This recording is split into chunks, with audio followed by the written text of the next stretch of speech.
ready?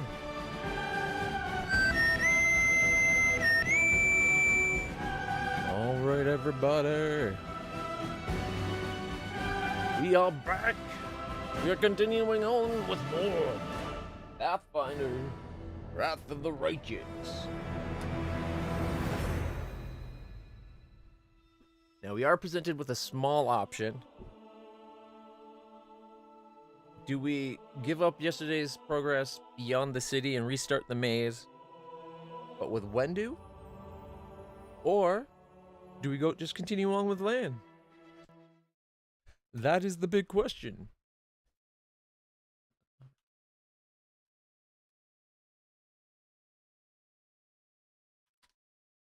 All right, 1 second. Didn't do this morning, but I forgot. We're going to take a moment, take a quick look, see what mods they are for the game. Custom portrait, enhanced inventory.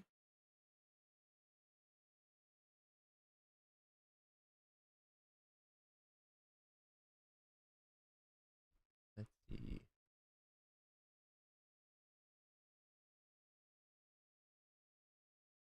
Reduce size of save files.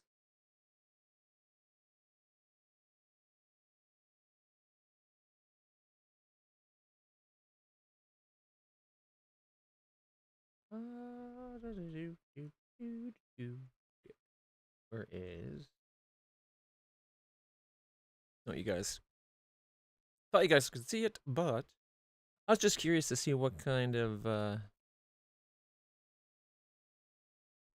mods there might be for the game. Fully respec NPCs, I don't really care about that. Yes, we got mods. Is there? I was kind of hoping there would be a spot that was like, okay, we are on all time. Okay, well, I guess we'll go to the next page. Mythic cheat menu light. I don't want cheats. I just want to see if there's anything interesting. There's fast travel. Apparently, alignment shifts that aren't dumb. No film grain. Removes the post-processing effect of film grain to clear up the visuals. As of 5/2/24, the mod still functions.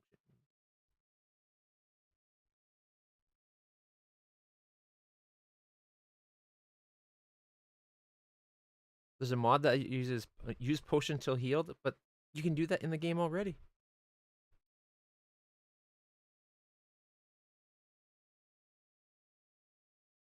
Okay, a mod to change the radiance into a great sword.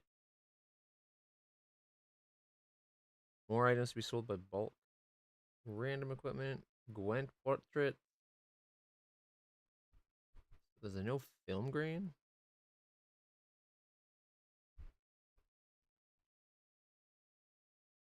Huh. You know what? I guess now if we look at the game, yeah, I can kind of see it's kind of film grainy. Okay. So that one might be kind of nice. So this one, what was this? This is called Enhanced Inventory. And it's features such as search bar to inventory stores and the spell books, additional filtering and sorting options, customize a filter. I think they already have that in the game. Or something close to that effect anyway.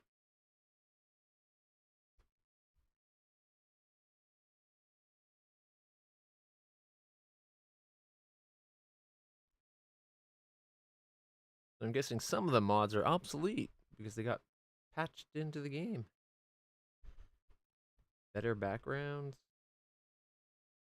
Great radio. Alright, so most of it looks like it's all about portraits. Like 90% of all these are just portraits. Adds breakdowns for damage bonus.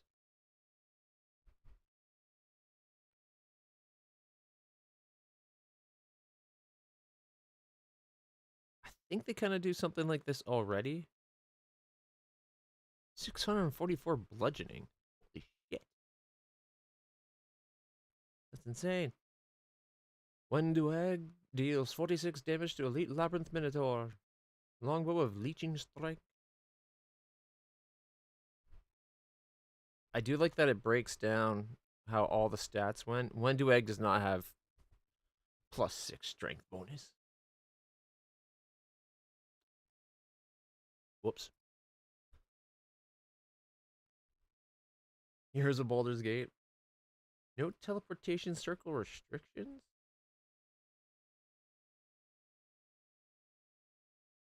Gracious friendships, apparently. I gotta say, I'm kind of glad I took a quick look. None of these really strike me as all that. Apparently, an expanded end to the Camellia romance options. Shadowverse portraits. Yeah, again, like half of all these mods are just portraits. You got a few subclasses. And that's about it.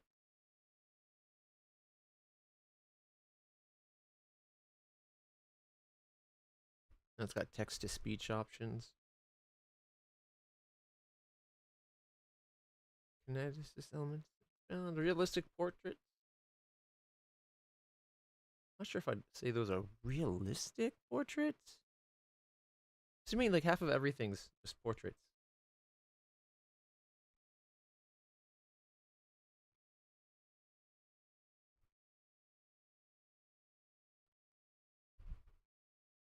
So they just did an AI filter on everything?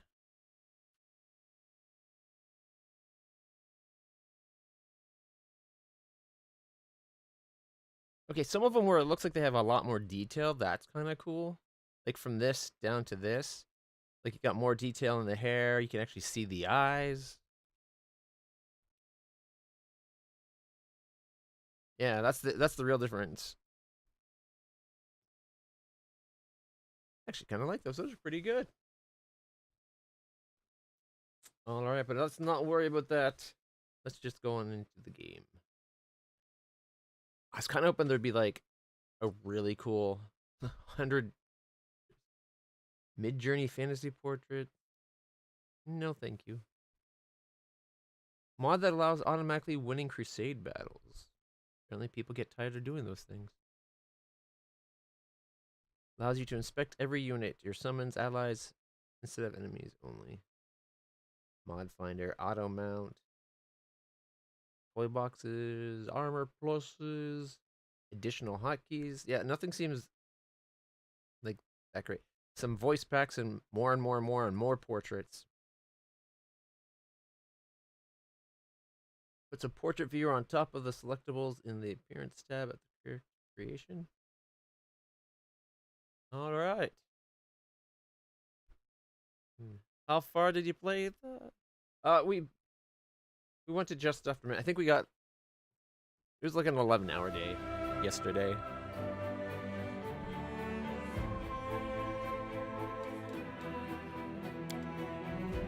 Oh, we might actually have to load, not continue. At the end of the day, because we're having such a miserable time without Wendu and Wendog. Yeah, I loaded up. That was like we could have redone. If we want to, we can redo where we go with Wendu instead of Lan. I don't know if I want to lose like 6 to 8 hours of progress in the dungeon.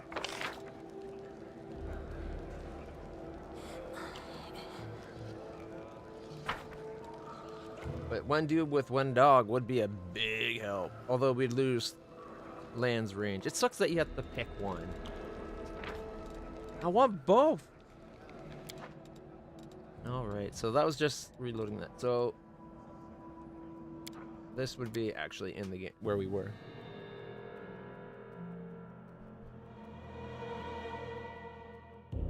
I get people love their portraits, but there's like 1 billion portrait mods. Like 90% of all mods are portrait mods. I'm just jealous that I didn't look first. We could have had cooler portraits, I'm telling you. Alright, I am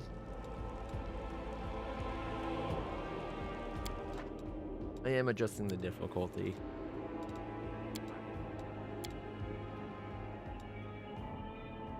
Alright, core.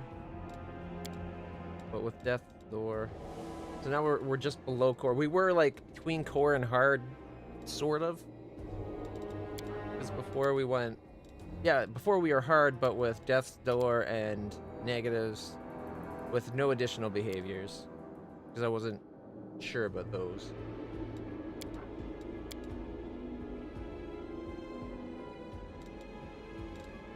But I'm thinking the stat adjustment, I don't know, like with increased numbers.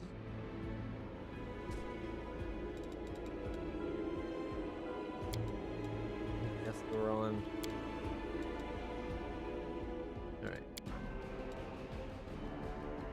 Do I have such a hard time accepting making things easier? Ugh. Mind you, we've already suffered mostly through this place anyways.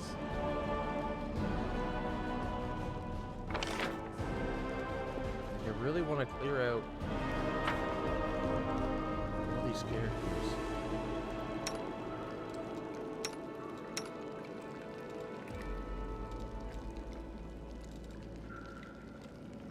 I'm thinking maybe we should just go rest before this fight anyways, just to get the heals back.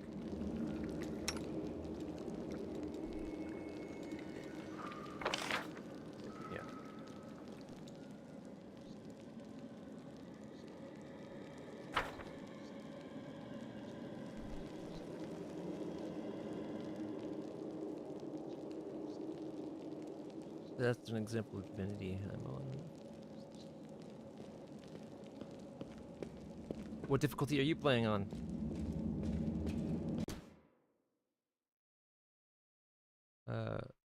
Deirdre Chet? I apologize for butchering your name. Follow my steps.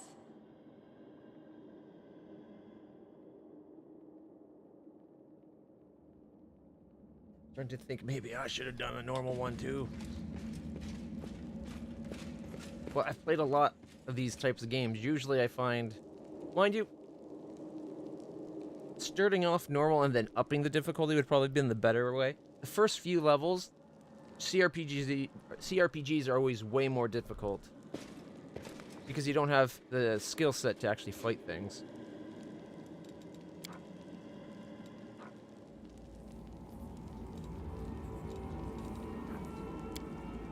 It would be 2 days for the recommended. No. Just 1 day.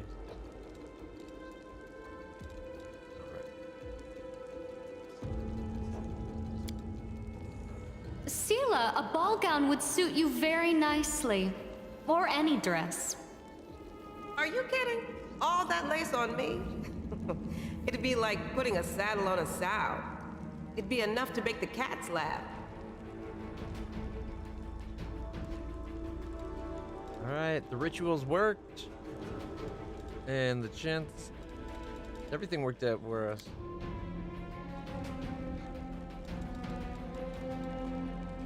Alright.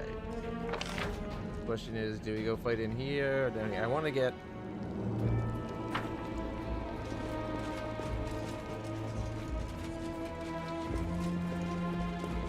I want to get past that water elemental. I guess we'll find out how much a difference that small stat adjust or stat boost. It did not seem like a small stat boost. Like we were getting our asses. What the heck are they doing? I'll watch your back. Okay, that was... They're just running in circles.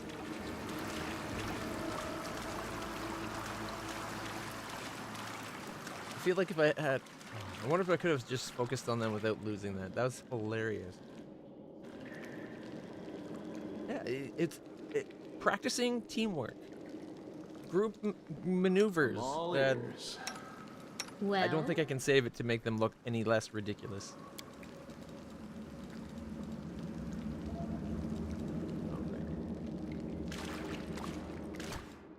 they will not expect my strike. Let's head out. There's 2 more guys right there that we just barely can't see. Okay, there's 1 guy we can't see. Doubt is the heart's greatest challenge. 2 less hit points. This guy has 10 less hit points, if I remember correctly.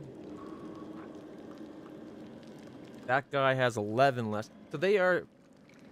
That slight wasn't that slight. Like, I thought maybe it'd be like a 10 to 20% or 10% boost in their stats. It was like 20%. Alright, let's see. See if we can get us. You've crossed the wrong Save the last one for me. Hit him for 6. And 5.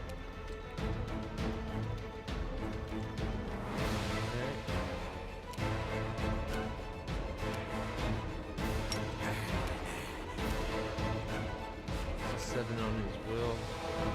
Got a better chance of getting the ranger guy sleeping. No, he totally owned that. He got a 17. He only needed a 10. Alright, Sela. Charge. Sela. AC 20. I'm AC 21. Oh, he's using a crossbow. Forgot to take it off the crossbow. Oh well. Okay, Sela.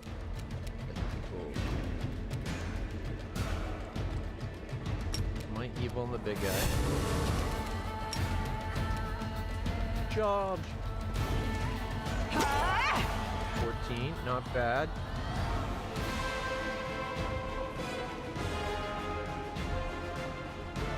He did 14 damage and dropped him to 40 out of 44.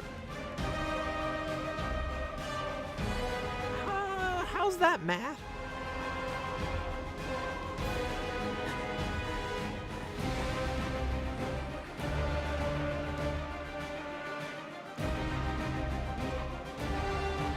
He must have had extra hit points from Raid, is my guess.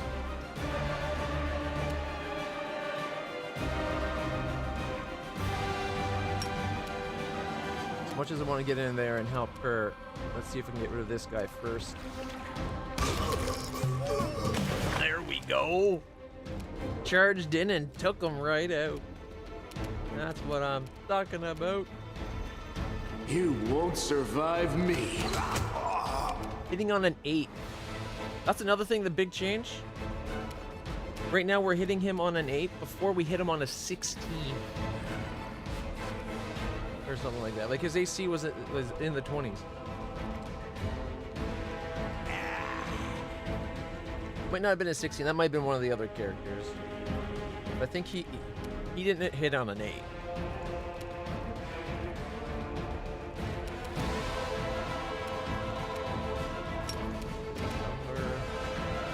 Can't slumber him. Can we slumber the guard? Yes. Yes, we can.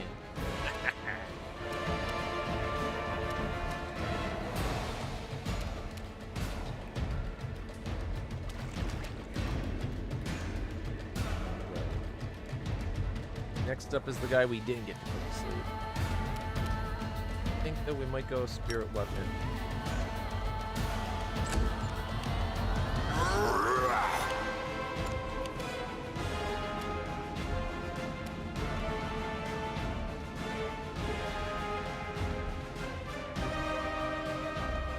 Into the fray! 11 damage for the guy on the ground.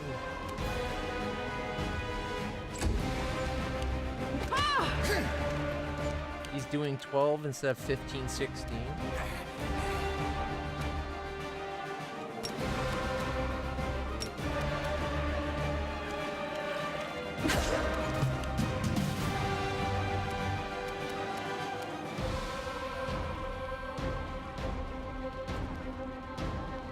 Corrupted Mongrel Guard has an AC of 20?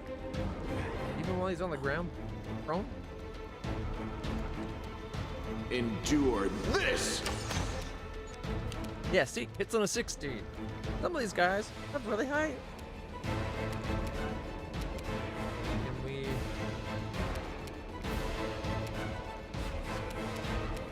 feel like wounds our good friend Sela? Magritium Turinos.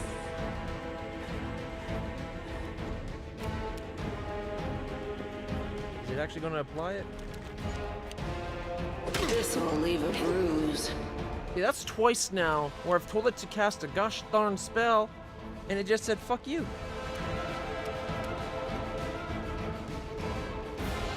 The Inheritor. Critical for 39! She's going to touch herself in a nice, gentle way.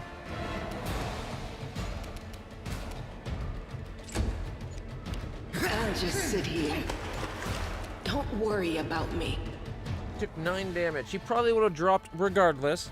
But still feels like maybe if the heal spell that we were trying to cast on her actually cast it, that maybe she'd still be standing. Attack! Make every strike count. Sitting on a 11. Missed.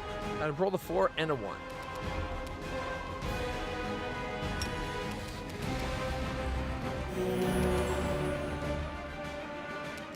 That puts her to -1.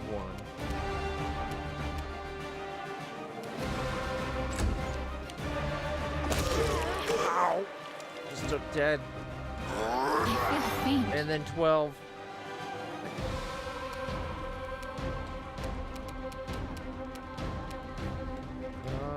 What happened to the other guy? Did he just die?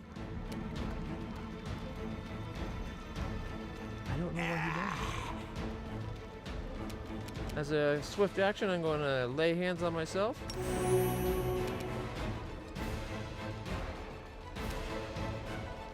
For 1? Really, game? 1? Aim carefully. And then I rolled a 2 and I hit on... Oh, my bite. The bite worked. You've crossed the wrong mongrel. 5 and 9. All right. Magnetium Turinos.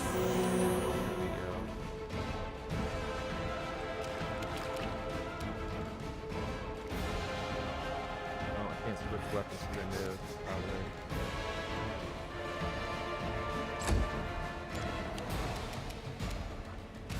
See that? We're gonna stand up. I'll just sit here. Learn. Don't worry about me.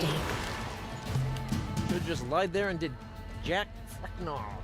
You won't survive me.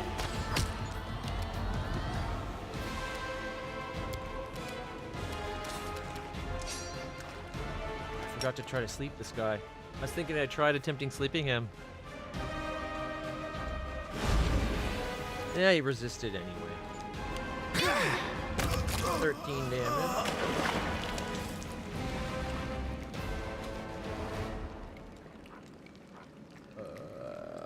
Why did he die?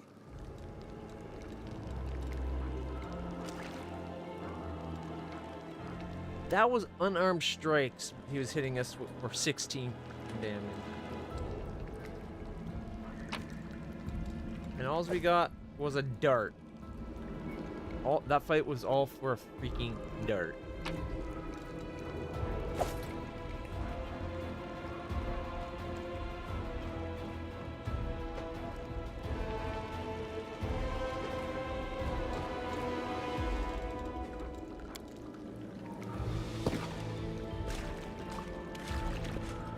We are getting reamed. Now we have to waste another full day in this damn hellhole just to get our spells back. That group dance might have been fun for them, but we still almost died. If I lose my sword, I have lost a tool.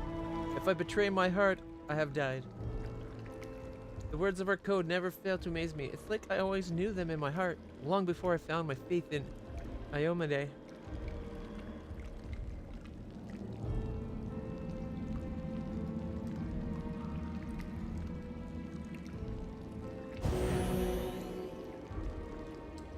"23 hours. We failed with the corruption bullshit. Have no idea, that hasn't actually been explained well yet.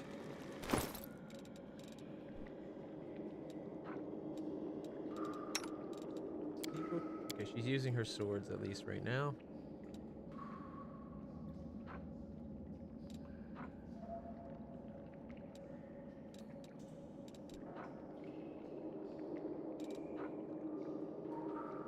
She had one more strength point.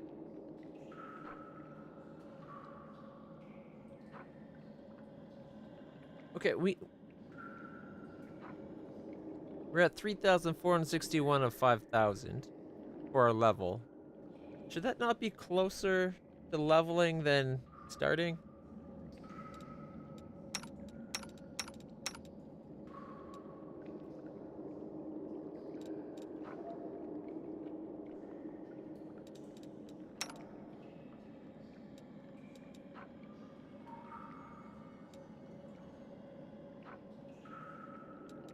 We all have composite bows now.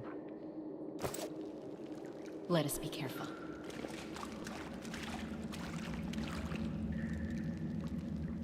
Ooh. Only a 45% chance with lockpick. Or without locks. Not this time.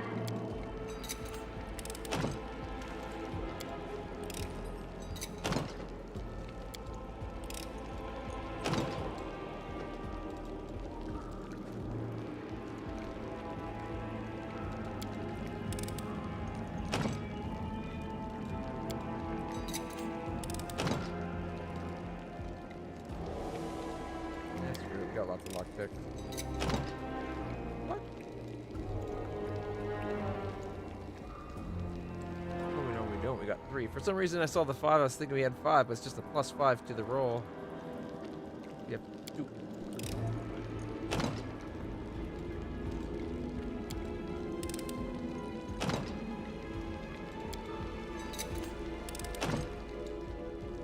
Hmm? We only have a 45. You can trust me.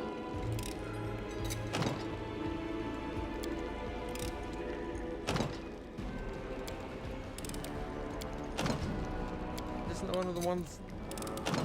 Other locks you could keep re-rolling. It doesn't seem like it is on this one. Tread lightly.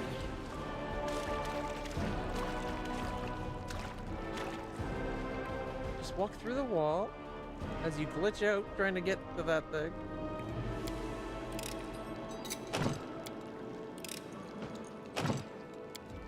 The treasure chests, it's allowed me to constantly retry lockpicking. But this one, it's like it's decided, no. That's got to be where the water elemental is. There's got... Unless I missed something for opening that door.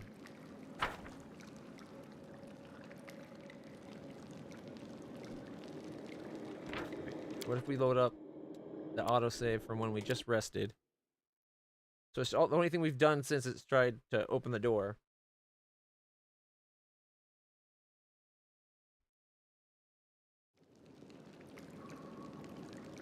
I'm gone.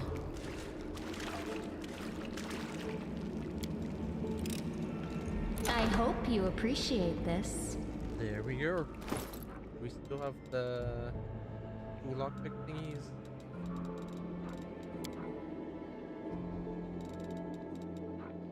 We got 1 apprentice lockpicks now, so it does use it up.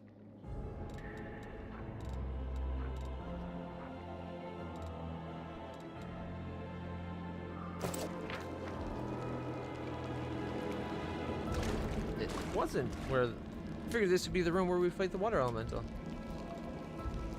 It's not. Not this time.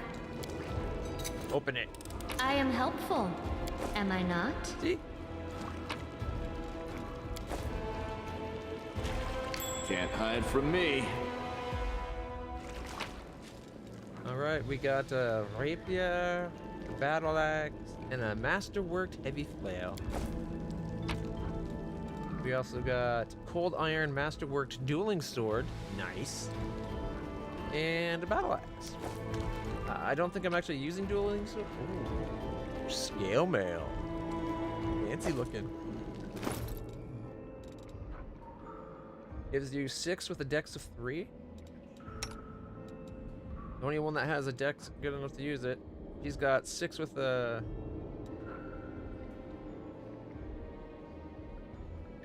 This is Crypt Raider's armor. +1 scale grants its wearers a +2 insight bonus to AC against undead.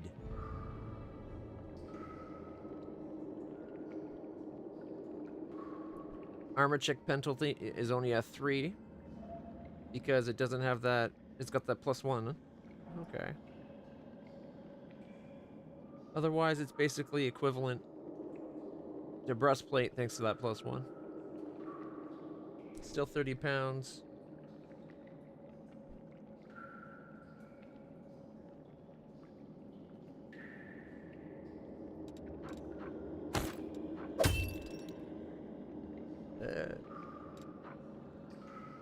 Kinda ugly. I wanted it to look all pretty and cool. Okay, the arcane symbols are kind of neat.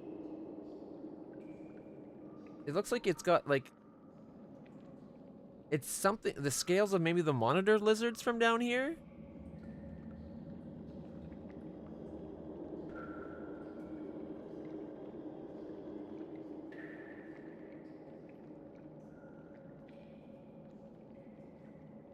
Man, I wish you're making me really wish I had gone with Wendu even more than I did.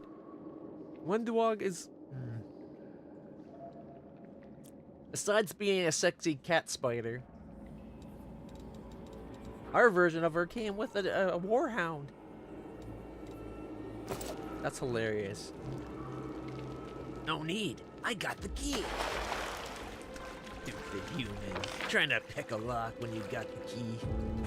Probably acts like we should have just known that too.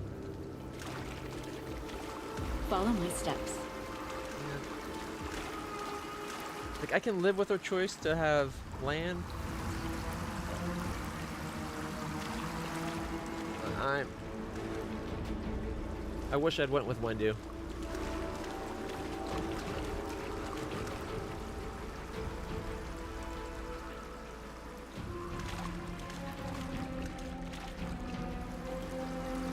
Oh, I guess that's fair. Yeah, you're right. You don't know for sure. Did I miss anything down here?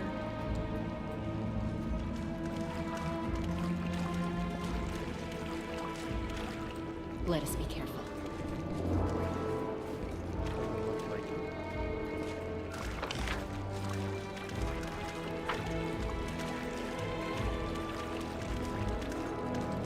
should be loot right here that we dropped. Oh, there it is. Kind of hidden by the corpse.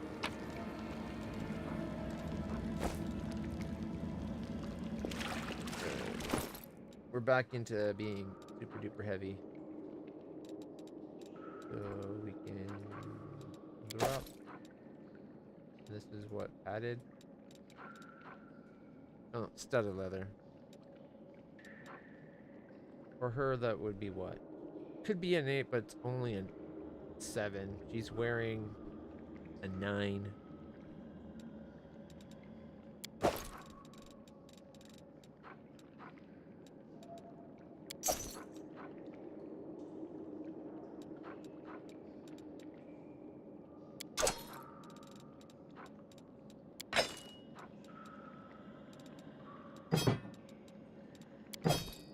Trying to drop all the heavy stuff. Now we're back down to light.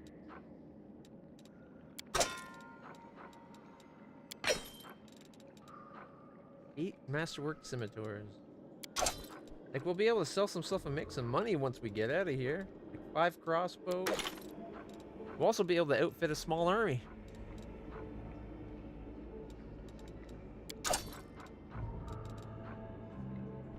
Where's the dual sword? Iron. 11 daggers. A little excessive in daggers. Masterwork dagger. I think I switched him to masterwork short sword. 4 punching daggers. We got javelin and cold iron masterwork javelin. Oh, yeah. I thought we had more than one combo. Some light maces. Oh, there's the dueling sword there. I don't think anyone can actually use that super effectively. Long sword. Cold iron masterwork long sword. If we hadn't switched her over to the glaive,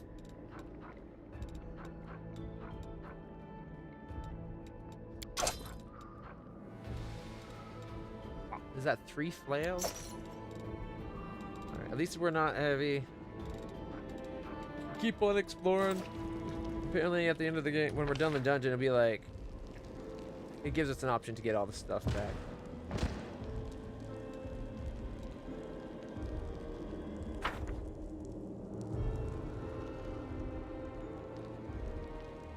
I didn't miss any doors in that room.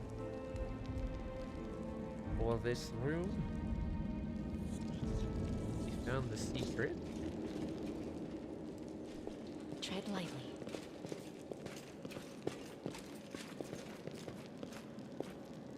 I think we have like a bless, right? Or prayer, where is it? How long does prayers work? Oh, it's only one round per level.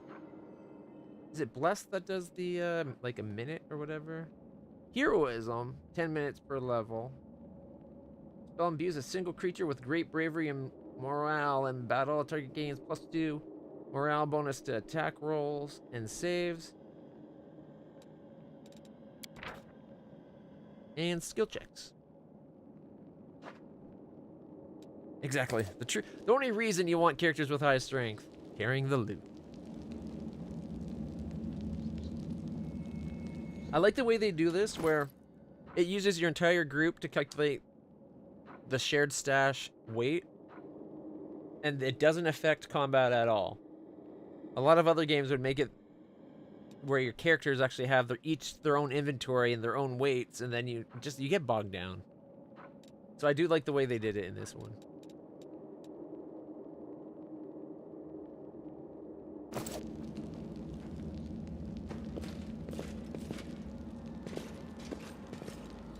I'm out of sight. I'm gone.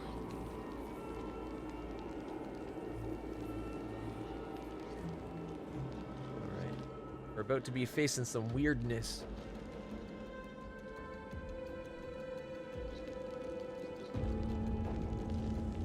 Follow my steps.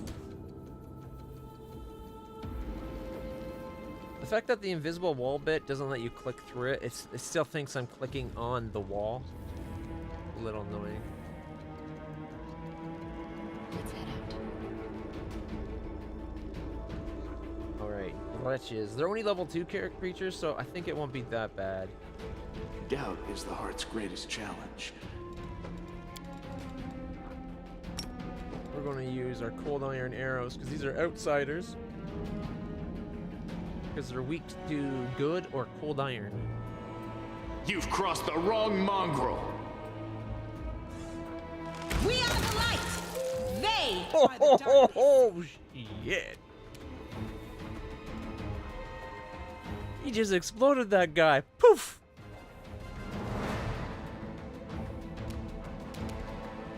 Too far to try to slumber. Nope. Just in range, in fact. Too far to charge, though. Did I mess up again? That seems really short range for charge. That should charge be like 20 feet? Yeah, minimum up to 20 feet, but minimum 10. That looks like a 10 foot. I guess that's the 10 foot. This room is a lot bigger than it looks.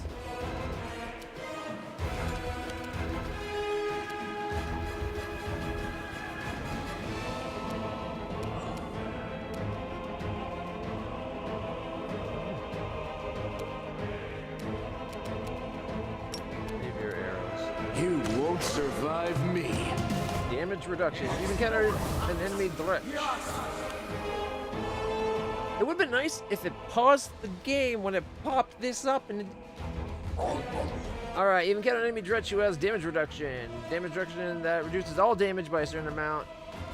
Energy damage ignores the ability. Okay, in this description of the ability, you'll find how it works for specific creatures. Use inspect. I think he had better damage reduction than I was giving him credit for. 4 damage reduced. Yeah. Is it over 5? Usually it's over 5. Yep, 5 over good or cold iron. I guess I should have used the arrow. I was being cheap. I only have 20. Alright.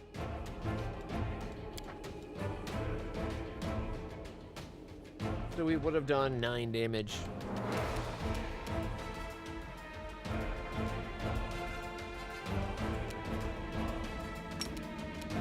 Go to sleep. Actually, can we move up to our 20? Amelia, get out of the smoke. You've decided you don't like smoke.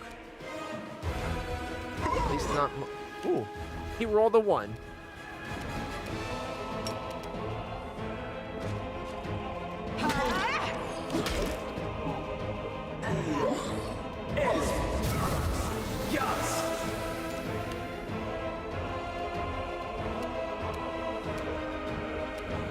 Stinking cloud. Endure this! Oh, he failed his saving throw.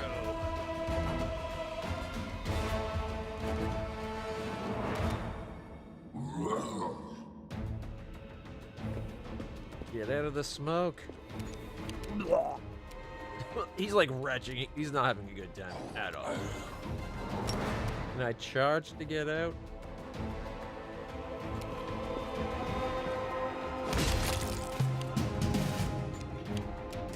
Gotta love the cold iron.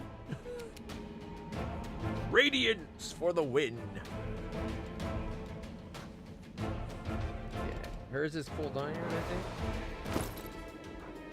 Amelia's using cold iron rapier. I'll cut you wide open. And attack.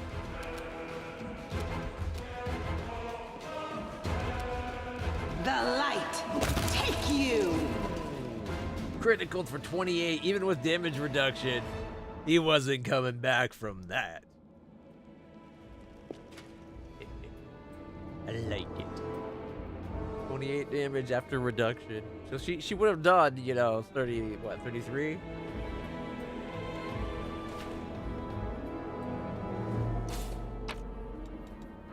We got a dagger, potion of bark skin, and 4 cure light wounds. Excuse me.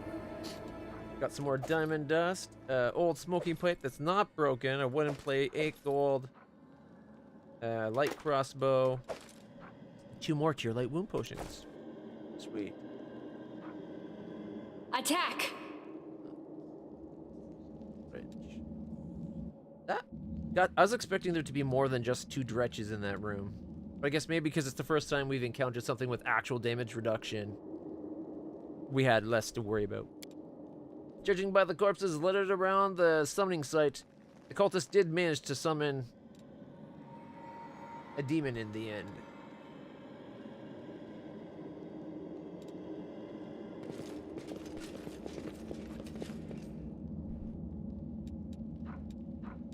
Of course they did. Do a quick lap around the edges in case there's something to find. Let us be careful.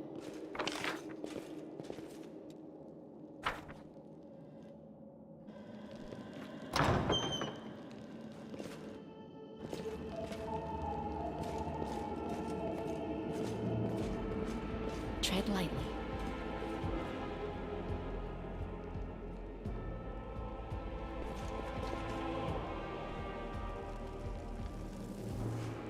Praise. What's that praise of me today? Here you are, huddled together like a herd of animals, pitiful monsters, not a human nor a demon. Even tieflings are less effective than you. But I, your master, Savimelech, can make you better, stronger. I can satisfy your hunger. Starvelings of the dark, submit to me. No! We are the descendants of Crusaders. Trusting a demon would be a betrayal of their memory.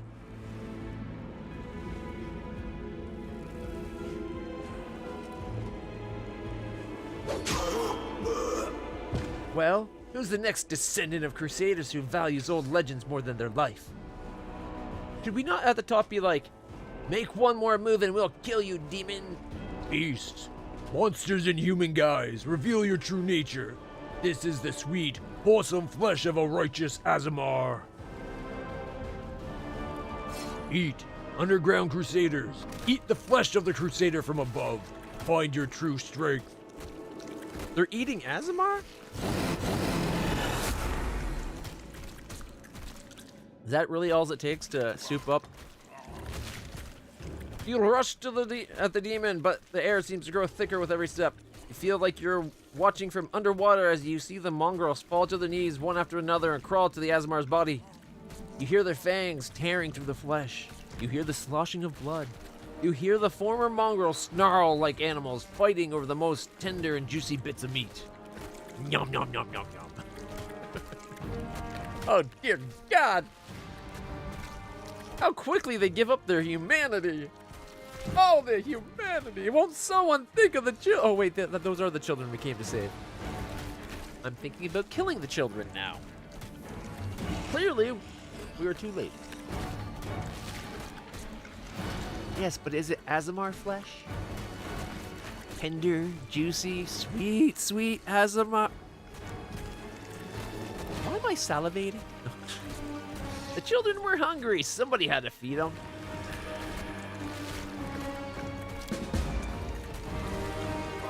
Slay Osilla. Your companions writhe in agony. One clutches at their head, another doubles over. You feel saliva pool in your mouth. I made the joke not thinking the game would actually do it, okay? The metallic tang awakens hunger in you. The hunger turns to rage. This winged filth dares to try to bind you to its will. It dares to tempt you with the sweet, sweet scent of delectable, tasty meat, untainted by corruption. This wretch must die. Die! This is basically what I was joking already. And still the clarity remains with you. Somewhere deep down beneath the veil of rage and anger, you sense the light trying to break through. Demonic path succumb to the rage, or angelic path seize the light. Let there be light. By the sheer force of will, you master your rage, and almost in response, warmth suffuses you from within. Warmth and joy from a simple realization that you can win. You can save these people. The power of heaven bolsters and guides you. Its light breaks free and envelops the mongrels, grants them the gift of blissful oblivion. Lowering your gaze, you see a scarlet stain on your chest. The wound has reopened, and instead of blood pouring forth, you see only radiant light. Uh-oh, someone let my soul shine through. I need that back inside, but it's light. It doesn't really stop.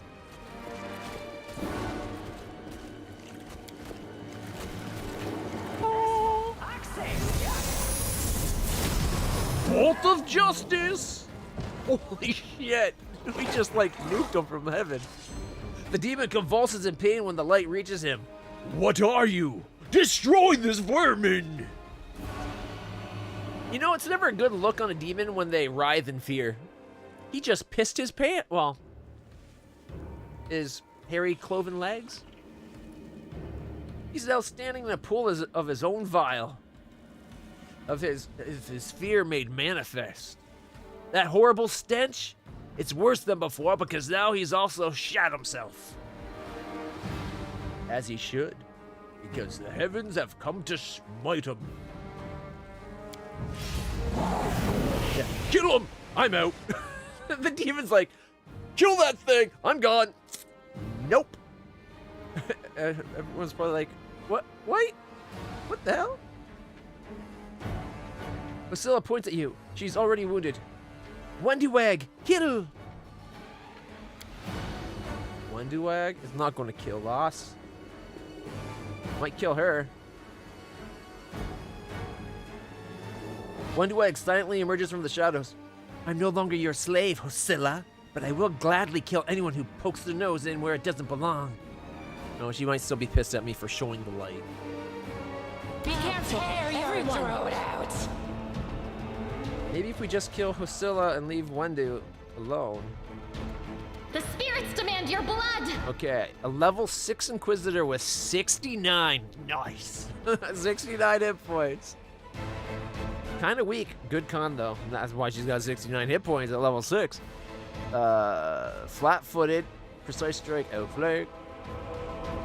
Let's see. Immunities to poison. How can you be immune to death? That's just not fair.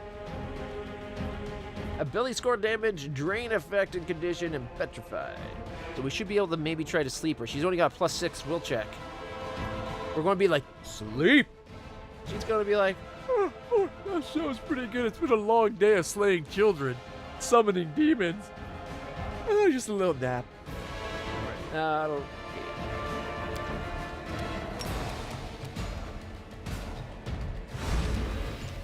Shit, she saved. She needed to roll under a 6.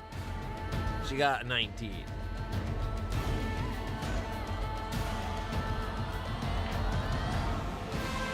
+6. Oh, I forgot the class bonus.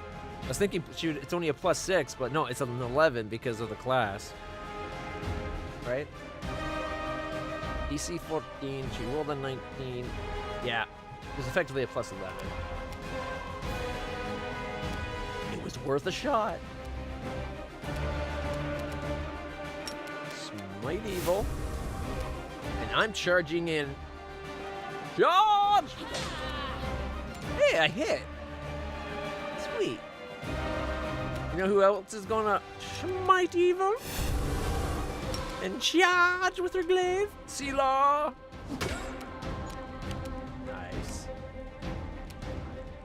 And then Lan, we're not gonna make Lan attack his friend. Make every strike count. Crit missed, really.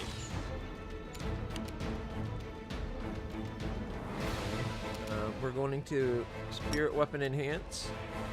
And then...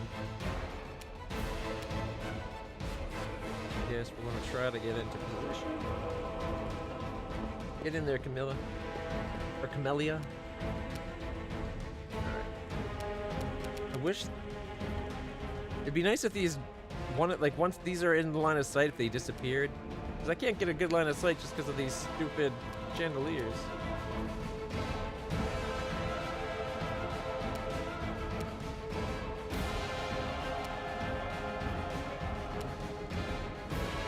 You are today's sacrifice! All right, my turn. Aim carefully. 7, and I missed by disgusting judgment. The Inheritor, guide my blade! Down to 26 out of that 69. Lan gets 2 arrows. You've crossed the wrong mongrel. Missed both. One dude keeps missing. I'm gonna pretend it's on purpose. Can you make one dude go to sleep? No, she rolled a 19. We needed a 13 or less. Or less than 13, I should say. It was worth a shot. My turn again. Forwards. Whew, fight's over. I was not going to hit Wendu. I want to get Wendu and one dog sometime. Almighty Savamelech, your faithful servant evokes you. Demons, protect your mistress. Save the last one for me. Trophy. Ironically, demons are coming to protect her when the big demon itself ran shit, like scaring itself, like scared shitless. Only because it already shot its pants, right? It's like, what are you? Priscilla is at 50. Into the fray! I mean 5. Touch yourself gently. For 1? That's not how you touch yourself. Have you not learned how to touch yourself, you horrible paladin? I'll have to work on that. Wendu tried to shoot me but missed. A solid plan. And down goes Hasilla. You won't survive me. Oh crap. The whole time I was fighting Hasilla, I had him shooting the special arrows. Go for their heart!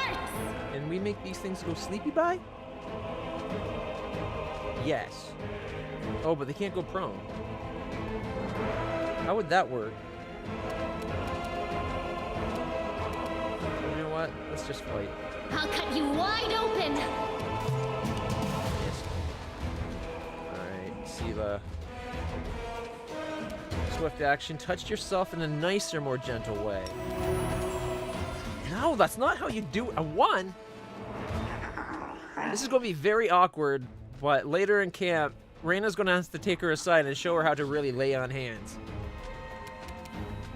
No glory without Mind you, risk. she's kicking ass, so as long as she keeps using that glaive like a master, I'm not going to hold it against her that she doesn't know how to touch herself. Maybe she's more about laying hands on others, which sounds so wrong in the context that I've been implying, but hey. Oh, he did 7 damage. You know what? That's not that much. Gently lay hands on myself. Only got a 2, so I didn't do it that great, but clearly I've been disturbed by the way she's doing it, and it just messed with my head. Attack.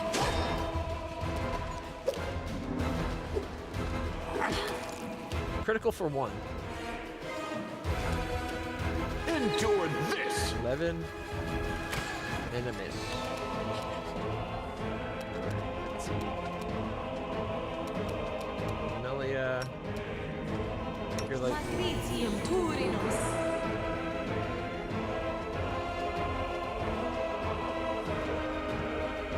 Why is it not doing it?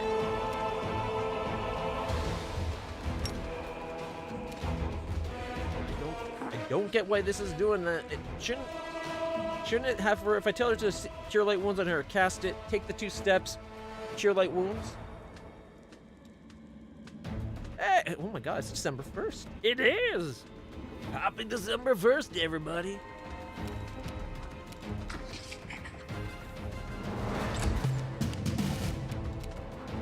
The Inheritor, guide my blade. Gently touch yourself. For 4, much better. Literally 4 times better. The light take you. Aim carefully.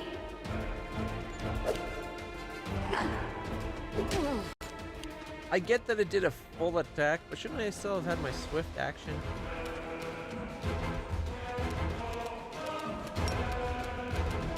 Make every strike count.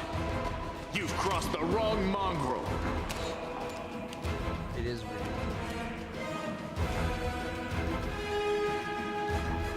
The spirits demand your blood. And she missed. Into the fray. Learn from my mistake.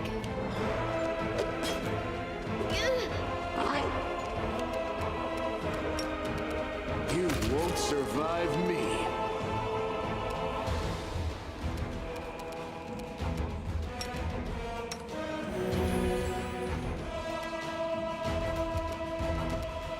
Guess we're going to have to fight Wendu.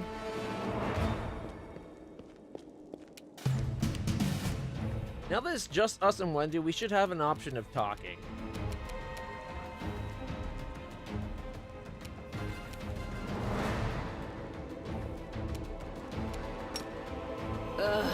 Did I mess up again? Now you can still get in range. You missed. Well, are you going to finish me off? It's not exactly unexpected. But we didn't actually hit her. Maybe because this is the last one? What else are we supposed to do with you? You're not just a traitor, you're a monster. The young ones believed you, and you lured them to a demon and watched them eat human flesh. Not just human. Azamar. That's like celestial and like that's angel human. I was trying to make them strong. What have you done for them? What were you doing while I was looking for ways to bring strength to our tribe? You're useless, Lan. Hey, sometimes you gotta swing from a chandelier. I led by example. I trained.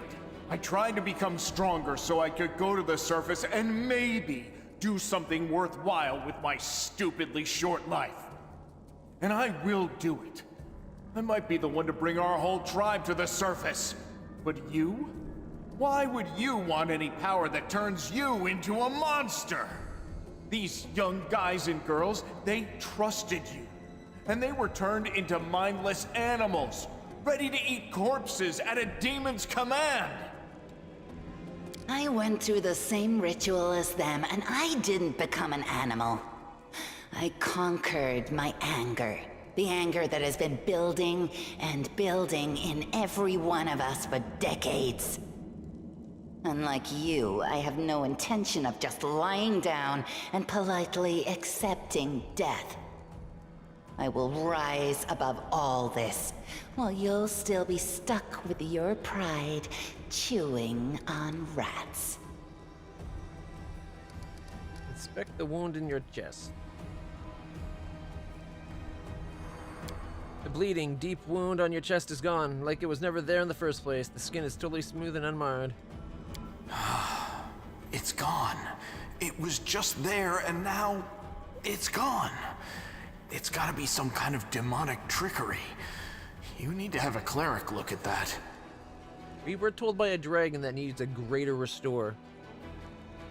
And now it's doing angel light instead of blood. It might be useful to leave it kinda semi-open, I guess?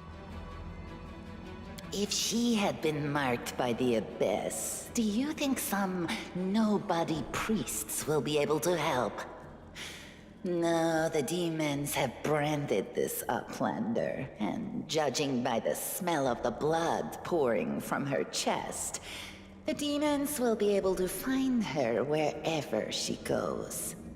And they'll find you too, Lan. So you've been serving Savimalek this whole time? Better to serve a strong master than to eke out an existence in a dark hole with no hope. I am of the Neithers. Our lives are short, but we are hardier than humans. I realized a long time ago that I was capable of more than this life offered, and I follow whomever is the strongest. So should you not follow me because I am the thing that caused that demon to run shit in his pants? He was so scared of us that he didn't even stick around. He was just like, peace out. After he pulled himself up off the floor, of course. I thought you were better than that. I thought you were proud of your heritage, but you're willing to crawl on your belly before anyone who's even a little bit stronger than you. You're not a mongrel.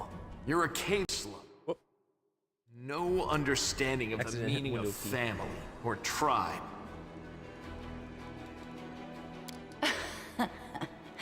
Oh, so now you think you know everything about me.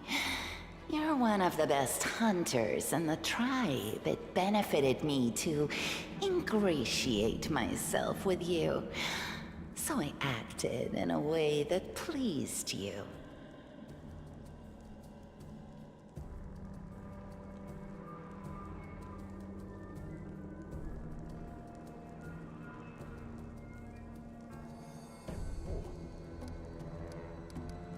Why didn't you stop us from going inside the maze? You knew we might uncover your secret.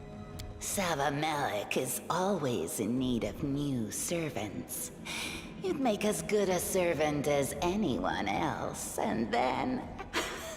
once you'd gone missing in the maze, not even the redoubtable Lan would have dared look for you. But then why did you come with me to look for the sword? Probably to try to make sure he didn't find it. So I could kill you quietly if you found it and stop you taking it to the village, you idiot. I would have told everyone that you got caught in a cave-in. But then the Uplanders showed up and I had to change my plans. Maybe. You said you went through the same ritual. Does that mean that you ate human flesh too? Yes. Hosilla found me in the caves.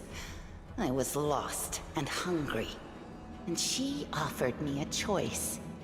Die as a nobody, or live and gain the power to change everything. Savamelek tore off a piece of an Azimar priestess's thigh. A big, juicy piece. More meat than I'd ever received in the tribe. That was the first time I knew what it was like to be happy. To have a full belly. I swore to myself that it would always be that way. You realize you come to the surface, there's so much meat up there you don't have to go to Long Pig. Then the madness and rage took over. I came very close to turning into an animal, no better than the weaklings you saw in the maze. But I am strong. I mastered myself. I brought myself under control. I fell so that I could rise again. You should have chosen death. Dying's better than living like that. You're saying I should have died that day, Lan. But then who would have listened to your feeble jokes? Who would have showed you the best caves for hunting? Who would have made you a man? She might be like treating him like some pitiable fool, but she liked him enough to spend all that time with them, to sleep with him apparently. I think this is her putting on a front to try to justify what she had to do to survive. I would have been fine without all that. And without you. Your death will make the world a slightly better place, Wenduog. What did your service to Hosilla entail? It was simple. I lured those I deemed worthy into the maze. To the rest, I told stories of the horrors of the maze, making them stay away. It all hung in the balance when the cave walls shuttered, and many of the young ones decided that the time of their great exodus had come. I had no doubt that Hosilla would dispatch a dozen young Neethers easily. But what would become of the maze if all the tribes poured in? So when Lan ran off looking for the Angel's sword, I went after him. Not to help him, but to make sure that the sword never reached Neathholm. It's a pity that you got involved and stopped me from killing him. But then again, the evening gong has not yet been struck. You sicken me. Join me, Wendu. You do not have to die here.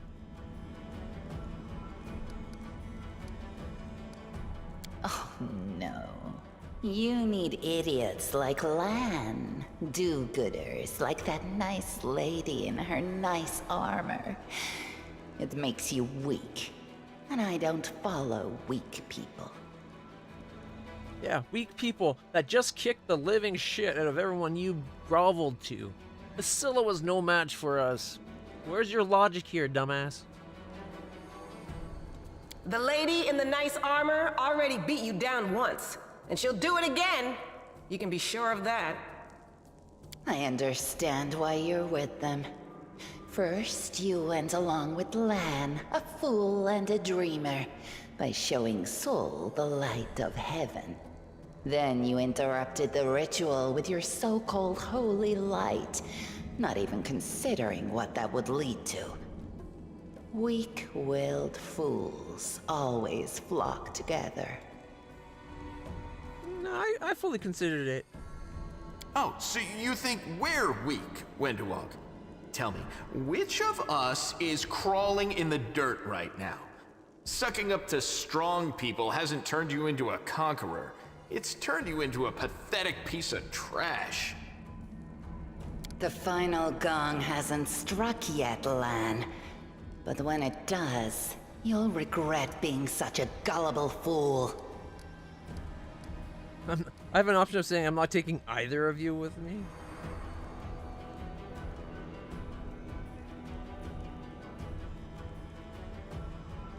We can spare Wendu. Or we can attack.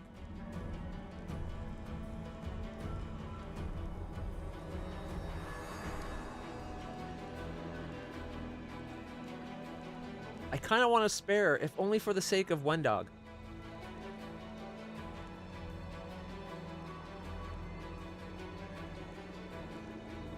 Maybe we can redeem her later on in, like, what was it, Act 5? I think was mentioned last night. If you go with Wendu, you're able to get Lan around Act 5 if you do dialogue options right.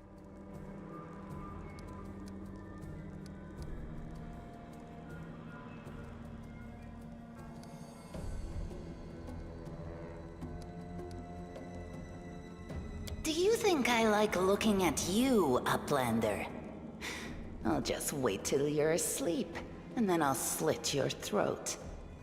No matter where you are.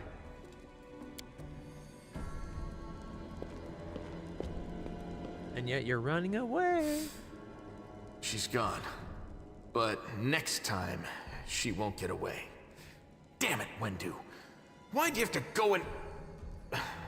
Anyway, there's no point crying over spilt milk. Give me a couple of minutes. I'll bring the chief and the rest. I need to clear my head.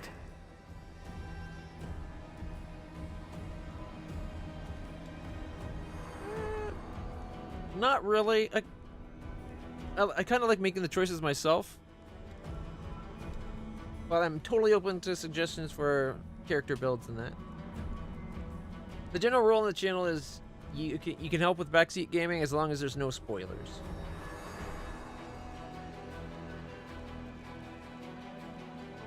X4 is the last X game we've seen. Yeah, they've been still updating X4, so they won't make X5 until they're done doing updates and DLC for X4. Although I think this last one that just came out like a month or two ago, I think it was. I think that's going to be the last X4 update because it's all about events from past X games.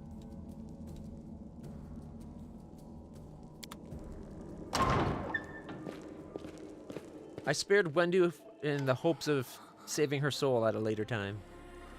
Chief Saul appears flanked by mongrels. The journey has taken its toll on him. His breath is labored and the sweat dripping from his bloated face. What is? Anivia gives a low whistle. Well, I'll be damned. Turns out old Holrun isn't as crazy as we all thought. There really were demons down here. I should have listened and sent a patrol down here. Damn it. Orgus Worm. Lips curls in distaste and he tries to keep his distance from the unconscious mongrels.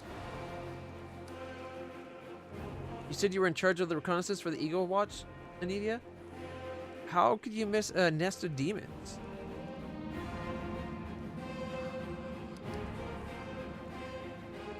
This place must be burned with holy fire. You need to look after the young mongrel. She sighs. Yeah, right. Like it wasn't enough that I sniffed after every damn shadow in the city. Everybody knows the stories about the demons living beneath the streets of Canabres.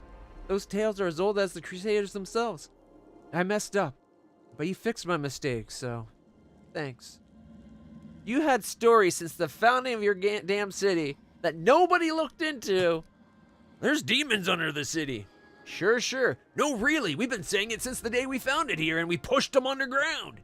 Oh, you meant you actually drove... Oh, shit, yeah, you said you drove them underground. Yeah, we probably should have looked into that. How's the leg? She winces slightly but forces a smile. Better than yesterday, worse than the day before. I'm not gonna die, don't worry. You have to look after the young mongrels. Lan. I don't know what they'll be like when they come to, but look after them, Chief. They went through something horrific today. Not everybody is capable of enduring something like that. It'll change them forever.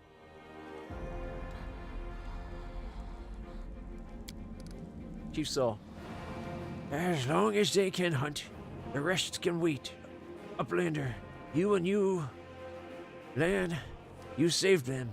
Only the gods can salvage their souls. But we are a tribe. You will think of something. And then, when they're stronger, they can go up to the surface. Time has come.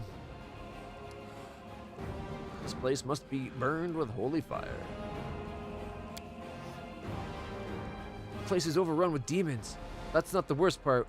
Wendueg. She's been working for the demons all this time, luring the young, strong mongrels into the maze. He nods at the unconscious mongrels. We might still be able to save these ones. They can't get any stupider, that's for sure. But they might be meaner than they were before. But I suppose teenagers are monsters in their own way. They only ate because they were forced to. They didn't... Like, if you're given life or death, you choose life and try to sort it out later. At least they never actually had to serve and do horrific deeds beyond biting something. Like, they were forced to eat something horrible. But it's not like they killed the Asmar, prepared the food, and wanted it. It was shoved in their face and they were forced to or die. I think they're still salvageable. Chief Saul laughs, but it comes out as a rasp. Lad, we don't waste words on people who won't listen to the tribe. You act the fool, you suffer the consequence. Saul gives a ragged sigh. Wonder how could she? She deceived them and she left. What's become of us? Anivia, chin up, Chief. The kids you rescued are safe now. The demons are gone and the traitor's been dealt with. All well that ends well, I say. It's time to get out of here. Chief, I think I'm going to lead our visitor to the surface. I'm going to keep going. Something interesting is happening out there in the world. Maybe it's my chance to do something more useful than skinning cave rats. Chief sighs, or heaves a sigh. You never were one of us. You always looked up. You think I don't see the things? Our life is not for you. You must go, but where? Where is the way out? Beats me. But these beasts got down here somehow. Lan searches Hasila's body and shows you some papers and a key. I don't know what these documents are, but I'm sure this key will come in handy. Anivia's eyes quickly skim over the letter and she passes it to you. Those cheeky sons of... This is all the information on the cultists in the city. Their meeting places, passwords, secret hideouts. I think we can show this to whoever's in charge of Kennebrass right now. As soon as we get back to the surface, we'll find out what's what. Convenient that we have a list of all the cultists' information now. Place too much faith in the city's long-standing peace. Paid the price. No reason to What's pause. on your mind? I wonder. Magnesium Turinos.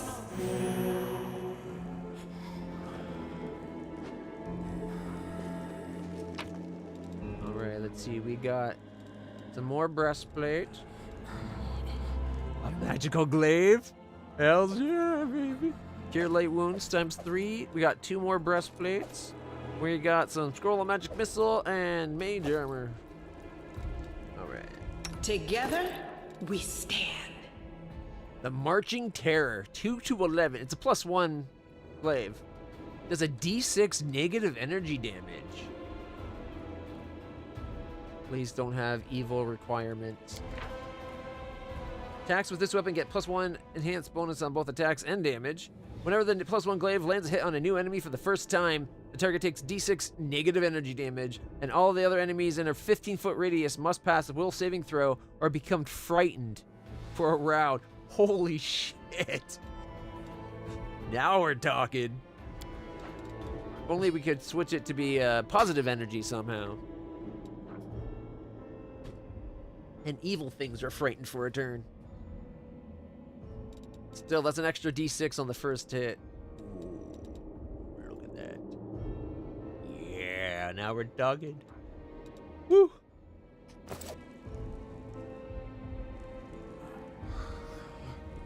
Anything else to loot? What happened? Yeah, see all the mongrels that fed They're kind of out of their mind right now.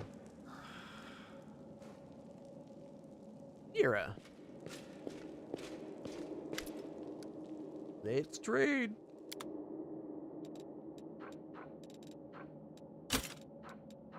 Oh. Actually, wait a minute. Just take a moment, pick up all the loot. I just picked up. Is it really going to let us pick it up from right where... That's a cool feature. You can just go boom, collect all. Now we got all the loot in the treasure. We didn't even have to move to pick up the stuff we dropped. Oh, that's such a time saver.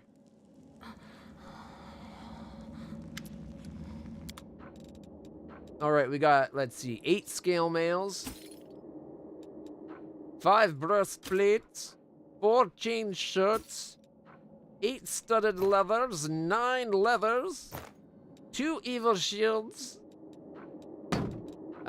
masterwork heavy flail. We got 5 masterwork glaives, masterworked great sword, masterworked great club, 6 heavy crossbows. Let's see. 2 battle axes, a warhammer and a masterwork warhammer. We got 5 flails. Oh, sorry, 3 flails. We got a scimitar. And then we got 8 masterwork scimitars. We got a falcata.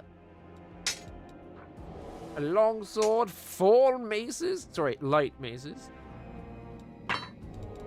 6 light crossbows. Cold iron masterworked longsword and just cold iron longsword.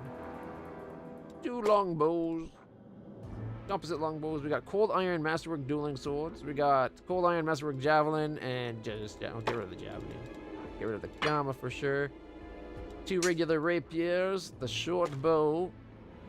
4 punch daggers. A masterwork dagger. 12 normal daggers. 4 clubs. A long spear.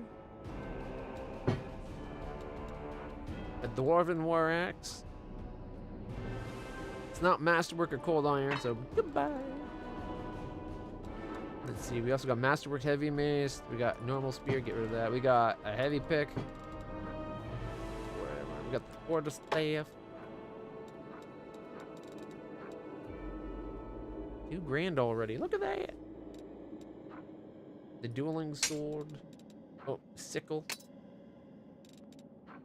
Thinking masterwork. Okay, the masterwork dagger. I kind of want to keep some of the masterwork stuff in case we come across characters that need them. Like, we're probably going to get other party members and they might need cold iron or cold iron masterwork or masterwork. You know what I mean? Like, I'd hate to sell it now and find a character that'd be like, oh, I wish we still had that.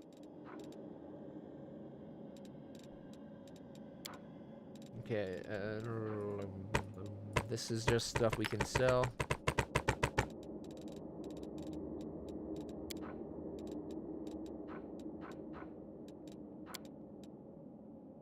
Potions and scrolls, ingredients. We got 4 darts.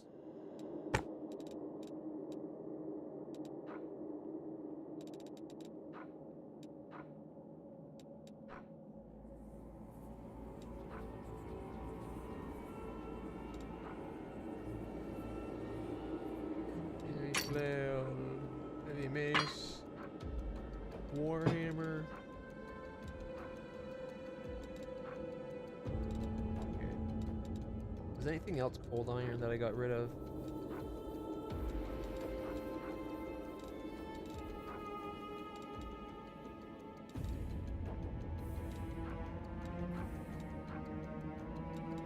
Just want to make sure I kept the cold iron stuff.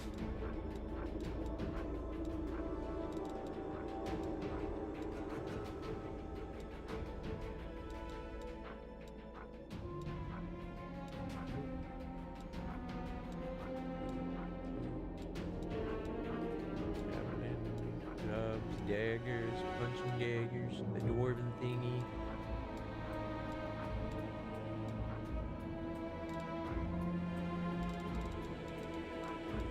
It doesn't look like I got rid of anything that had cold iron.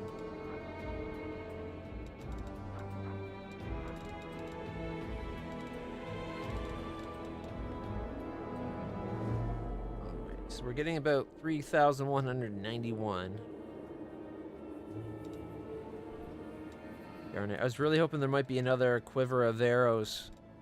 I was really hoping we could get some more cold iron arrows. I will take all the cured light wounds, though.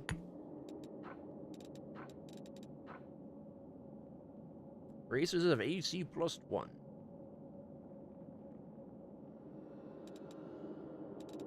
What's that give armor? How's it? These bracers grant their wearer a +1 armor bonus. All these characters have armor, so I don't think it's worth 1,000 gold to get it right now. Thick pads. +1 thick pads. Let's see. Whenever an enemy confirms a critical hit against the wearer of this +1 armor, they must pass a fortitude saving throw or become unable to attack with a weapon for 1 round. That's supposed to be like the sword gets stuck in their weapon gets stuck in the thick pads or something. They're not worth 2,300, that's for sure. All right. Let's see, a hide is 4 with a max of 4, so it's only up to an 8. As much as I like hand and a half swords, we got radiance now. And Sela is using a really awesome glaive. I think we got everything we can here. We just made just about 3,000. That's still pretty good.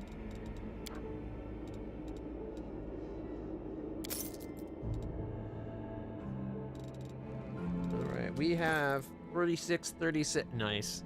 36, 36. All right. I might regret not keeping some of the better armors, but Best of luck. When the time comes, we'll follow. at last we're getting out of this filthy cave. Yeah, I want my 2,000 coins. That was the deal. How about it? Want to head up? People are probably worrying about me up there.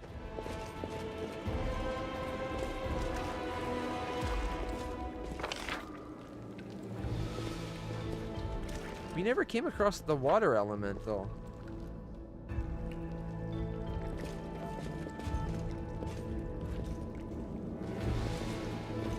We can't go that way. I'm gone.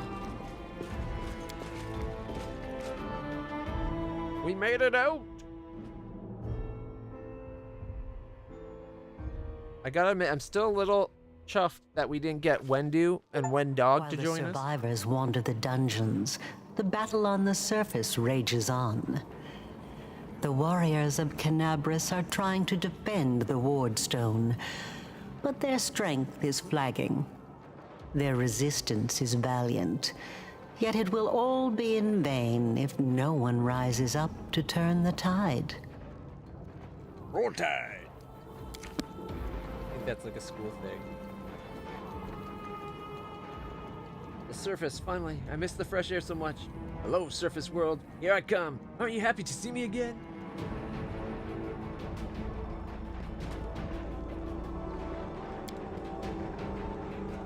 This deep rift leads to the catacombs under the city where the mongrels live. Surely we could let the mongrels out of the hole.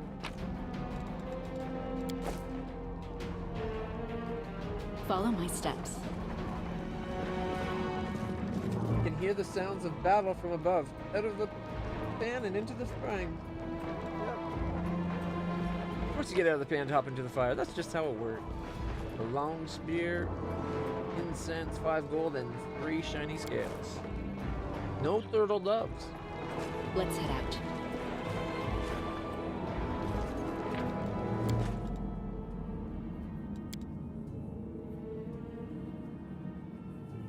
Where's actually safe? I think I'm gonna leave that first save. Nah, fuck it. We got the level. We got the, what was it? Leveling up Probably oversave. Before deciding between land and Wenduag. We got that going there, so we can go oversave. Let's go to the surface and save the city. I still think instead of calling it Canabres, it should be like, Canabres. It should be like Canabre or something. Give it a funky name.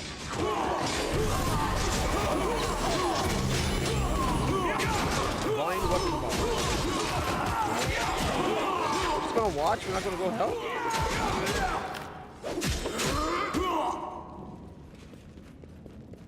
I'm still in battle mode. Got my kitsune face on. As in, kicking some ass face, right? Soon kicking some ass face. Okay, the half-orc before you wearing armor adorned with Iomede's golden sword is clearly exhausted. She obviously hasn't got much sleep over the last few days. There's soot on her face and fresh blood on her sword. Her hazel eyes are hard and focused, and her firm voice sounds accustomed to giving orders. She sizes you up, surprised, judging whether you are friend or foe, and opens her mouth to ask you something before freezes when she spots Anivia. Oh, it's Anivia's wife. Beth. Darling. Oh, darling. Gosh, my little darling. Okay, she probably has a nicer voice than that. By the goddess, Nevi, I'd almost lost all hope.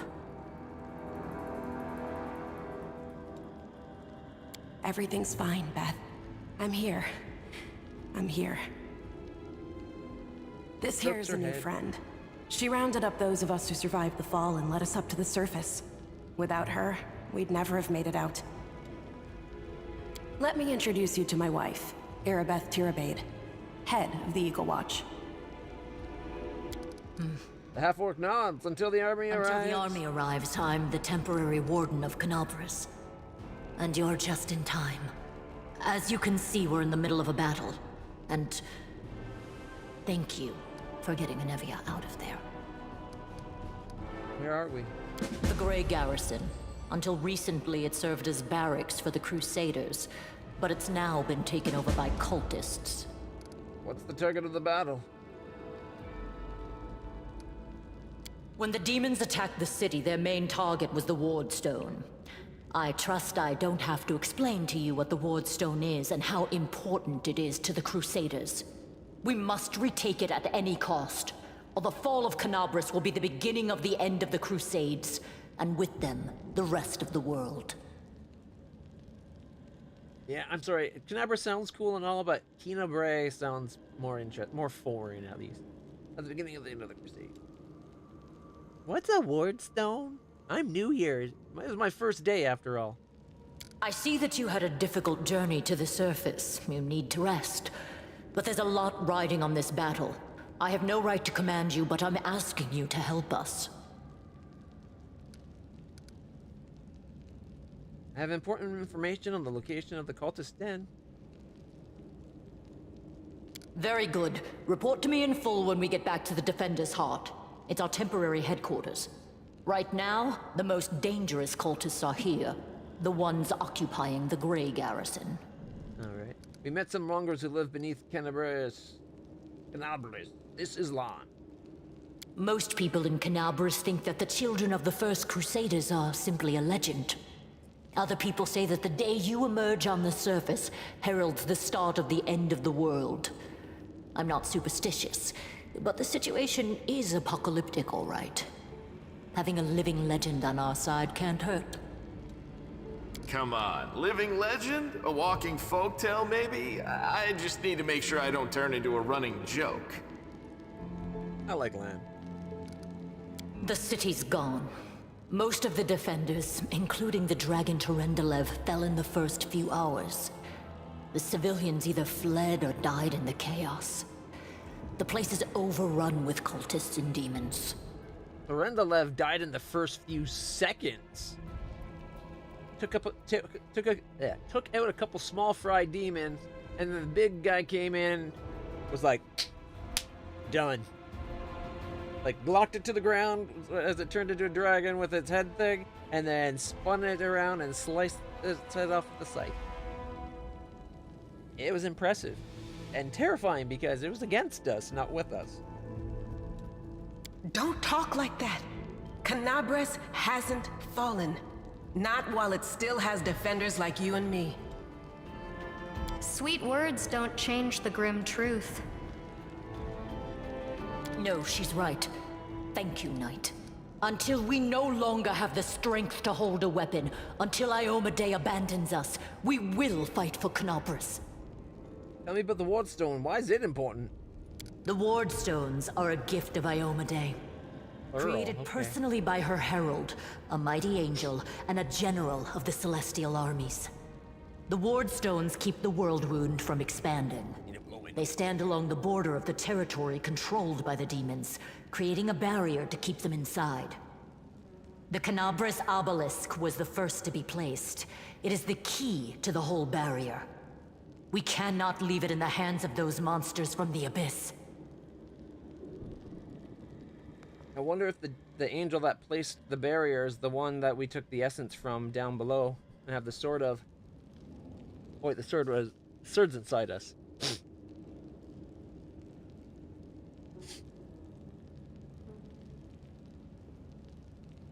There we go. That's a little bit better. Oh, I think the allergies are getting to me today. How did the Wardstones end up in the Great Garrison? The demons have long laid siege to Canabres, but this time, their lord Dascari appeared in the flesh. He ripped the Wardstone from the ground and hurled it halfway across the city to here. I thought the stone was destroyed, but it seems all is not lost, yet. Dascari has gone, but the Wardstone is surrounded by a horde of those creatures. What are they going to do to it? Nothing good, that's for certain. I bet if they desecrate it, it will lose its celestial wardings. And I'm betting the reason why Dascari couldn't stay is because it was probably like ripping him apart. It probably took a concerted effort to keep himself bound in our world and fighting the celestial powers while he did the damage he did to the city. And after that, well, probably hiding it, he was probably like spent. But how did he do that? He's a demon. The Wardstone should have burned his filthy hide. Yeah, it was probably like, hot, get out of my hand. Whew. Well, that kind of worked. I did what I wanted to do. I'm going to go home, not because I have to, but because I want to. Probably had to go. It should have. But what happened, happened. We don't know why. Let's not waste any time. To battle. That's the spirit. You, take Anavia to the rear. The rest of you with me.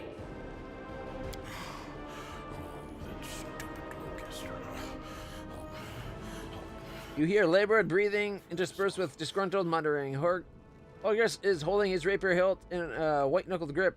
A bead of sweat trickles down his temple. Lord Horgus Worm, forgive me. I did not realize we had civilians among us. My people will escort you somewhere safe. To the extent that anywhere in Canabres can be said to be safe right now. Hey, where's my 2,000 gold coins? That's right. Fighting spirit is the one thing that we've got plenty of. Actual fighting power, that's not so great. Fighting know-how, even worse. But fighting spirit, at least we're rich in that. For Iomedae! For the Queen! Kill the beast! Praises are played, and the soldiers, inspired by her cry, rush into battle with renewed vigor.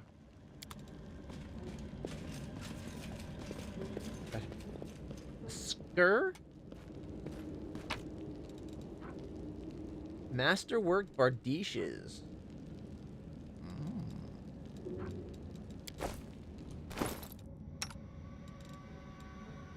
Bardishes. Let's see. Yeah, it's basically a glaive, but it's an axe head instead of a sword blade. Although,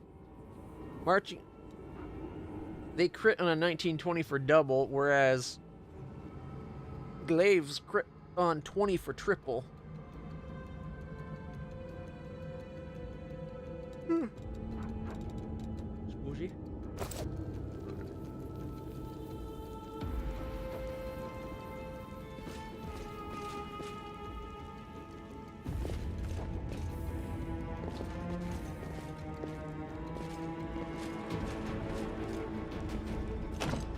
The door won't budge. Looks like it's locked from the other side.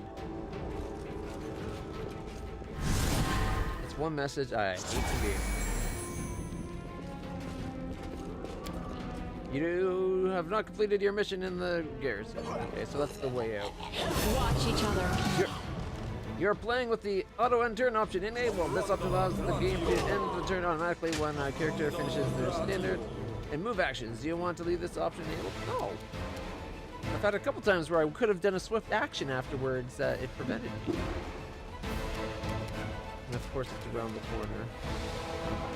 Can't charge.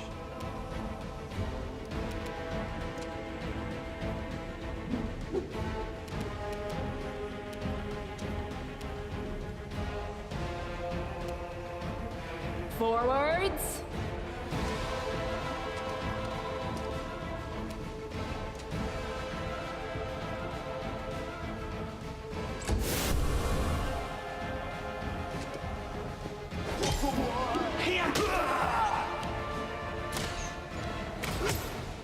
Baphomet cultists. Alright, we got what? Land? Is there anyone who can do 5-foot step? And then shoot so he gets both shots? Can't shoot their sharpshooter, but we can shoot the other people. No, we can only shoot this first person. Endure this!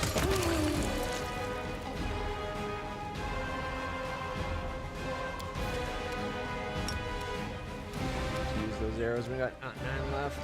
6 and 12 though. Not bad. Crit for 19. Go recruit.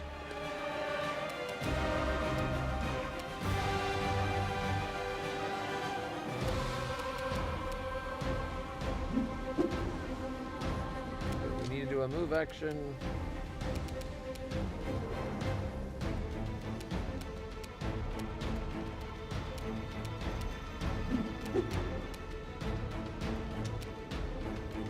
Is there a way where we can limit it to just the move? I guess we'll only get 19 of the 20. Oh, wait. No. It says 20, but it's also showing yellow, so that means it's using up the...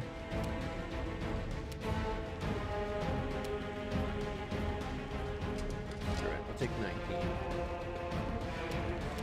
Are we in range of sleep?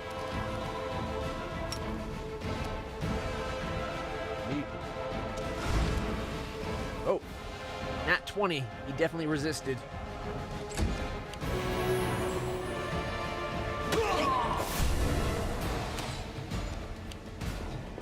Here Beth goes on.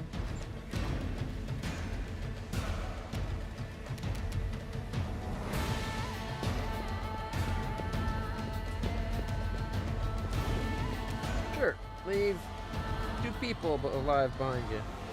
Don't worry, we'll deal with them.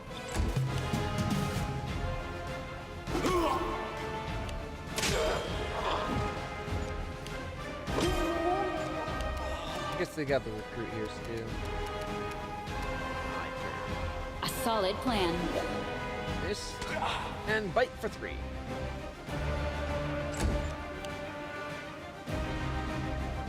Neophyte sharpshooter.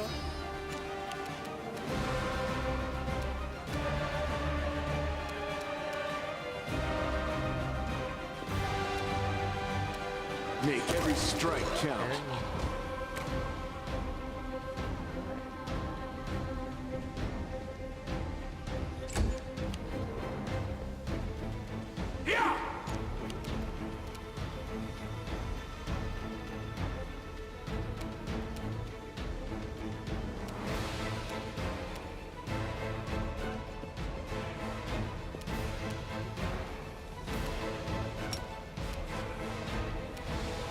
Sleep, sharpshooter.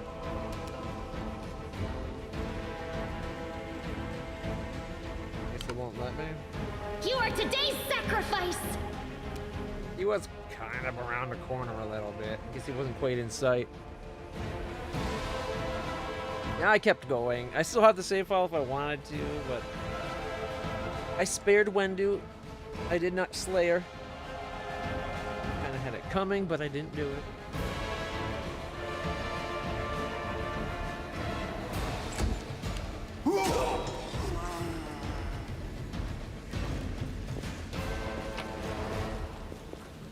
Scroll section.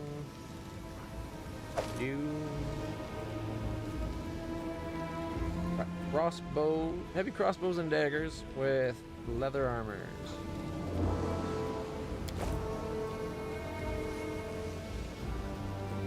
Let us be careful. Sealed with magic. Of course it is.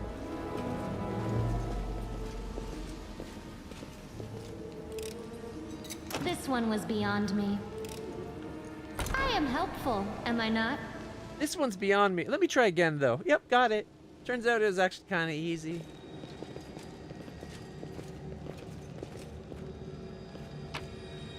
Alright, we got 2 potions of inflict light wounds, 2 gold, a spiral shell, a green quartz, and fine hides.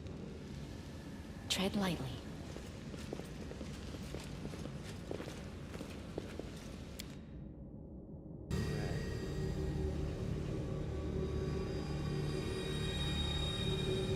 Is that the stone we came for? Hey, I know you. They're one of these cultists. How's it going, pal? Want to join? Your lot will be all dead soon, but we'll be alive. Nah. I can't. Come on. Leave these losers. The Crusades are over. Soon the demons will rule the whole world.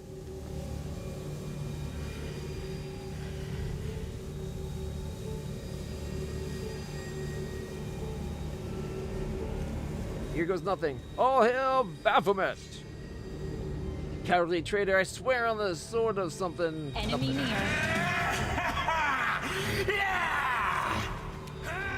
Holy shit balls. They are so lucky I don't have a scroll of fireball to plant right on that traitorous recruit's face. Lawful good my ass. Although he could be switching, like pretending to switch.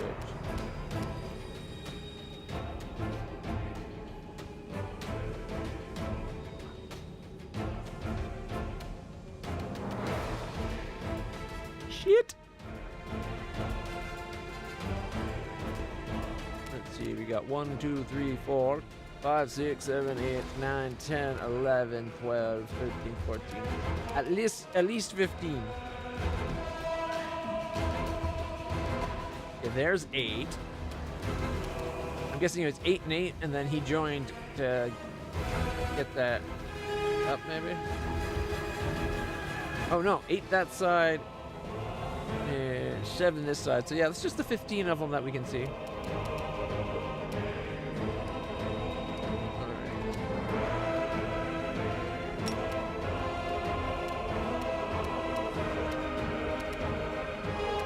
Poker? Sleep evoker. No! Shit. Well, fine. That did not work.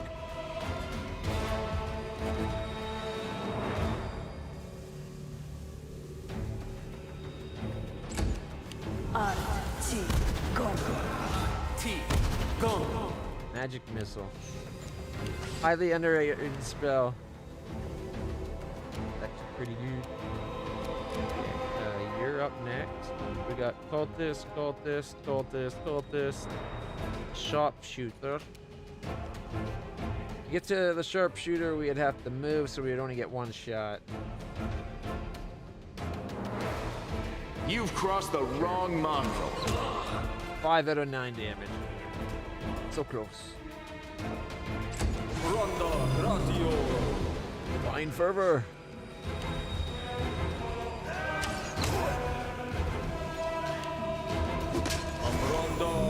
that guy already go? How did he go again?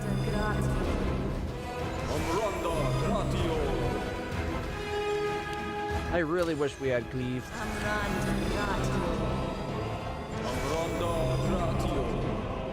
You know what though? We got that super glaive that's going to freak everyone within 15 feet out if she hits, right?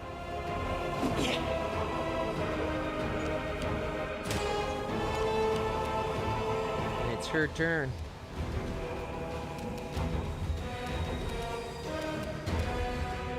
No glory without risk!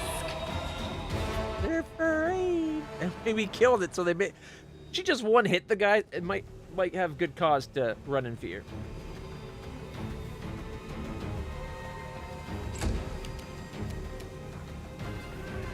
Attack! Miss and a miss. Ooh, crit miss. I didn't want to bite them. I didn't want to taste evil. It's kind of gross.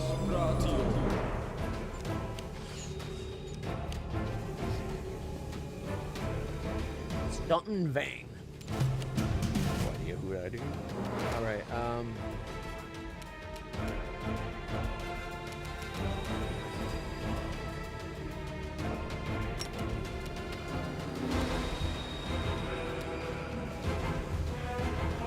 Sleep.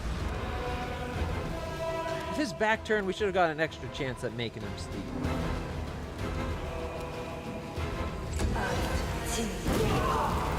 Burning Hands. I love that spell.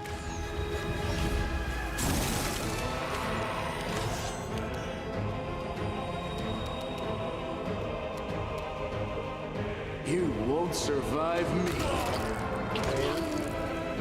Oh, come on. You could have done 2 sharpshooters instead of the guy close. I personally disagree with them auto-picking the second target. It should be this guy, and if he does die, this guy. Like, it should let me pick. Because I could have had both these guys dead. Still, we took 2 guys out, so I'm not complaining.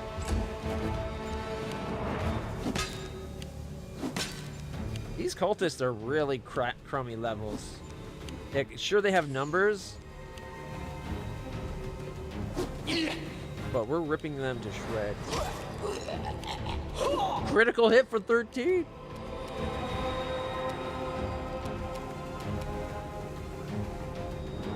The Inheritor, guide my blade! Critical hit for 23. That was the first time hitting him, so shouldn't it give that whole fear thing? Aim carefully. 8 and 4, killing it. It is thrown out. Yawn.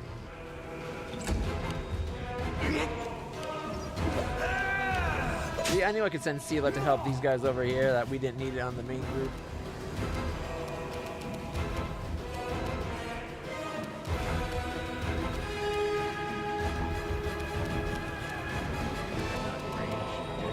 Go for their hearts!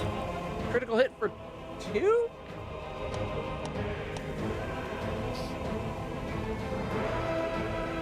I do not agree with this method of critical hits.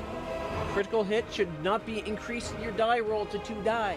It should be you get your normal die roll, and then you assume you had a second die roll at its max. So if you did a d6, it should be 6 plus what your normal attack would be. That way it doesn't, like, it shouldn't double your strength or anything, but it's a guaranteed max damage by your weapon and the damage of a normal attack. So all you missed is we got out of the dungeon, and we didn't find a water elemental, but I think I found everything else. And that one fight I was worried about with the 2 outsider things, ended up, that's the only things that were in there, and they are easily killed. The dirches or ditches or whatever, the dirges, the 2 little grummy things, I thought there'd be more of them in there. There was no reason for me to have feared that fight. They went down so easy. Most of my people had cold iron, right? So there's just like pop, pop, pop. Okay, well, more like pop, pop. There's only 2 of them.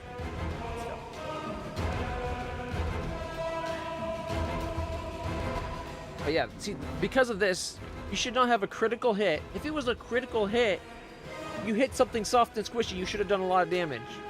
So it should have been 6. plus whatever the other hit would be.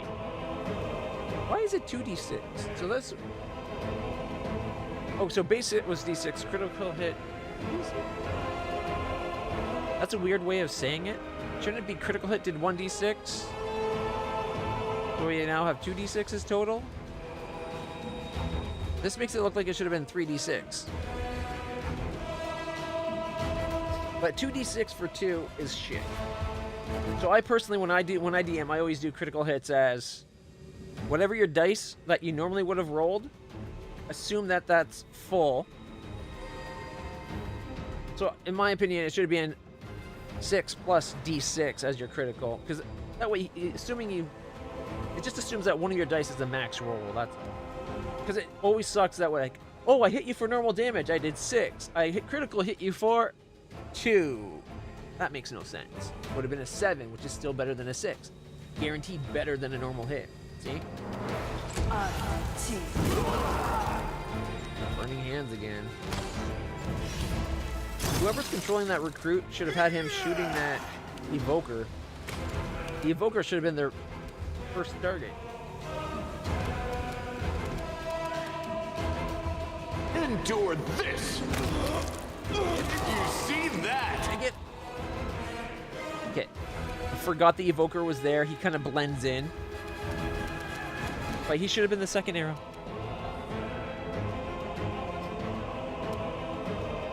Yeah, I know. But again, do the damage multipliers too. Like your stat multipliers. Fine. The dice, it should be... The normal attack should have just assumed a maxed damage and then do the extra stuff as the normal roll. So if you, like, for the things that triple crit, or crit for triple on a 20, that would be, say it did a d10, it'd be 10 plus your strength, and then you roll your attack as if you just did your attack, and whatever you attack would be added to that. That way, it guarantees max damage, normal attack, plus whatever the extra would be, you know? And have the extra rolled, because then that's still the wiggle room, you know?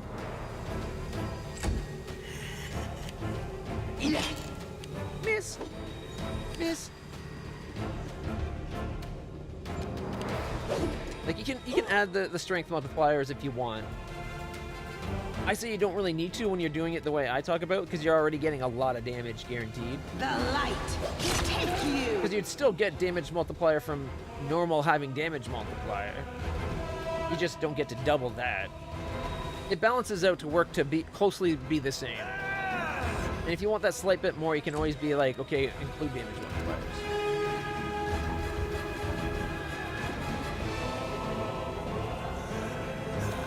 It would be nice that once you said go to the yellow, it had your character run.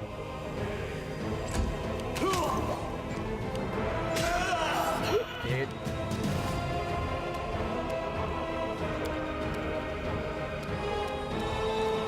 I'll cut you wide open.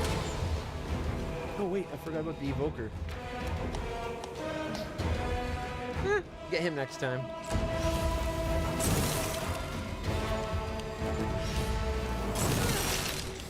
Not gonna forget him now. Make every strike count. Got him.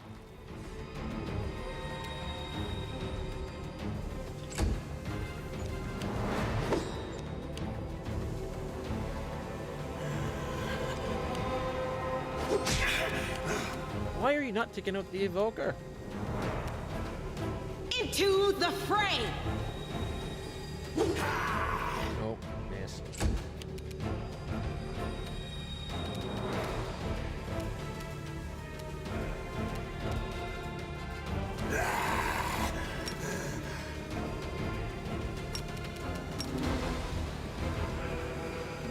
What's gonna let me charge?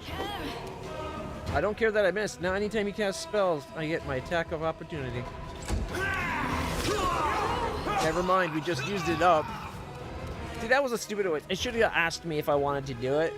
Because with these three getting theirs, I didn't need to do mine. The spirits demand your blood.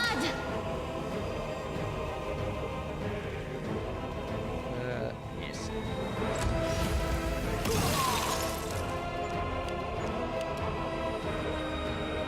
crossed the wrong mongrel. In that case, you might as well come all the way.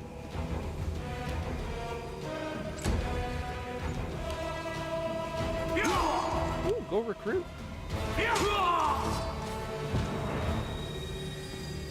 Shooting into melee. Your character, blah, blah, blah, blah, blah. Yeah, you get the negatives.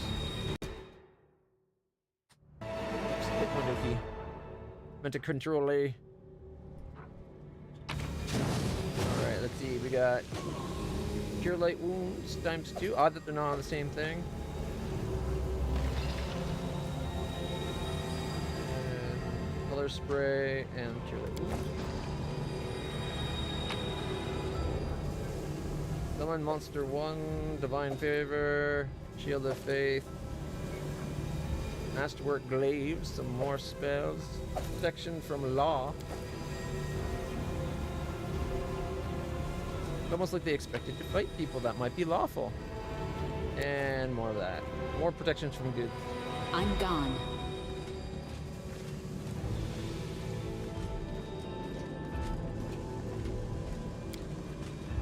These stairs are severely damaged. It's impassable. We are super burned right now. We got 13 chainmail shirts. Chainmail. What's chainmail?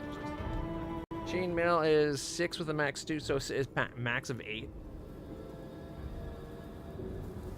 Kind of disappointing. There's so many armor classes. Like, so many of the armors are designed to get you to a max of an 8 bonus. By the time you like when again, max of 8, but you need high dex to do it.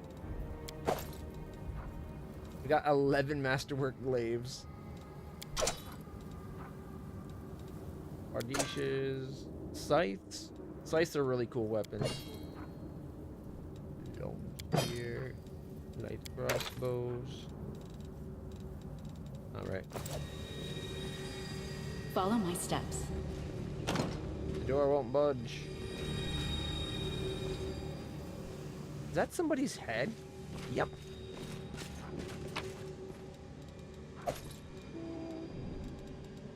Scroll, scroll, scroll, scroll. Potion! We can come back for that later, right?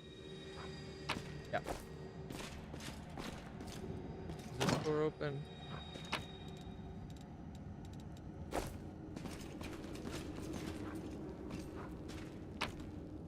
Potions ×2.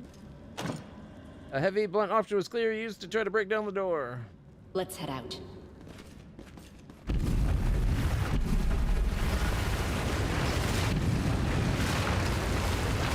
This place is falling apart. Collect all.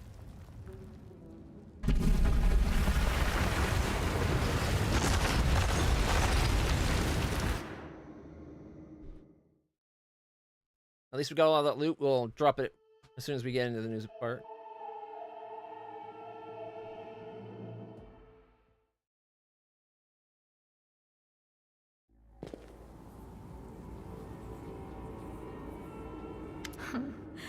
What's this? Do we have guests? Just in time. The place is a bit of a mess, and I haven't even poured the blood into the goblets yet. Why don't you... Oh! Okay, Minago is kind of awesome looking. Though the eyelessness is creepy. I think we can agree on that, right? Yeah, exactly. I'm with you. Who's the lovely lady? And whatever you do with her, you don't have to stare into her eyes. You might get the impression she is staring into your soul, though. I just imagine someone like her boyfriend's like a little unnerved, so one time when she sleeps, draws on some eyes. What an unexpected surprise! Staunton, my little sweetheart. True. Long time no see. I've missed you so much. Have you missed me? Admit it. You missed me terribly. I'm only just meeting you now and I've missed you, so I could listen to this lady talk probably terrifying nothings into my ear for the rest of my very short life.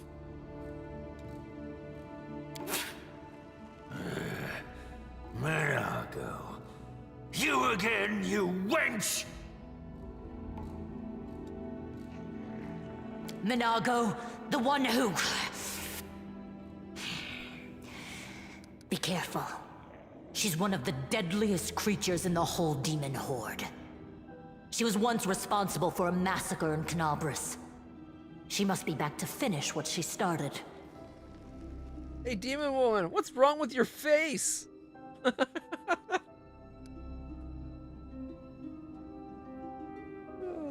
I kind of like it, but ouch. Staunton, do you know this demon? Does he know me? Staunton, darling. Tell them all how close we were. No, I don't need to be jealous of a dwarf, thank you.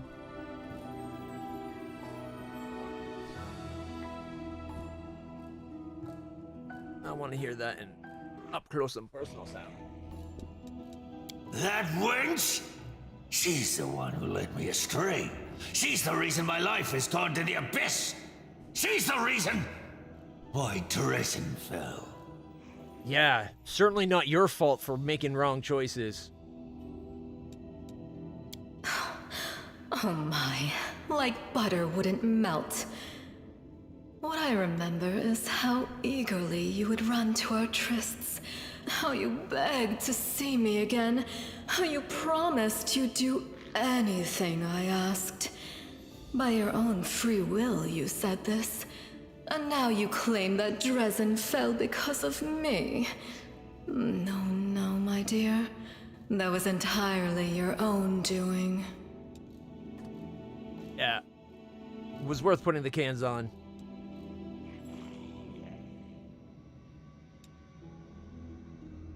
I'll beat your lying lips into your filthy throat! I'll do the same using my own lips to do it to your lips. We'll have a lip-on-lip war. 1, 2, 3, 4, I declare a lip war, right? Like, that's the saying? Now, Staunton, don't say things like that. Not about these lips, the ones you kissed so sweetly. Staunton, dearest, don't you love me anymore? Remember how good we were together? I was so hoping that we could patch things up. We could save her, right? I know they say she's a demon, and she's some devilishly good deed. Well, sorry, good for devil deeds. But we could save her. We could change her. I'll kill you! Kill you.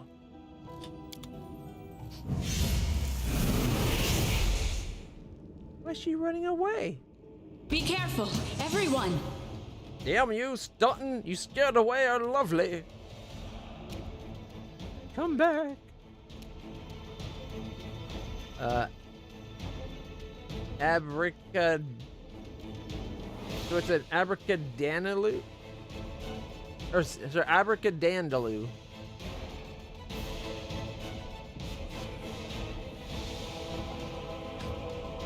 No, she can ruin us, but in the best way possible.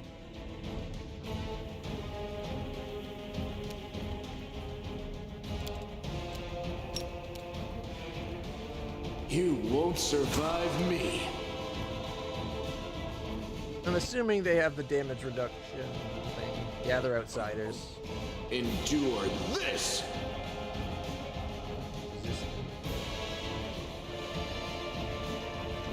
Claw, bite. Where does it list damage reductions? There it is. I'm sorry, this should be listed up near the top. Oh, there. Oh, it is. Jeez, I just didn't notice this line saying damage reduction except for cold iron. I was blind. I was blinded by our eyeless beauty. Can they sleep? Yes, they can. Right? Because it says poison and electricity.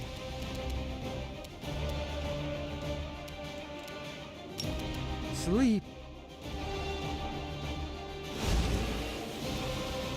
Didn't work. Shields out. Step in front of the archer. Apparane sentence. Okay, that cultist is now a target.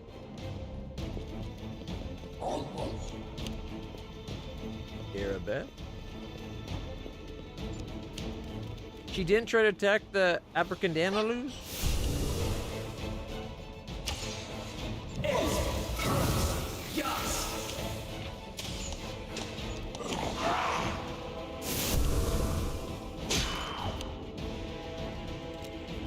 Shit, I'm at 9. Swift action, touch myself oh so nicely. For 3. And then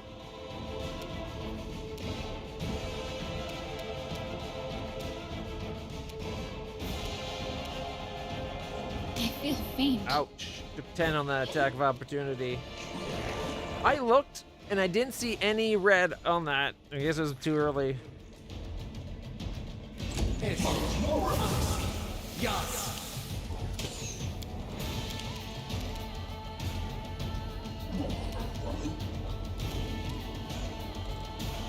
The Inheritor, guide my blade. Oh, she can't.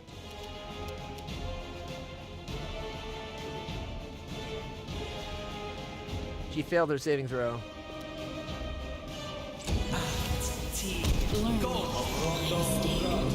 Well, I'm down. Fuck.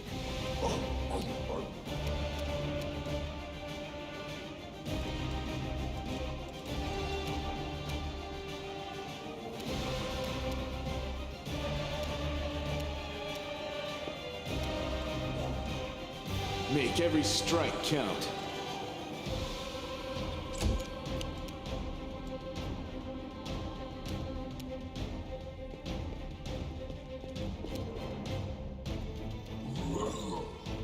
Amaranda gratis.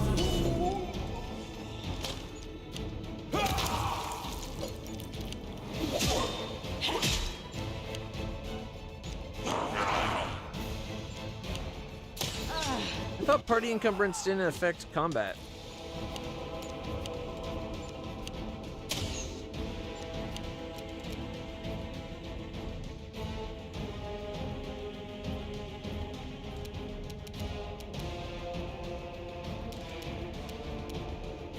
The light take you. Get out of the cloud. Can't even do the touch others.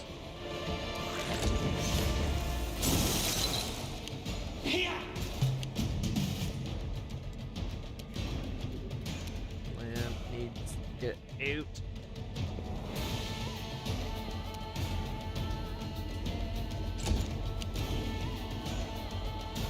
Man, she's still suffering from the gas.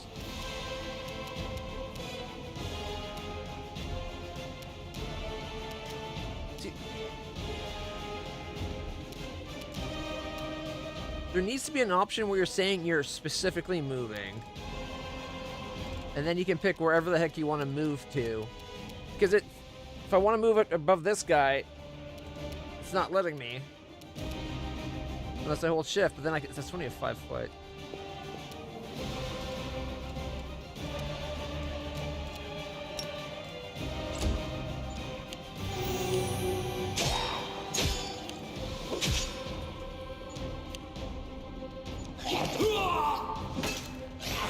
That stinking cloud really foobarred us.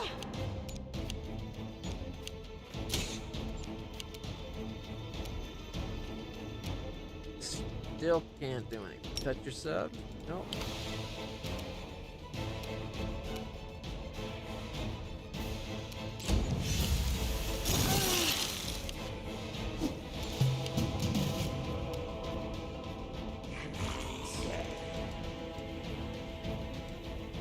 Should they not be saving every turn or something?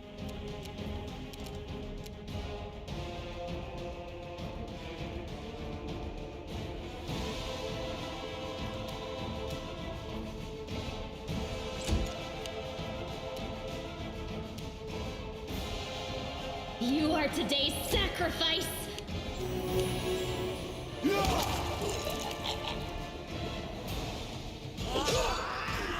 Damn. We did nothing this entire fight except for get our asses kicked.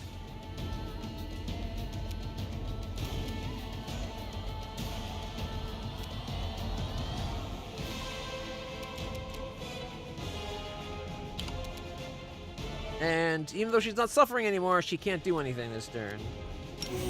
Except for touch herself for 3. Or move. This will leave a bruise. Critical hit for 5. Land's still getting fucked up by the gas.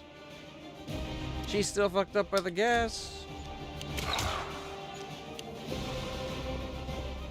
22 by Staunton. Nice hit.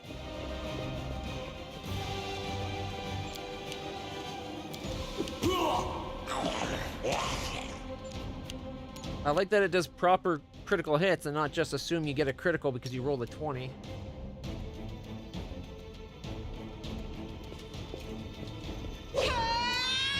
Miss. Touch yourself. He's still suffering. She's still suffering. Land's finally recovered.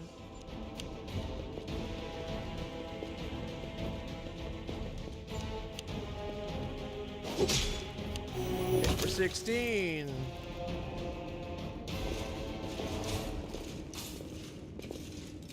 You can trust me. Magritium Turinos. Magritium Turinos.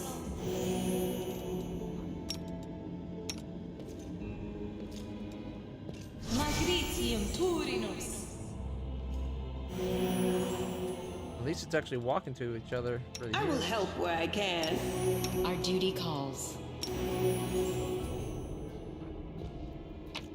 Alright, let's see. We got Fire Belly, Sphere, Moderate Wounds.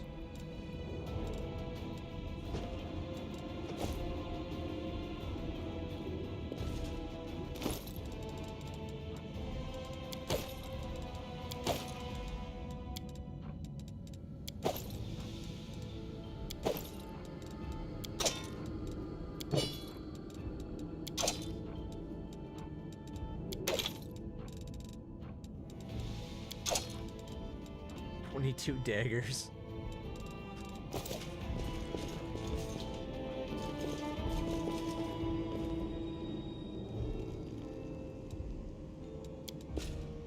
Oh, well, that happened.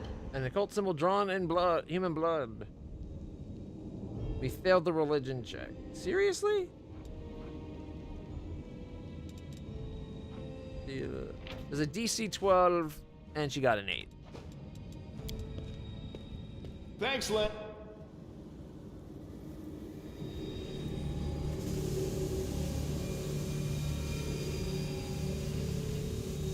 Should we not be stopping them going near the stone?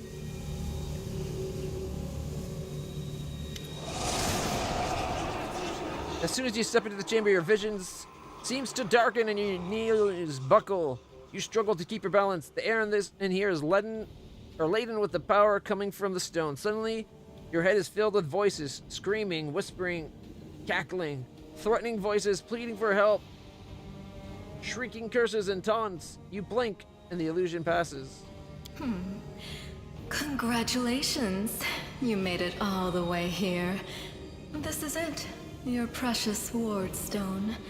But what are you planning to do now, I could kill you where you stand, but wouldn't it be nice if you could die in battle like heroes? No. I want you to die in despair, scrabbling around like rats in the blighted ruins of your city, blind and broken, your flesh scabbed and seeping, and every moment knowing precisely what was done to you. I liked it better when she talked nicely. Sounds terrifying. Except that's how we've been living for generations. There isn't a soul that can resist the temptations of the abyss. Even a stone can be turned. I'm not joking. Your precious ward stone, weakened from the injury inflicted by Discari, has almost succumbed to my charms. Soon the whole barrier around the world wound, the gift of your useless goddess, will be a weapon of the abyss.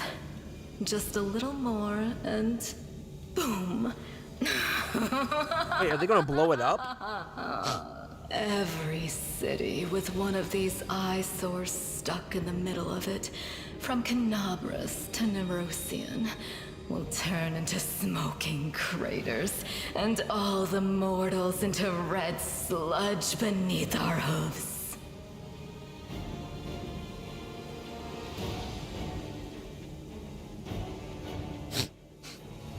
You know, it's not that surprising when you break something that, like, whatever's generating something, you break it, it makes sense that it weakens.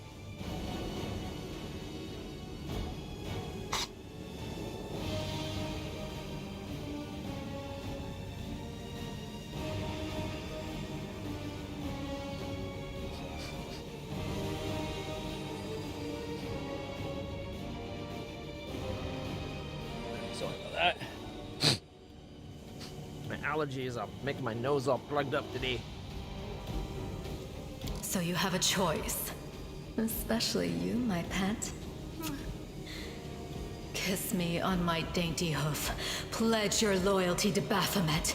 And when the world falls, its ruin shall be yours. Shut your filthy mouth, scum! Your sultry, perfect, filthy mouth. You've already forgotten me. You mortals have awfully short memories. Even shorter than your little lives. Staunton, sweetums. Don't you want to introduce me to your friends properly? No?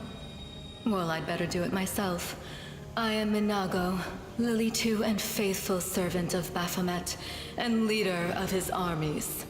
The city is mine now. I'm just starting to settle in, get things just how I like them. But once I'm finished, I promise you, the results will be simply to die for. She's the author of two of the most horrific atrocities in the history of the Crusade, the Fall of Dresden and the Red Morning Massacre of Canabras.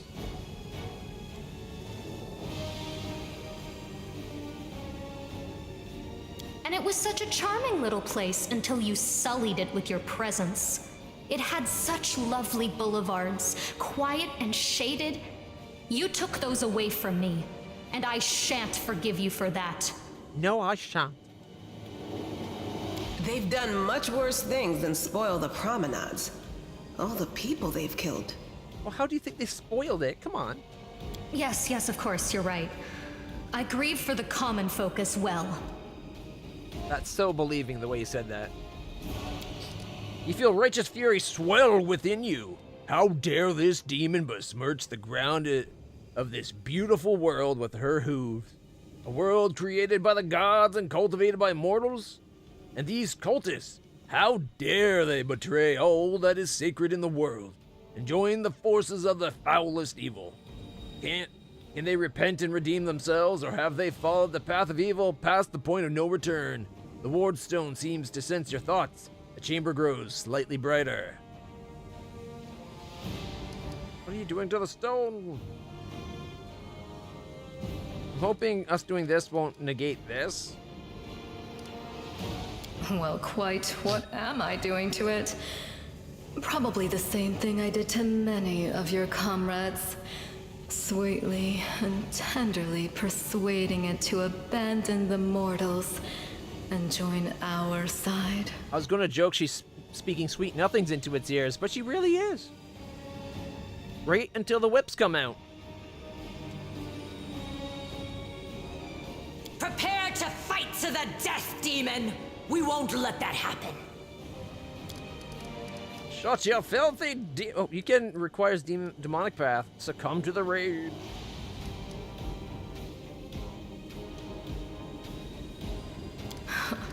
Make me. I was hoping she'd One say of the that. sweetest spoils of war is gloating over your broken and humiliated enemy. You want to deny me that pleasure? Your victory celebrations are a little premature, demon. Let there be light.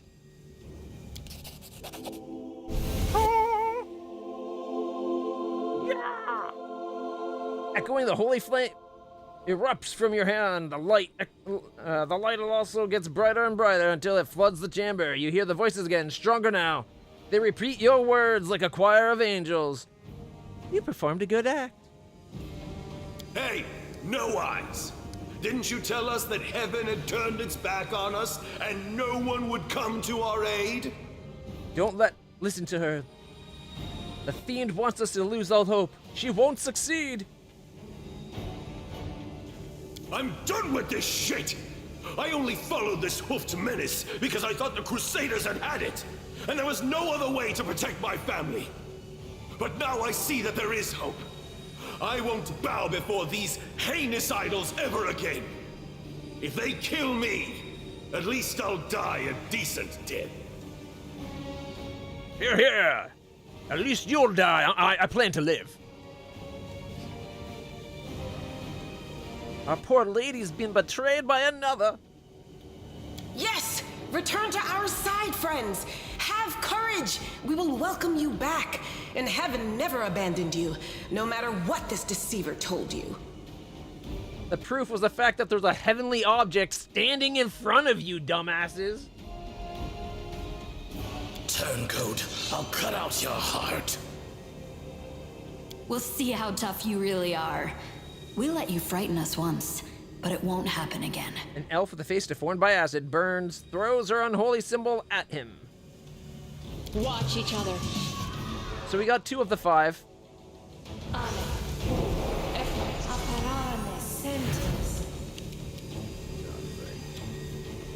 Man. Alright, we got a cultist.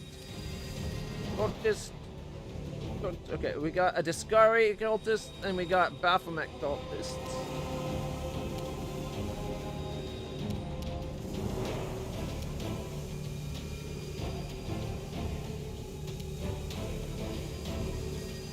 Fighter cleric. And then Minago. Level 17 outsider, level 11 witch with 395 hit points. Plus 25 will. 10 damage reduction over iron, good, or cold iron.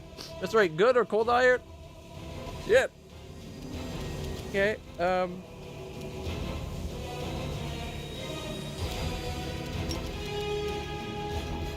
You've crossed the wrong mongrel. 5 damage. Hey, hey, hey.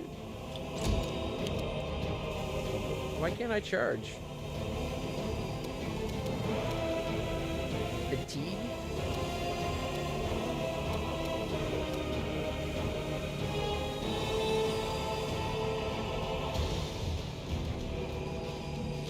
Into the fray! We're fatigued, so we'll walk slowly to it, but we are getting there. Got 5 feet left. Yeah, that's probably good enough. She's got big reach.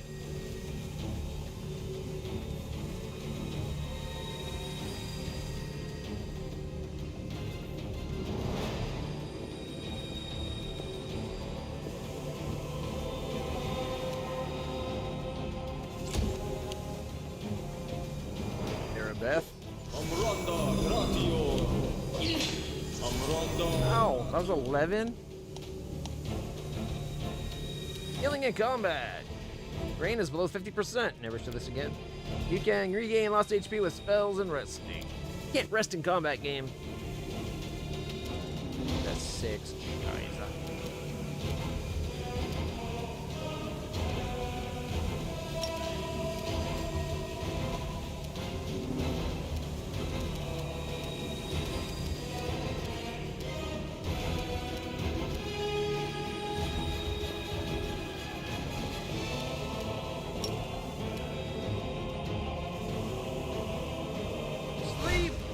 Oh, an 8 of an 8. Oh, by one more in our favor, and we would have had it. But no, resisted.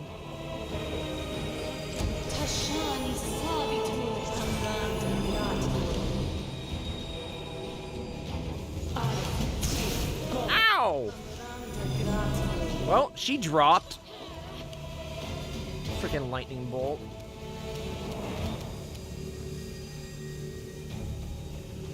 You won't survive me.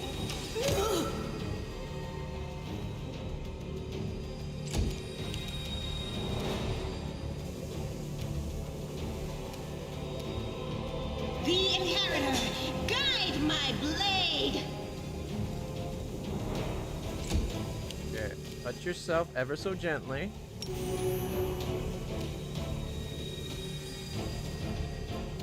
And then heal potion. And then yeah. I missed. I rolled a crit miss. That lightning bolt almost dropped even Erebeth. Damn, that guy that turned just did 18 or 12 damage, taking out the Discari guy. Why are you? That's it. I'm tired of playing around now. You want to know what will happen when I'm done with the Wardstone? Here's a little demonstration. Oh, all of a sudden, no more sweet nothings, eh? She just fireballed us into oblivion.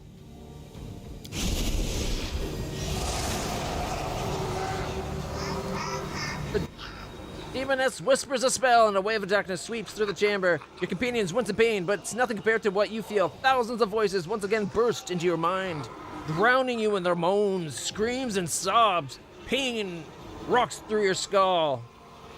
Your evil spells won't stop a righteous army! Iomade is with us! Yeah, what the goddess's name? Yes, yes. Keep telling yourself that. The roar of voices blends into an unbearable wall of screaming. Your vision goes dark. Did we not do the light thing?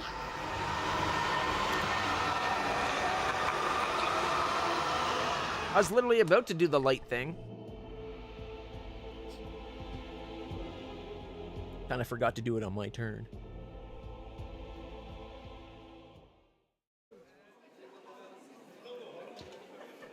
Praise Iomade, you woke up. Healing your wounds was easy, but you were unconscious for so long, I was starting to worry we'd lost you. What happened?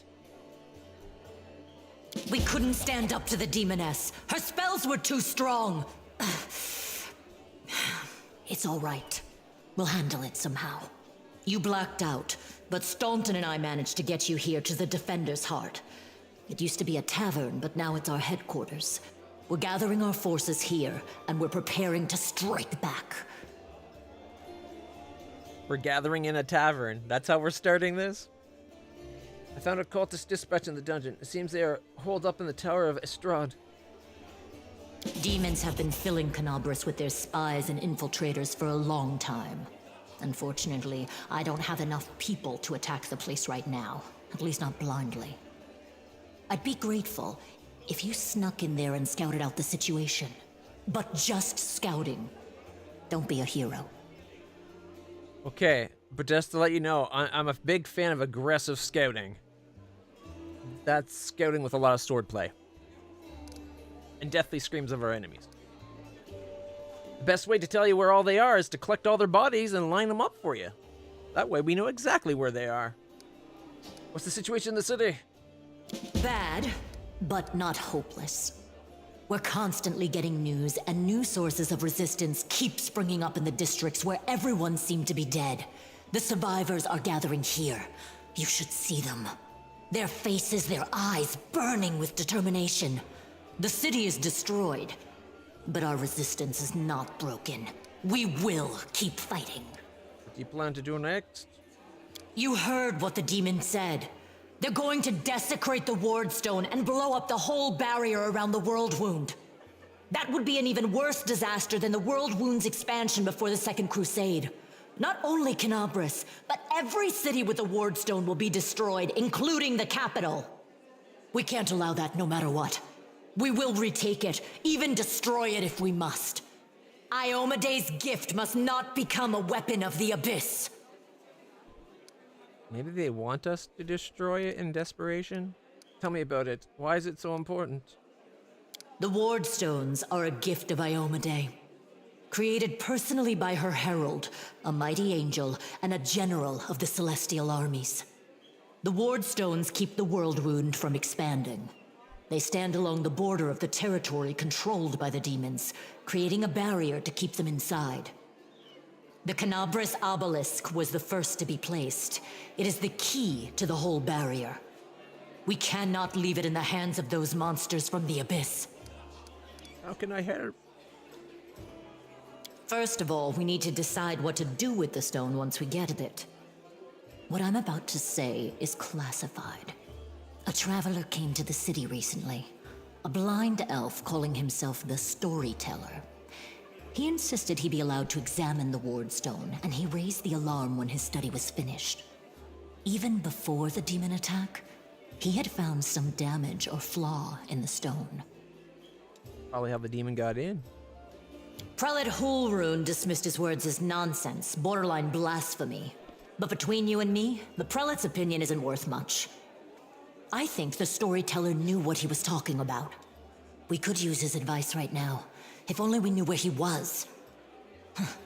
I remember the Storyteller spent a lot of time talking to Staunton, a dwarf from my unit. You saw him during the demon attack. The elf asked him about the history of the Crusades. Maybe the Storyteller told Staunton something about where we could find him if anything happened. There's another problem. After the attack, the demons began to gather their forces at the Grey Garrison. It'll be even harder to take them with a head-on assault. But I once heard soldiers talking about a secret entrance to the garrison. Trouble is, I have no idea where to look for it. While you explore the city, please keep your eyes open, in case you find something we can use. Half-orc smiles at you encouragingly. And one last thing. The Eagle Watch has lost a lot of soldiers recently. Some were killed, but others simply haven't been seen since the attack. In the chaos that is now Canabras, it's next to impossible to confirm anything for sure. One of the missing fighters is Janna Aldori, a new recruit in the Watch. She got along well with Sela, and she often went drinking with her. I honestly thought Sela and Janna had died together. But now Sela's returned with you, and there's no sign of Janna. If you learn anything of her whereabouts when you're out in the city, please report back. All right. Everything is clear. May the goddess help you. We're still fighting, which means that Canabras still hasn't fallen. If you come across any groups in the city that can fight, send them here to the Defender's Heart. We'll need every fighter we can muster for the final assault. Alrighty. Yes, one more thing. Yes? If you're in the area, check out this address. It's our house. Mine and Inevia's. Well, it was our house. If the building is still standing, open the hidden compartment in the kitchen. It's filled with supplies for a rainy day. You can take whatever you find. You have more need of it. Alright. Anything else? Okay, that's it. Wow. It's just constantly, oh, and one more thing.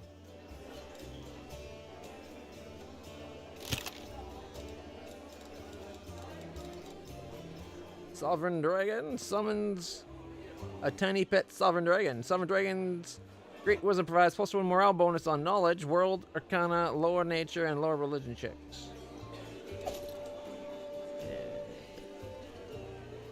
Bracers? Unidentified. Glasses? Unidentified. Gloves? Unidentified. Stylish hat, aka helmet. A magnificent plume, +5 max HP.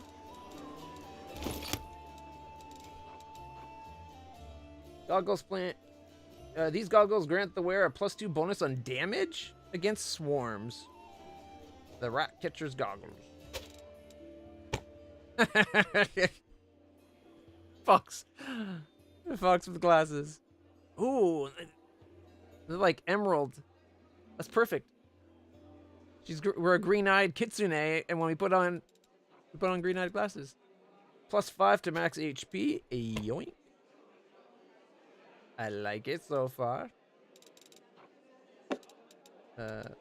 Where do we put the dragon? Oh, it's something we have to summon as an item. Okay. Righteous Exorcist Bracers. These bracers grant the wearer a +1 morale bonus on damage rolls against demons.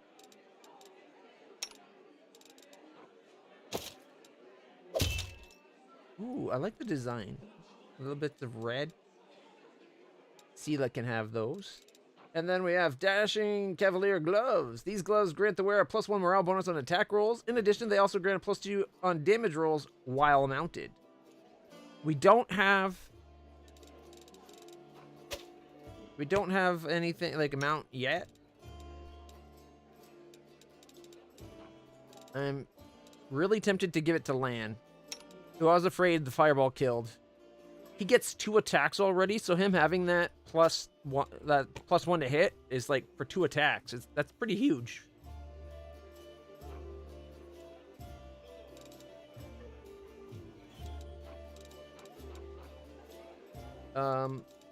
It didn't let us collect all the loot, did it? Or did we? It doesn't look like we have it all.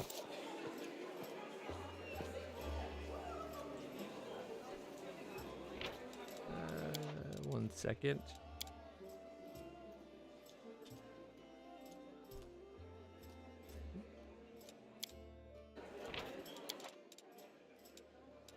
Oh, okay.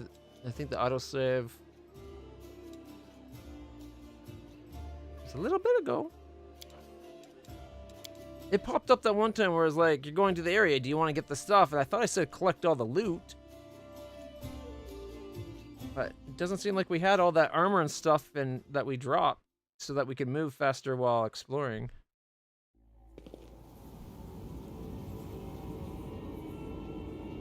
Oh, it's way back here. Do we have guests? Minago, the one who... Does he?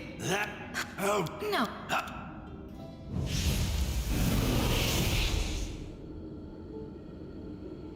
Save the last one for me. See, at this point, we do have it. It's only outside of combat that affects things.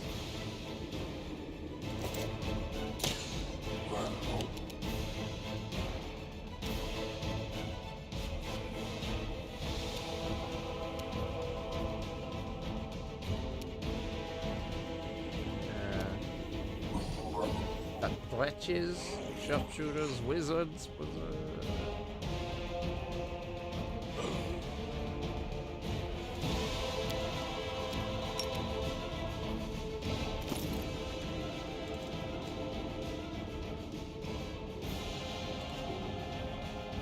Yeah. See, that's over 1,000 in just glaives.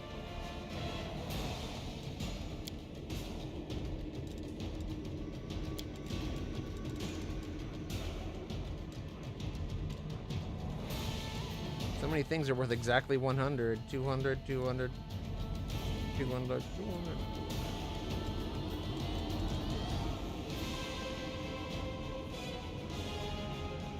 So, did we actually lose those items?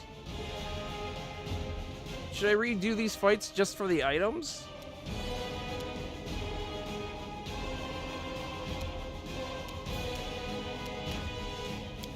Apologize for all the loading. Just verify.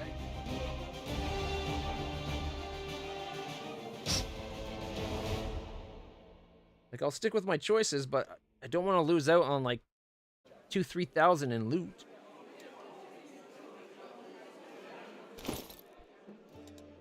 Yeah. We're missing a lot of loot. All the heavy stuff that was valuable.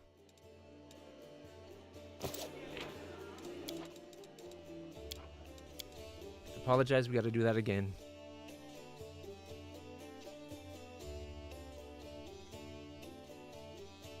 I don't get why we lost it. Like, we dropped stuff, but then whenever we left an area, it would always ask you, do you want to pick it up? And I said yes.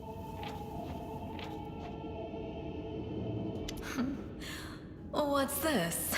Do we have guests? Just in time.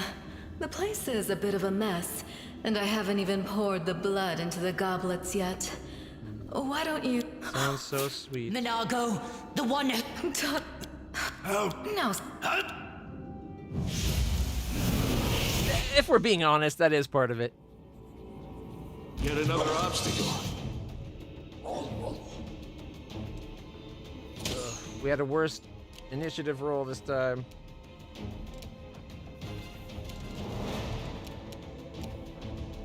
Can we get the cleric? Was it the cleric that did the I'll cut you wide open. It wasn't the cleric that did the stinking cloud, was it?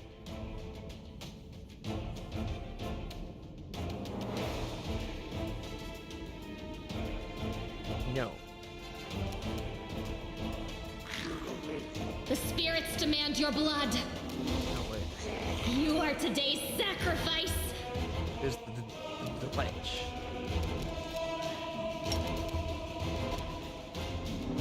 Sleep. Woo! By 1 point, we got it to sleep.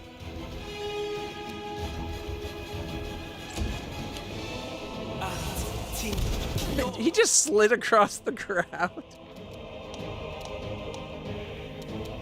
Okay, I'm going to quick touch myself for a little pick-me-up.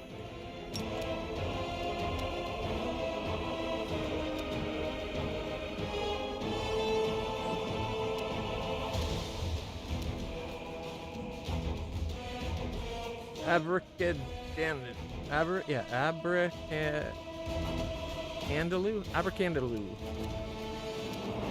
I don't know. I want to go for that wizard.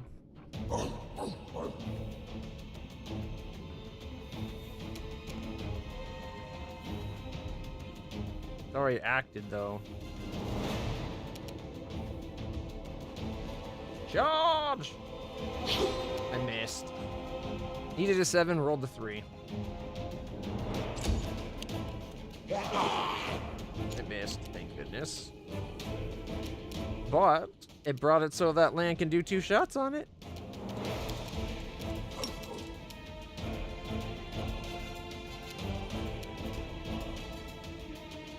You've crossed the wrong mongrel. 9 and 6.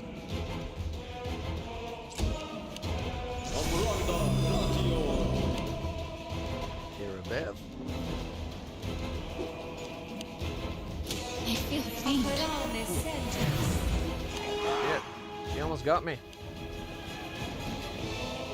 I'm at 2 hit points. What are they doing? They didn't even go up and attack. They just walked and did nothing.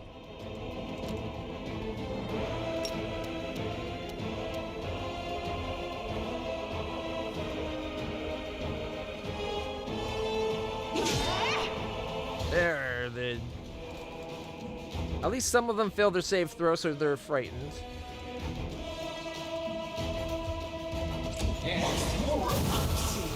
Stinking cloud. From my mistake.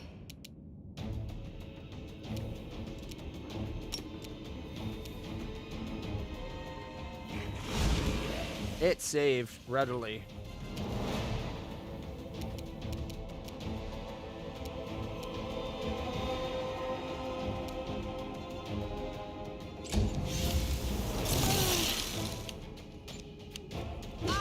Do they not have to save against the stinking cloud too?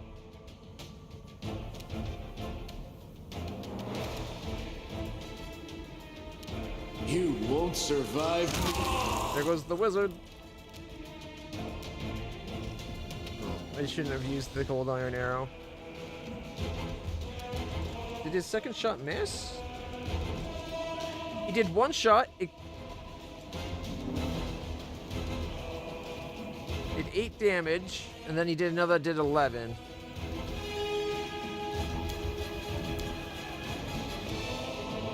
Alright. I thought it only had, I guess it had 9 hit points, didn't it?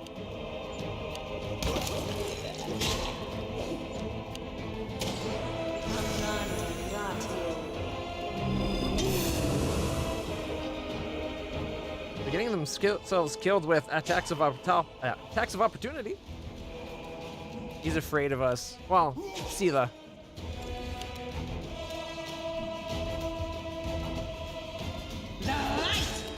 kill! 7. I guess magic doesn't help with the attacks or the damage reduction.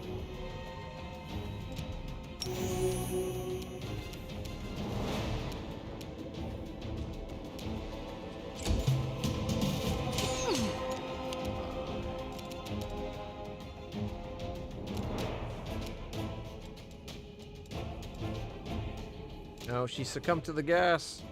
No.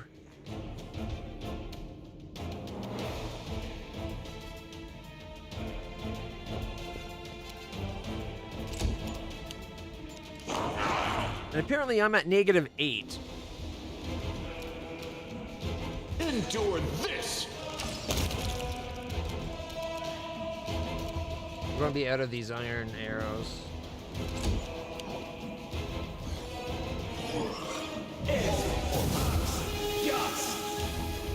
Another stinking cloud.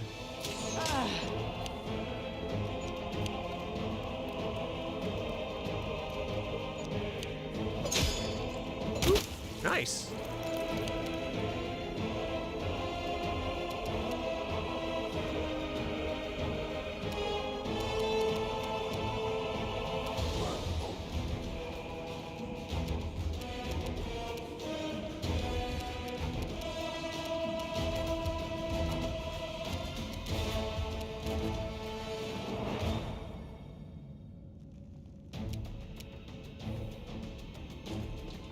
Gets her out of the cloud.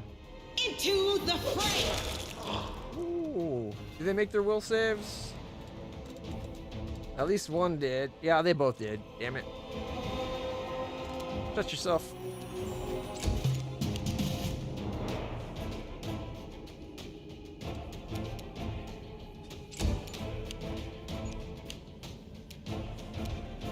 Make every strike count.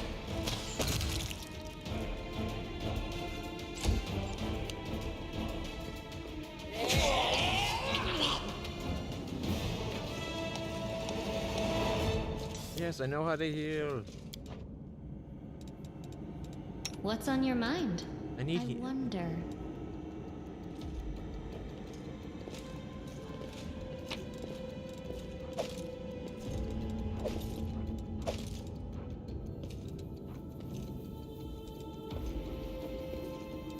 Select it all for now.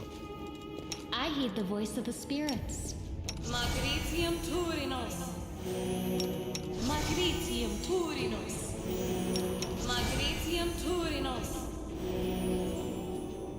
A bright future awaits us. Not with rolls like that.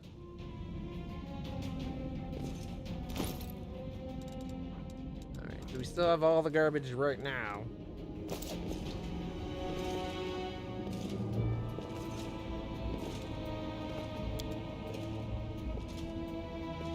Oh, well, that happened. She failed the check this time too.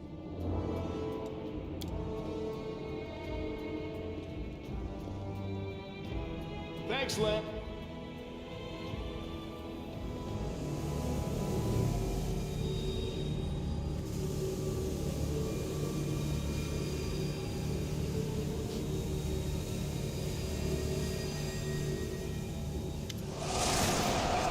Alright, as soon as you step into the chamber, the visions of darkness. Congratulations. You made it all the way here. This is it. Your precious ward stone. But what are you planning to do now, I could kill you where you stand, but wouldn't it be nice if you could die in battle like heroes? No. I want you to die in despair, scrabbling around like rats in the blighted ruins of your city, blind and broken, your flesh scabbed and seeping, and every moment knowing precisely what was done to you. Sounds terrifying, except that's how we've been living for generations. There isn't a soul that can resist the temptations of the abyss. Even a stone can be turned. I'm not joking. Your precious ward stone, weakened from the injury inflicted by Discari, has almost succumbed to my charms. Soon the whole barrier around the world wound, the gift of your useless goddess, will be a weapon of the abyss. Just a little more and boom. Every city with one of these eyesores stuck in the middle of it, from Canabras to Nerosian, will turn into smoking craters, and all the mortals into red sludge beneath our hooves. Okay, I really like this voice actress. She's doing a great job. I could listen to her all day. But while the laugh started strong, it ended kind of hokey. But fake laughing's really hard. It's not something I'm good at either. But yeah, the first of it, the laugh was really good, but then at the end it was like, ha ha ha ha ha. It's like she didn't feel the laugh in her heart, you know? Her twisted demonic soul wasn't really enjoying it. Just going through the demonic motions. Clearly, we need to turn her. I'm not giving up on that. So you have a choice.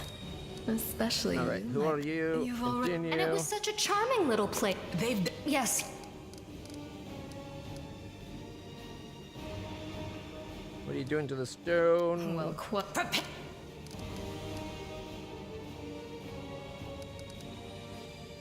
That opened up the chance for us to succumb to the rage. Shut your filthy mouth. Make me. One of the sweetest spoils of war is gloating over your broken and humiliated enemy. You want to deny me that pleasure? I was hoping she'd say make me. Let there be light!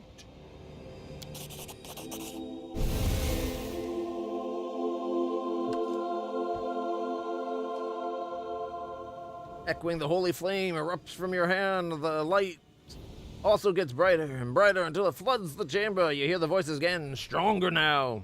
They repeat your words like a choir of angels. Hey, No Eyes! Didn't you tell us that heaven had turned its back on us and no one would come to our aid? Don't listen to her. The fiend wants us to lose all hope.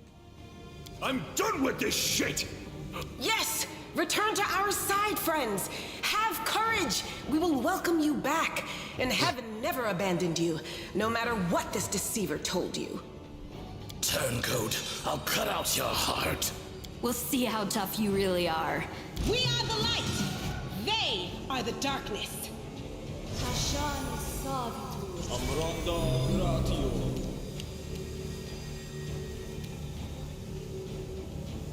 Alright. The only one we can attack quickly is her. Won't do us any good. So...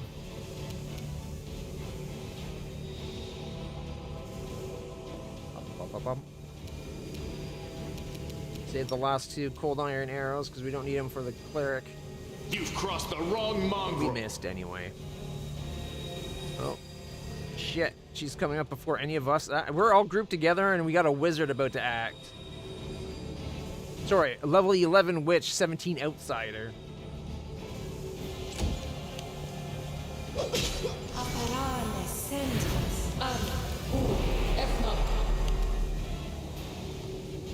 She just fatigued us? Is that what happened?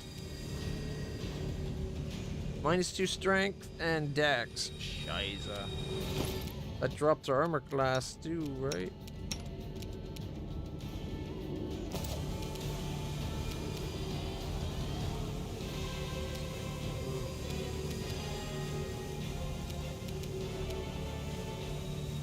Light of the angels. Now I want to get in closer for doing that. We can't charge. I can get where those two do anything, I can react at least.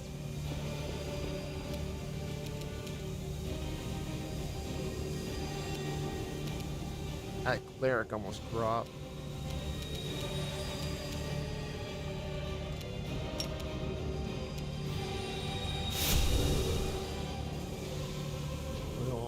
Smite evil!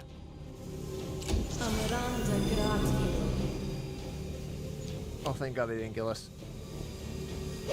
Why are you attacking her? Kill all the minions and this fight's over. Yeah. Okay.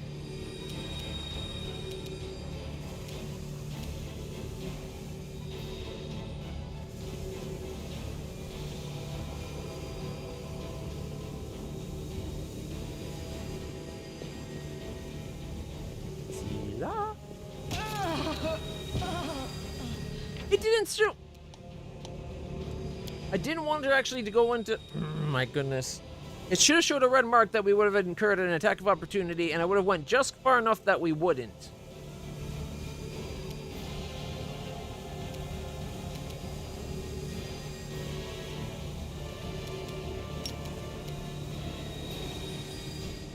Sleep.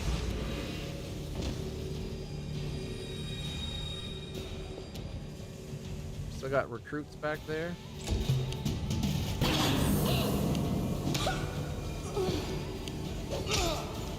This fight's not going well for us at all. You're up next. Let's two-shot ya. You won't survive me. Yeah, we did 9 of the 11. If only both shots had hit. We left them at 1.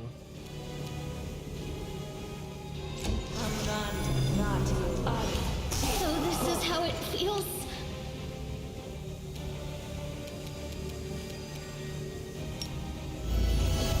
Let there be light.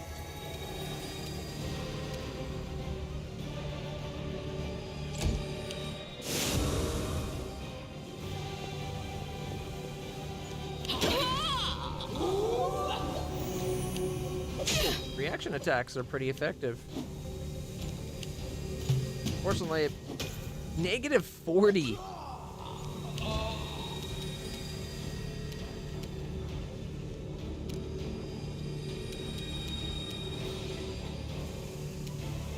Endure this!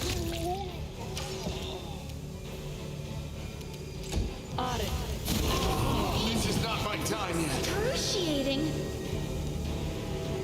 I don't think you can ever win this fight.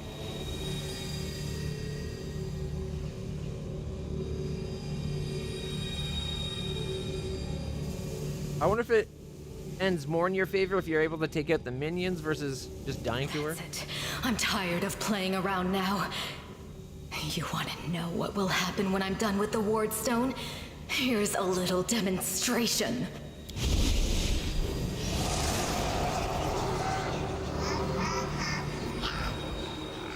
Your spell won't stop a righteous army! Iomade is with us! Yes, yes. Keep telling yourself that.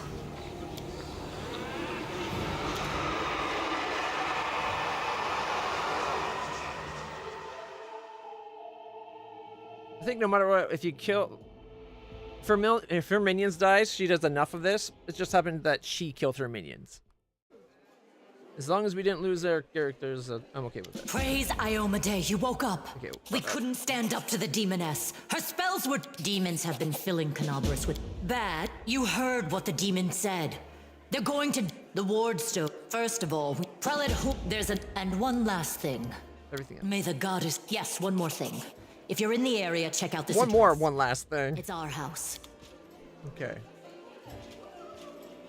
And now we'll find out if all that extra replay was... We got the items this time. There we go.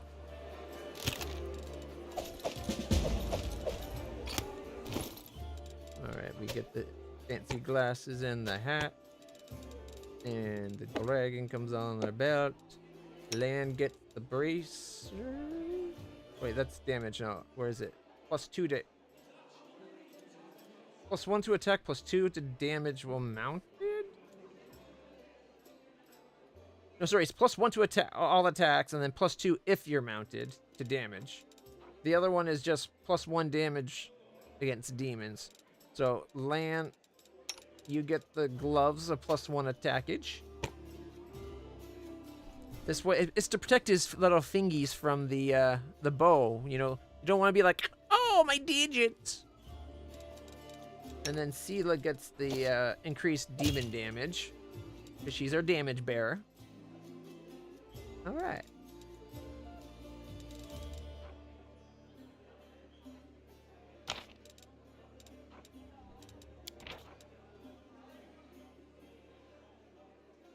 Tome of the Mentor, Sermon from the Labyrinth.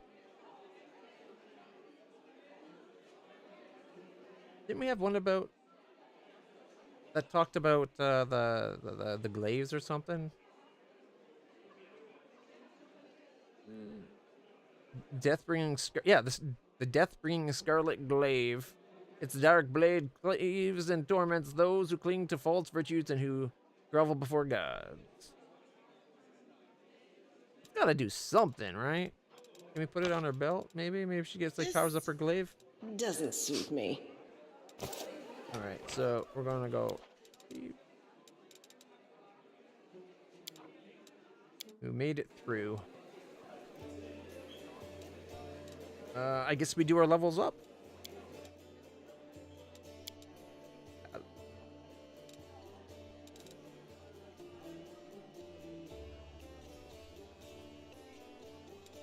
We can't be a shifter because we're lawful good.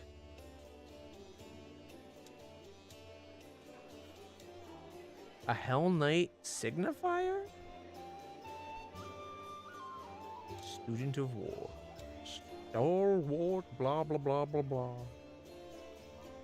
Endurance, dodge, toughness, and a base attack of 7.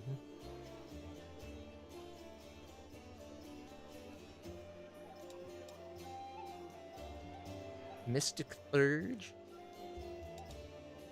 Eldori Sword Lord. Yeah, we're not getting that. Is there like a myth, like an advanced class version of Pally?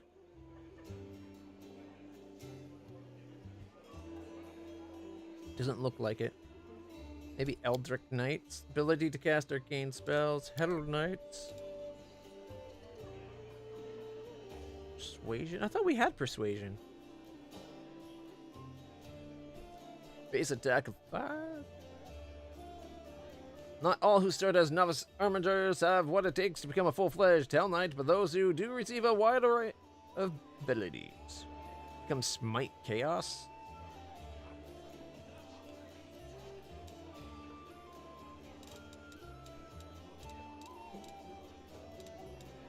Oh, so it's not what you need as a plus, it's how many ranks total. Oh, I gotcha. Alright, we're going to get our Aura of Courage. Divine Health. Immune to all diseases, including supernatural magical diseases. Alright. And now we got 3 in Persuasion. I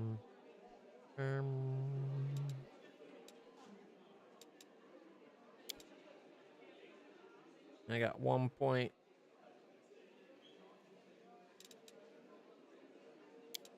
What's my religion to a 4? Gives me a chance to use the thing to cure disease. Not that I have disease, but...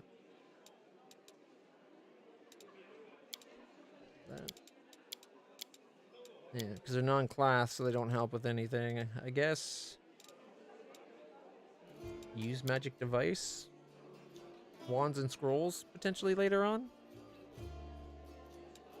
Or should I just pump it into perception? Perception kind of sucks, but...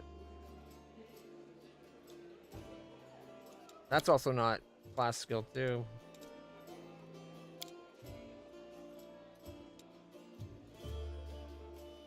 They're all wisdom, right? Ooh, that one's intelligence. If I go this one, I'm not too bad. I could do Arcana and World myself. It's intelligence based. I have a +1 intelligence, don't I? So yeah. So it's better if I do these two because I actually have intelligence, where these ones, it's just the class skill or whatever.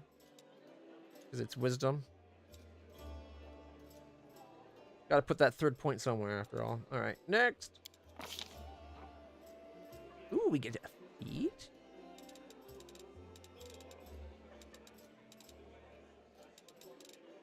Endurance. +2 bonus on athletics and 4 on fortitudes. Lightning reflexes. +2 on right now. Kind of want to get the magical tail.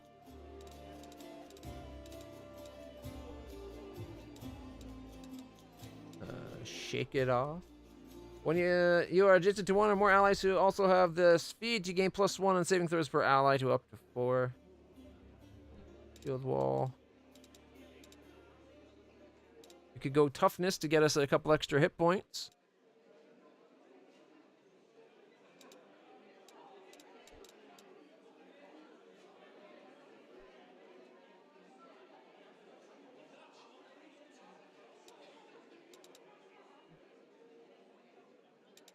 Oh, not yes. Combat reflexes. You may make an attack of a number of additional attacks opportunity per round equal to your dex. So that's 1 extra per round, right? But that's 2. 2 attacks of opportunity are better than 1. When an ally who also has this feat confirms a crit against an opponent that you also threaten, you can make an attack of opportunity as well.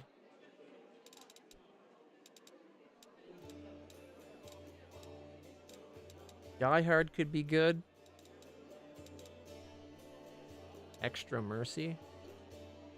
Your Lay on Hands ability adds an additional mercy. Select 1 additional mercy for which you qualify. When you lay on hands to heal damage to one target, it also receives the additional mercy. And the options are...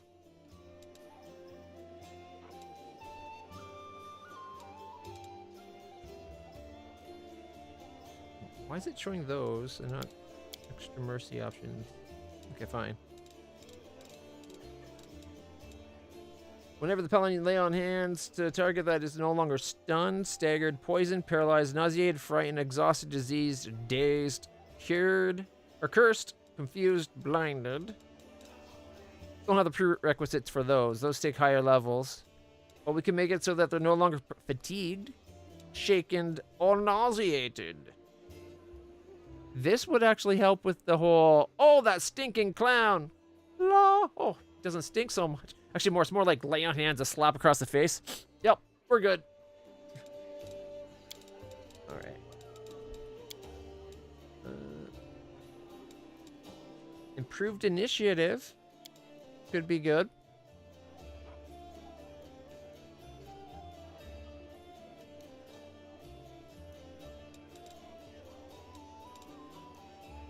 I do like the idea of vanishing. Twice per day. Gain a spell-like ability, each usable twice per day. We could vanish. Eventually we could get sleep. Blur or invisibility. Kind of wish displacement was sooner than having to get this 6 times. Dominate person. Holy shit. I like the idea of vanish, but it's better for rogues, so I'm not going to worry about it.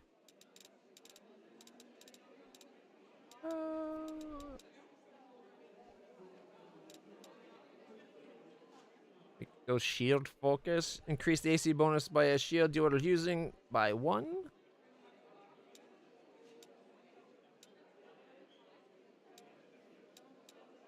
All right.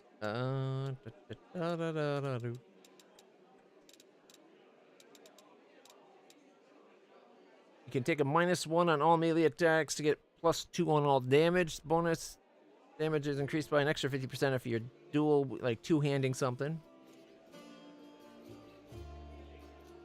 Does not apply to touch attacks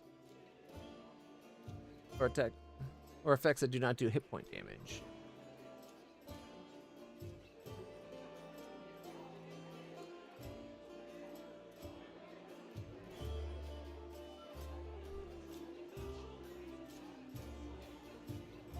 Two damage per round or per hit adds up, right?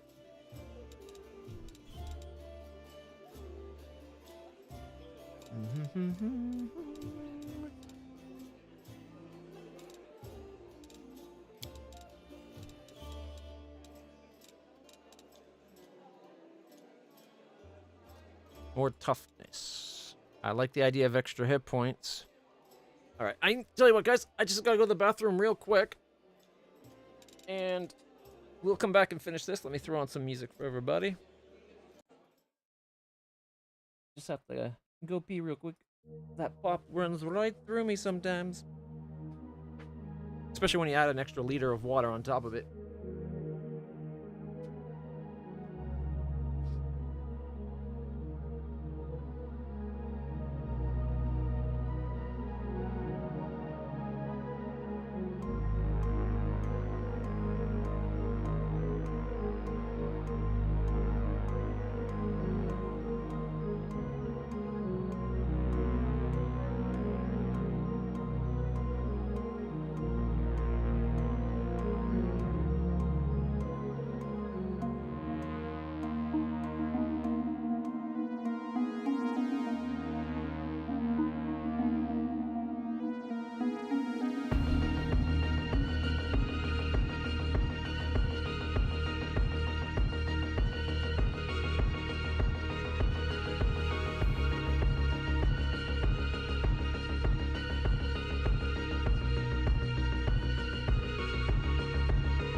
Keyboard on this lap.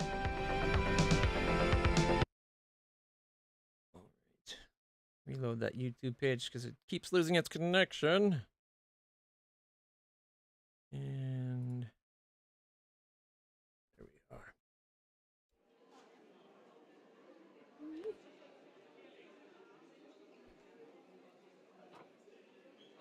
Okay. Toughness might be worth it. What's extra lay on hands? You can use lay on hands 2 additional times per day?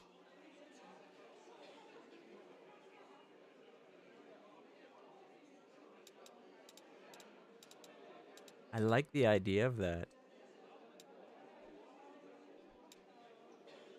Like, extra mercy's kind of cool.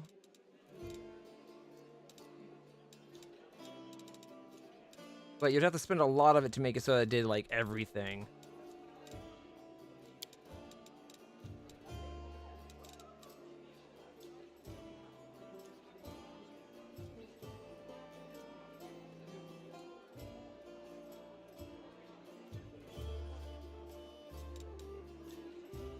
+2 to use magic device.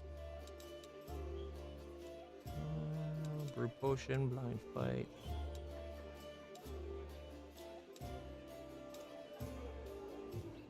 With actually extol the virtues of your magic to 1 creature within 30 feet.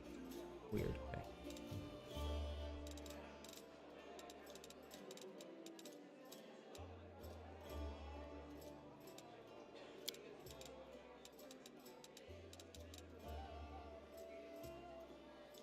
Two extra lay on hands per day. Or I just have more hit points. You gain 3 hit points for every hit dice you possess beyond 3. You gain an additional 1 hit point if you have more than 3 hit dice. You gain +1 hit point whenever you gain a hit dice. That's just one is this. So, because we'll have 3 hit points. Will this give us 9? This won't give us 9 more, will it?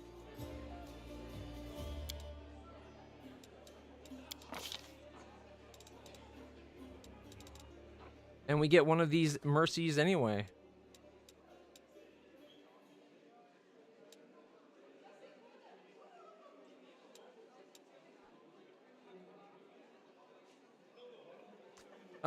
Anybody have advice on which one of these to take?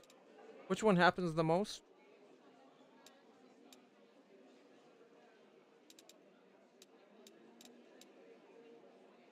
This leads us towards exhaustion. Which, exhausted isn't a prerequisite for anything else. Shaken leads us to frightened. Sickened towards nauseated.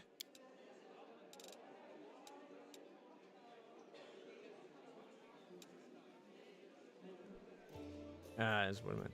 Doesn't read that way by the way they say it, the way it's read. Because it says you gain +3 hit points for every hit die you possess beyond 3. You gain an additional. I guess yeah. If you have more than 3 hit dice, you gain 1 for every extra level. But it's 3 at first, and then 1 for each beyond 3. That's fine.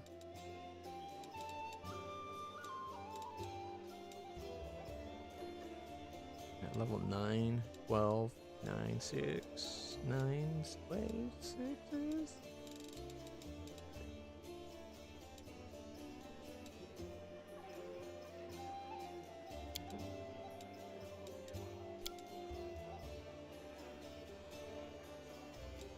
I'm thinking sickened, because is it sickened that is that what the stinking cloud does?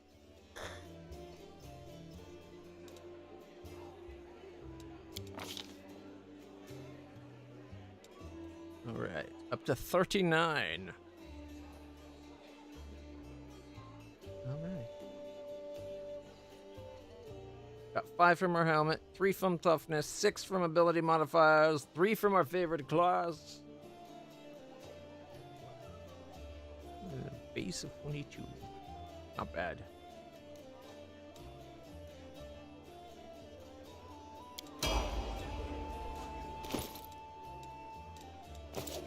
Wait, let's see. Where's the level up one? Leveling up.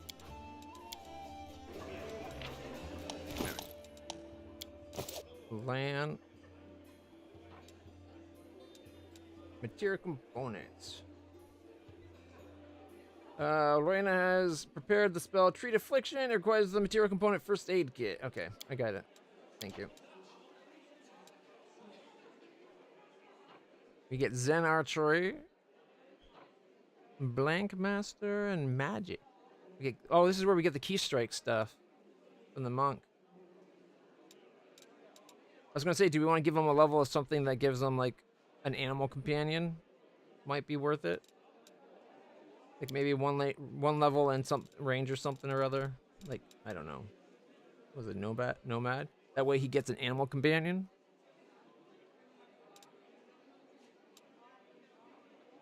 Or do we just keep leveling up the Zen Archer?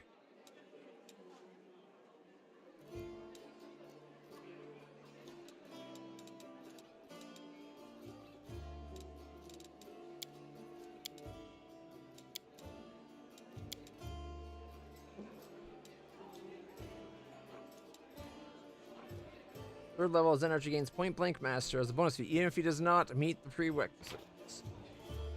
Okay, I get it, but what's the actual thing? Doesn't let you see what Point Blank Master does.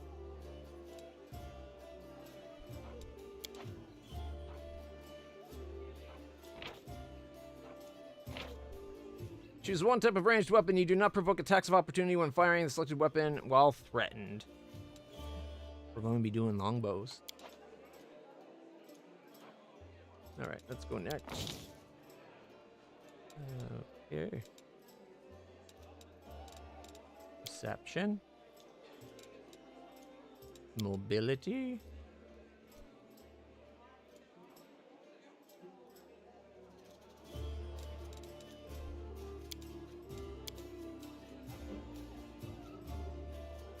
The religion instantly jumps up pretty good. He's got good wisdom.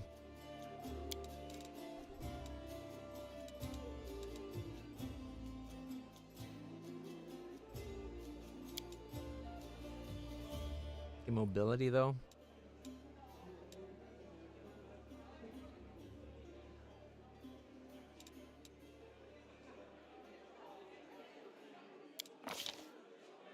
All right, we get to pick a feat.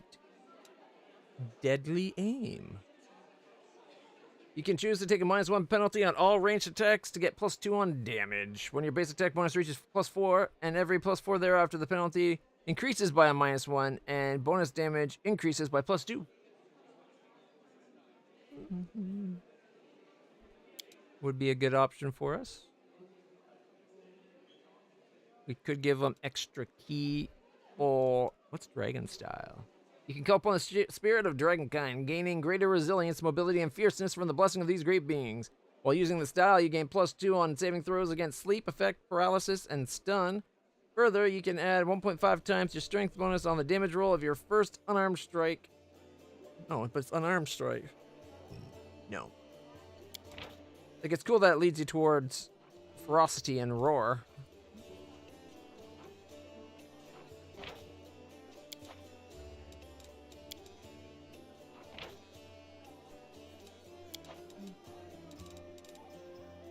Key pool increases by 2, takes multiple time, it does stack.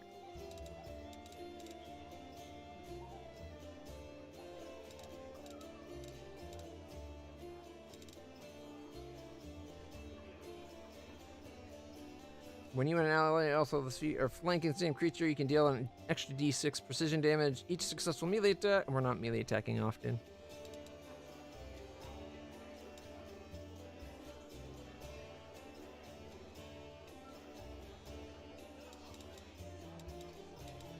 Volley Fire. You have trained to work in the ranks of archers to rain down arrows. You gain +1 bonus on ranged attacks rolls for each ally with the feat who's made a ranged attack since the end of your last turn against a target within 15 feet of your target. If we had more range, that could be really good.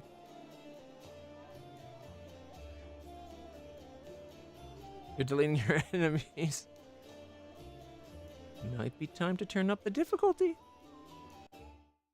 Oops. Accidentally clicked out of the window. Like, if you're kicking their ass too much, that is an option.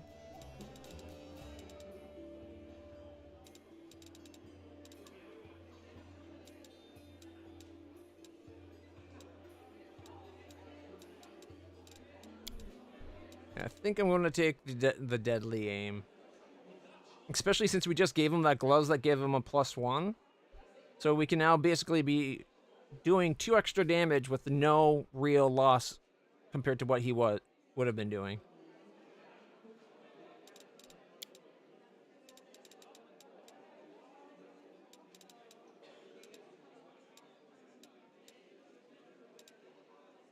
Otherwise, it would have been die hard, dodge, or toughness. Maybe improved initiative.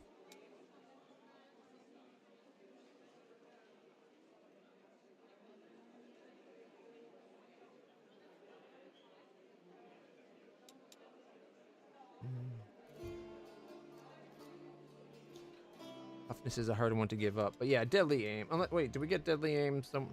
We don't like get deadly aim at some point just for being the Zen Archer or anything, do we? Arrows, snapshot, bunch of key powers, Zen Archer bonus.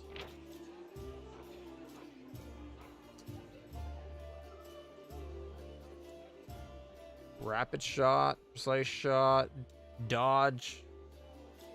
So you could potentially get it from other many shot. What's many shot?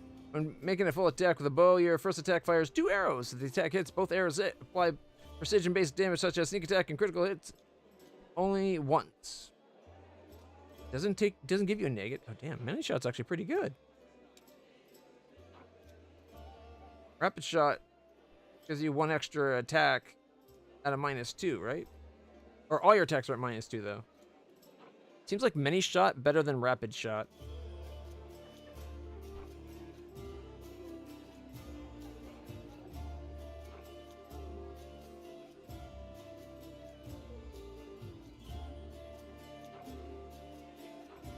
And that was what? 3 of those. So we could take dodge next time at 5. Zen Archer would get us dodge, or the probably many shot to be honest. And then whatever we don't take, we can get 1 there. And then yeah, we'll be good.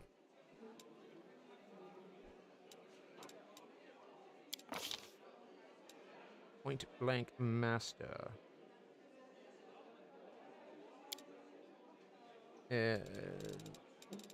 Does longbow counts for a composite longbow, right? What's a ray? Rays are a type of ranged weapon? Is it like ray guns? There we go. No longer takes attacks of opportunities for shooting his longbow.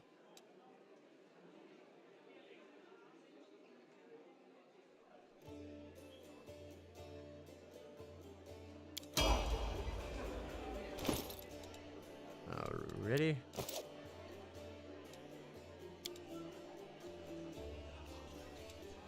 We get a feat.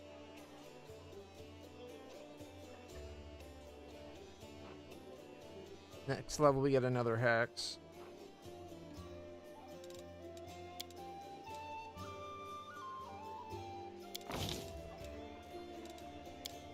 These are trickery.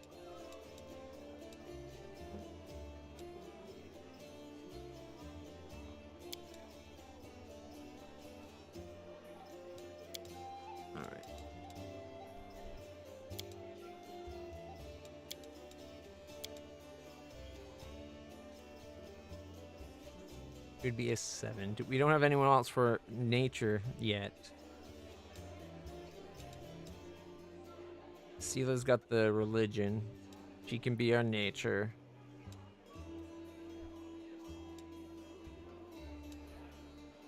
see there's also her world. So she's mainly, her main focus is trickery, but you can get other things up as well. Might as well get them up as well.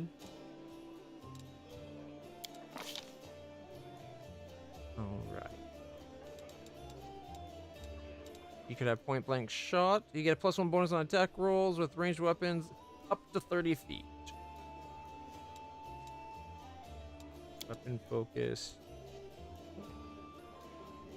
I don't know if there's a lot of good rapiers in the game, but we could give her the rapier.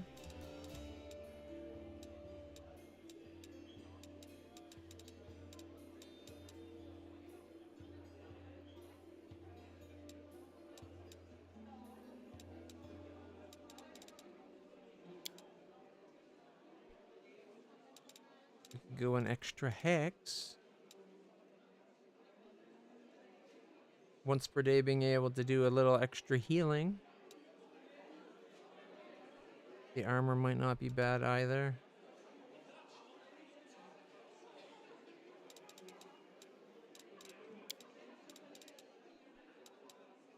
Improved elven immunities. You become even more resistant to enchantment spells, gaining +2 bonus on saving throws against them. Additionally, the DC of enchantment spells you cast increases by 1.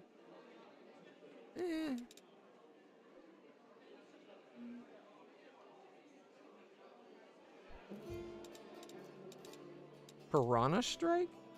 When wielding a light weapon or any weapon that can be used with finesse, you can choose to take a -1 penalty on all attacks and combat maneuver checks to gain +2 bonus on all damage rolls.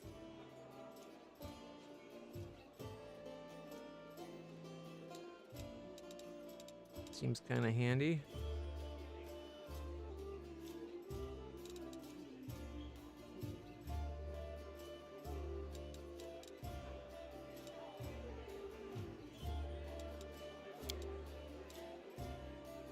Yeah, and a +1 bonus on all attack rolls using rapiers, which would eventually get us penetrating strikes and all these other things we wanted. Greater focus, specialization.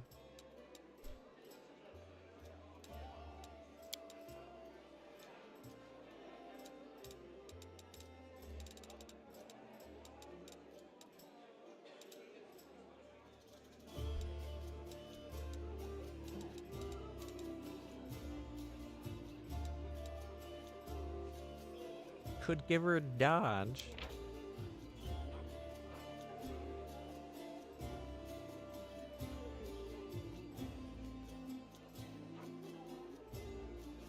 You take on a -1 penalty on attack rolls for fighting defensively when you lose the dodge bonus from Crane Wing because an attack missed you by 4 or less. The enemy provokes an attack of opportunity.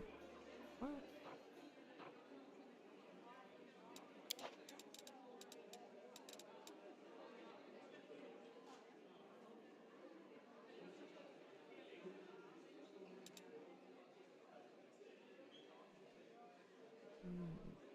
Or as an ally for precise strike, but we could give it to another ally.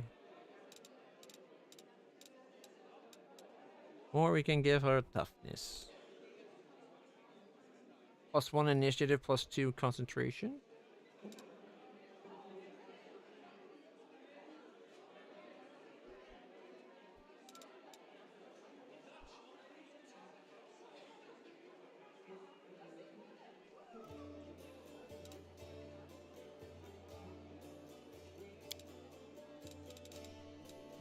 I'm thinking actually maybe that Piranha Strike. I like the idea of doing extra damage.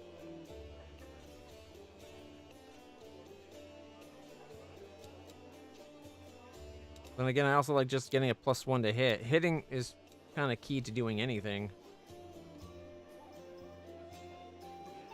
Screw it. Weapon, focus, rapier. Hey, she got some new skills, or new spells. Inventory. Her spell book. Want her spell book. Here we go.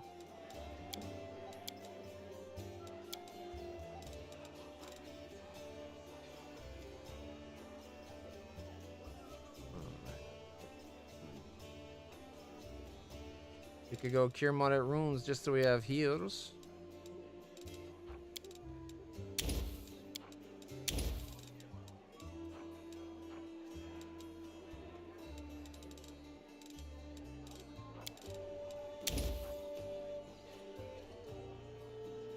it's hard to negate that line of talk, right?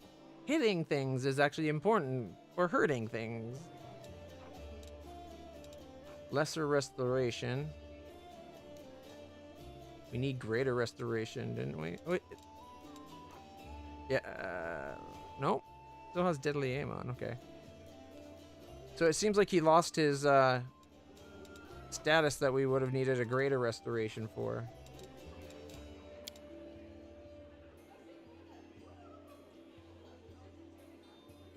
Oh, she can cast light whenever we want. Look at that. Guidance?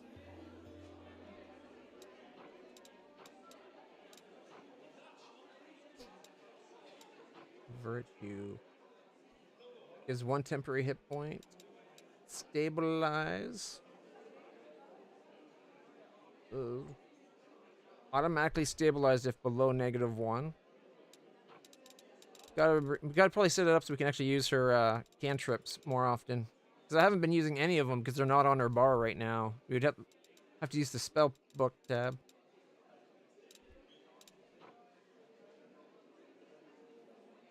Alright, I think that's a decent setup. We got more healing, which is a big thing. What does aid do? +1 morale bonus on attack rolls and saves. Plus D8 temporary. Oh. Aid might be a good spell, actually. 1 minute per level, so it's like 3 minutes. That's like potentially 2 fights if you're quick about it.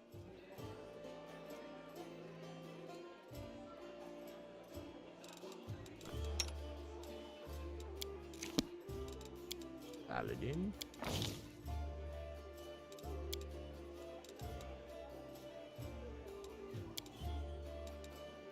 Amelia's got nature covered. She's got the religion thing. Actually, wait, no. Let's get a point. Minimize the stealth by giving 1 point, so she actually gets it as the class skill points into it.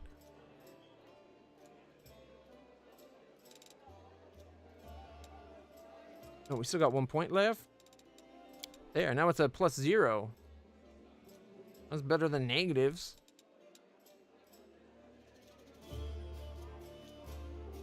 Yeah.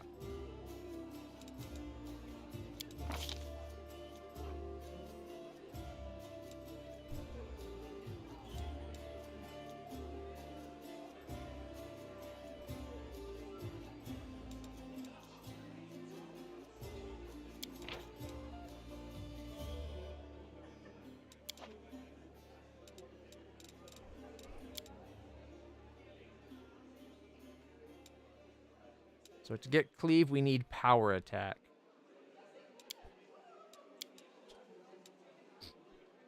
I was thinking of giving her weapon-focused glaive, because I'm loving how she is with the glaive. I don't know if we're going to be funding better glaives than what we have, though. But it seems a very popular weapon so far. What's fast learner? Additional skill point per level. Extra lay on hands could be good. History of tears. +2 to resist tear.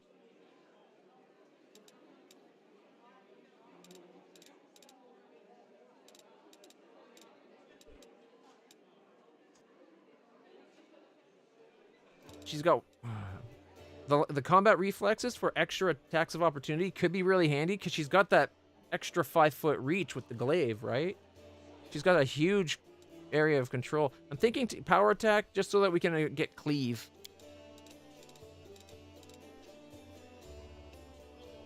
Because if we can get cleave, the ability to be like clink, clink, clink, and just keep cleaving through the weak ones. Pretty impressive. So we're going to go power attack this time so we can get cleave next time. And...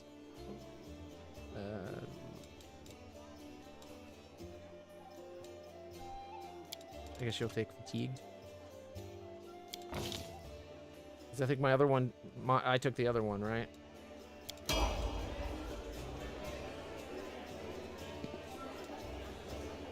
Oh, my friend.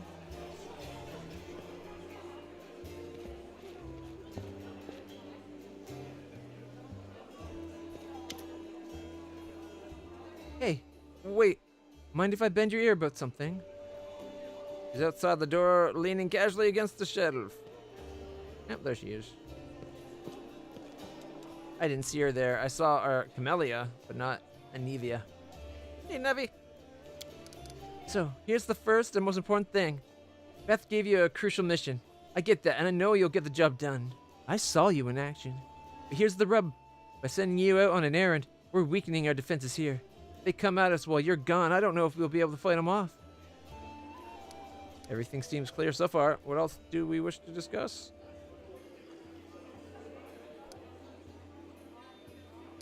You want me to stay here and guard the tavern?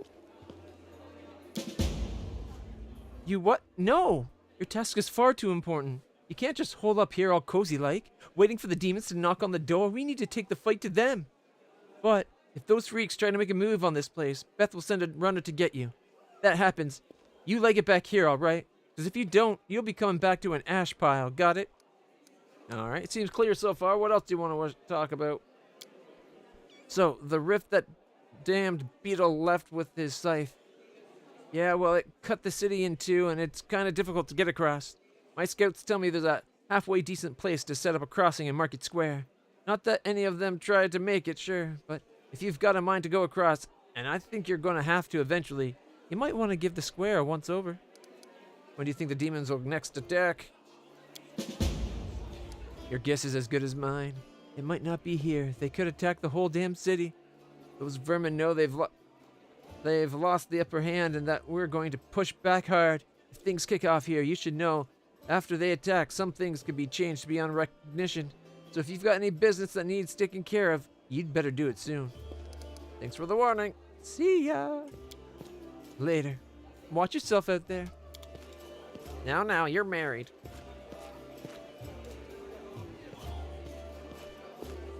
There's Staunton Vane. Crusader. Camellia! She looks you over pensively, toying with the snake-shaped bone amulet that dangles from her pale neck. Noticing your gaze, she flashes you a cold, barely there smile. Greetings. It seems for a moment that she wants to say something else, but the pause grows too long, and she slips back into the bitch stance. Yeah, it's okay, she's guarding herself. Sometimes being a bitch is defensive. Where did you learn to wield the rapier so well? I had good teachers. Although they don't get all the credit, I am a most diligent student. She licks her parched lips. Tell me about yourself. You want to know more about me than you already do? Why? She arches a dainty brow. I talk to the spirits of this tormented land, and they guide me in battle. I'll help you fight the demons, and I swear that you can rely on me in this matter. Isn't that sufficient? I guess if it's all you're giving me. Your amulet's quite unusual. Where'd you get it? Ah, my little trinket. It's so nice of you to notice. But I assure you, this amulet is nothing but a bauble. Can a lady not be drawn to beautiful, useless things? It's not. Don't lie to me. You can just be like, yeah, I don't want to tell you. And I'll respect that more. You're much more relaxed during combat. Your battle cries are, uninhibited. She blushes slightly and lowers her eyes. So you've noticed. To be honest, I find it embarrassing. You see, being a shaman means having spirits of battle as my ever-present companions. At the heat of combat, they become rather, vocal. Anyway, as much as I enjoy your delightful conversation, the spirits are calling me, and I must respond. Please excuse me. She turns away, watching you out of the corner of her eye. What the ends it? We weren't done. Your speech tells me you're of noble birth. Get out of my party. Camilla laughs her practice musical laugh, and as she watches you from under her lowered lashes, you're most insightful, a fine quality to have. Her laughter ends and unspoken words hang in the silence. Still, I believe that being of noble birth does not give anyone the right to look down on others. Forgive me if my questions disturb you. I cannot resist such a noble and beautiful lady. I'll stop bothering you immediately if talking to me upsets you.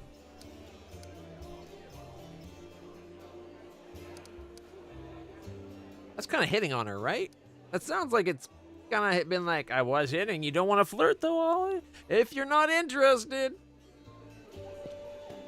Keep in mind, though, I'm one foxy lady. Maybe more literally foxy than most, but hey. The kitsune. I kind of want to be like, it doesn't give you the right to look down on others.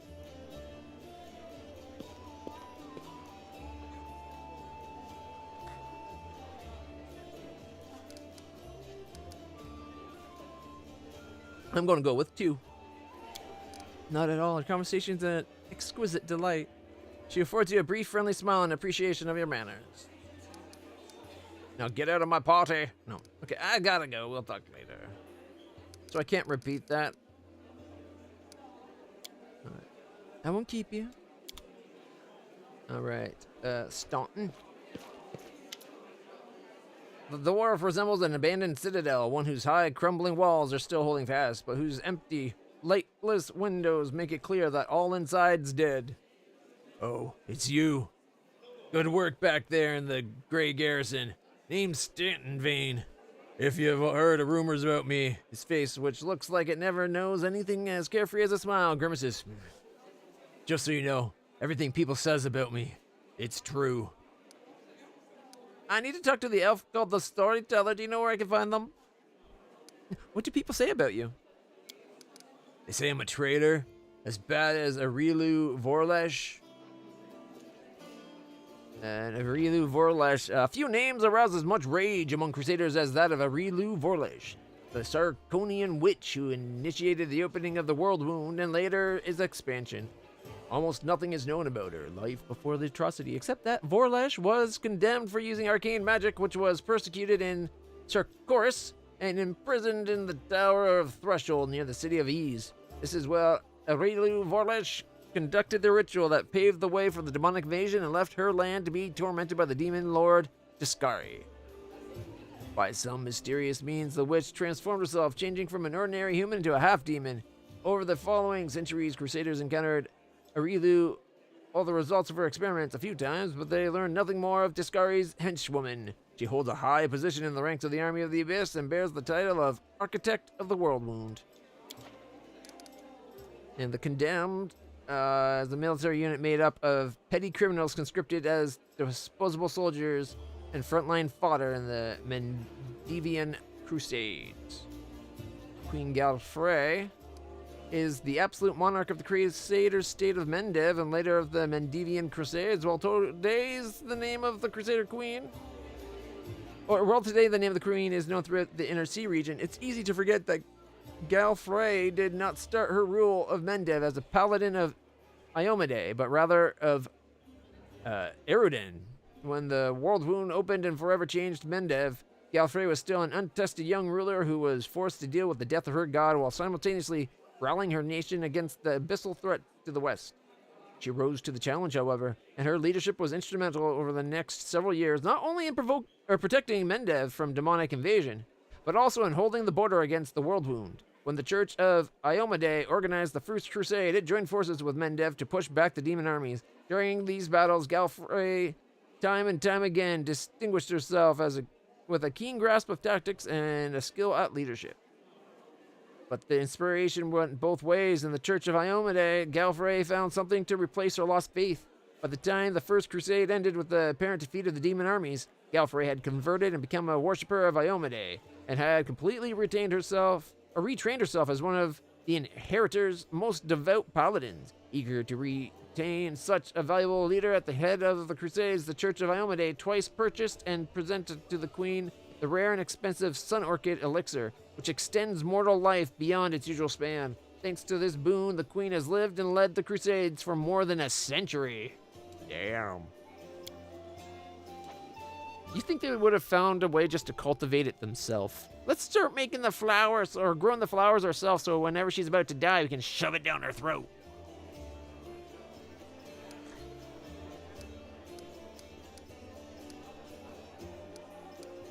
Why do they hate you so much? You really don't know? He gives you a long, morose look and sighs. I'm the reason why the Crusade forces are holed up in fortresses on the edge of the world wound. Instead of bringing the fight to the demons, we used to have a foothold in the wound, the mighty, unassailed city of Dresden. We used to have it until it fell, and all because of my stupidity and my horniness at that woman's silky, sweet voice. I gave the enemy our main citadel. I can kinda get it. It's not that she has piercing eyes, but there's something about her. Something vain. I was tired. They wanted to execute me, and rightly so, but the queen intervened.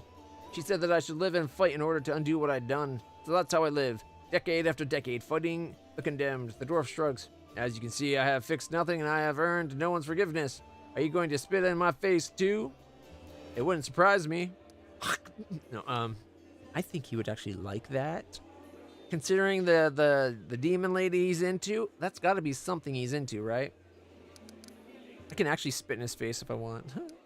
You're given the chance to live, so live and stop blaming others for what you made of your life. You keep living and fighting with no hope of anything better because that's what the queen ordered you to do. There is honor in that. My character's a goody-goody. I hope you earn forgiveness. Thank you. From the depths of my soul, I thank you, but I haven't had hope for a long, long time. The whole city fell because of you. How is that possible? What do you mean, how? The night glares at you from beneath the furrowed brow. You don't trust the word of a condemned? Go ask somebody else, like my little brother, Joran. And if you still don't believe it, what's it to me? If you're about to ask me to recount the story of my disgrace for the 1000th time, go. So many years in the condemned, surely you have paid your penance by now. That's not up to me to decide. My life is in the queen's hands. He falls silent for a moment, and then a trembling voice adds, "The condemned isn't the worst part. All these years I've prayed to Torag for forgiveness. Countless times I've gone to his priest. Countless times I've kneeled before his altar. If only the father of dwarven kind would answer my prayers just once. Not to restore what I've lost, just to tell me that I am still one of his children. But it seems he doesn't give a damn about me. What can I expect from mere mortals when my own god doesn't think I deserve redemption?" You ever think of that? Maybe your god's busy doing god shit, fighting on their plane while trusting us to do our part down here? Alright. You really don't have any friends? I couldn't have survived this long if I were completely alone. Joran, my little brother, he keeps me going. He's never abandoned me. Everyone else shies away from me like they might catch what I got. Even fighters in the condemned console themselves by thinking, I got stripped of my rank, but at least I'm not stunting. Commander Tirabade seems to be the only person in the whole army who remembers that I'm a soldier and not a drudge. She has no qualms about taking me into battle. She's had some mud flung at her in the past, or so I hear. That's why she tries to keep an open mind about people. It's no surprise that she's the only one to hold on to her sense of reason in this farce. Alright, I need to find the storyteller, dude. Storyteller, huh? Strokes his beard in thought. Strange old fellow, that one. He used to sit with me for hours, asking about all sorts of things. Never offered for judgment or comfort. Just listened. He's in the first game, right? He was in the Kingmaker. At first, I wanted him and his questions as far away from me as possible. Later, I realized that talking to him did ease my burden a little. I hope he's alive and well. He's completely blind and feeble, too. So if he's alone in the city, well, you probably know what that means. Ironic how sharing your story helps ease its weight by letting others bear a little of the burden. I do know one place he might be. Look for him in the Black Wing. It's the library here. I'll show you where it is on the map. I don't know what use the library is to a blind elf, but he loved the place. He would sit there day and night. Because if he's the guy that I'm thinking of from Kingmaker, he's able to perceive the history of things. Like he's blind to the world around him, but it's like he can see the past. I gotta go. Go then. Maybe we'll see each other again. What level are you? Oh.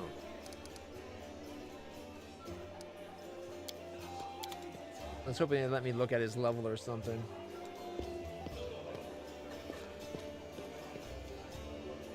Alright. And Nevia's over here. Wasn't she over here? Eagle Watch Crusaders, Kennebrass Crusaders, Survivors, Peasants. Hey, there's land. There's Sealand. There's my loot. I see it, therefore it's mine.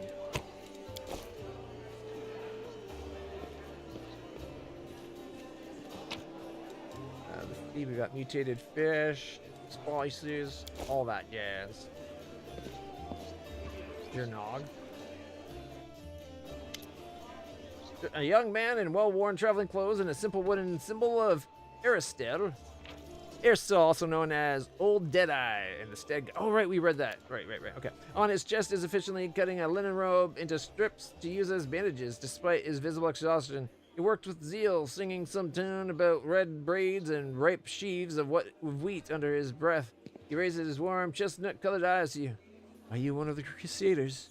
Thank you for defending those of us whose talent lie off the battlefield. I'm Janag, servant of Aristel. Pleased to meet you.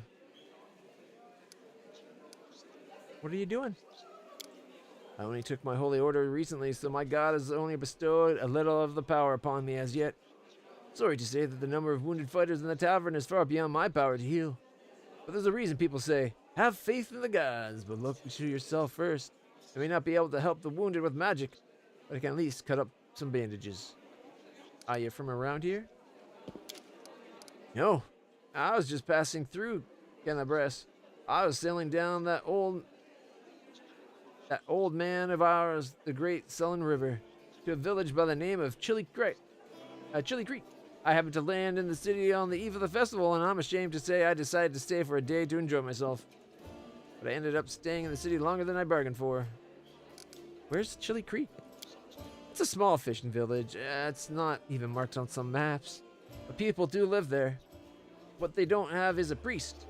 They have no one to heal their wounds, no one to offer prayers for a good catch, no one to give their dead a dignified burial. And the world wound is a stone throws away. That's the demon-haunted wasteland that lies at the northernmost reaches of Central Avistan. The world wound is an unnatural blight. A rift to the abyss opened on the material plane.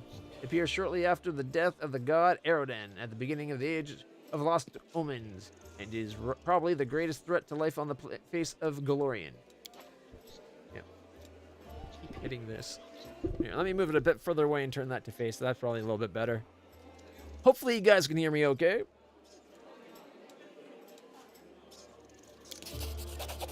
Once we've held Kennebrass, I'll be going there. If by the grace of good gods we all survive this, you should come and visit me sometime. You'll find the village here on the bank of the river. Marks the map. All right. Aren't you young and inexperienced cleric afraid to go to the border world of the world wound? I won't lie. I'm afraid. But what can I do? Those villagers are simple people. Every day of their short lives is spent doing hard, honest work. That's exactly the kind of life I want. Something simple but meaningful. If I had centuries ahead of me like elves do, I might have spared some 50 years or so to travel around the world, the young man says with a smile. Or maybe even 100, why not?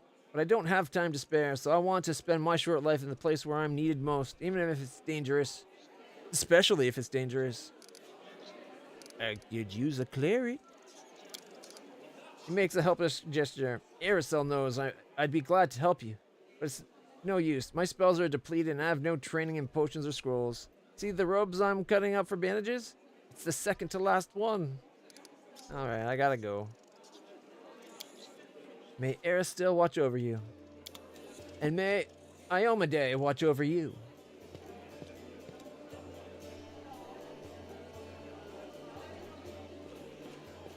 Oh. Yoda. There's a named person in there. Kyoda and Visali Rathmus? Okay, let's talk to Lan. Lan greets you with a nod. Here for a chat? I've been waiting for you to come and see what strange beast you've taken into your party. I'd like to know more about it. May my goddess look over your shoulder. Oh no! That means your goddess is spying on me! What does she say to you? She didn't tell you about that, did she? Alright. Let me guess, your first question is, can you wear a hat with your one horn? Am I right? You speak common much better than the rest of your tribe. Funnily enough, common isn't all that common underground.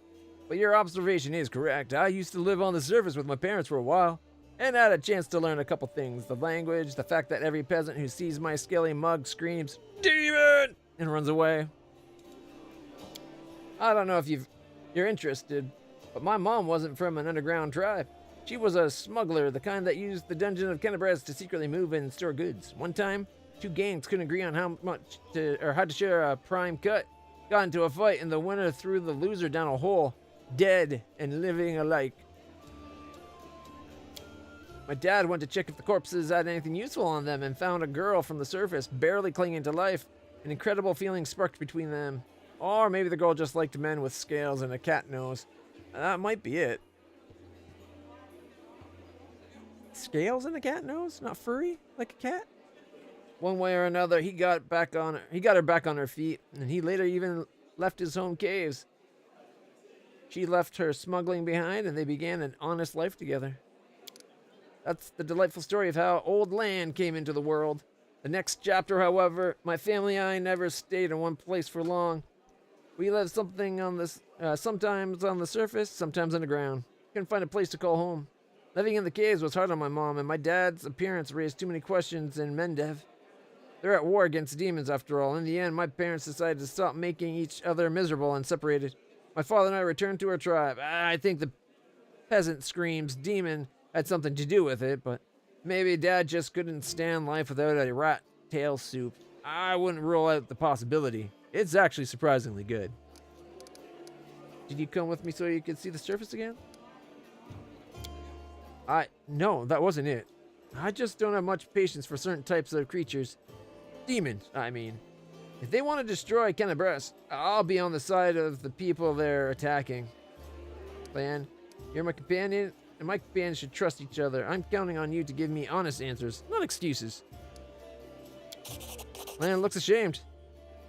I guess you're right. I shouldn't have been so evasive. It's just that some things are hard to talk about. My family, for example. My birth, hell, take me, turned out to be a great misfortune for my parents. All because I'm relatively healthy. I'm the best thing that can come from a marriage between a cave-dwelling mongrel and anyone from the surface. A healthy child with the right number of hands and feet, no apparent defects, no missing organs or other problems. They saw hope in me, so risked having more children. They thought it would be somehow alright. A growl edges into his voice. I could have had 4 brothers. The first was born 2 years after me and died 3 years later. Didn't have a nose, nothing even remotely resembling one. He could only breathe through his mouth. Mom and Dad were afraid to take their eyes off him for fear he'd choke and suffocate on something. But in the end, it was his weak heart that killed him. That sucks. Then there was another pregnancy and birth. I pretended I was sleeping, but snuck out of my bedroom and listened under the door. All those hours. It was very strange, but I never heard the newborn screaming. Mom moaning, yeah. The priest praying. Then I dared to open the door a little and looked inside. The priest stood there very pale. One of them was holding something, a small object that fit in his palm. He asked, "Do you know what this is?" And the other said, "I think it's a head." Oh, God. Ooh, Thanksgiving dinner! Enjoy the Thanksgivings. Please go on. Pause, exhales, and continues in a stater voice. It turns out that this time Mom was expecting triplets. The first of the babies was born in pieces. The other 2 didn't live long enough to draw the first breath. So 3 weeks later, my father took me to the caves. He didn't want to leave. I could see it in his face, but I think my mom and he decided together. The curse my people have carried since the first crusade stood between them. Not to mention the 4 dead babies. And old age was rapidly taking its toll on my father. After we returned to the cave, he only lived another 4 years. So if you're asking me why I decided to go up with you to the surface and join the Crusaders, the answer is I've always wanted to. I was afraid to leave my tribe, but it always haunted me that I'd die in a world where 4 crusades could do nothing to stop the beast from the abyss, and the number of victims kept growing. I want to change that, or at least try. And if changing things is too much to ask, then at least I get a little revenge. The ones who are behind the world wound owe me a great debt. The lives of 4 brothers, all my mother's tears, and my father's broken heart. It's a lot. It's so much that killing a couple of demons won't do it for me. I want to do something real, and I'm ready to pay any price. Call it my personal crusade if you like. Gives you a slanted grin. I used to think that things would be better if I had never been born, but now I think I was born for this, to settle this score.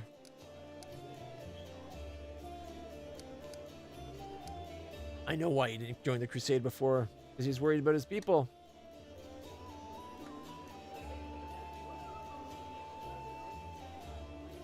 Not a problem. Congratulations on your progress. Why didn't you join up? I couldn't just abandon my tribe. I'm their best hunter. They'll have it much harder without me, but now that the demons have nearly destroyed Kenabres and the caves almost collapsed on our heads, sitting and waiting out just wasn't an option anymore. Anyway, I'm more useful up here than I am down there. Plus the chief let me go, which means my debt to the tribe has been paid. Why? Here's an idea, and then I'm just spitballing here. Why don't the Neithers, because I'm not calling them mongrels, why don't they go live in the maze now? We've cleared it out of dangers. They can hunt in the caves for food and go back to the maze, so they have nice, clean walls. Some plumbing, yes, admittedly it's flowing in there, but they would be closer to the town. They could actually have connection to it for supplies and stuff. Would you like to find your mother? No. The word flies from Landsmouth faster than an arrow. Then he pauses. Then, after a pause, he continues. I don't want to meet her, not because I feel any resentment. It's just that she's a half-elf. She's barely got her first gray hair, and I'll be a ramshackle old man. She's buried enough children. There's no need to make her witness the death of another one. I hope you understand.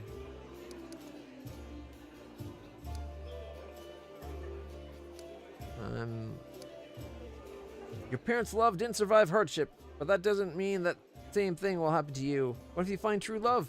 Someone who won't leave you no matter what. And break my beloved's heart when I die in her arms 5 years later? That's a fine thing to do to the person you love. Then again, there's a chance I'll inspire some tragic bard to write a tearful ballad. Or you'll give her the 5 best years of their life. You never know. Sometimes the pains... Sometimes what is it? Sometimes... I think the saying I heard is sometimes the honey's worth the sauce. If that makes sense.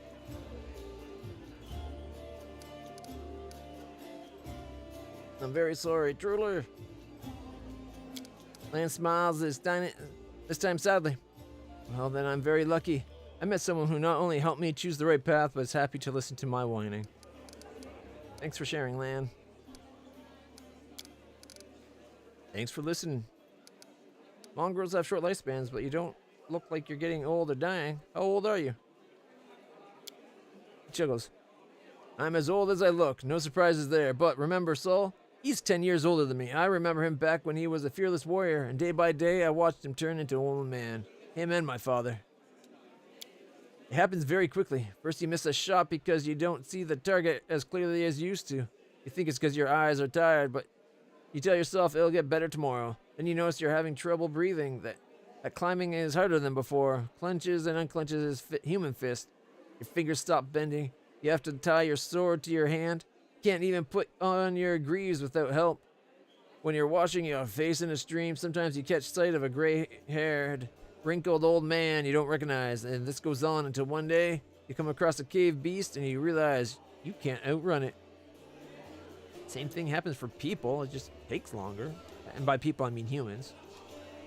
Happens to all the races that age. It's just how long it takes for that to happen. Takes a breath. My dad kept diaries, marking all of the signs, and I saw it too. The last year, I had to help him get out of bed, help him dress, remind him to eat. Sometimes he forgot my name. I told him that we should have stayed on the surface, and he joked that dodging a goddess was behavior unworthy of a crusader. He meant Pharasma. He didn't give me a choice of looking at Pharasma. Every morning I wake up and check how I feel, but there's no signs yet.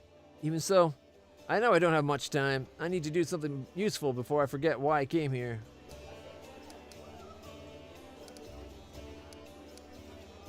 So, can you wear a hat with your horn?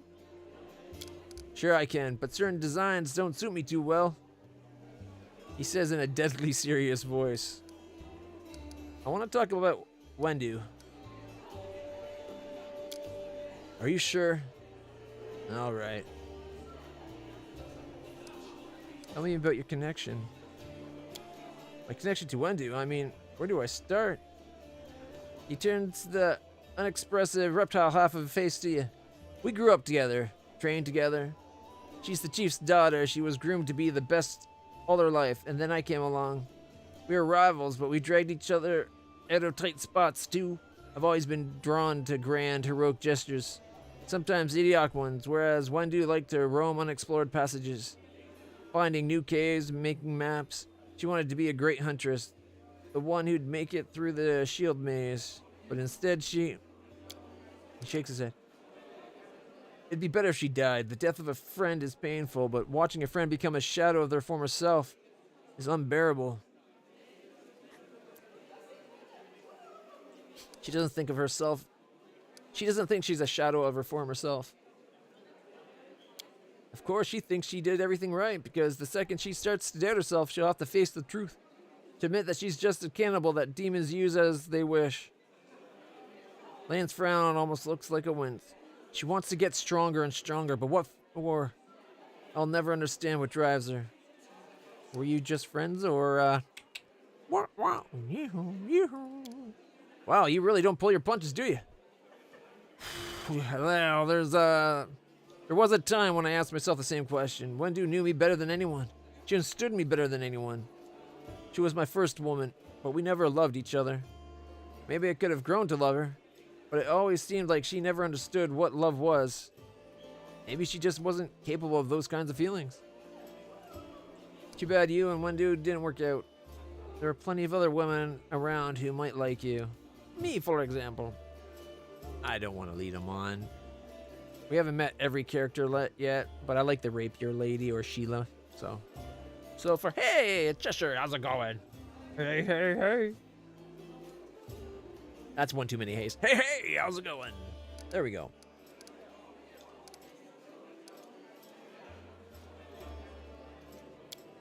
No argument from me. Thanks. I found everything I wanted to know. Sure thing. All right. And we can go about his people. Of course, what do you like to know? What's it like living in your caves? Oh.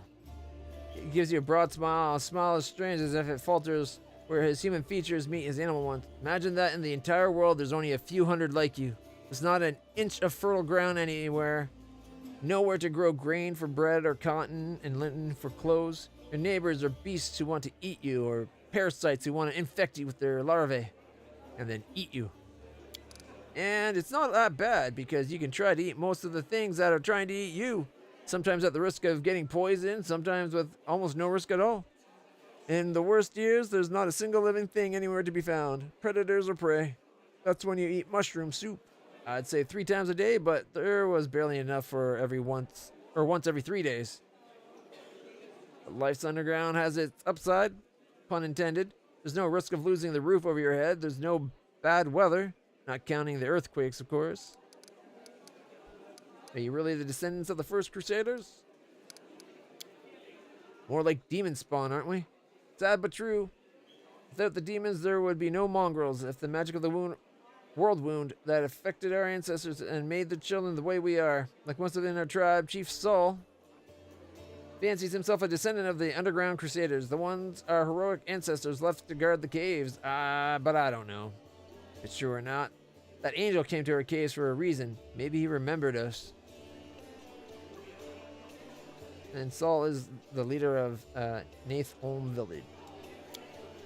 Those were evil and dangerous times after the First Crusade. Hundreds of crusaders began having children, and the babies were born with fangs and horns and warts that covered half their faces. People didn't like the new look.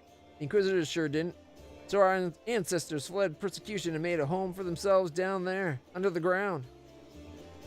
They probably intended to find a cure for the children and hoped to return in time, but it never happened. Instead, the world wound's terrible legacy was passed down from generation to generation. Mongrel parents can only guess what their children will look like. Each of us is born with a new mutation. Many mutations are fatal. He stops and goes on quietly. Down in the caves. We usually don't congratulate the family for the birth of a child until they turn at least 3. Most don't even get a name before that. There's no point. There hasn't been that long since First Crusade. Why do you know so little about your ancestors? Our lives are much shorter than the Uplanders. Up here, only a few generations passed, and many still live who remember old Sarkoris. That's the lost Kaliad realm. Sarkoris was a savage land of fiercely painted warriors, shamans, and druids, established 3672, a few years before the prophesied return of Eroden. Stirrings of demonic cults began there. Sarkoris' strange mystics made grim predictions of the nation's fall. However, the people were mostly confident that Eroden's return would directly lead to a final end of the cults. Unfortunately, the mystics were proven correct. The death of Eroden in 4606 saw the appearance of the World Wound, a gaping gateway to the abyss in the heart of Sarkoris. The nearby city of Ys was the first to fall to demonic forces. At first, it seemed that there was still a chance to stop the invasion. But by 4638, the World Wound abruptly expanded. The rest of the clan holds soon fell. The very land became warped and twisted, and demons continued to spew forth from the World Wound. The Church of Isamade declared the Mendevian Crusades in order to drive back the demons. However, whilst they have been somewhat successful in containing the threat, Sarkoris itself remains firmly under demonic control. Damn. As it stood untouched by the demons, Queen Galfrey, for example, but where we live, mongrels start getting old much earlier than humans, much faster and with more devastating consequence. Few live past 40, and fewer still live long enough to die of old age. Hunger, disease, monsters from the deep are more effective killers than time. So for us, the story of the First Crusades is a legend that happened generations ago. There are no living witnesses. We have a tale of the wise and great ancestors who left us to stand guard in the catacombs, but in reality I suspect they were desperate wretches who couldn't figure out how to dispel the demonic plague and who were abandoned by their own kind. You have a way to tell day from night? You can't see the sun? Every mongrel settlement has a big gong, which we treat like a relic. The gongkeeper hits it twice a day to mark the beginning and end. This custom doesn't keep time very precisely. Every mongrel child has snuck up to the gong to strike it at the wrong time at least once, just out of pure mischief. Nothing could keep me away from it, not even the fact that I only have one ear, which means it would take double the punishment once I was caught. So sometimes the wrong strike gets mixed in with the right ones, and the tribe can find itself jumping up to greet the morning in the middle of the night. Do they fight each other? There were some skirmishes, and I've been forced to kill my kinfolk before. He speaks in a steady voice. Fights most often break out over food. We have laws in the caves, written and unwritten rules that we follow. We respect one another's right to live, but hunger, you can push a person over the edge. I've never, you can count on that, stolen someone else's kill. But I can understand those of my kin who tried. To hear your kids begging for food and not be able to feed them is terrifying. He frowns and goes silent. You're the only member of the tribe to call your people mongrels. Why is that? Because all of Golarion calls us that? I don't see the point of all this hemming and hawing over what we're called. Anyone who finds it offensive or takes issue with it can lead the charge against the name. No one's stopping them. But personally, I'm not going to pick a fight over something as unimportant as a name. Thank you. All we need to know about his people. What do you think of life on the surface? Must be very different from underground.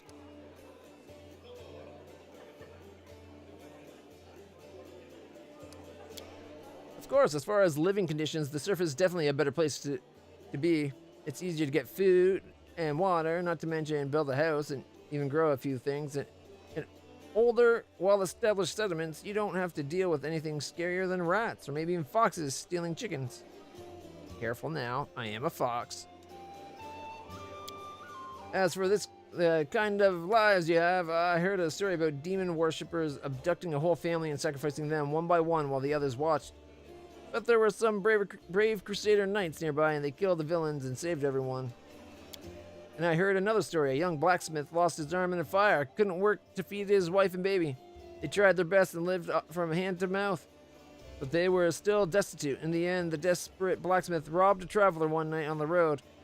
But there were some brave Crusader knights nearby, and they caught the robber and threw him in prison. Not long after, the wife smothered the baby and hanged herself. Up here, the same person can probably say he's protecting the innocent from demons, and then look the other way while the same innocent starves just because they were born into a poor family. Queen Galfrey prolongs her life with sun orchid elixirs that cost enough to feed an entire city. Back in our caves, everyone is equally poor, and if one person starves, the whole tribe starves. We don't abandon our own in times of trouble.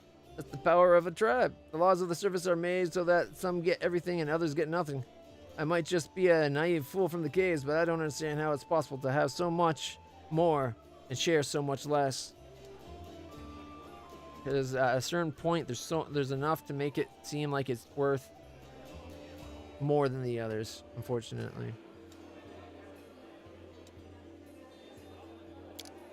Anyway, look who I'm talking to. You must know life on the surface much better than I do. I'd never leave a needy person in trouble. I've been given more than most, which means I'm now more able to help. Or, we're in a struggle for our very survival against the abyss. This is no time to upend society in a quest for fairness. Or I can be like, stop whining, I clad my own way up. No, I'm thinking lawful.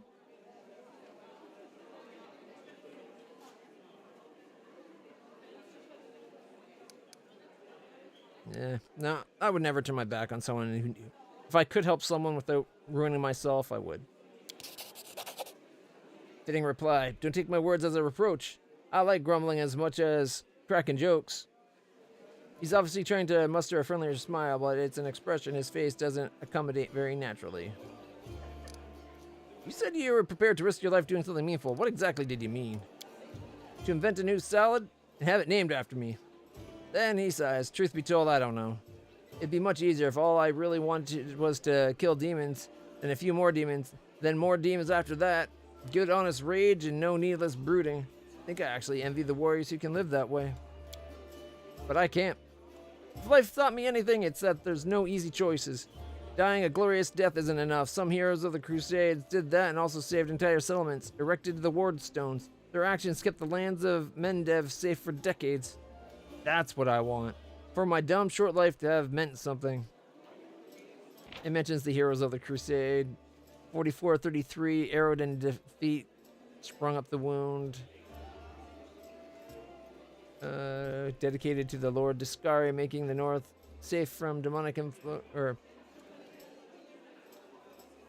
Sorry, in 4433, Aerodin defeated the cult that dedicated to them, keeping it safe. But by 4606, he was killed and, like, towards it, like a sacrifice, basically, towards Discari. My, how things change. You think I have an exaggerated opinion of myself? Some scaly freak crawls out of the caves and wants to take control of the ward stones and flaunt Iomede's banner? Any fool can charge at the front of the lines of the demonic armies and die there. But what good will that do? I want something meaningful, you know? Even if I have to pay the highest price, especially if I have to pay it. There are plenty of worthier people who need to survive this war and tell everyone else what nutcases we were. Alright, thanks for the answer. Talk to you later. There's a lot of dialogue in this game. Sela! Sela smiles at you warmly. Hey there, during that march through the dungeons, we never got the chance to exchange a proper greeting. It's high time I shake your hand. Sure, I'd like to know more about you. Of course, ask me anything, I'll be honest. Tell me about yourself. Where are you from? I'm a little bit from Gib, a little bit from Katapesh, but mostly from the Knights of Iomade. I was accepted and began my training at 14. I belong to the ranks more than I belong to any other place. You've come to Mendev by a long road, haven't you? Very long one. A traveler... Okay, she looks at you cheerfully.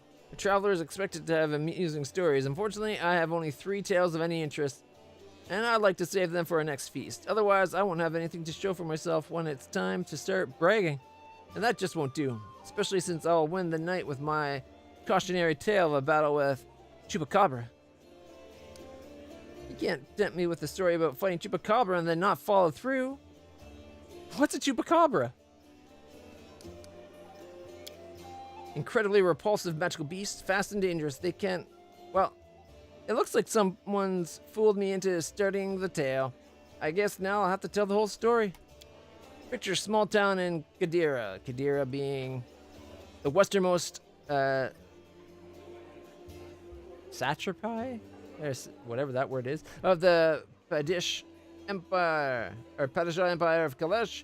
Kadira is a kingdom with the power of the sprawling empire at its back. Kadira is Kalesh's doorway to the inner sea region and is perhaps the single most valuable piece of real estate on Galorian. Alright, was in that town, down in a dungeon there. These 2 murderers waiting to be executed. The gallows are already built for them. The rope's been bought, but sometimes life takes a surprising turn. Suddenly, a paladin of Iomade appears in the doorway, offers the murderers a deal. If they go with her to fight some monsters, they'll live. If they survive, that is. There's a big difference between imminent death and probable death with a glimmer of hope, wouldn't you say? So here we are, traveling through the desert. Me and my friend, a priest of Saren Ray, along with the little rat folk fellow who's asked for our help, and the 2 cutthroats. We get to the rat folk village and see their bodies lying around, all drained dry. We figured we'd have to fight vampires. That's how the little rat folk described the monsters who attacked the village. That's why we went in all brazen-like. The sun was high and the vampires couldn't attack until dusk. But we never got a chance to look around. Black shadows, quick as the wind, attacked us from all sides. Not vampires, but Chupacabra. One of the lads we pulled from the gallows got killed right away. The second one ran for his life. That left me, the rat folk, and Kira. That was the name of the priestess. And we all steeled ourselves for the fight of our lives. Wait. Kira sounds familiar. Was Kira one of the priestesses of Saren Ray in Kingmaker? That'd be cool if it was. I'm gonna assume it was, even though I can't remember. I like the thought of it being people from Kingmaker having little references. And just when we thought the end had come with the Chupacabra surrounding me, surrounding me like a pack of dogs around a bear, our rat folk friend wounded and down in the teeth of the quickest of those blasted monsters clenched on Kira's shoulder. Right then, when all hope was lost, the other lad from the gallows suddenly comes running back. He kills the beast, attacking Kira. I'm sure you know what a turning point in a fight looks like. Well, this was it. A moment before, we were lost. A moment later, we had it back under control. The Chupacabra dropped dead one by one. The little rat folk is reunited with his family, who were hiding in the basement. The priestess and I closed the eyes of that boy from the gallows who saved us. It was a shame he didn't survive the fight. May the gods keep his soul in the journey through the afterlife. But died saving someone instead of just dying for whatever breed he extolled. That's a good story. He could have died in disgrace on the gallows, but instead he died a hero. And I'd fancy this stunt earned him some points at his final judgment. It's smart to remember our journey doesn't end in death. Had it not been for that mercy, Milos, that was his name, would be hanging from a noose, and me, Kira, and all the rat folk would be dead in that village. Someone told me that a kind deed done by an unkind person is 100 times more precious. By the same token, an evil done by a noble soul is 100 times more horrifying. That's what I really wanted to say. The Chupacabras were just a good starting point. What made you become a paladin of Iomade? Her gaze sharpens momentarily, then she sighs. That's a serious question and a good one. You should ask it of your companions. But it's a long story to start with. 12 years ago, I was nothing like the person I am now. I roamed the streets of Solku with the other homeless orphans. I stole, I fought, I was a hired sword for a bit. Not the proper origin for a paladin, isn't. I'd say any origin that leads a paladin to their god is the proper origin. Back then, Solku was a city of orphans, widows, and widowers. Gnolls decimated the city regularly. My parents were among their victims. People there heard about new deaths before they'd finished mourning the previous ones. One day, a group of knights of Iomade brought a glimmer of hope to the city. But while others saw them as saviors and protectors, I was busy pricing up their noble horses and their gleaming mithril armor, wondering just how much one of their pretty swords would fetch. A thief lives one day at a time, that's what they say. I was the type that never thought past the next job. Anyhow, I was able to sneak into the knight's camp and steal one of their mithril helms. Sela pauses, her voice sad and measured. And I was right there when Gnoll attacked the helm's owner. Akemi was her name, and dealt a blow to her unprotected head. And Gnoll, like all the others, she'd fearlessly driven from the gates of Solku. That one blow was fatal, but who was really to blame for her death? The Gnoll attacker? Or the young thief named Sela? Canadian. Oh, Canadian bacon, so good.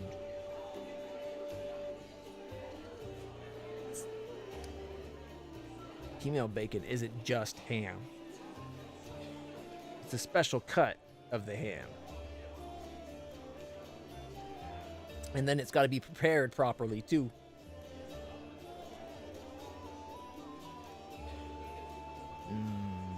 Female bacon.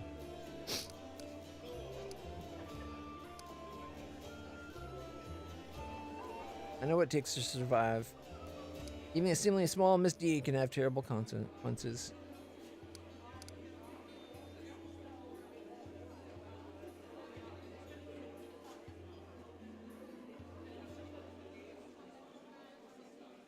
I think 2 would be more, like, my character is a lawful good paladin. I think 2 is probably more true to what you'd probably say.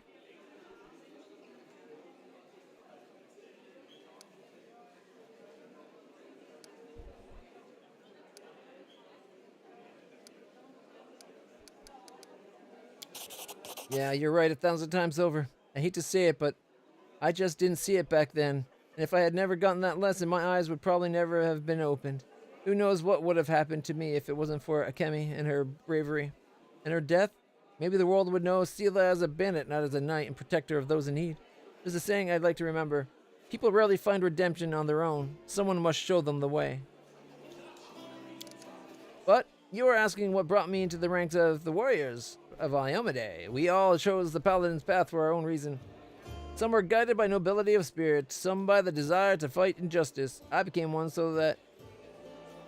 I became who I am through penance and a debt unpaid.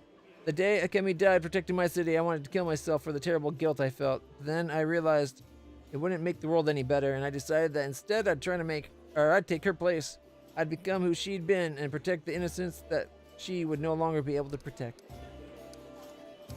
What's the principle of our paladins? I'll tell you. I'll recite her code. It feels like I've said it 1,000 times, but it never gets old. There's strength in these words. After a pause, she begins, her voice slow and meditative. I will learn the weight of my sword. Without my heart to guide it, it is worthless. My strength is not in my sword, but in my heart. If I lose my sword, I have lost a tool. If I betray my heart, I have died. I'll have faith in the inheritor. I'll channel her strength through my body. I'll shine in her legion, and I'll not tarnish her glory through base actions. I am the first into the battle and the last to leave. I will not be taken prisoner by my free will. I will not surrender those under my command. I will not abandon a companion, though I will honor sacrifice freely given. I'll guard the honor of my fellows, both thought and deed, and I will have faith in them. When in doubt, I may force my enemies to surrender, but I am responsible for their lives. I'll never refuse a challenge from an equal.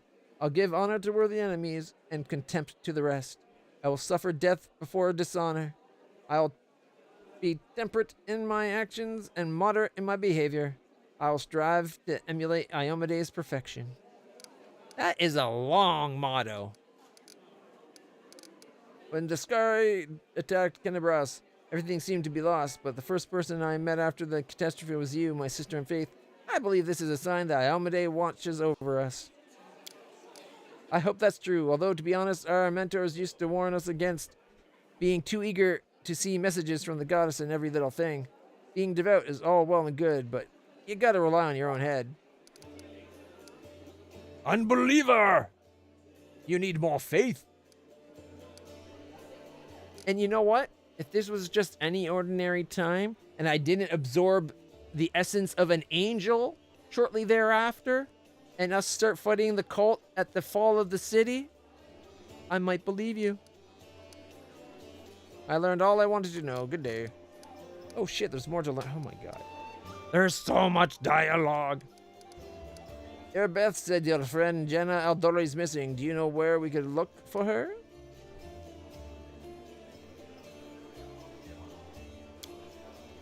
Beth is worried about her fighters. I understand that. I wanted to look for Jana myself, so I didn't distract you. Since you're in this too, I could use some help. Jana and I met in Kenebras a few days ago and just hit it off. We went drinking together. We went to that unforgettable celebration together, but we got separated in the crowd. So we should start looking from the main square. That's where I last saw her. Jana's a good fighter, even if she's green. She couldn't have become an Aldori otherwise. I hope that means she's alright. What do you think going on at Kenebras? A friend in need is a friend indeed, but a friend with weed is better. It's complete chaos. It's lucky we're here to handle it, right? She smiles brightly, then gives you a worried look. Does the way I talk bother you? I know I can seem blasé. Many good people and our protector, Terendelev, died here in Kenebras. The Paladin of Iomede is expected to be properly respectful and solemn. But I prefer to face my troubles with a smile and a bit of common sense. Grief's a weapon they'll use against you. It can undermine a warrior's spirit. It's better to hold off on grief until we've driven the last demon and cultist from the city. There's wisdom in traditions of mourning, and one shouldn't reject them. All the more so if inappropriate merriment could offend some mourners. Many people's loved ones perished. We want to win. We can't be mourning our deceased day and night. Plus, joy heals the soul. That's a chaotic act.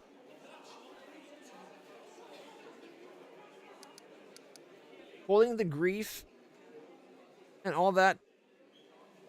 The grief and mourning until it's... There's a time for everything, right?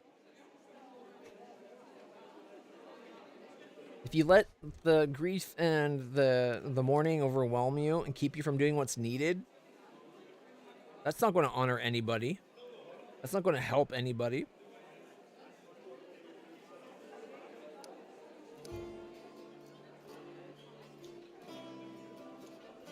I think I'm going to say chaotic. If you want to win, you can't be mourning our deceased day and night. Plus, joy heals the soul. It's nice when you and your commander think alike. You performed a chaotic act. Is fighting demons all you want, or are you looking for something more? How about covering myself in glory and becoming a hero of 100 ballads? Or at least a dozen, if they're lively ones.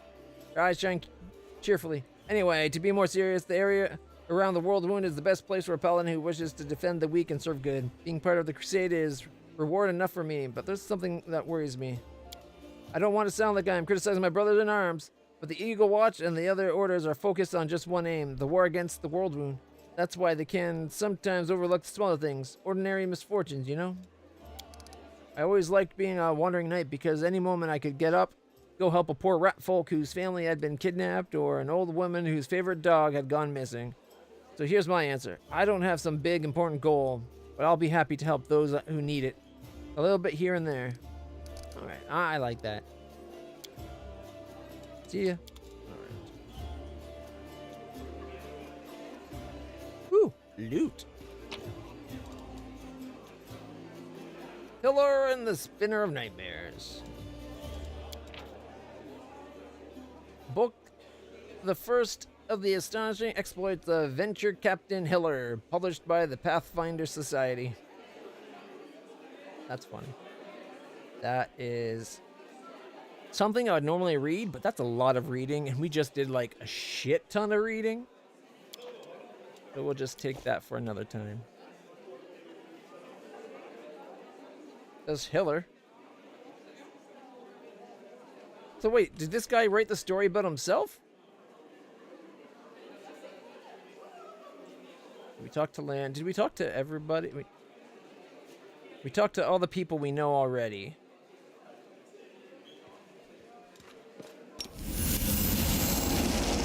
Let's put our conversation face on. I'm gone.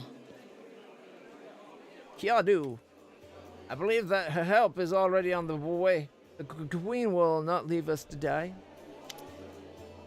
Vasily Rothamis, a stout man with a fuzzy gray beard, mumbles to prayer. Looks as tired as everyone else in the tavern, but determination stamped upon his haggard face. What can I do for you? Who are you?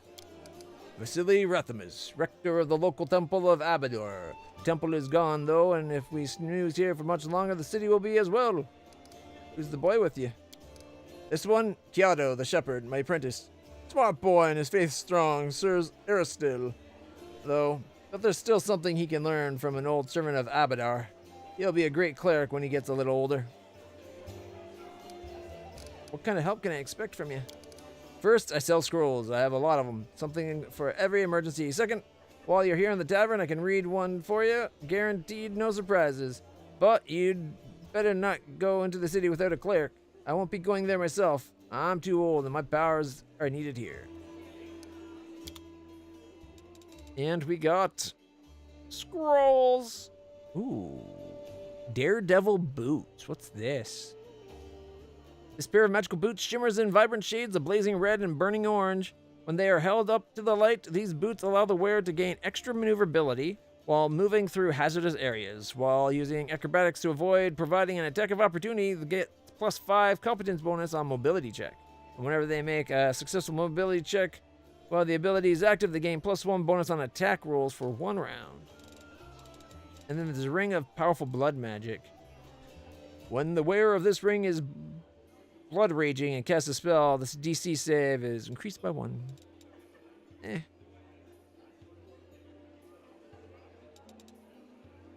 got colorful feathers and first aid kits.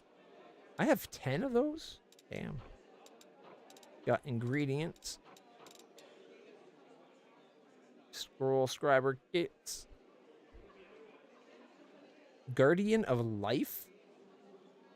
As long as the wearer of this amulet is under the effect of the Death Ward spell, they get +2 morale bonus to AC against attacks of undead creatures. If they use any single target Cure Wound spell on a target whose current number of HP is 0 or less, the target is healed for an additional number of HP equal to their number of hit dice. But it's 10,000 gold. That seems overly expensive. There's the Icy Protector. This ring grants the wearer cold resistance of 10. Damn.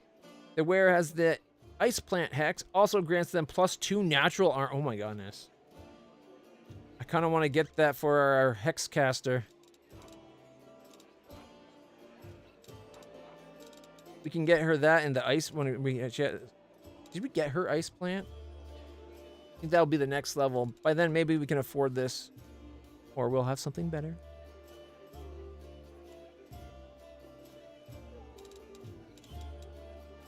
Alright. Bracers of the Wizard for 12. Prices on this guy are insane. Grant the wearer an armor bonus of +2, just as though they're wearing armor, and a +3 competence bonus on knowledge arcana checks. Just ring of protection +1, it's $2,000. It is deflection bonus, which is nice because it goes with armor. 2,000 for natural armor necklace.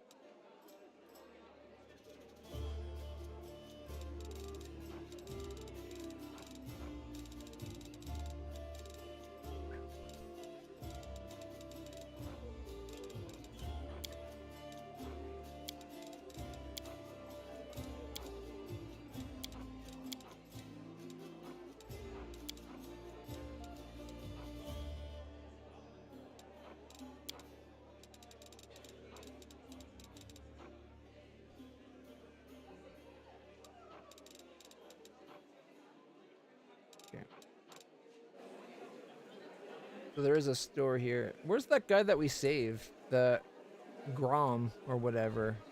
He owes us 2,000 gold. There he is. There's Horgus Worm. It's kind of a worm, you know. Hey, I didn't receive 2,000 gold. Here, take this. Yes, it's 2,000 coins. Take your payment and remember that Horgus Worm always keeps his word. You helped me get back to the surface, and I duly paid you for rescuing me. Now, speak of our future cooperation. He looked at you with an unvarnished disapproval, his arms folded across his chest, left foot tapping impatiently. I have a job that would be perfect for someone like you. Naturally, I'll pay generously for your services. What do you mean, a job for someone like me? For an adventurer ready to sell their soul for booze and then lie down drunk in the gutter? Or do you think you're somehow different? A traveling knight, perhaps? Noble of heart, but without a coin to your name? He says you up critically, then sighs and shrugs. You seem a reliable enough ally to me, and you did get me out of those mongrel caves. So, why should I care what you do with your money? I owe you once you got it. Failed a perception check. Seems to like one of those people who think the entire world owes them something.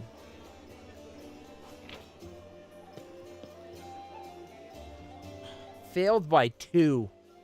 A 5+ would have succeeded, and I got a 2. What kind of reward? Okay, what does the job involve? You shall be my bodyguard. You see, I have good reason to return to my mansion here in Canterbury. I still have... Well, it doesn't matter. It's not none of your business. My mansion is a breathtaking building with a large garden in the wealthy part of the city. Even before the demon attacks, every thief and fraudster in the city had tried to get inside, one way or another. I shudder to imagine the state of it now. I have little hope that my guards were able to hold the mansion during the attack, and I expect that the servants fled when they saw demons. Only Abadar knows what happens there since. Therefore, I'll ask you to meet me at my mansion and guard me there until I complete my business. I already asked the local paladins for help, but they've no desire to set foot outside the tavern. Damn cowards and traitors. That's what they are. Also, please do take Camellia with you. I trust that girl more than the rest of your gang. She's of noble birth, after all. Noble birth doesn't give you the right to behave badly. I'd ask that you refrain from such statements in the future. I kind of want to say that. What kind of reward? 1,000 gold coins? Double and we'll think about it. I failed? By 2 again? What is this shenanery? Like, that's... Oh, really? How impudent. No one dares tell Horgus Worm how to address the rabble. Whatever, it's still 1,000 gold.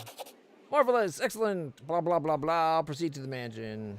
Okay, first off, I quick save just before talking to him. I bet we can get those 2 points. Plus, I wanted to find out if F8 was actually their quick load. So honestly, I don't care if we actually get the check. All right, let's run through these. There's the 2,000. Do you mean someone like me? Blah, blah, blah. Job involved. Going to his house. What kind of reward? Diplomacy check of 23. We failed. I won this time. What? Actually, no, wait. 23 was that one? What was the one that was... What was the one that was the 15? This time we failed by a good margin. Noble... Oh, it's the noble birth thing, wasn't it?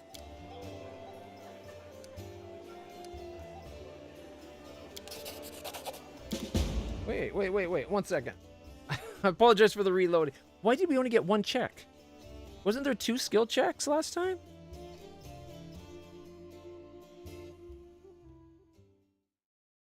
There was definitely 2 skill checks last time. One was like an insight check. Okay, there's our money. What do you mean for someone like me? Ah, there's the first one. Off by 1. What cockaninny bull crud. All right.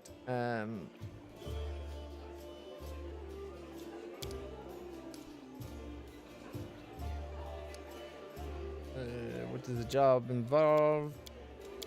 Kind of reward. Failed it miserably, no doubt. Yeah, we only had an 18. We failed by 5. All right.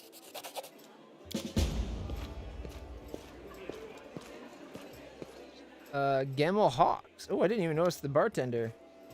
A strange figure towers over the bar. A huge, ungainly man with skin so milky white that his blue veins are visible even from a distance. They put me in the game? Huh. All right. His bald head. Okay, a bald head. That's not me. I got awesome hair. Thank you. Equal parts lumpy and pitted, blood-filled eyes stare impassively out at you from beneath his pale brow. The glass in the albino's large, clumsy hand looks dangerously delicate, as if one twitch of those calloused fingers would be enough to crush. Ooh, enough to crush it. A gold medallion engraved with a tankard gleams around his neck. What'll it be? Oh, lore religion check passed. The medallion you're wearing. That's a sacred symbol, isn't it? Are you a cleric of Caden Kalen? I'm a tavern keeper. Best in the city. Best there ever been, and I pray to the best god there is. That's a yes, I think, in his opinion. Who are you? The albino slowly takes the measure of you with his red eyes, and finally with a gentle sigh. A Gamel Hawks vampire. Oh, he's a vampire. I thought he was just albino. You really a vampire? Gives you a long look of reproach and then grudgingly answers, no. Too bad. How'd you end up in the Crusader City? How did anyone end up here? How did you? Or them? With a huge hand, the tavern keeper gestures at the ragtag group assembled in the room. The world's big, but still there isn't a place for everyone. People who no longer have a life anywhere else, they end up here. Any news in the city? There are demons everywhere. And you showed up. Any places worth visiting?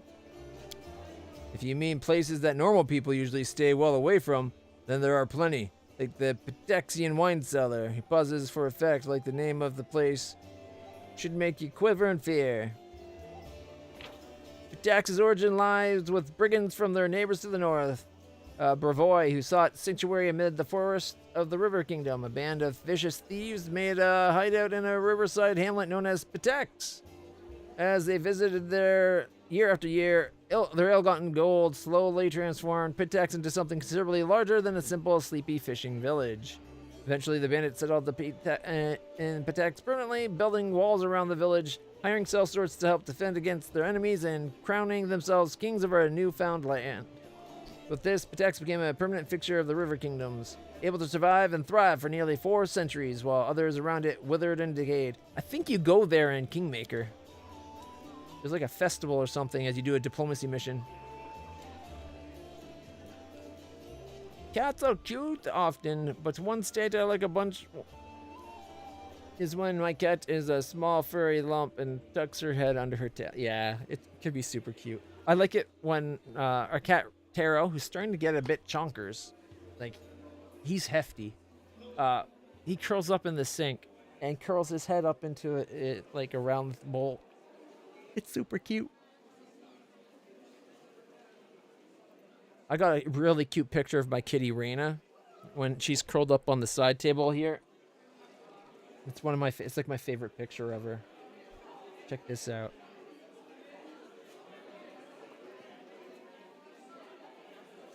Don't hear what's new with photo app.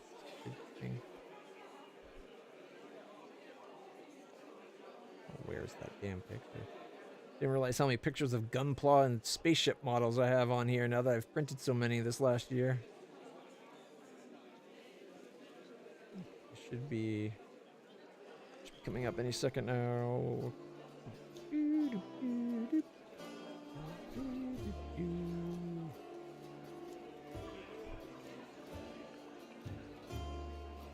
There's a picture from when my other glasses broke. Before I bought these ones. Okay. First, okay, this isn't Reyna. There's Taro all curled up in the sink. And my taking the picture kind of woke him up. So he's like, meow. So there's that one. And there should be. There's Reyna.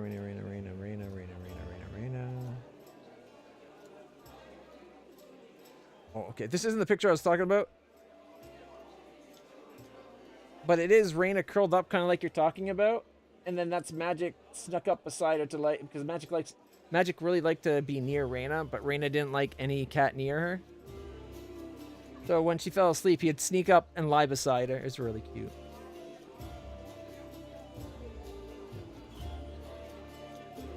And then here it is. My favorite picture of my dear Reyna, all curled up right beside me. And then she looked at me while she was sleeping. First one, she didn't look up.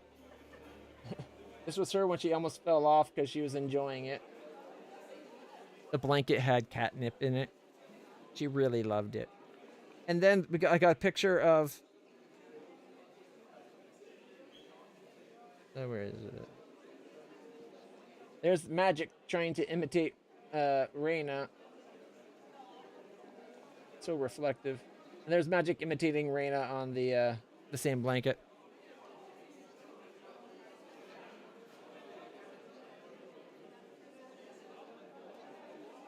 Good times.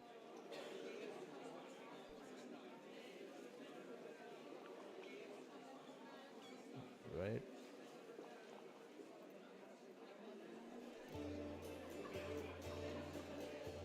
But yes, kitties are definitely super cute.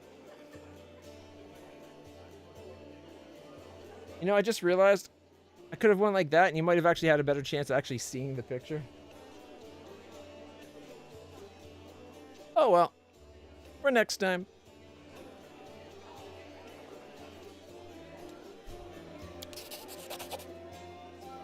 It once belonged to Pataxian Trados, then King Iravetti came to power and Patax... Yeah, Iravetti, I remember him. And property started changing hands. Soon after, the seller's shop assistant was found in a ditch. Not all of them, mind you, just a said. Numerian gangsters. Once rising power poised to unite its neighbors under a banner, today Numerian has fallen into decay. Had taken possession of the place. They wanted to sell something stronger than wine on the street, and they ended up on the gallows. Then King Iravetti's number was up. So now the store stands empty and unclaimed. People say that a headless ghost wanders the place at night, moaning ghoulishly. Oh. It's hard to moan at all when you don't have a head, isn't it? The wine cellar's been revealed. I see you're not one for talking. Just don't ask me how he makes any noise with no head. I wasn't there, I just tell it like I heard. I like that they bring up the exact things I bring up. I like it. Gives you a long, mournful look and says nothing. Show me what you got. Alright. 35 cure light potions. Cure moderate wounds. Cure serious wounds. But damn, do they get expensive. Alright. So they start off at 50 a pop for cure lights. Cure moderates are 300. Cure serious 750.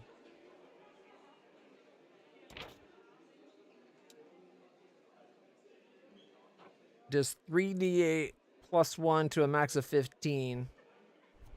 Does it say it's level 3?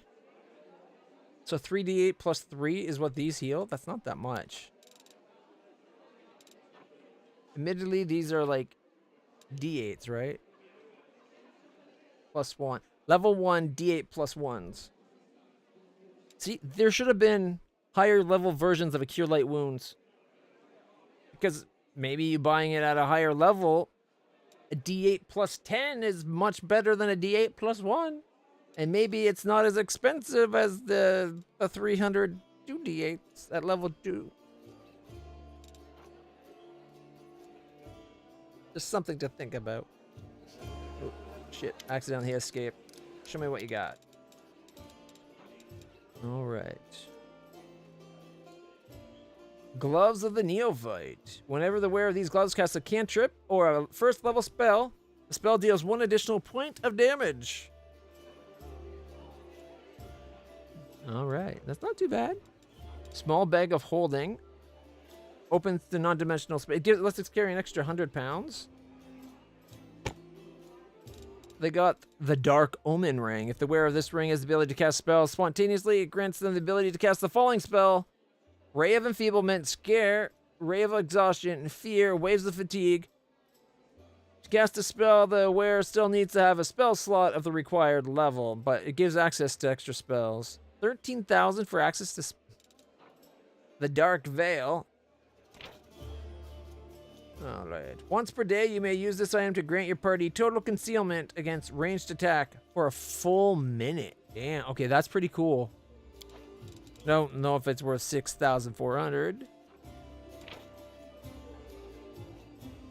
Alright. 1 additional point of damage per dice roll. Does that count, like, so that, like, it heals 1 point extra, too?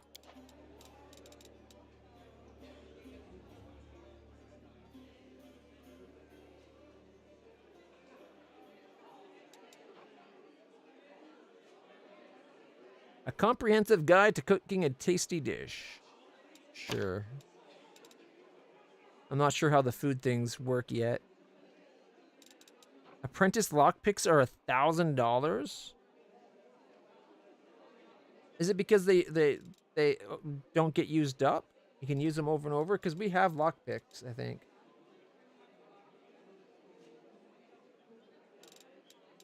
I thought we did. Or do they get used up on use? Because if they get used up, they're not worth it. We got the first aid kit. An almost new diary.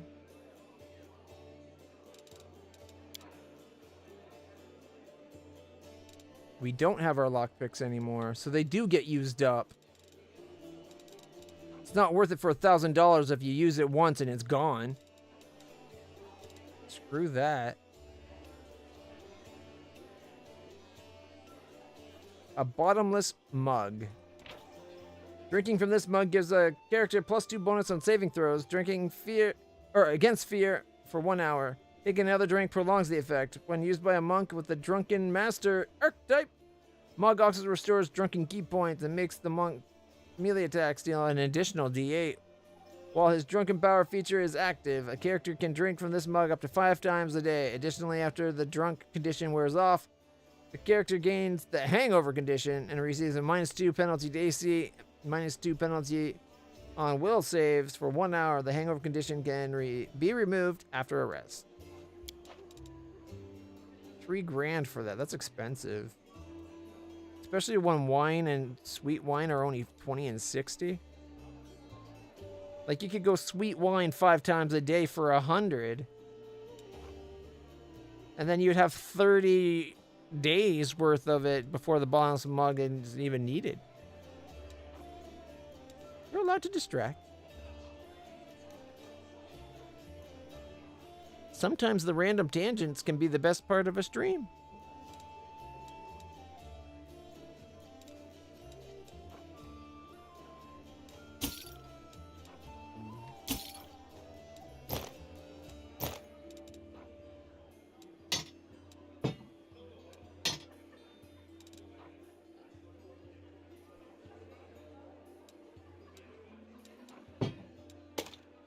Oh, wait. Part of me still wants to keep all the cold iron stuff.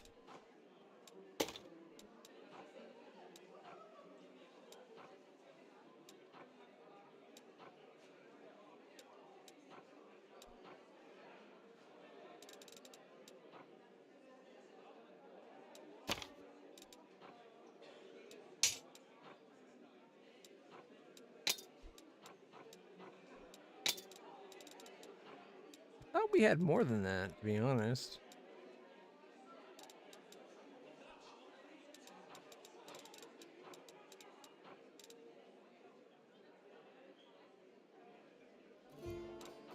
Guess we got 25 potions of Cure Light Wounds. Throws that up in weight.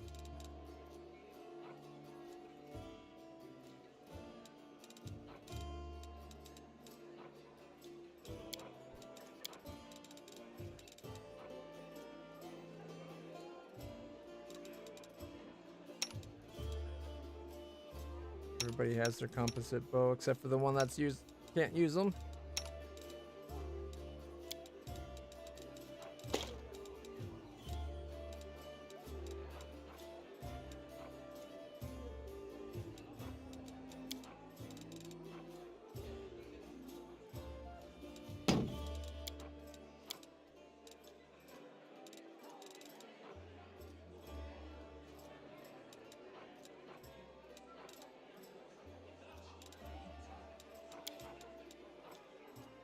The potions that are weighing us down? I think it's saying we still have, what is it, 78 pounds?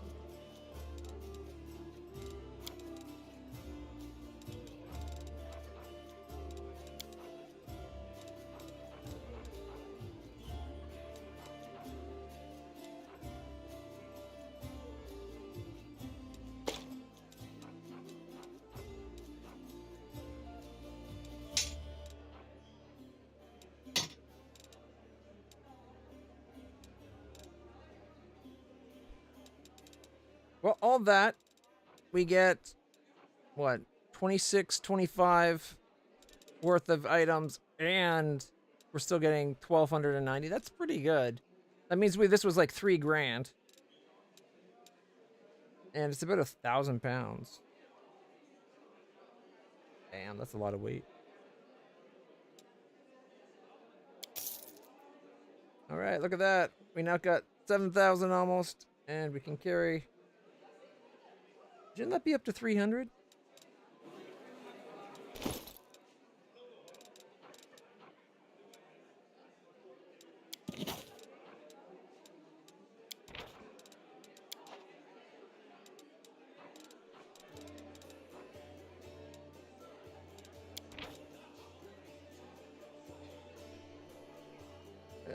It's a common cloth sack about 2 feet by 4 feet in size. The bag of holding opens it in a non-dimensional space. Carries 100 pounds. I think it's just minuses 100 pounds from whatever weight. So right now it thinks we have no weight. New recipe. You have found a new recipe. Spicy pastry. You found a new recipe to learn. Excuse me. Right click and choose to memorize. Different recipes require different ingredients, and cooked dishes grant unique bonuses. Doesn't say what the spicy pastry is, but is it a way to see what it? Oh my god! Look at all the things we got. The last chapter to complete the quest, or it will fail.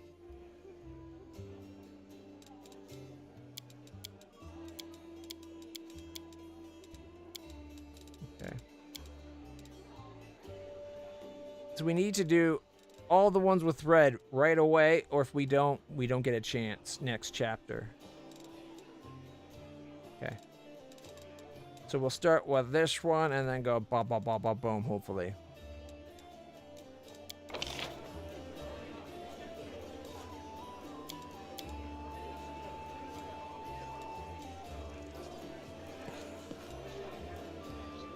Okay, we can go to the basement or outside.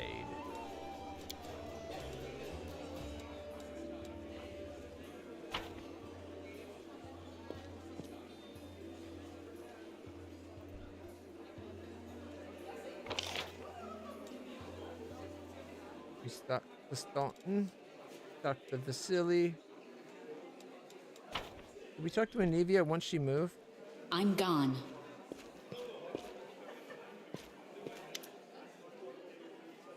Anivia in her muted colors blends almost perfectly into the background. She appears relaxed, but her seemingly unfocused eyes are taking in everything around her. tracking and filtering potential threats. The only tell is the way she drums her fingers on her hip near her weapons sheath. She shows no sign of her injuries and confidently leans on her previously broken leg. She pretends to have just noticed you, even though she watched you approach from afar. Oh, hey. See how they patched me up? Now I can run, jump, and dance a jig if I feel like it. Are there any suspicious places in the city that I should pay attention to? There were a couple spots I wanted to check out, but I didn't have time. There really is a den of cultists there. It would be good if you could swoop in there, but bust some heads. You don't even need a search warrant. She shoots you a crooked smile. First one is the Silken Thread. It's a funny little tailor shop that doesn't take any orders and never buys any fabric. They always seem oh so busy. They're busy with something in there, alright, but sewing isn't it. Okay. Second one's an alchemy shop, Topaz Solution, and they trade in everything, just not healing potions, judging from the ingredients they've been buying on the black market. There's something fishy about the chemical rituals going on down in that place. What's your responsibilities with the watch? Nothing official. I'm not even a knight, you know. I just hang around. You sure you want to know the details? Catching traitors, spies, cultists is no walk in the park. It's a delicate job. You can't always do it all within the letter of the law. What if we surprise some suspicious blighter with an official search? Everyone will know about it before long, starting with their cronies. Then again, sneaking into people's houses at night ain't exactly legal. Crusaders can't be doing stuff like that, can they? Well, I'm not exactly a knight. And tell me about yourself. She shrugs with a lazy smile. I'd be happy to, but there's kind of nothing to tell. What's so interesting about me? How'd you meet Irabeth? I was bumming around Timon a while back, doing this and that. Desdin Temple, also known as the Great Dreamer, Lady Luck, and the Mother Moon, goddess of dreams, luck, stars, and travelers. I'm one of the ancient deities. Okay, Drennan Temple sometimes gave me odd jobs, you know. Sometimes they need people with skills like mine. On the surface, it was fine, I guess. After Nidal, the freedom of River Kingdoms should have seemed like heaven. My chance to sit back and enjoy life, but I wasn't happy. There just wasn't any joy in my new life. I was all alone. No one cared about me, and I didn't care about anybody either. I struggled to find a reason to drag myself out of bed every morning. Tying a stone around my neck and jumping into the nearest river started to look pretty appealing. One day, I was hired to follow some fellas who the local authorities suspected were Razmiran spies. It was once a turbulent, violent river kingdom, the Archduchy of Malkat, where leadership changed as often as theirs, ended in 4661 when the land was conquered by Razmir, a tyrant, claiming to ascend from godhood. I was stupid. I made a rookie mistake and they caught me. It's like my body had already decided to do what my mind had been fighting. It finally put me out of my misery. Got someone else to kill me, since I didn't have the guts to do it myself. They grabbed me. I thought they'd gut me on the spot, but instead they hogtied me and dragged me off, and just like an animal going to the slaughter, my only thought was, let's get this over with. They brought me to their stinking cave, threw me on their altar, and I realized who it was. Kuthites from Nidal. Kuthites? Zon Cathon is a deity also known as the Midnight Lord, the Dark Prince, and the Prince of Pain. God of darkness, envy, loss, and pain. Possesses one of the most twisted evil minds in the great beyond. And Nidal is one of the oldest surviving countries in Avestan, having been founded during the uncounted years of the Age of Darkness. They tracked me down after all those years, but I didn't care anymore. Wouldn't even have cared if they'd eaten me or whatever. We all gotta go somewhere, or sometime, right? So I was lying there, staring at those knives pointed at me, when fate rolled the dice and I hit the jackpot. Irabeth. There she was, storming into the cave. Irabeth Tirablade is a valorous paladin of Iomade and the leader of the Eagle Watch. You first met her during the defense of Kenabres. Picture it, I'm lying on an altar with all these knife-wielding maniacs around me, and suddenly Irabeth storms in. I thought it was Iomade herself, fierce in her shining armor with her gleaming sword raised. She made quick work of those scumbags, chopped them up just like that. I didn't even have time to blink. She untied me, and then Anivia's face lights up as she chuckles. She looks through the papers they had on the table, and she started swearing like a sailor. So much for I am a day. How did you and Arabeth end up here? After almost becoming a human sacrifice, I knew I was never wanted to leave Arabeth's side. Desna knows. I fell for her instantly, and I fell hard. My misery was gone, and when Arabeth showed me what was in those papers, proof that the cultist had a nest in her home city, well, I offered to help without a second thought. She smiles warmly. She must have figured I couldn't wait to get my revenge on the cultists, but I didn't give a damn about them. It was her. I'd go anywhere with her, even on a crusade or into the jaws of a dragon. But I took life to the Kennebress like a duck to water. I used to be an outcast wherever I went, but half of the Crusaders are the same. After all, who'd volunteer to tangle with demons on the edge of the abyss? You gotta be either a goody two-shoes with too much honor and free time, or a misfit with no life out in the normal world where normal people with normal people who come here to run away from the debts they're past themselves. So I fit right in. What's it like living with Arabeth? It's like living. Without her, I wouldn't be. Seriously, if I were alone, I'd definitely be gone by now. Sure, sometimes we argue. Can't deny that. Sometimes we bang our fists on the table and yell so loud that the walls shake. But that's all about order business. But at home, well, I'll give you an example. I've kind of always wanted to move out of that broom closet we call a house into somewhere cozier. It ain't that like they take a vow of poverty at the Eagle Watch, but every month, somehow, most of our spare money is spent on Crusader business. Sure, I get mad about it, but it's part of why I love her. You know, Arabeth has that thing that matters most for a person, a purpose in life. She's always got a reason for whatever she's doing. Her whole life is a crusade, and I just drifted around like a leaf in the wind until Desna brought us together. Now she's the meaning of my life. So it really doesn't matter, or it doesn't make no difference if we live in a mansion or under a bush. Where are you from? Nowhere. I was born in by the wind, or blown in by the wind and found in a cabbage patch. She stopped short. Sorry, that's an old habit of mine. I don't like blabbing about my past, but you saved my skin, so I guess I kind of owe it to you not to clown around, all right?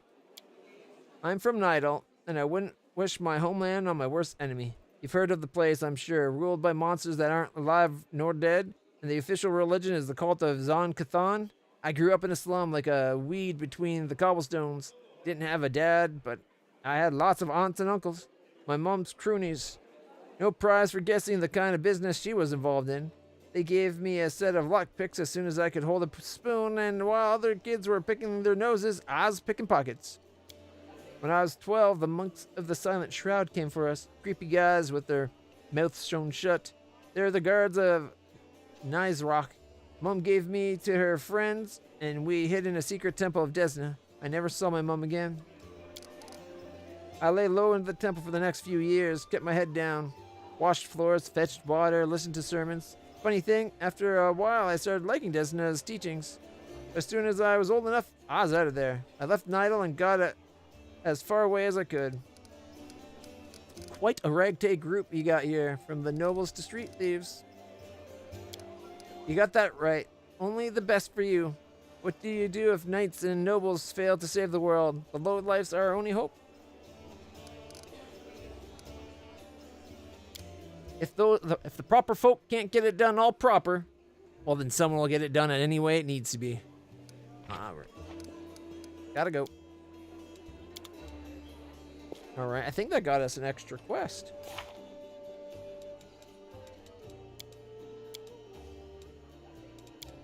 Or maybe not? Maybe we already had it listed here? Follow my steps. We got Hiller. A tall, athletic man greets you. His hair is prematurely gray and shorn close to his head, military style. He's lean, well-groomed, and a monocle twinkles coldly in his eye. The bold set of his jaw and his large but agile frame attest that here is a man who is always ready to be on the move. Greetings, I am Hiller, venture captain of the Pathfinder Society. I am the superior officer among Pathfinders in the region of Mendev. However, the society is running almost no operation here right now, besides me. There are almost no Pathfinders here. Actually, I'm only stuck here because of an old feud with a demon worshiper known as the Spinner of Nightmares. I've had to work alone without the support of the society. But I've made a lot of acquaintances among the local mercenaries and daring fighters. If you need any good fighters for an honest cause, talk to me. Tell me about the confrontation with the Spinner of Nightmares. It all began with the task of the Pathfinder Society. I arrived in Norosian, the capital of the Crusaders' states of Mendev, with my team to investigate the sudden death of a famous crusader, Baron Falarin. We soon focused in on a small hospital for the wealthy, where Falarin was being treated shortly before his death. Turned out that a gang of Baphomet cultists calling themselves the Labyrinth of the Mind had gotten a foothold at the hospital. Not those Baphomet bastards. We've been fighting them since the beginning of this game. Actually, we probably also fought them in Kingmaker. But that was years ago. They were obsessed with twisting the minds of their victims and targeted fragile people too weak to resist. The hospital was filled with perfect victims, isolated for weeks from the outside world, completely helpless, and when they returned, they were different, almost normal. But the moment they heard a certain phrase, something dark awoke in their minds, and they transformed into servants of Baphomet, ready to lie, betray, and even kill.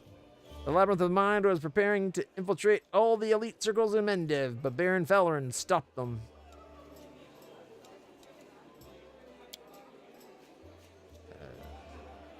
And the secret phrase, sherbet lemon. That way anybody who's a fan of Harry Potter goes berserk in the second book. He was too loyal to his oath and too resilient to their spells. He fought for his freedom until the strain broke his heart. We opened and cleaned the city of the Baphomet Spit of Vipers. Their den was a cradle of sin and filth. They cast spells on each other, and their loathsome fantasies steeped real from their minds into the world. They dreamt of horrible and forbidden things, and they fought like mad. We burned the place to the ground and slaughtered everyone we could. But the leaders of the cult were able to flee. They were set upon revenge.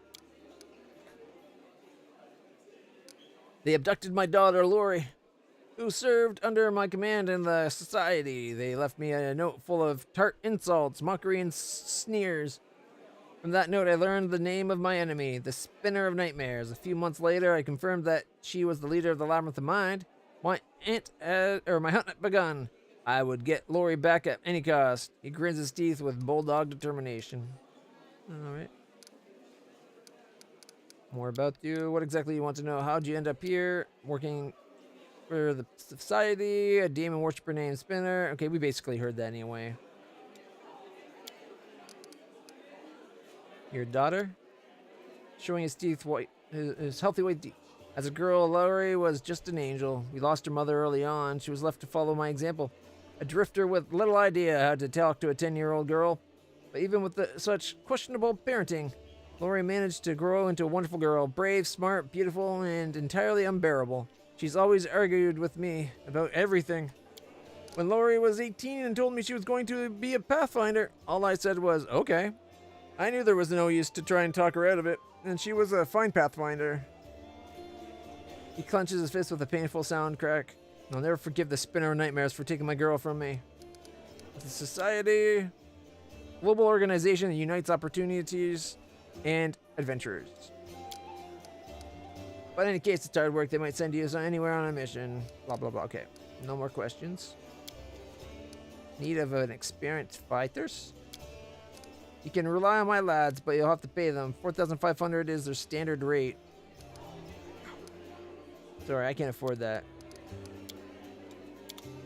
Well, I could get one person, and I was thinking a cleric might be nice. Well, we got someone who can cast heals. It would be nice to have an extra people, though. Let's head out. So that's where we can buy mercenaries.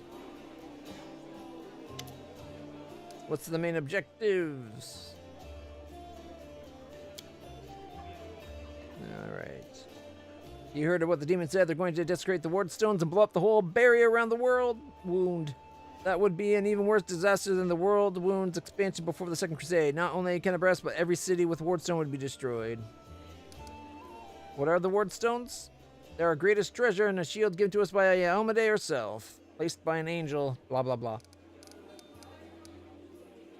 Tell me about Eagle Watch. It is a small order created to fight not only demons, but also the enemy within. Maintain the purity of the paladin ranks, prevent heresy, and identify spies. And it failed miserably at that. The Templars of the Ivory Labyrinth infiltrated it and formed their nest within its ranks. Pledging their lives to Baphomet, these cultists schemed to subvert the good work of the Crusaders. So Templars of the Ivory Labyrinth. We got our enemy. After the Queen entrusted me with leading the order, Anivia and I practically built it from scratch. We got rid of dead weight, people who weren't committed, organized ways to transmit messages and orders safely. We introduced reliable ciphers, we found tacit allies around the city. The Crusader Order, from Crusader orders to street beggars.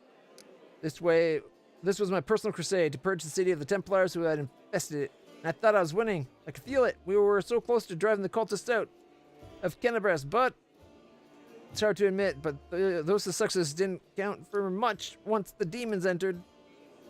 On the contrary, if it wasn't for you, there wouldn't be a headquarters at the Defender's Heart. Cultists would have served up the city on a platter. The lines on her face softened. Yeah, that's true. It's a good thing we achieved something. Thank you. Then we can ask personal questions. But we'll save that for later.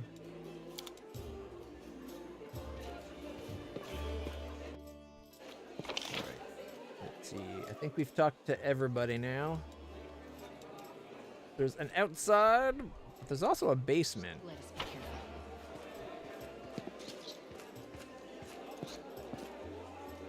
Oh, wait, actually, form Autumn Haze. A tall, fragile-looking elf sits in front of you, eyes closed. Pale as a ghost, his arm wrapped in a blood-stained bandage. You spot other bandages on his body under his clothes, but even in such a miserable state, manages to keep calm. Raising his eyes to meet yours, he says, I am Form Autumn Haze at your service. Pale lips are reddened by blood, but you see no sign of pain on his or fear in his face, or in his gray eyes. Do you need help? After giving you a cold, intense look, he shakes his head. Do not trouble yourself on my behalf. A local healer attended to me. Besides, I come from a resilient, hardy people. My body will endure both the wounds and the poison delivered through them. Who wounded you? A sinner and accomplice to demons. The quarry I am hunting in this inhospitable place. I am LitlClutch. You can trust me. I might be able to help. It would be impolite to refuse such a direct and friendly offer. Who is your quarry in Mendev? I was hunting a fugitive, a Descarite by the name of Kaylessa. It pains me to admit that there are heinous malefactors such as her among noble Kaylessa, that name sounds familiar too. I managed to catch up to her in Kenabres, and I wounded her. Then demons appeared and the city was engulfed in flames. I was injured in the battle that ensued and couldn't free her soul from its service to her dark masters. He expresses no anger or hatred as he speaks, only compassionate sorrow. I'm sorry for your misfortune.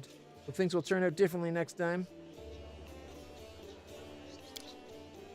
There is no need for pity. Our ancient kind is blessed with great longevity. We gain a deeper understanding of the world than other races, and we learn our lessons better than anyone. That goes for learning from our mistakes as well. I survived, which means I will be more prepared next time. I wish to aid you in your hunt. Thank you, but this is my mission, and I am used to facing all 26. And we only get a +6?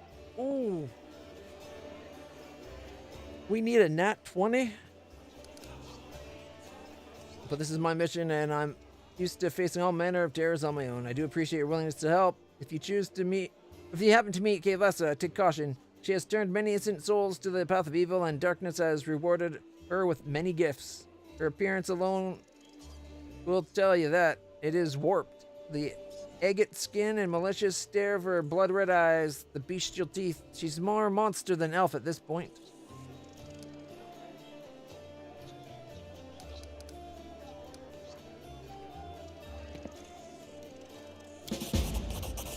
Succeeded? No way! We needed a 20! Yeah. We rolled a nat 20! Yeah, baby. Add a knowledgeable check. Okay, her skin is dark, her hair preternaturally white, her red eyes can see perfectly in the dark, which, to my dismay, I've come to know from experience. But bright light causes her kind pain. I used an alchemical powder that explodes in a dazzling flash, and she cries out as if she's been stabbed. It appears that the woman is a drow. Her race is also known as dark or cavern elves. They are rarely seen on the surface, so it is a surprise to encounter her here. I've never heard the term cavern elves, but it makes sense. How's it going, Jack? Grapple everything. We'll trip them to the ground one way or another. I won't hold anything back. Not who I am, why I made my way here, or who it is I'm pursuing.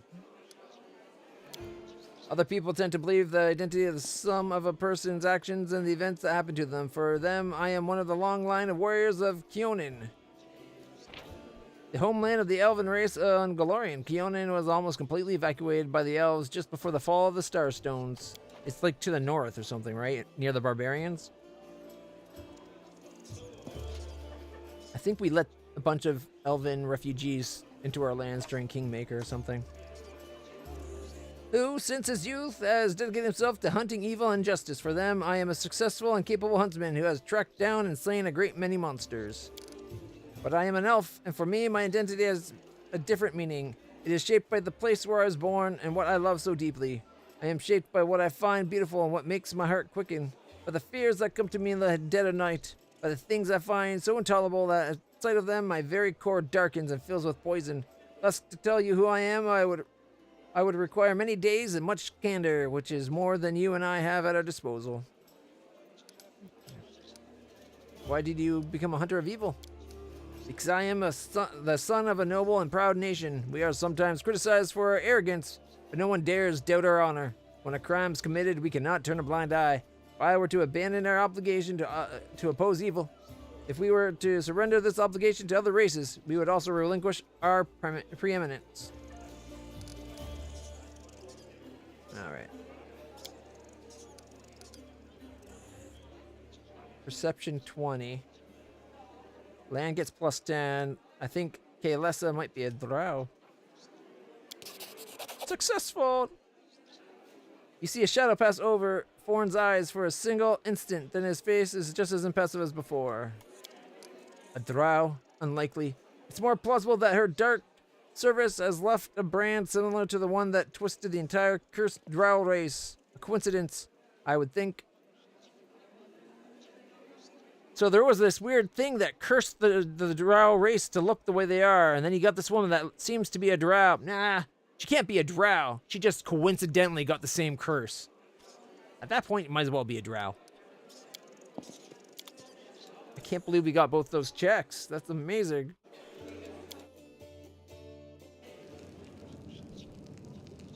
Ooh.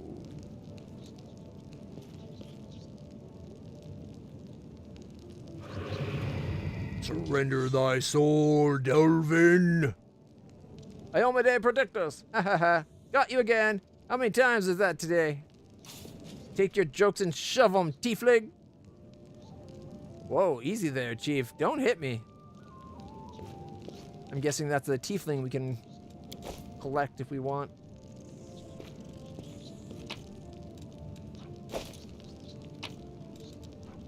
Chainmail and a light hammer. 2 scale mails and a dart.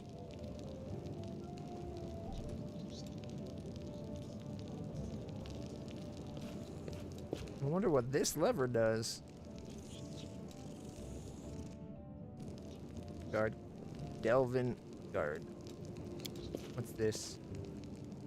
The button won't budge. What's this?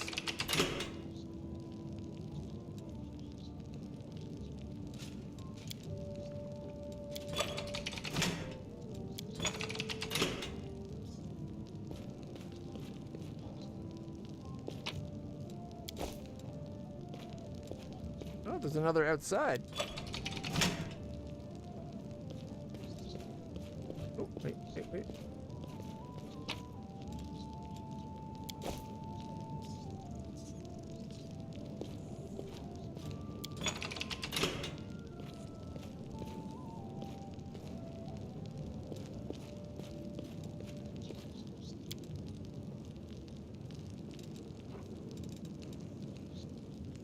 So maybe it's like a certain order? Go ahead, don't take too long though. Hey, Chief! Ooh, hey, gorgeous. Come over here. I want to talk to you about something. Something really important. Wolf? Looking wild. Ooh, we're working on a D&D campaign. Nice. Cavern elves. I'm sure cave elves and cavern elves are different. Caverns sound much more deep, dank, and dark. Bigger, too. Quit bothering the decent people in here, Woljif, or I'll knock your teeth out! Woljif. Sounds cooler than Woljif. And if we're going to go GIF, might as well call it a GIF. So YIF. Just break it and don't call it either. What's it to you, Delvin Dum-Dum? You were told to guard me, and I'm not stopping you. But no one told me I had to shut my trap. Who are you? Woljif. Woljif Jefto. I deal in useful things. I can get you whatever you want. Anything. But there's just one problem. Rattles his chains, gives you a meaningful look. Why are you in chains? Does it really matter? Don't get hung up on the past, Chief. Don't look to the future. Live in the here and now. He was caught thieving. Your shadow, what was that? What do you I'll want? lay it out for you. Simple job, 30 minutes tops. We go someplace, talk to someone, and in return, whatever you want, I'll get it for you. Some extra rations? No problem. Armor, weapons, scrolls, you name it. It's as good as yours. If you need my help with something, whistle and I'll be there. I'm handy enough with knives too, and even my magic know-how isn't too shabby. What a load of guff! If you were good at magic, you wouldn't be stuck in here now, would you? Don't you listen to him, Chief. He'd find fault with the Queen herself. I'll be useful to have in battle, and I'll sell whatever you want at a reasonable price. It's your lucky day. You won't meet another gem like me in Canabras. I can't help you while you're chained up here. What was that shadow thing you did? Get me out of here and I'll tell you. And don't worry, it's not contagious.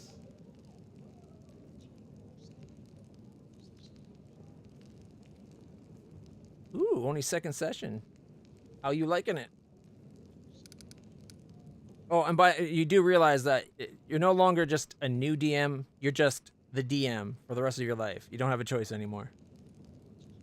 It is a contagious thing. It's terminal as well. You lose the right of playerhood and become a DM, aka the damn. Because damn you for whatever you do to your party, and you're damned if you do and you're damned if you don't. But just damn. It's dams all the way down. Besides, if your players aren't cursing than you, you're not damning right. Alright. That's easy. You know Irabeth? Feisty looking gal, always wears armor. You can't miss her. She's the meanest fighter in the whole city. When you see her, put in a good word for me, will ya? Tell her there's this guy Woljif locked up for no good reason in the Defender's Heart. Well, for the follies of his youth. And he really wants to get out on bail so he can keep up his good behavior and make a contribution to society. You got that? Will you do it? Alright, I'll talk to Arabeth about your situation. I knew I could count on you. Knew it the moment I laid eyes on you. And if you cause trouble, I chop off your head. Is that fair? In a good kind of way. In my experience, most TPKs, it's one of two things. Okay. Yeah, no, it comes down to one to two things. Players being stupid idiots. That's 90% of them. And the other one is newish DMs not quite knowing how to balance fights yet. That's something you learn. It can be tricky. It's one of those things you gotta learn, like if you're modifying stat blocks and stuff, you don't add to too many things at once because that will compound difficulty. Like you don't give more hit points, more armor, and better to hit. You do like one or two of them.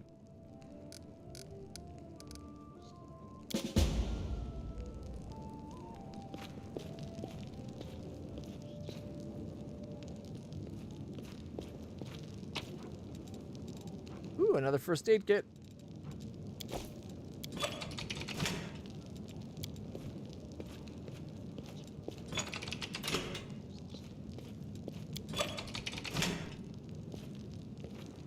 They're actually like up down, so that's down.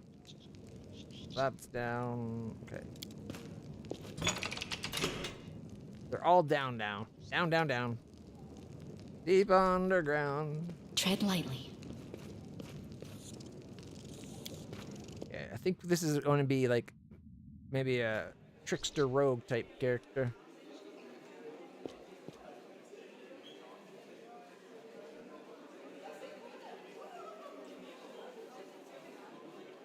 Oh wait, there was a character there's a couple characters with names we missed. They got Pink Eye and Indara. An imposing young Oreed is surrounded by a crowd of crusaders who are hanging on to her every word. I hope this example clearly illustrates the difference between Jiska, legionnaires from the last war, and the crusaders. The perfection of form and spirit they were imbued with during your creation turned them into parts of a well-balanced war machine.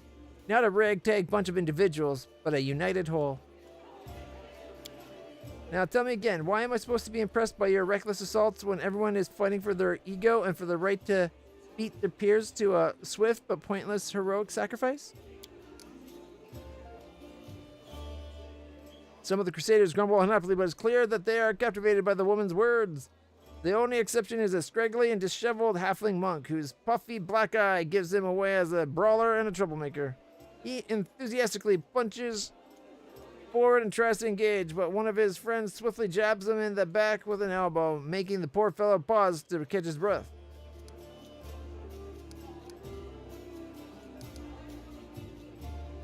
Quietly listen to the discussion.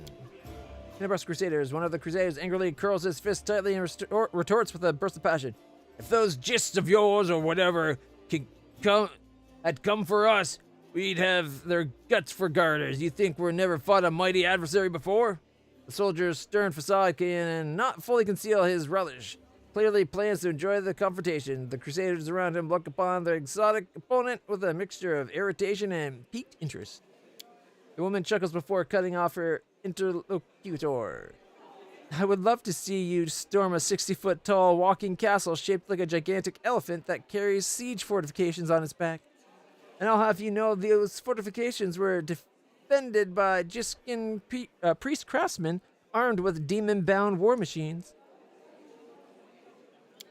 They use the enemies you cannot defeat as mindless weapons. The woman gives the people around her a triumphant look and adjusts her clothes with pointed nonchalance. Her voice takes on a lecturer's tone. You should not argue with someone who happens to be the most authoritative researcher on the history of warfare 3,000 years.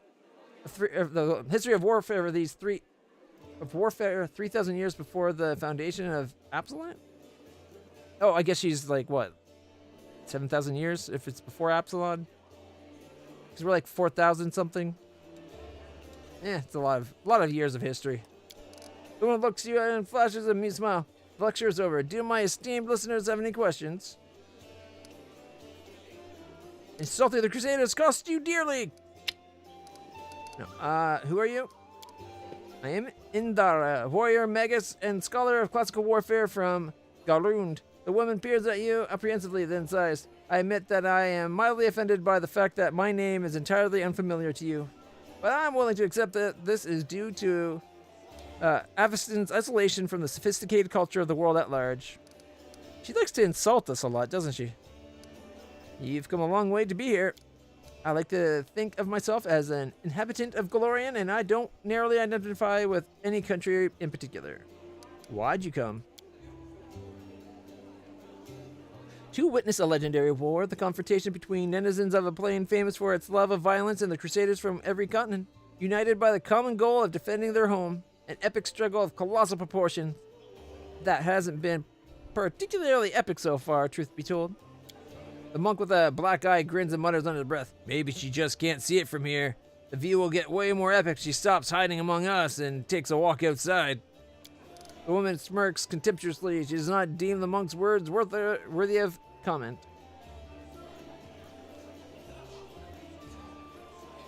I disagree. The Crusaders are doing a commendable job at resisting the demons.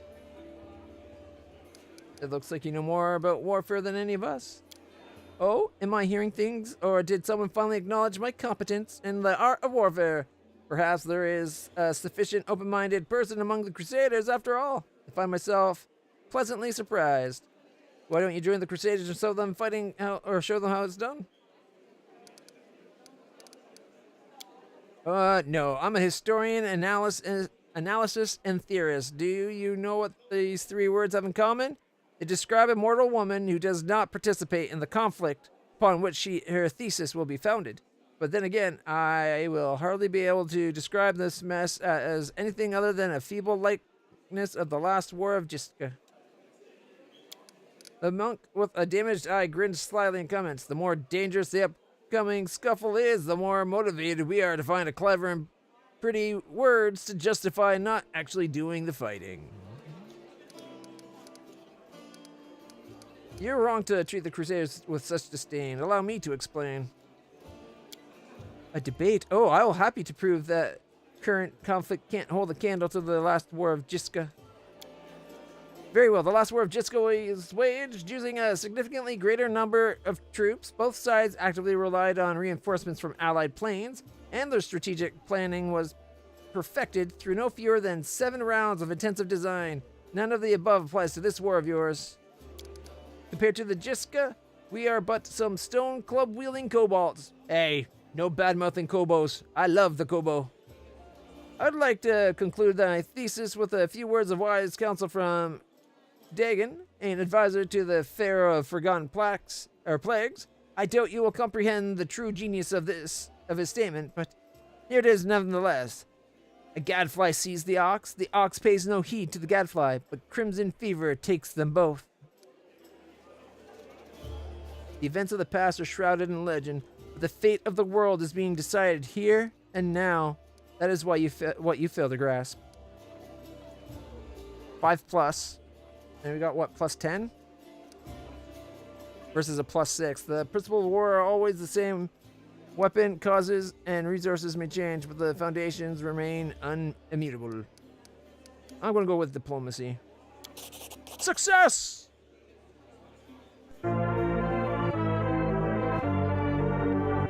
The earnestness on the faces of those around you have taken away Indara's panache, encouraging her to backtrail and stumble over words. Oh, of course, I'm not trying to diminish the importance of current events. What I'm trying to say is that from the standpoint of history, and particularly the history of warfare, she falls silent, fixedly staring at the unfriendly eyes of her audience. The true importance of these developments won't become obvious until later. That's a way to back. I think we won. Indara offers a pretentious dismissal. As a scholar, I cannot deny that there is a certain truth beneath your skeptical statements. History is a complex discipline rooted in fact and an evidentiary base that grows even more meager the farther the described period is from the present moment. Not to mention people lie, and winners will make any justification for what they did during the war and bend truths and hide the worst things they did. Of course, if I were to argue in bad faith the way Crusaders embellished their tales of slaying a single Burmarak by adding a dozen Balors, for example, I could win this debate. But I am above such things, and therefore I am forced to admit that your skepticism is not entirely without merit. I am sure you would have been able to expound on your argument in a longer discussion. Then get out of our shelter. No. She nods with obvious relief. I'm glad we both understand this limitation. It's always a pleasure to face a worthy opponent, even if the debate takes place in a gritty tavern. Perhaps especially because of that. Unbuckles her sword belt and hands you the weapon. This is a worthy blade. It will be of use not only for the strong, but for the wise. Claw of Jiska. And this is where I bid you farewell. Before the end of the day, I was planning to observe how winged demons use pack tactics to drive their prey like herd of livestock. It is about time I got back to my research. The hint of a smile graces Indara's lips when she sees disappointment in the eyes of the many crusaders around her. Stay safe.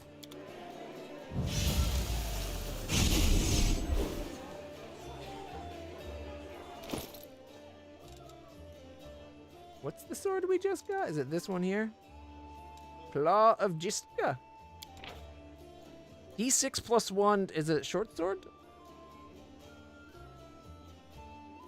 D6 plus 1 with D6 damage and fire. Nice. So it's 5 to 15 when equipped. Crits for double on a 19 to 20. Flaming enchantment with finesse wielding. A straight sword forged by the craftsmen of Garoon. The scabbard is decorated with engravings that depict battles between Osirian and the Jiska Imperium, accompanied by Indara's musings embroidered in golden thread. It's plus 1 flaming short sword. Now all I need to do is get my dex a lot higher and get 2 weapon fighting, and I got the perfect weapon to go with my sweet, sweet longsword. All right. But until then, whoops. If he ever is forced to use the short sword, it beats what he had, that's for sure.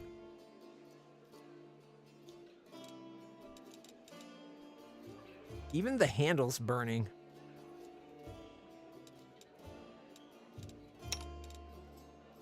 Okay.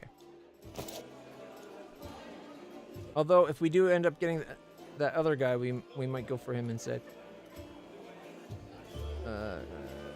Pink Eye. You can't talk to Pink Eye? We should prepare. Why not? I'm gone. Okay.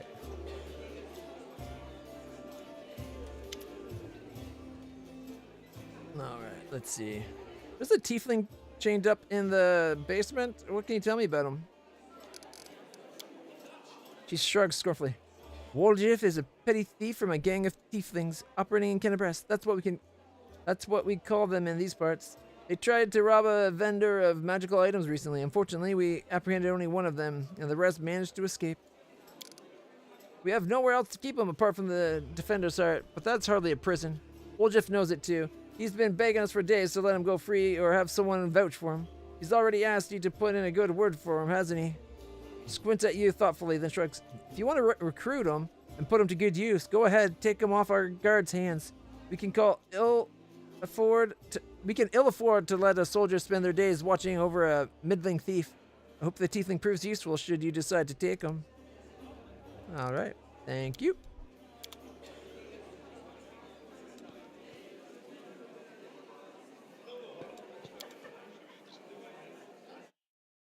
What do you guys think? Should we take him? Extra party member's an extra party member. Follow my steps. Noble survivor. Did we talk to Jernog? Yeah.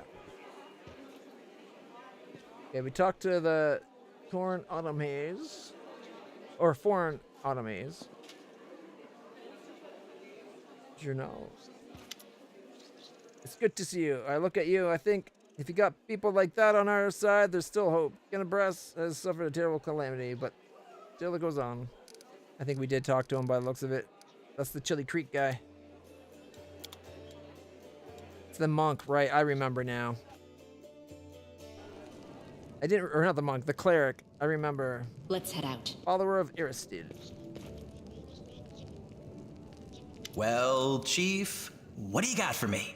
I've talked to Irabeth and decided to make you part of my troop. We'll see how it work goes. You must be a smooth talker. Come on, Delvin. Get these bracelets of yours off me. I'm going free. You're sure to regret this. This tiefling will fleece you for everything you've got. Mark my words. You're a bitter little man, Delvin. Petty and mean. You can't even be happy for me, can you? I pity you. I'll leave you alone with your sad little soul. So long. And now, Chief, straight down to business. You see, I'm one of those guys that people around here call thieflings. We just call ourselves the family. After we knocked over that shop and I got stuck here in the Defender's Heart, a little bird told me that big sister Charisme wanted to see me. That she had some questions to ask me. You following? Now, she won't be asking me questions like, Woljif, how'd you manage to get out of this one? Or, Woljif, you're so thin, didn't they feed you? No, Something serious has gone down, and I just know they want to try to pin something on me. I can feel it in my tail. So I knew right away that I couldn't go alone. You turned up just in time, Chief. You don't need to do anything when we get there. Just stand behind me and look mean, and I'll handle the rest. Somehow. Let's go. I'll show you the way. All right. I kind of like him so far. Seems fun. Where are you going?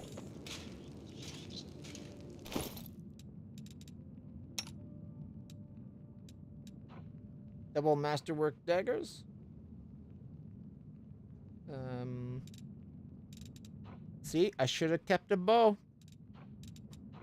Oh well. Anyways, guys, I apologize, but I need to go to the bathroom. I'll be right back. And we'll keep playing for a little bit. Probably another hour or two at least.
everybody.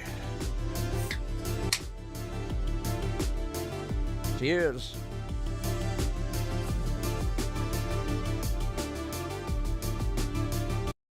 That should help the throat a bit.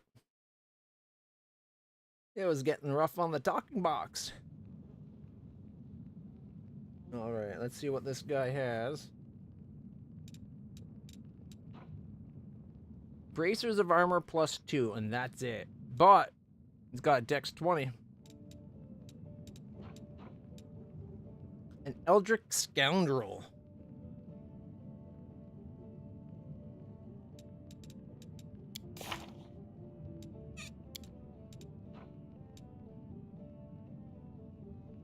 Ray of Floss. If successfully blasted, cleans the teeth of your enemies. We can Jolt. What's that do? D3? That's D3.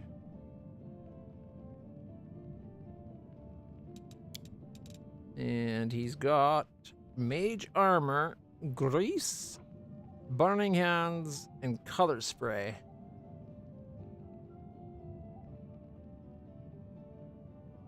Ooh. Okay, so he is full-on rogue. Plus 12 trickery, 14 stealth, 7 perception, 6 each magic device. Okay. No honor among thieves. As the descendant of demons, tieflings are not the most respected of or trusted of Mendez's citizens. To put it mildly, however, a few minutes in conversation with Woljef is enough to see that it isn't prejudice working against him this particular tiefling. It's how his puddled, deep personality, his membership of one of Mendez's biggest thief gangs, and his chronic inability to stick to anything, even his own principles. Woljef sees LitlClutch purely as a convenient way to solve a few of his problems. At least for now. Chaotic neutral. At least he's not evil. Okay.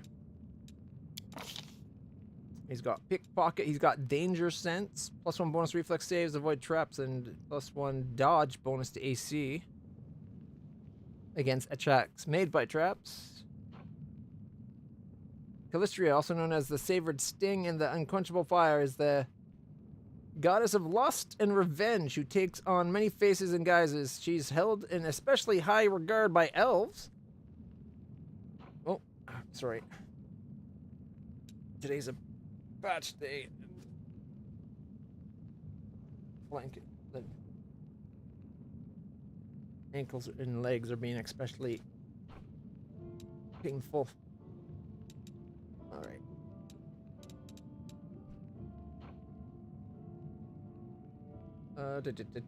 She's held in especially high regard by elves who often identify with their mercurial moods and changeable nature. A fondness for wasps has earned this vengeful deity the title of the Savored Sting. Okay. Excuse me. We get 2 sneak attacks?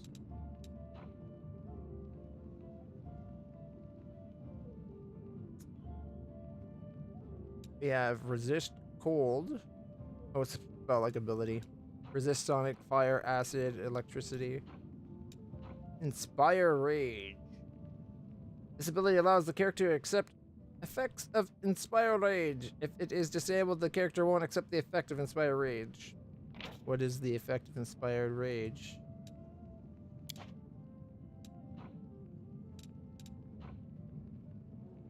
Got acrobatics. Fighting defensively, resist sonics. Treat affliction? Treat affliction means to tend to a single diseased or poisoned character. Make a lower religion check. If the check exceeds the DC, the affliction's removed.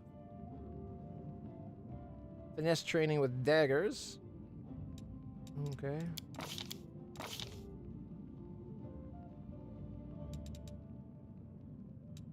Sneaky attack.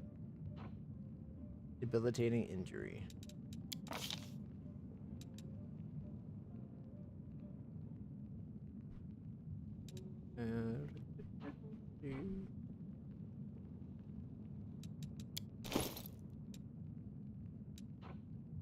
Got 2 masterwork daggers. I don't think we have any daggers that are better than that. We haven't even seen cold iron daggers yet, have we?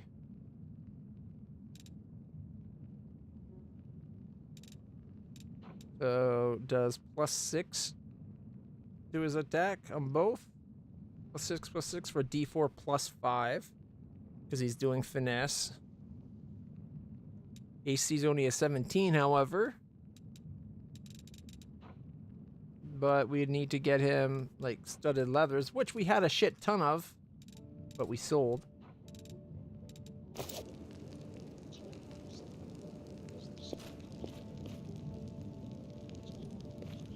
Anything hidden in the backyard?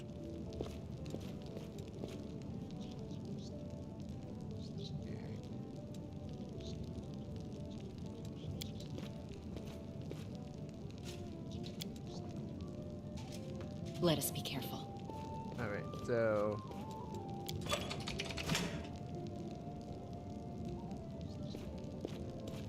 down, up, up.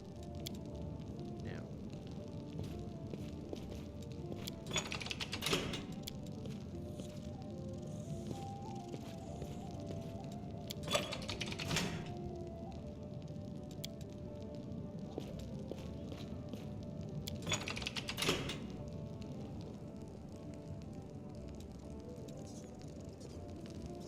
I think I have them all in the down position.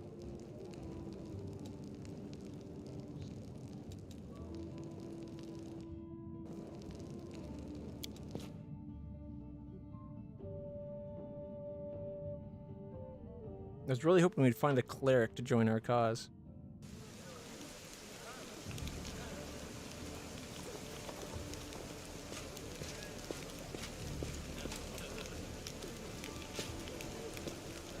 Commander, look what we got here. Are you too mad? Whatever possessed you to steal the gem golem from the tower of whatever? We didn't steal anything. Commander, we saw some looters dragging it down the road. That shiny fella belongs to the treasury. The inlay...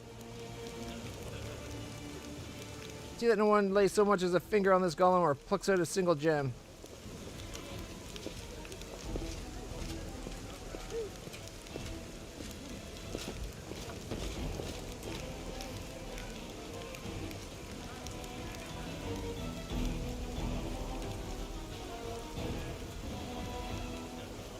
Okay, so it went like this. Commander, look what we got. Are you too mad that that golem belongs in the Tower of Strode Museum? Explain yourselves. We didn't steal nothing, Commander. We saw some looters dragging it down the street and recaptured it. Now the shiny fellas are trophy by rights. That shiny fella belongs to the treasury. The inlay alone is worth more than a castle. Oh, I really don't like the idea of leaving this thing unattended. Joran, see to it that no one lays so much as a finger on this golem or plucks out a single gem. And the same goes for you two. Your new mission is to guard this shiny fella, as you call it.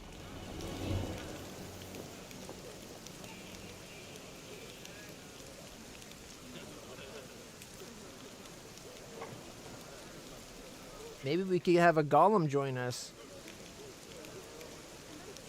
Prestidigit painter golem? How come nobody joined us? Okay, that's clearly the place we're in. Area exit. Okay.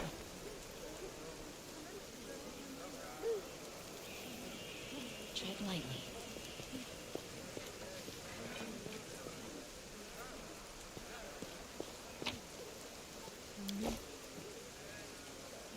I'm gone. We'll go back in a minute just to see if maybe if we leave the front door, if the rest of our party comes with us.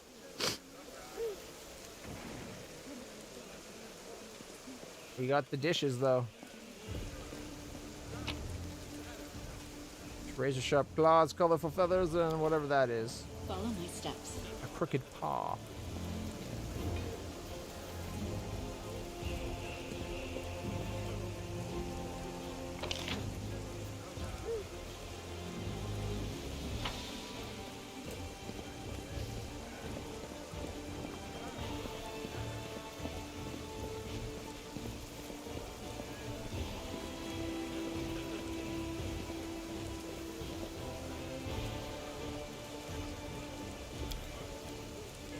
This place has been sanctified. It can protect the area around it from the corruption of the abyss.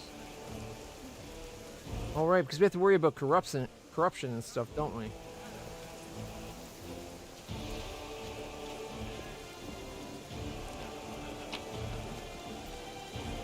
Okay, carved beads, coal, oil, sharp claw, special hops. Let us be careful. It's like normal hops, except for that it gets you high. If brewed into a beer, the beer gets you high, actually. Tread lightly. You're in vain. What?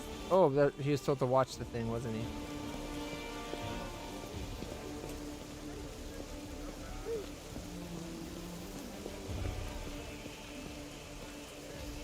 I'm gone. You can't just jump down? That's disappointing.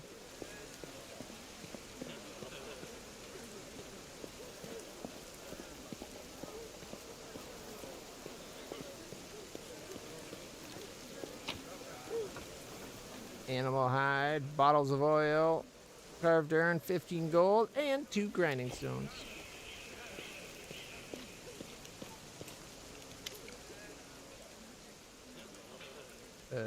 It's a good time to come to Canterbury's. Are you sure we're in store? As you can see, we're in sore need of warriors. Ooh, show me your wares.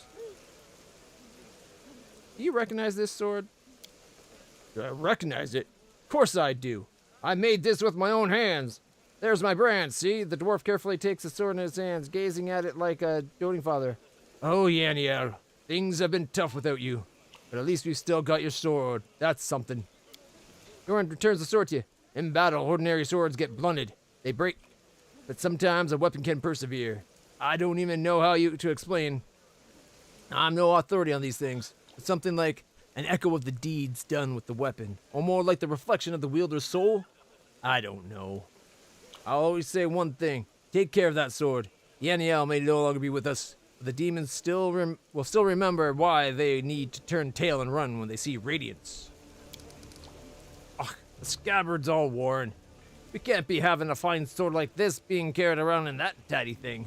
I'll make you a new one, if you like. The city stands strong and we both survive. Come see me again and I'll have it ready. No charge. Are you Stanton's brother? Yep. Where he goes, I go.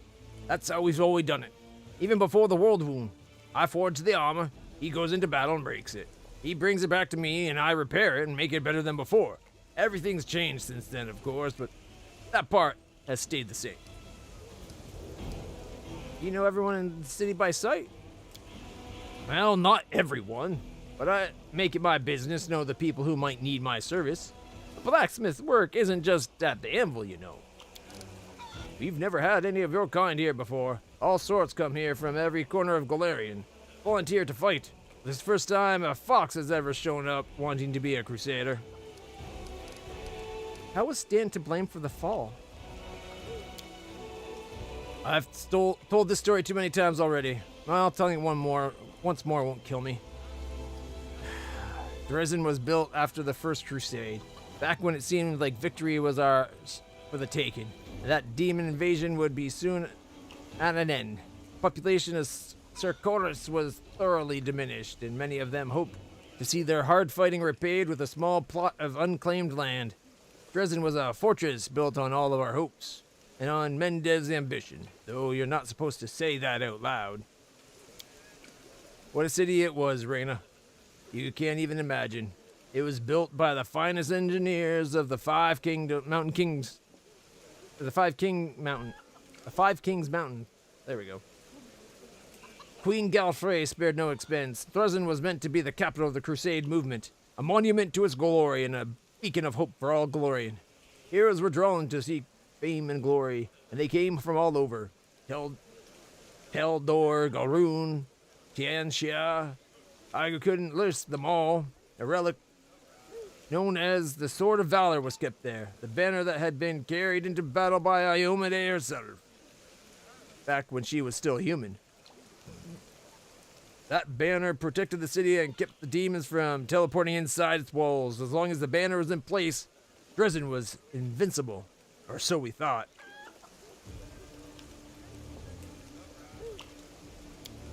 But then the world happened. But then the world wound suddenly expanded. The demons launched a new onslaught, and folks started saying it was time to declare the Second Crusade. Dresden was unassailable until one young officer was tempted by a beautiful woman. Convinced him that the banner shouldn't be hanging in the city, that its rightful place was on the battlefield. She whispered honeyed words about glory and valor and convinced him that he could be a hero as great as Iomade herself. And the poor fool believed her. He rounded up some of his hot-headed friends and carried the banner outside the city gates on an unauthorized foray. The demons slaughtered them within seconds, but for some reason the courageous ringleader was spared. The whole army teleported into Dresden. It was a bloodbath. As you can guess, that officer was called Staunton Vane, and the woman turned out to be a demon. Not just any demon. It was, Minago. Minago. Anyway, that foul wretch. She's given us a lot of grief here in Kennebrest too. Just don't ask me what I was doing while my brother was off having trysts with that beast, and why I didn't save him from his own stupidity. Blacksmith gestures as if it were off to ward off the inevitable reprobation. Who could have guessed it would end like this? That failed my brother. That's the truth. I blame myself every day looking at his plight. So that's his story.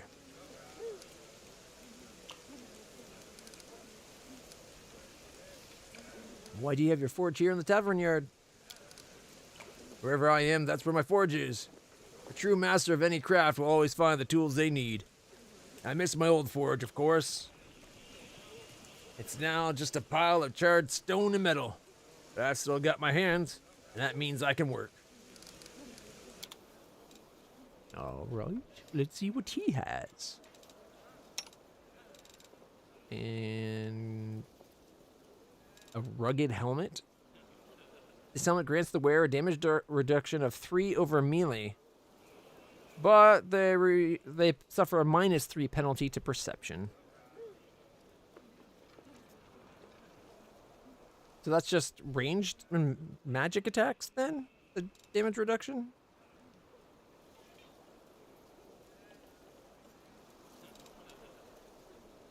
Let's see. Detainer, the heavy crossbow, 1d10 plus 2 damage because it's a +2 crossbow. Whenever this +2 heavy crossbow lands a hit, the target must pass fortitude saving throw, DC 16, or be knocked back 15 feet, become slowed down for 1 round. Because they're being detained.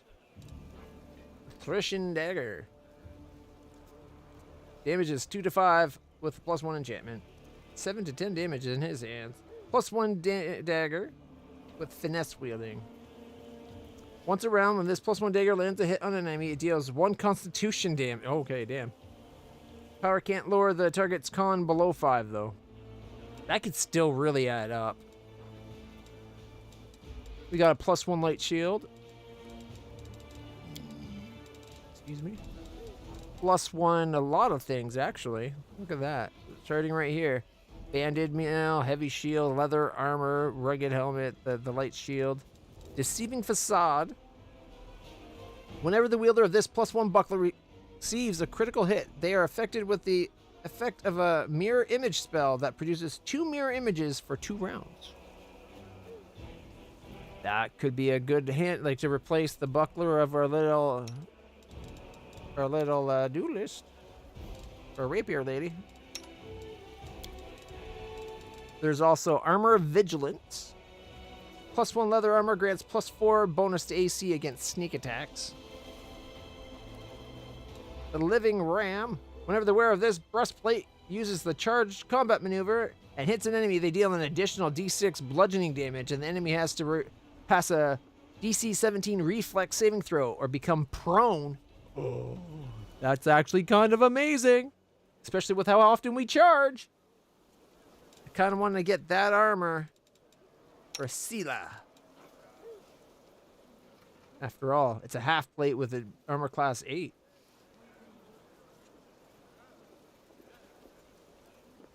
Oh, sorry, that's what she's wearing. It's medium armor, so it's a breastplate. with the +1, so it's a 7 with a max dex of 3. It'd be an 8 for her. So it would be just as good as what she's wearing. Or I could wear it even. It would be potentially better if I get more decks later on. There's merry-go-round, the flail. Heavy flail, sorry. +1 flail. Whenever the heavy flail misses an attack, the next attack, no matter if it hits or misses, deals a d6 bludgeoning damage. There's Pain Channeler on the Falcata. +1 Falcata grants a +2 bonus on attack rolls and all touch attacks. Weird. +1 Bastard Sword. There's Smasher. Necrotic Enchantment +2. Whenever the +2 Necrotic Earthbreaker confirms a crit hit on an enemy, the enemy must pass a fort saving throw DC 16 or suffer 2 strength loss. Damn.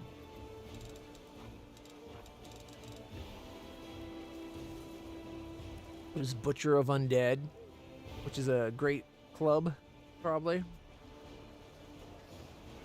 Yep, great club. 1d10 +1. This +1 great club grants its wielder a +1 bonus attack roll on attack rolls against undead. So it's a +1, but +2 versus undead for purposes of to hit. That's not bad. The Roaring Hand Axe. +1 sonic damage on hit. It's a 1d6 +2 damage, 1 sonic. The Silverhawk. A light crossbow, d8 +1. Whenever +1 crossbow confirms a critical hit, it deals 2d4 force damage to all enemies in a 10-foot radius. It's on a 19 or 20. That would be a nice one to replace. Replace her crossbow. Light Hammer of Righteousness. +1 deals an additional +1 holy damage on hits. Light Mace of Severe Strike. Whenever this +1 Light Mace confirms a crit, does an extra d8. Not bad. Because that, like, it's already ×2, right? So it'd be 2d6 +1 plus a d8 plus strength ×2. Acrid Sickle. +1 does a d3 acid damage on hit. That's, if you're going to do a sickle, at least that way you get an extra d3 damage. But apparently a lot of things resist acid. +1 Trident. And then we got the Masterwork stuff. Clubs and Masterwork clubs. Yeah, it's just the regular Masterwork things. Oh, Devastating Blow from Above. Whenever the wielder of the +1 long spear lands a hit while mounted, deals an additional d4 piercing. Quiver of Cold Iron Ammunition. $200 a pop. Me. Part of my language, but damn.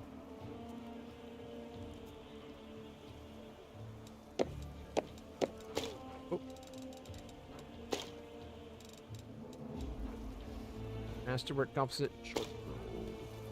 Masterwork Composite Longbow gets an extra +1. Is it worth the $400 to buy that?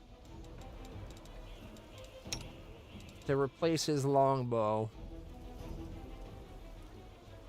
We'd get 100 back, admittedly.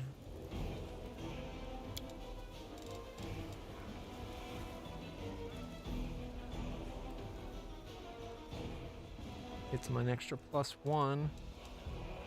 Cold Iron Sawtooth Saber.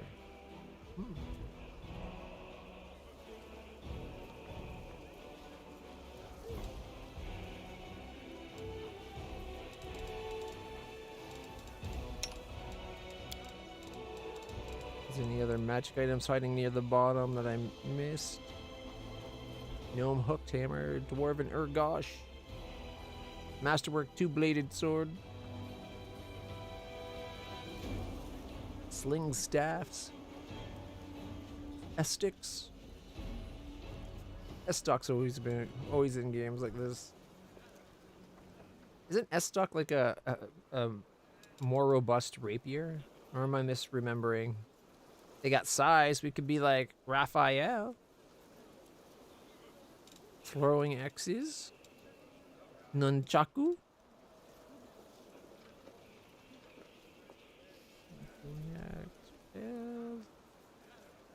Earthbreakers, bardiche, short bows, scimitars, masterwork rapier. But if only it was cold iron men masterworked. Star knives, aka shuriken.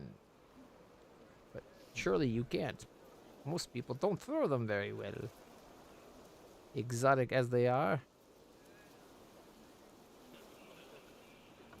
Punch daggers.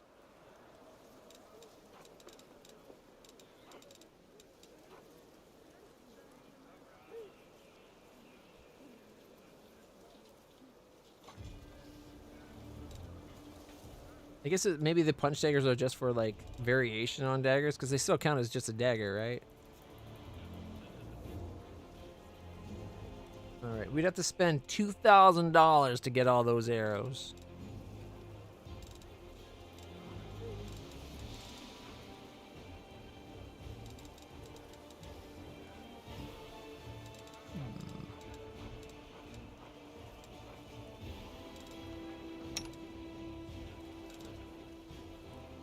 You can't wear any armor? I don't like that.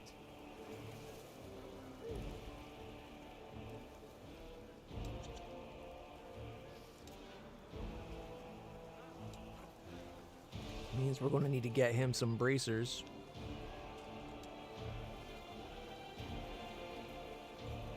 Especially since he uses... He's already got +2 bracers, though. Means it's going to be hard to get him bracers that are worth getting.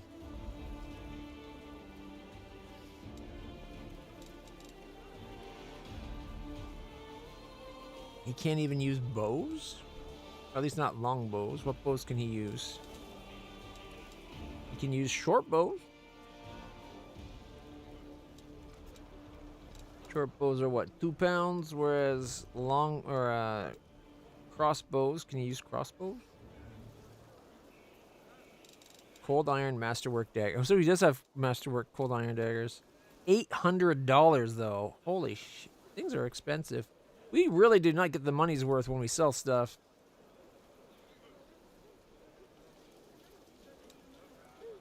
Part of me wants to buy that so we at least have one of his weapons. It's basically $700 for us to get it.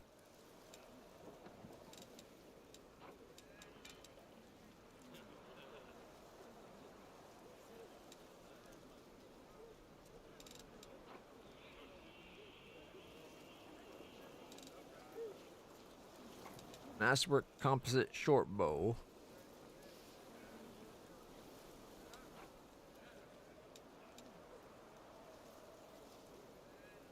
Did I miss the crossbows?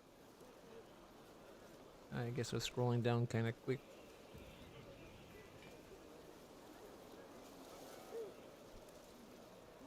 You can also use the rapiers. Short sword.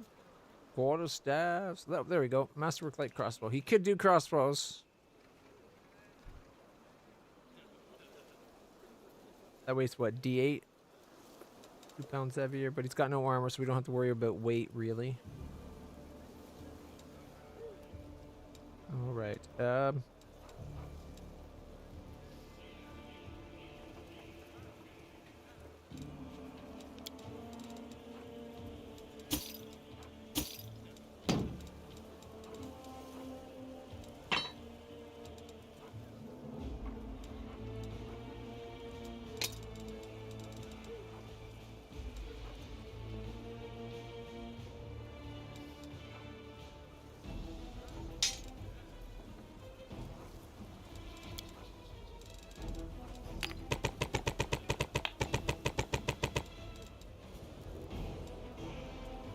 We still need to give him 1,000. We're getting you a new bow, right? So I might as well take that bow, put it there.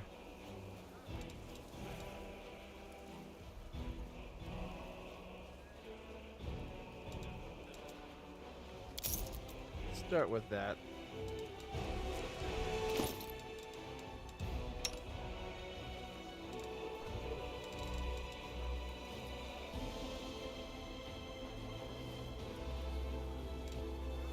Strength. This is all about finesse. So getting him a bow. I guess the crossbow would be the best way to get damage.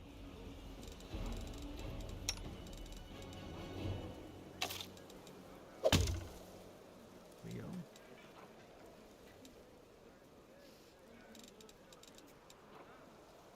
Got 1 arrow left on that.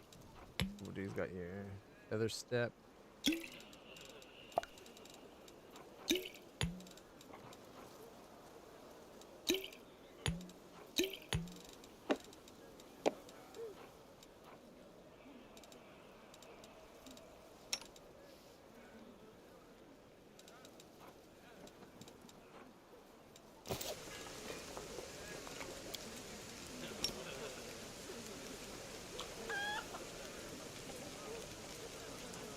Follow my steps. Where's our sovereign dragon? Isn't it supposed to be like here? Let's head out. Commander's right. Can't just leave a prize like this lying around. There's thieves everywhere. Happy to be of service. May Shaylin brighten and vivify your day. How did you end up here? I was in the tower of a Strode museum, but then some not beautiful people came and started smashing everything. I asked them to show restraint, and that's when they decided to steal me. After all, I am beautiful and very valuable. They dragged me down the street, but I did not want to go with them, so I kept stopping. The least beautiful of my kidnappers threw me over his shoulder and tried to run away with me, but I am very heavy, so his back made a very not beautiful crunching sound. He started yelling, and then everyone else started yelling, and some of the yelling was directed at me, and then they started hitting me with their not beautiful weapons, and then some good crusaders drove them away and brought me here. And now I've been lumbered with you. Waste of good metal you are. Instead of working, I'm supposed to keep an eye on you, so no one is tempted by the walking treasure trove. What are you? I am a prestige painter golem. Many millennia ago, I was built by Aslanti clerics of Shaylin, the goddess of beauty, to make the world a better place. In my joyful service, I have visited many lands, and for the past few centuries, I have resided at the Temple of the Sunrise Chrysanthemums in Tianxia. But then the good cleric saw fit to offer me as a gift to the Mendevian Crusaders so that you could share in the beauty I create. Can you do anything useful? My creators granted me the ability to place illusions on various items. I can change their color and texture to make them more beautiful and appealing to the eye. Would you like me to cast an illusion over your armor to make it green? Green is a very pleasant color, and it could match your eyes. Sure. Happy to be of service. So I could actually do it.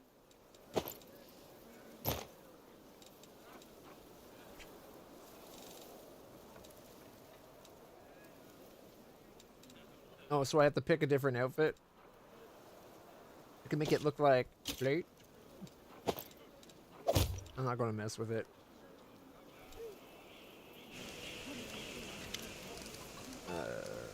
What can you do to help the war effort? I was not designed for any type of combat, yet I can bring beauty and harmony to any type of combat.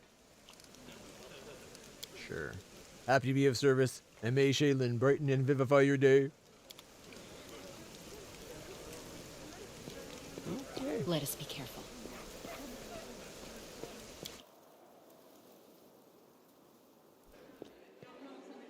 And then we're just back inside, so I guess I I'm guessing once we try to go, the people, like our party, will actually form up proper. Power deck.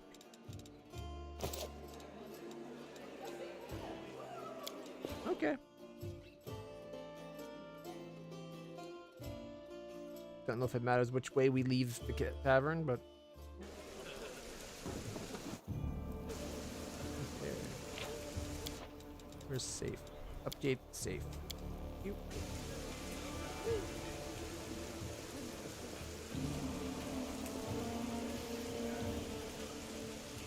Oh, I was going to buy more healing. You know what? Let's see if we can go without it. Okay. Everybody's coming with us. Sila! It's unusual to find so much cheer in a person with such a dark past. Alright, that's a hut.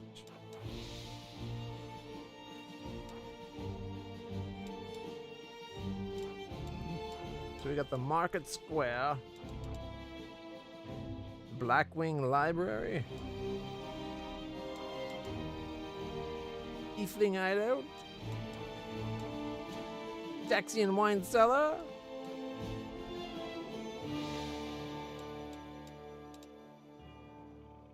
So we're basically going to have to come down here, to go here, to go here, to go here, to go here.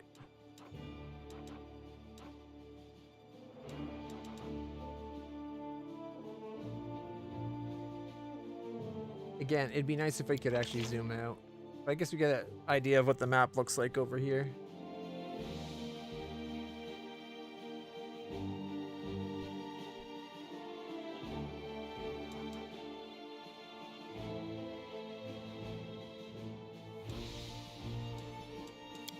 That's annoying. Tiefling Hideout. Warrior, talk to Sister Charisma. It is the closest thing we can do. And then maybe from that we can pop over to these two real easy. Before we try to come back to get to Market Square to get down to where the Tower of Estrad and Worm's Mansion.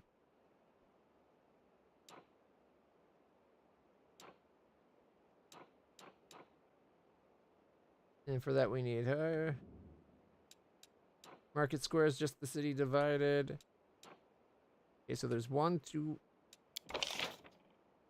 3, 4, 5 of the red dots. 5, 6. Shouldn't there be 7 of these red dots?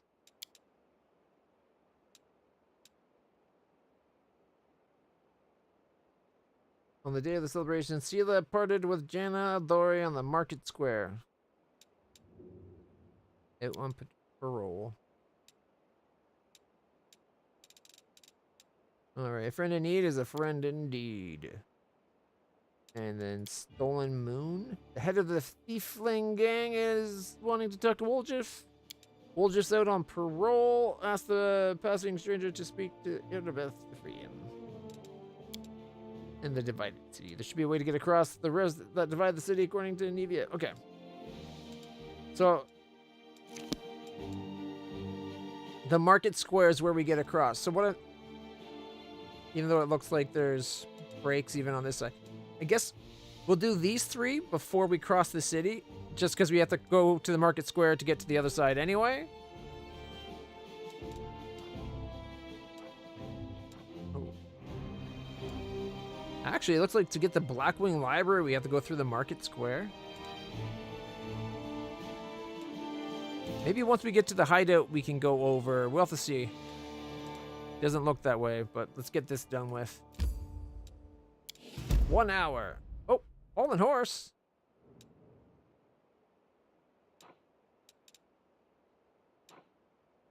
Were we not going to that?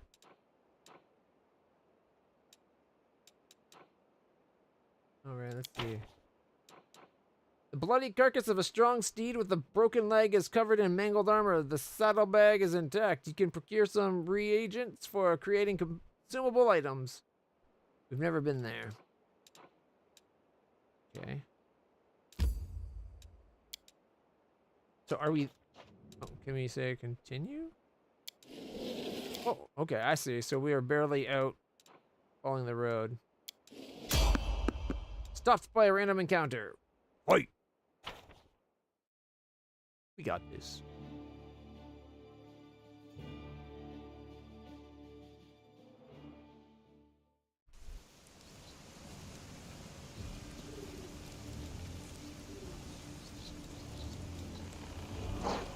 My tail is restless. Mage armor, magic missile scroll. Oh, there's our little dragon.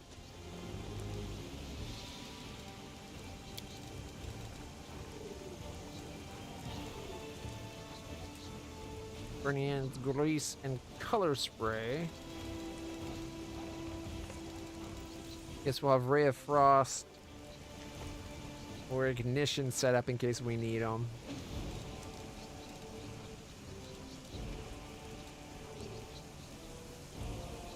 The spell clouds the minds of humanoid creatures with 4 or fewer hit dice so that it takes no action.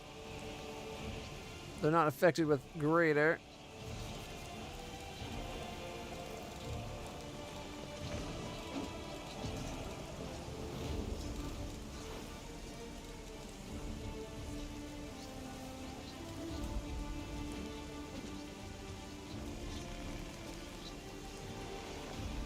Burst of light that could daze them for 1 minute.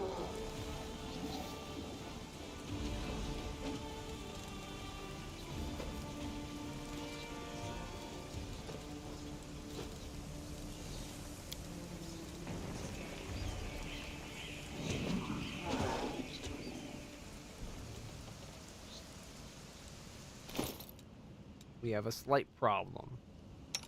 He's going to be, well, I guess he's got, he does D4 plus 1, or plus 5 damage, so he'll be doing just D4. We don't even have a bow on him of any type. We don't have anything cold iron to give him.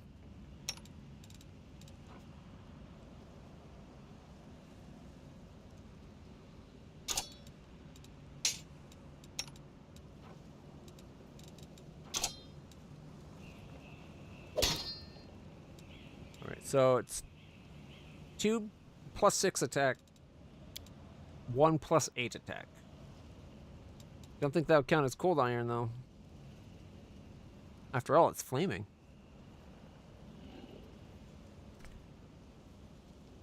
Doesn't get the plus 5 because he doesn't have weapon finesse for the short sword.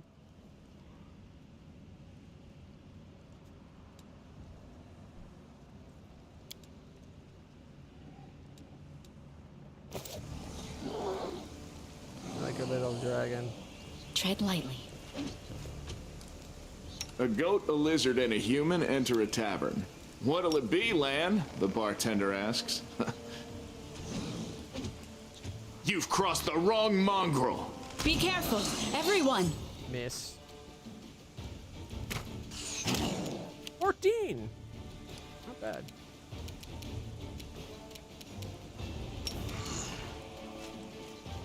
Ah! She missed.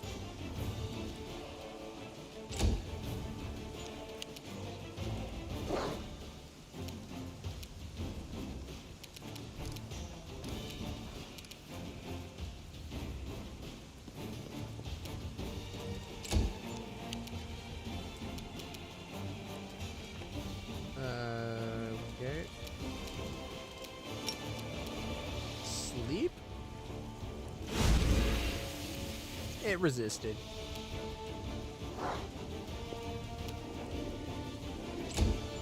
My turn. There we go. 9 more damage. The Inheritor, guide my Oh! blade. 19, even being reduced? You got it. Damage reduction.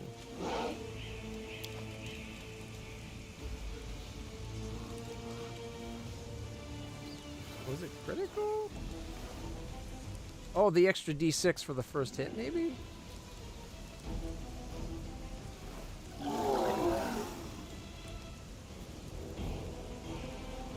I'm gone.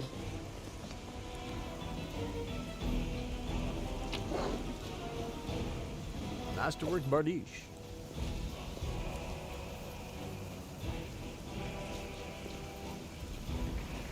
Follow my steps. Is that everything that's here? So the noises we're hearing is nothing. It's just one. Yep. So bad.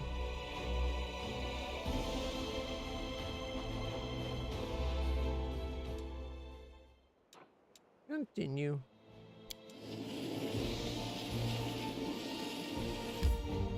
You want to enter the location? Yeah, we came the whole way.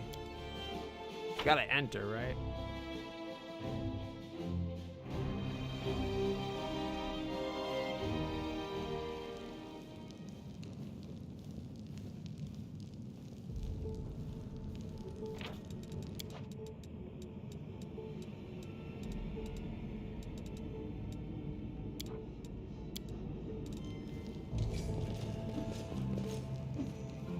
Let's head out.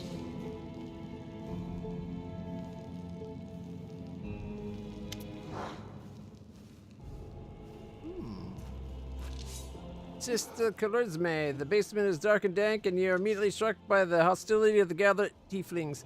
5 of them are kneeling along the wall, separate from the rest. The tall woman who had been cleaning her fingernails with the tip of her knife greets you with narrowed eyes. Brother Wolyev, you got my message then? Sorry I couldn't swing by sooner, dear Sister Charisme. It was just one thing after another. First I was in shackles, next... Well, no, I was still in shackles. I was being watched, and then the chief got me out, and I came here straight away. I knew you'd been waiting on me. Enough talking, or else we'll be here all night. So, we had a clear plan. We were going to wait for nightfall, slip into the shop, grab the goods, and leave. Even if the neighbors called the guard, there was time to get away. But what happened? That bitch Arabeth showed up almost right away. She knew we'd be there. Somebody betrayed us, and I have a good idea of who it was. What do you have to say about that? Make it quick.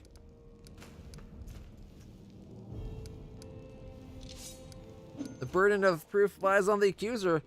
Wolyev doesn't have to prove anything. Kennebress is burning. Why are you squabbling here instead of fleeing the city?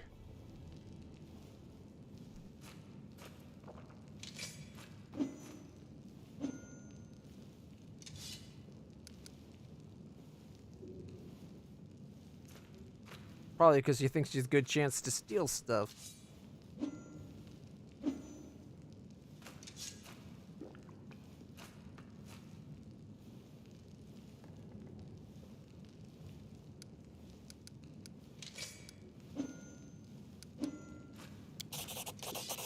She speaks. I thought Wolyev only brought you so you'd have someone to hide behind if things went south. In a single fluid motion, Charisma adjusts her grip on her knife so that she is now holding it by the blade, as if preparing to throw it. Burden of proof. Are you a city guard or something? I don't know how it is with your lot, but in the family, the highest rank is always right, and here, that's me. The city's burning. Why are you squabbling over this instead of fleeing the city?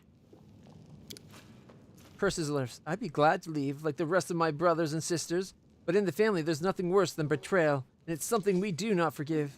We don't forgive anyone who lets traitors off the hook either. If I don't find the rat, my superiors, let's just say, my superiors, ... let's just say, I'll wish I was burning in Kennebress. I want to keep living, so I'm going to take a chance until I find out who is the traitor here. No one's leaving. You think Woljeff knows the name? Yes, he knows the name of the traitor. Every gang that Brother Woljeff has been a part of very quickly came to an end. Their hideout location passed to the guards, or their competitors found out where they could ambush them. Woljeff is the only one who always comes out smelling of roses. If you think about it, you'll come to the same conclusion as us.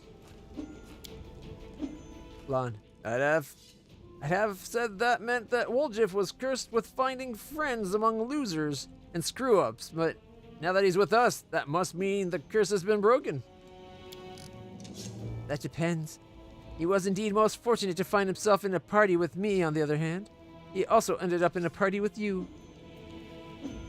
Does she not like Lan? Well, Jeff, tell us your side of the story. What happened? What's there to tell? About a week ago, Sister Chrismay got 6 of us together in this very basement. Me and those 5 over there, I mean. He jerks his head towards the 5 thieflings kneeling by the wall. She rounds us up and says we've got a score.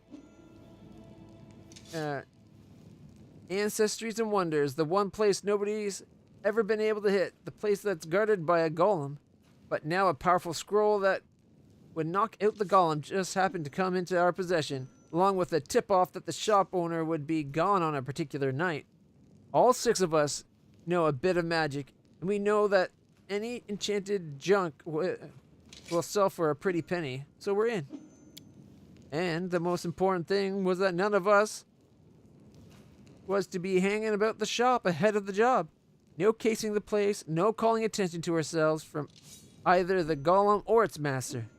This job was top secret. That's all true so far. Go on. We did everything right. The locks and the golem. I picked the locks. I remember it clear as day. Sister Dalna was on lookout. Brother Melroon had the scroll.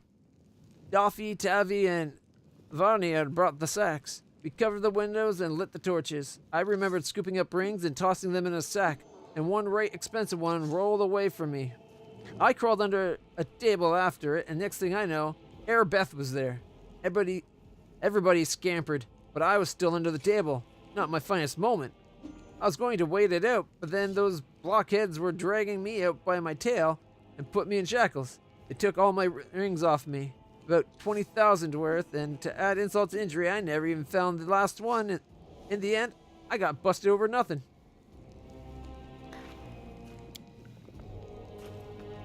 So they caught you, you poor thing, stripped you of your loot, and you didn't even manage to stash anything?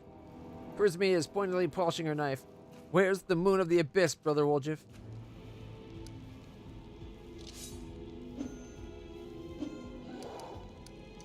What's the moon of the abyss? It was an amulet. It used to sit on a little cushion in the window of Ancestries and Wonders. Sterling silver sparkled like a star. A fine piece of work. On one side there was a half moon, you know, a crescent, a waning moon. In the middle there was a dark crystal, like it was eclipsing the moon. Old man, Philemon, was so proud of the amulet, he used to say, I'll never sell it. It's the jewel of my collection. He sighs unhappily. I used to go there to see what kinds of treasures there were in the world. There's nothing else to look in at Canterbury. People used to claim it was a powerful thing, but who's to say? If you ever stole a thing like that, you'd have the guards on you the second you tried to fence it. Everybody knew that you were always hanging around Ancestries and Wonders, drooling over the moon of the abyss. Did you think you could swipe it in all the commotion and keep it to yourself? Did you hope that we'd all be locked up and you'd get away scot-free? And with a fancy trinket to boot? Don't take me for a mug. Woljif, I see right through you. Why would Arabeth arrest her own informant? Took the words right out of my mouth. It doesn't make any sense. If I was the rat, I'd have kissed her on the hand and been long gone by now. You know me, sister. I'm a cautious fella, not an idiot. Why would I go against the family? So the fish in the sullen can have a nice Woljif-sized dinner? The moon of the abyss is a pretty bauble, to be sure, but it's just an amulet. It ain't worth dying over. You knew Arabeth's people would protect you. You knew you could pin the moon going missing on them. And now you've come here with backup. You knew exactly what I was going to say to you. Only problem is nobody's returned the amulet to Philemon. Are you giving Arabeth a cut? Is that it? Have you seen her? Do you think she'd take a cut of anything? I offered her. She can't be bought. She's like the 3 heralds of Iomade, all rolled into one. Sela, he speaks the truth. You'll find some knights who'll take bribes. I'm sorry to say, but Arabeth Tirabade is not one of them.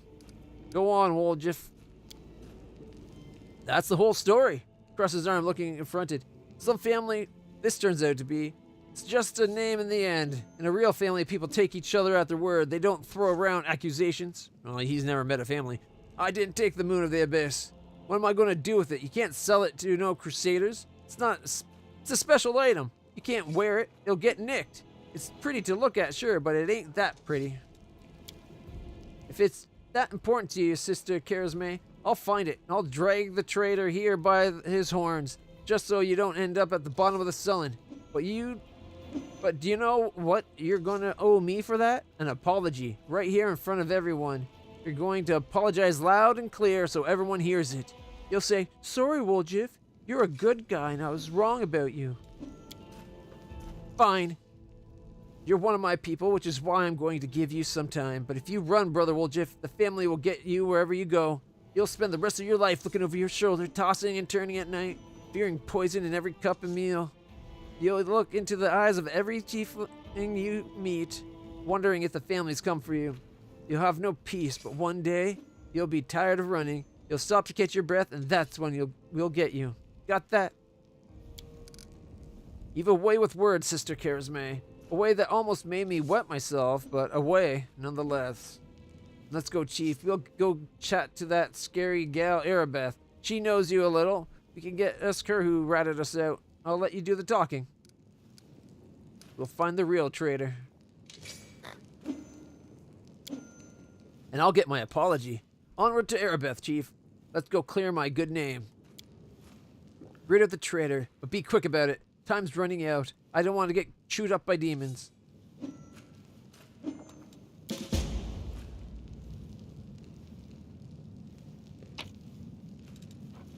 Fowl, mutated fish, mixed spices, lame dung.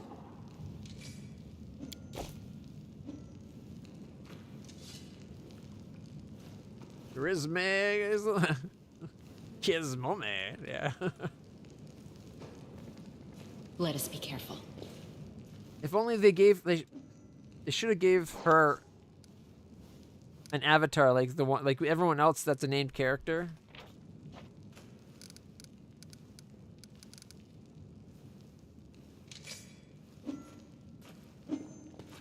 Take a good look at the suspect.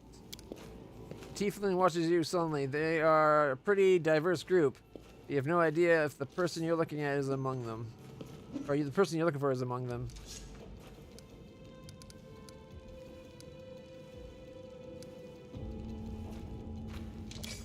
Hey, don't joke like that, Chief. Or else why'd I bring you here? I can't clear my name out without you. You're right. Outsiders should keep their noses out of the family business. The traitor needs to hand over the moon of the abyss, and then we'll send him off to the sea. Visit the relatives on their farm, far, far away. Or would you prefer the sullen, Woljif? I could send you there. I hear the water's nice this time of year. Don't touch them. Okay. Tiefling, tiefling. Ooh, we got a door we can open.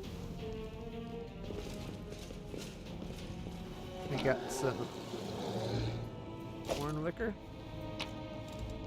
and some wine and a first aid kit and lockpick kit 1.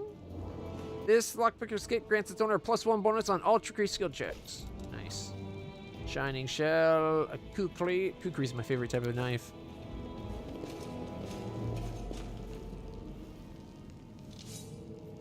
I wish we could zoom in farther. I might actually download the mod that gives you free camera control. Because imagine if we could zoom in and get a nice, like, portrait view on, Peace Mummy here. Varnier. Doffel. Naru. Dolna. Tavi.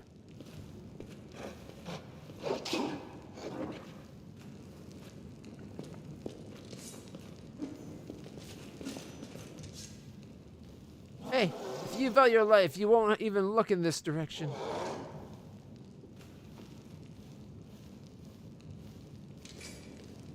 It sounds like there's demons back there. Tread lightly.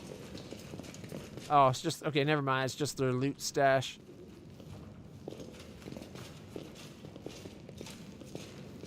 You guys sell goods?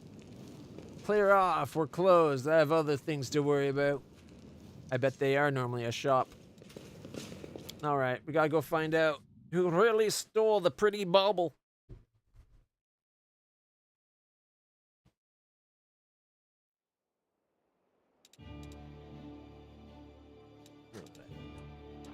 Yeah, to get to these, we still have to go through the central spot. All right.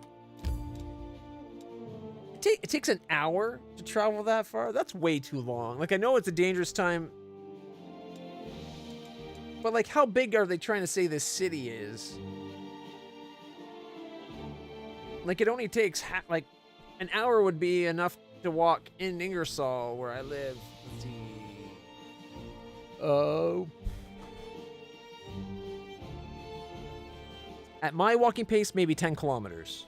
At average person walking pace, about 6 or 7. Actually, it'd probably be about, say, 5 kilometers the average walking for an average person. Mine is more about 8 because I'm tall and I walk quick. Or at least I used to before I was hurt. I'm sorry, that should only take, like, maybe a half hour. Maybe. Unless they're trying to say that this town is, like, the size of big cities like New York or something stupid.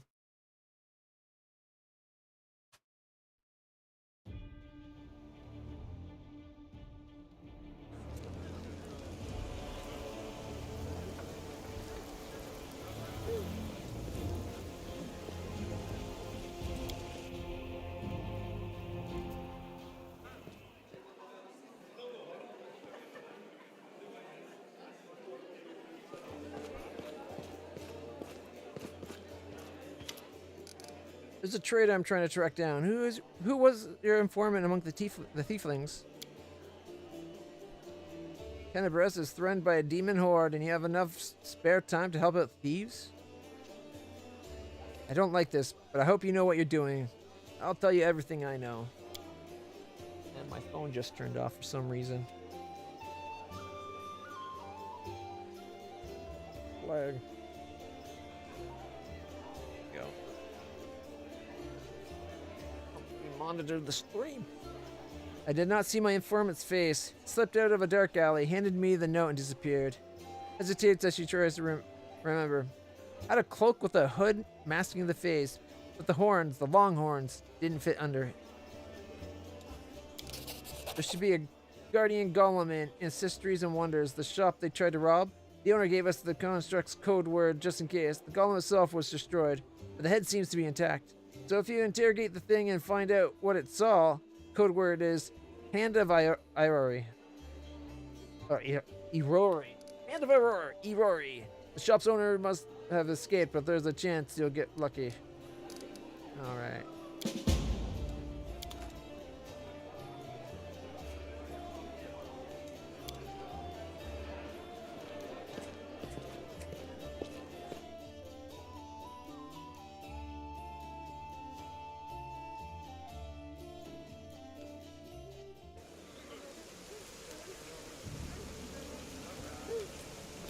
That reminds me, did I ever check on what his skill with a bow would be? Nope, because I didn't have a good one to give him. Screw it. He's got +5 dex, so he's at least going to have that +5 to hit.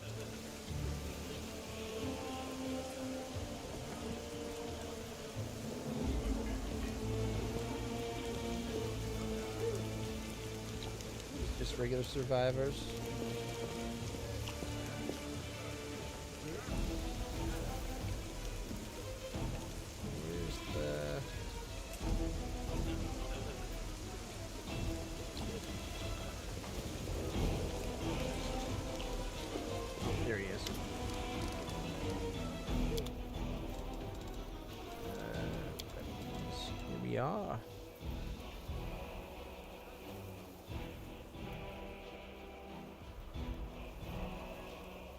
First things first.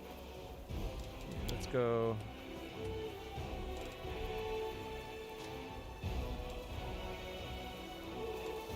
You get a cold iron masterwork dagger for 800, so he has a way of at least hurting those things we'll be fighting.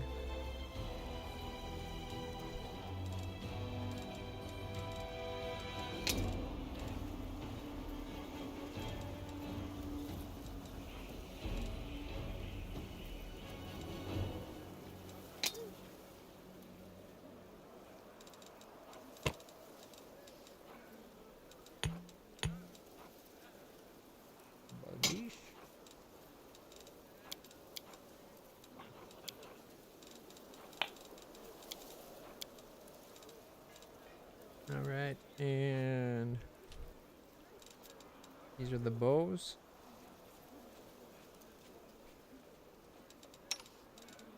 Specifically 10. Do we go like a light crossbow? Kind of pisses me off because we had an extra masterwork light crossbow that we sold, but I didn't have them in the group yet. No point in getting composite short bow. He doesn't have the strength bonus to power it. So we could either be doing D6 damages, or we could go with like a light crossbow and do D8.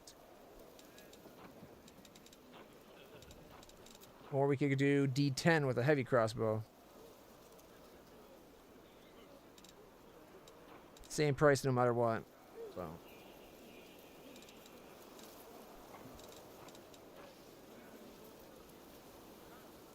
Let's do it.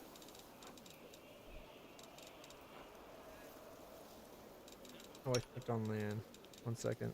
There we go. Okay, so yeah, he can use the bow. Has to be short though. Short.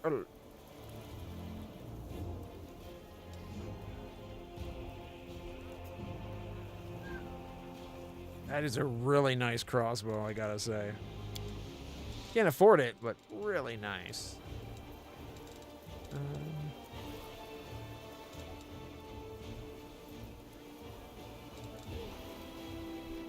Let's go with the heavy crossbow. We got heavy crossbow. Do we not have the Masterworks heavy crossbow?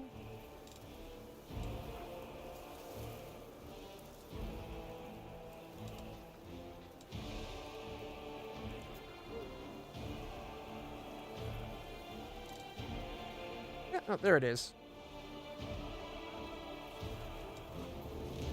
$400 for a +1. Nah, screw it. We'll just go the cheap route. We'll find a better one later on, I'm sure.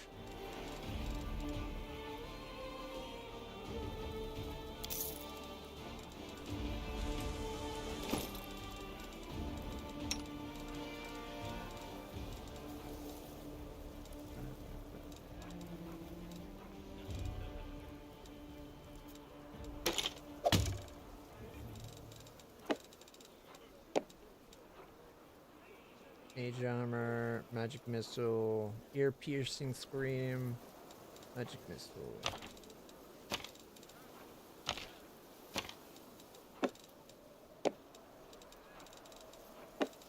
Can we just store? Thank you. And that new dagger, where is it? Old Iron Masterwork dagger replaces just regular Masterwork dagger. There. Now we have a way of hurting.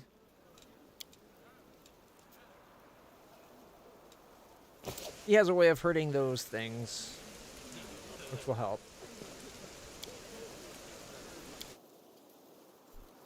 Otherwise, he's just doing a D4 damage. At least now he'll be doing a D4 damage, 2d4 damage plus 5, instead of just 2d4 damage.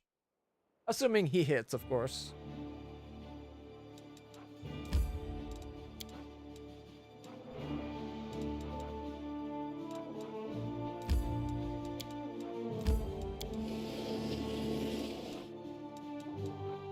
Razor claws, report, butter, and cheese. That's it.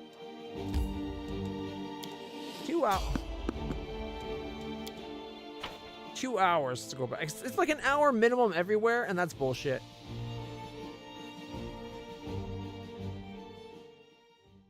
Save the last one for me.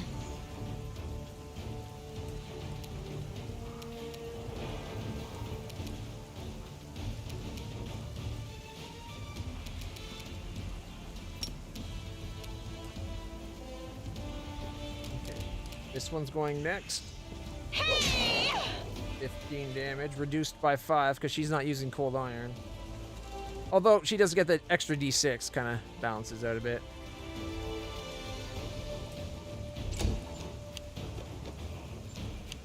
Shouldn't she have gotten an attack of opportunity? Or did it stop before it got to that far? Cover me, all right? Miss. And sneak attack. Alright.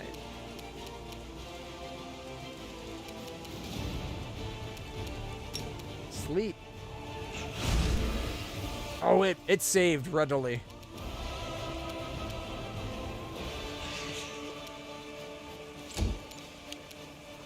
You won't survive me. I forgot to have him use the arrows?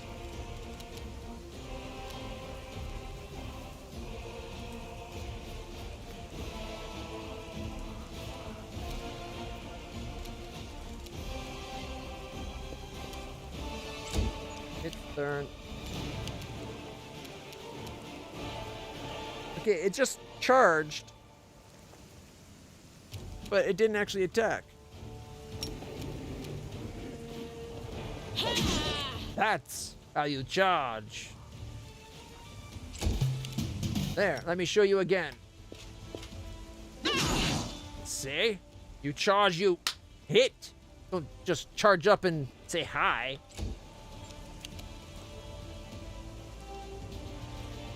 Stab you or zap you? Why not both? Yes. I'll cut you wide open. Oh, crit for 12.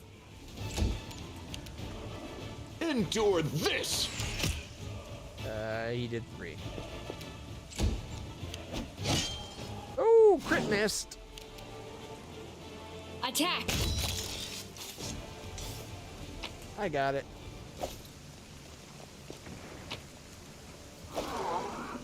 I'm gone.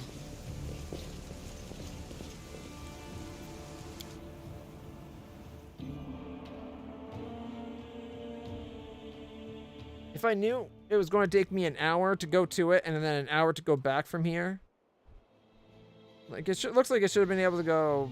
I guess we have to go through the gate. But if this is that opening space outside the tavern that we saw, like we should have been able to go do, saving us like half hour going that extra little distance.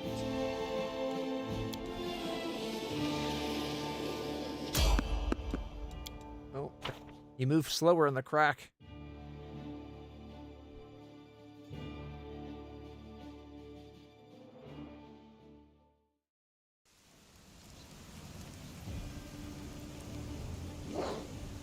Follow my steps. Quiet steps. Weapons ready. Oh, centipedes. Meditate on your mistakes. Might make you feel better. Make every strike count. The heartbeat quickens. Missed. I think we got it.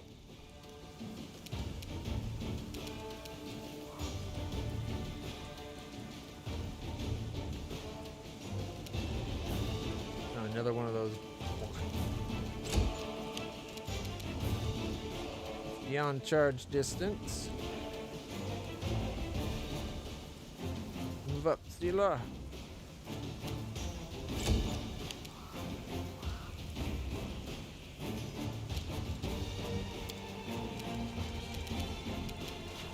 The spirits demand your blood.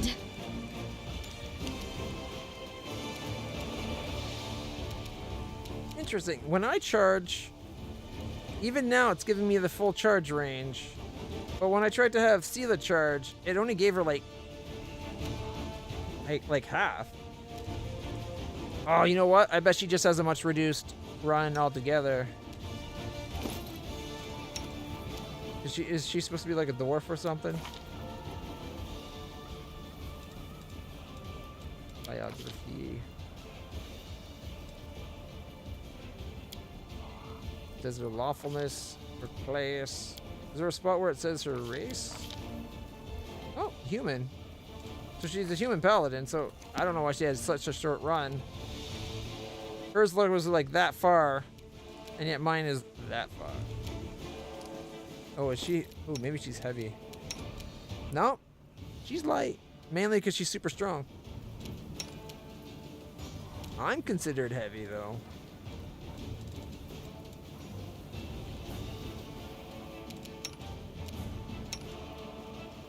I might give her the +5 HP hat. It's 4 pounds. Will that bring me under? It'd bring me, like, right on my encumbrance limit.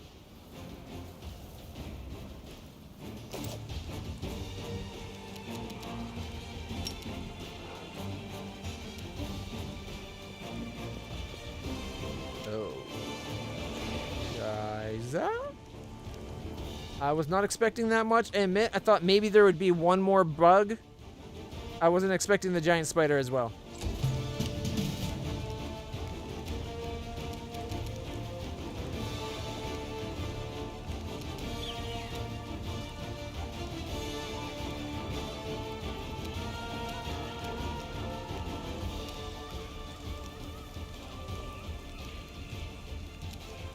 You can only charge that far.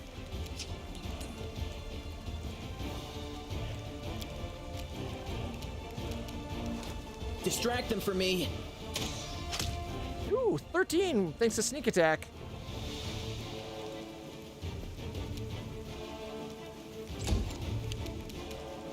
Yeah, look, her charge is tiny.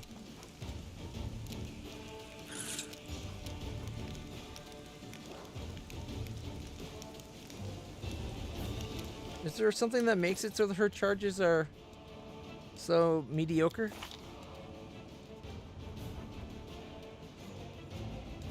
Is it the half plate?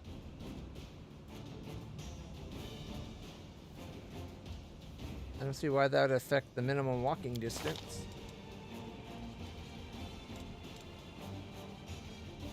She's got a 6-foot attack, which is nice. Speed's 20. 20. Land's got a speed of 40.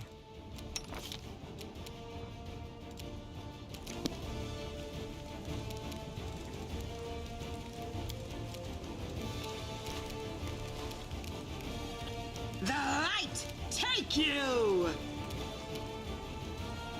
Of course she missed. You are today's sacrifice! Go Camellia.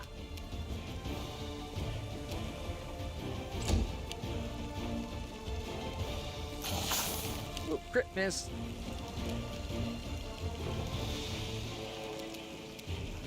You've crossed the wrong monk. 14, nice. 27 damage one round, not bad. You would have only got one shot at the centipede, so might as well kill it outright. Oh, I hate these things.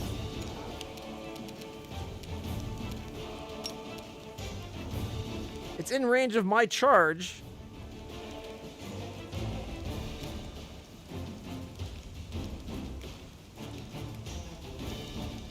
But it's blocked.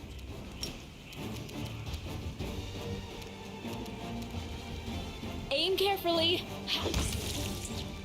Critical for 17 damage.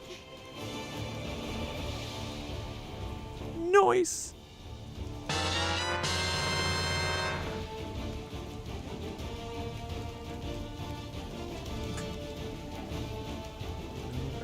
So all we got left is the spider. Along came a spider who died beside her because she stuck a sword through its eye.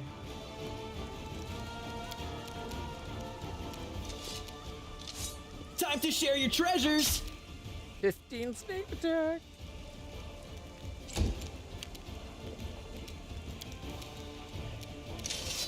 No glory without risk!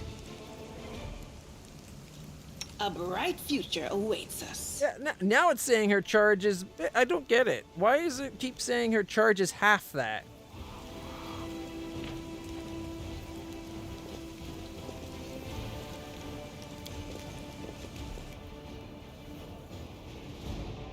It goes well. I'm at the point where we're walking around the town now. Trying to figure it out, find out what went on with the Thief Boys family.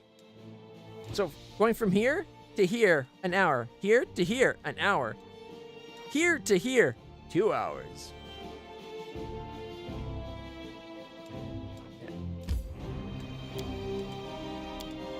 Continue. Yeah, I'm on core difficulty right now. I had to lower it from the spot that we were kind of more like the whatever the one above is. But I'm early game. Early games are always the hardest in CRPGs. Because you don't have the skills to deal with things, right? You're doing good. I'd say maybe make a save and at least try it. Might be worth your time if you find it's being too easy.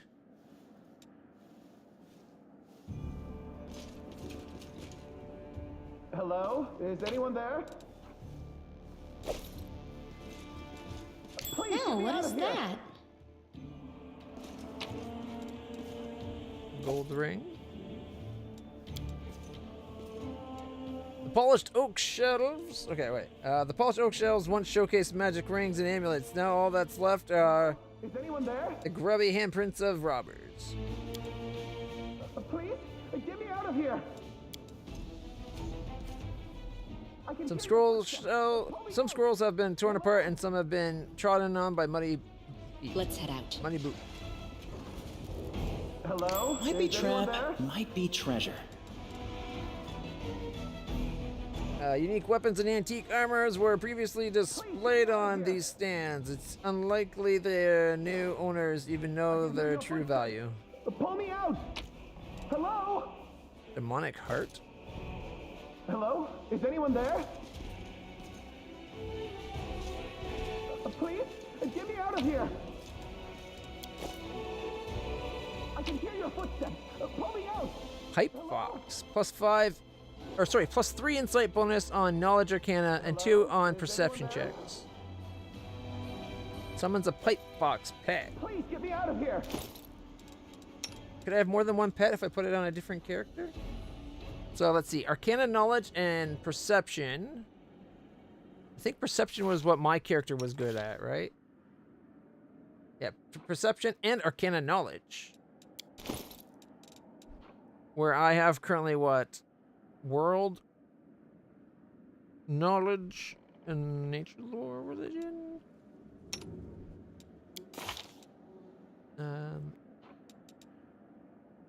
Religion's her.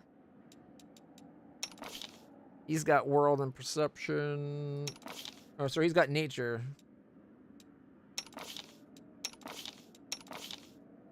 So she's world and religion. It might be. Let's see if we can give more than one pet. I'm guessing probably not. We will win this war. I can hear your footsteps. Pull me out! Hello? Hello? Our duty Is anyone calls. there? Oh, look! We do have them both out! Please, get me out of here! I kind of wish the Pipe Fox was on the Kitsune. Oh, which reminds I me. shall not fail. We're out of their safe zone. We gotta have our combat face on.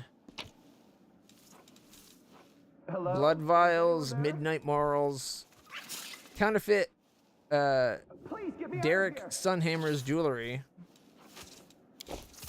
I can hear your footsteps. I'm gone. Pull me out! Hello? The firmly well appointed shop now looks like okay. Master code word 1 2 3 4 code word. I don't know. Okay, hand of Iori or Iori. Awaiting orders. Who created you? This golem was created by Gathrain and Son, address 3 building on right Jewelry Street. Jewelers Alley. Nerosian Mendev, model G504 ENE, which stands for experimental and enhanced. For all unique contact or inquiries, contact Mr. Gathrain. Tell me about any suspicious people came to the shop on the last week. 56 individuals entered the shop. Human, female, old, gnome, male, old, human, female. You'll be reeling off customers to nightfall. We need to ask in a different way. Were any of the suspicious people tieflings? Tieflings, 3. Tiefling male, middle age. Tiefling male, young. Tiefling female, young. Describe male Middle-aged tiefling. Tiefling male, middle-aged, long horns, medium height, tall, eye color pale blue, skin color dark, special observations, red hair. Oh, that's our trader. I'd bet our life on it. Charisma drilled into our heads that we weren't supposed to be hanging around the shop. Red hair. We've got a couple of gingers. Plenty more who get it out of a bottle. So much for a special observation. Golems ain't at all that cracked up, what they're cracked up to be, eh? Maybe their master knows more. Describe the young male tiefling. Tiefling male, medium height, short horns, curling backwards, medium length tail, eye color yellow, hair color black, special observation, annoyed master. Horns, hair, tail, that sounds like me. But it's not possible. I know what the security's like here. I didn't come near the place. I give you my word, chief. No special observation. Subject was unremarkable. There, see? Can't have been me. Describe the female. Tiefling female, above average height, hair long, pale, tail not observed, long horns, eye color blue, special observation, scar on nose, baldric with gold stitching. Huh, I don't know that one. A new arrival most likely? Gold stitching, eh? Wouldn't mind getting to know her a little better. So it's the middle-aged male, right? With red hair and long horns, blue eyes. Where's your master? Bowman Tros, my master is in his hiding place. Revealing the location of the hidden place is prohibited. Prohibited. He's likely holed out himself into the basement with the commotion started. The entrance should be around here somewhere. Where's the basement in the place? The basement is below me. I'm guarding the basement, leaving my post prohibited. Hello? Is anyone there? I think that's everything looted, right? Please get me out of here! Free at last. I thought I'd be flattened like a pancake under that rubble. Much obliged. Damn, I'm not in any pain, but my head is still foggy for some reason. What's with all the hubbub in the city? The name's Finian. I'm a Pathfinder. If there's anything I can do to help, I will. The talking weapon. Okay. You're a Pathfinder? That's right, Finian Dismar, Pathfinder and Crusader. I roam around the world wound wherever my tasks lead me. Scouting mostly, but this last while I've just been hanging around in Canabras, waiting until I'm needed again. I'm bored out of my mind, but at least this shop makes for better lodging than some inn. What I meant was, what are you? What's that supposed to mean? I just told you. You want to know where I hail from, is that it? Well, I'm from around here, actually. We Kelets of the Star-Eye clan fled when the World Wound troubles began. But I couldn't stand by while the demons wreaked havoc, so I came back. Or did you mean to ask about my weapon of choice? Well, my best weapon is every weapon. I'm a skilled and capable fellow, if I do say so myself. I can swing a sword and poke with a spear, but what I am best at is communing with the spirits. They call folks like me Phantom Blades. Phantom Blade, what's that? It's like a spiritualist, but with a twist. It means that some spirit took a liking to me at some point, and it can turn into whatever weapon I need. Handy, eh? I don't need any whetstones or enchantments. Doesn't take up space either. Although, to be fair, it's not a barrel of laughs. The spirits that bestow this kind of power don't come from happy places, and they're not exactly bright-eyed and bushy-tailed. They usually appear after great battles that leave few survivors. How'd you end up in the shop? I've been waiting here so long I don't even remember anymore. Just sitting and waiting for any word from the Pathfinders, but it looks like everyone has forgotten about me. The shop owner is an old friend of the Pathfinders, so I've taken up residence here. The city's under attack by demons. Wait, what? The last thing I saw was some thieves breaking in here. And then the guards came, everyone was running around. After that, it's a bit of a blur. Right when things got intense, they dropped the cabinet on me. I couldn't even help the owner. I was just lying under the shelves like a dimwit until you came along. I thought he was the owner shouting for help. If there are demons in Canabras, we must do something about it. The city needs every blade it can get. Hey, do you mind taking me with you? I don't think I can handle this alone. And besides, the more the merrier. Alright, I'll take you with me. I swear you won't regret it. I can do all sorts of things. Is there anything your party is missing? A sword, a spear, a bow? Just say the word. Finian the talking weapon.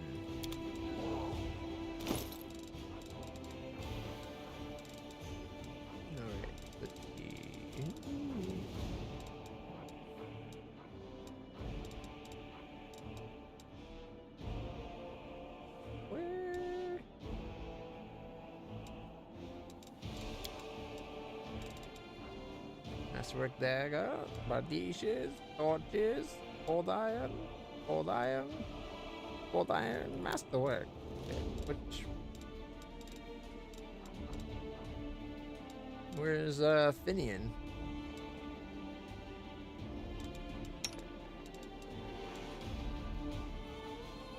I don't see the thing.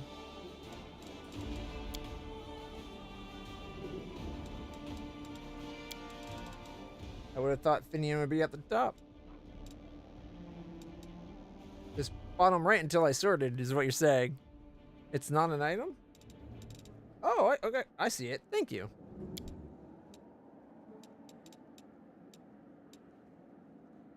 So you can just be whatever kind of weapon you want, is what what's he saying, eh? Ooh, I bet at some point we get them upgraded so we can be better weapons.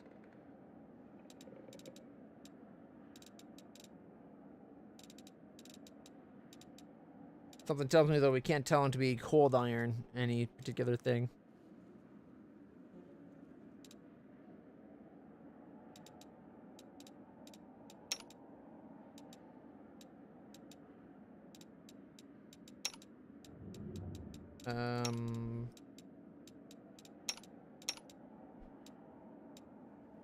Oh, you click on the line, not the symbol.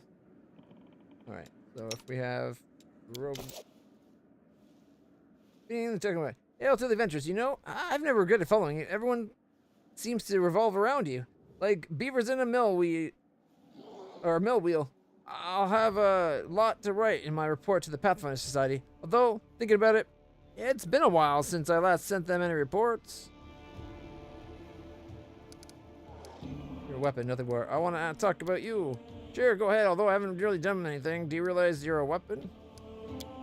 What kind of question is that? I mean, sure, the clerics keep going on about every crusader being a weapon of Iomade, but I don't speak of myself in fancy words like that. I'm just a lad with 2 arms, 2 legs, and more freckles than I'd like to choose where to go and whom to fight for. I don't want to be someone's weapon, you hear?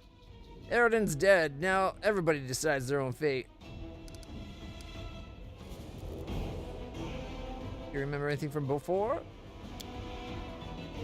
I mean, a lot of things happened. I remember how happy everyone was when the wardstone was placed in Kennebrest. That was some celebration.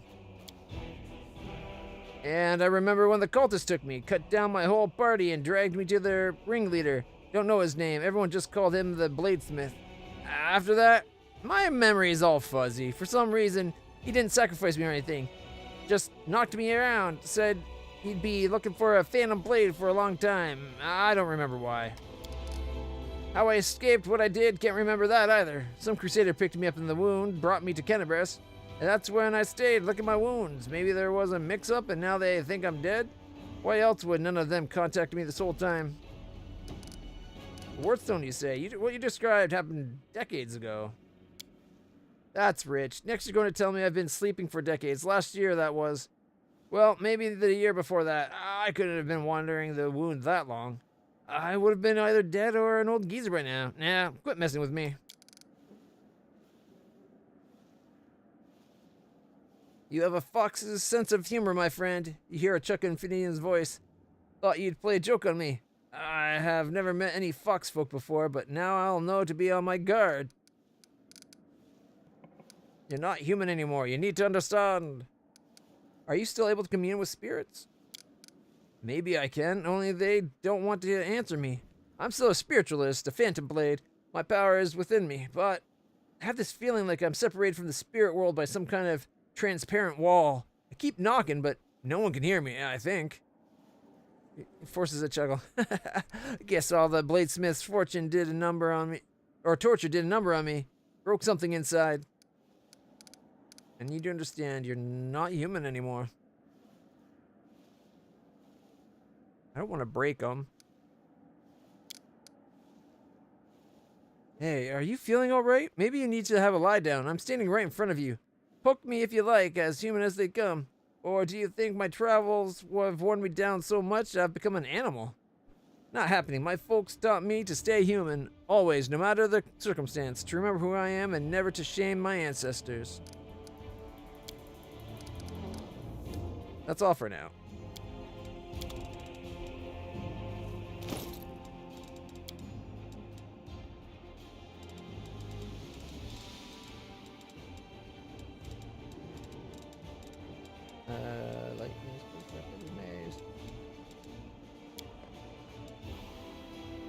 Finian the talking weapon.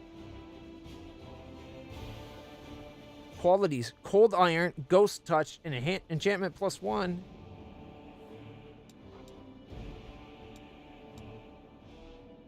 All right. How do I equip them on somebody? Oh, there we go.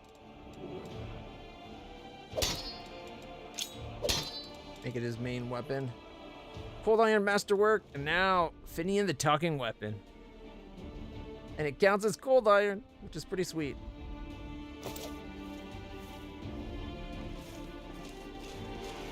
All right. Let's see if we can do this plus. Well, this didn't go well. 15 minutes to move it over.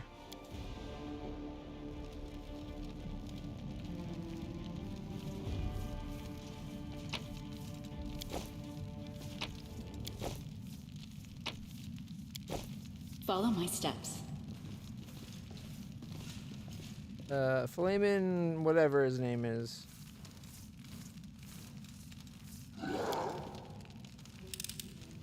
Pretty good, aren't I? Let's head out. Worth keeping around for now.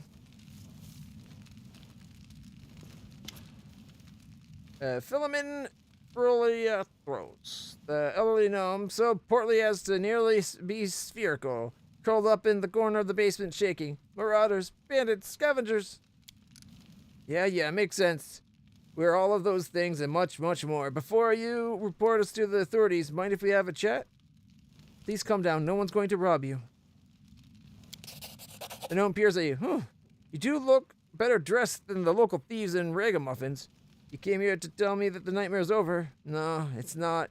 You're here to steal my riches. Get back. The gnome roasts Woljif, and his rounded face turns scarlet. You, Woljif, the dirty little sneak thief. You've been sniffing around my shop for years. Finally worked up the courage to rob me, did you? Get out of here. You and your pals have taken everything I already have. The gnome seems to settle slightly. My name's Philemon Throws. I was the owner of the shop, but I'm not sure I can claim to be the owner of anything now. But there's at least something left. Oh, come off it. Your shop's fine. It's a bit ransacked, maybe, but nothing a bit of spit and polish can't fix. Where were you the night of the robbery? You think I robbed my own shop? I was here in the basement. I was told to make it look like I'd left. The watch was very keen to get those hands on those thieflings. They seem to be multiplying by all over Glorian. So of course I did everything they said. And I've been stuck in the basement since. The golem wouldn't move away from the door no matter how much I yelled at it. But then I thought that it was all to the good. Somebody came by after the guards and caused a ruckus upstairs, bellowing like mad, taking advantage of my absence. Tell me about the tiefling that visited the shop recently. Why should I tell you anything about my customers? You're not from the city guard or the Eagle Watch. Chief, if he keeps digging his heels in, just say the word. I know how to loosen his tongue. Plus 10 bluff. Plus 10 intimidate. It's 1 point easier. I'm helping the Eagle Watch to catch the culprits. It's in your interest to tell me everything. 50-50. Or 55-45.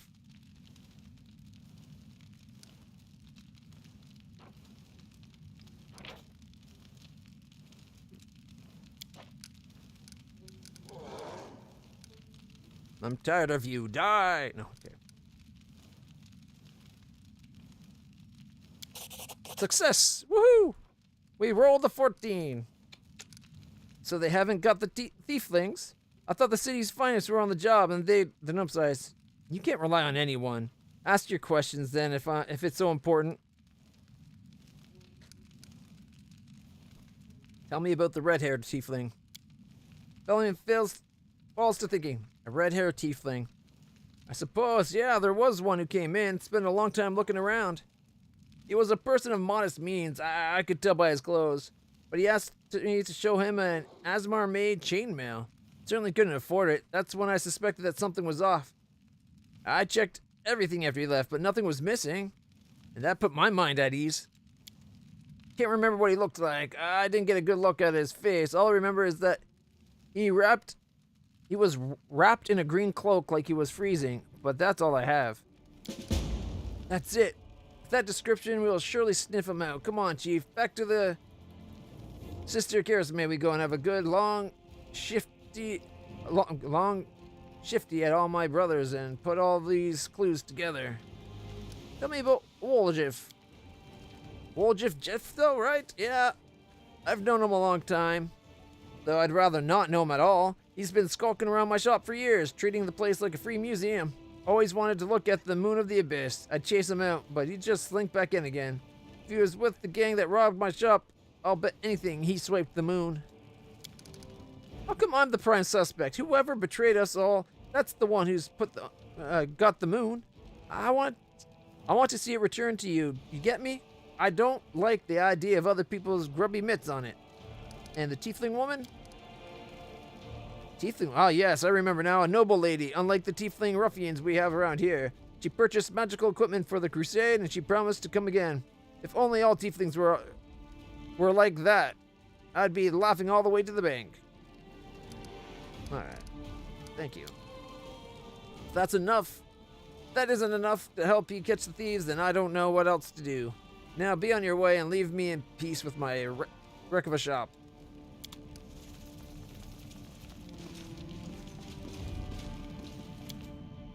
All right.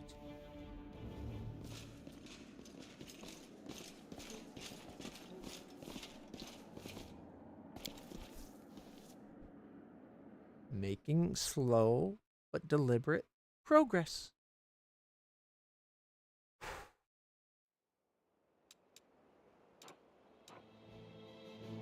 Oh. Now it lets me go right back to the hideout.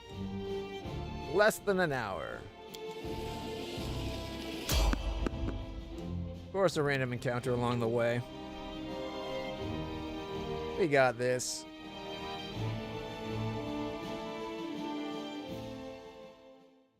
We are the light. They are the darkness. There's soon to be the blood splatter on the pavement.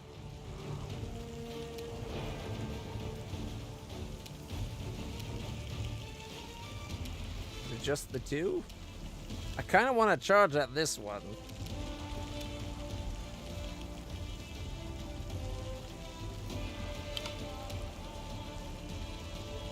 Oh, we're fatigued?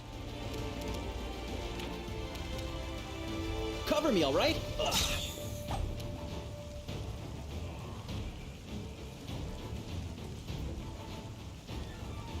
$13 damage to the giant spider. Dinian's a good weapon.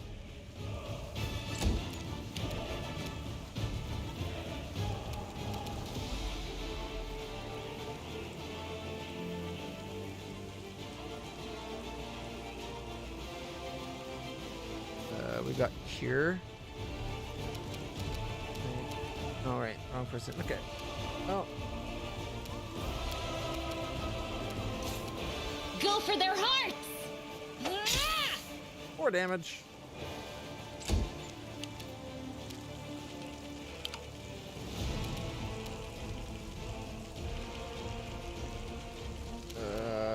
What do we have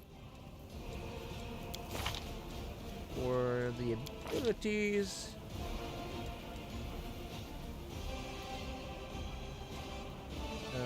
Is it the treat affliction, right? No, not treat affliction.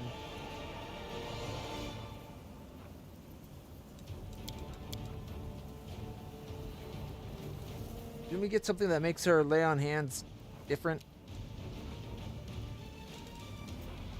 Lay on hands other than self. It's my evil. Oh, actually, maybe it's a class thing. Yeah, mercy fatigued.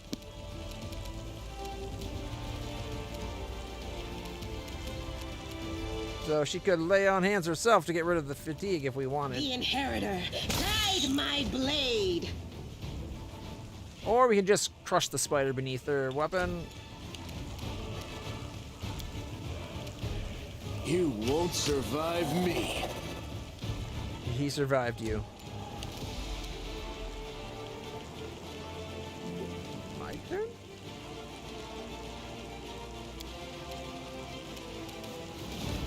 Attack! Our duty calls. Alright. That wasn't so bad.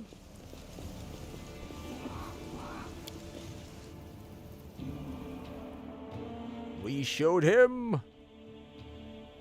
Well, a fly.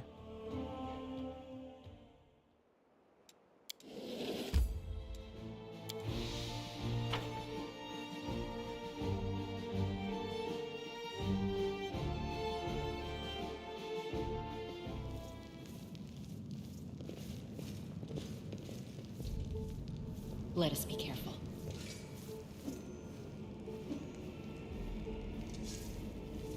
Malrune has short. Do you think those are short or long? He's got the green cloak, but so does this guy. These ones got longer horns by the looks of things.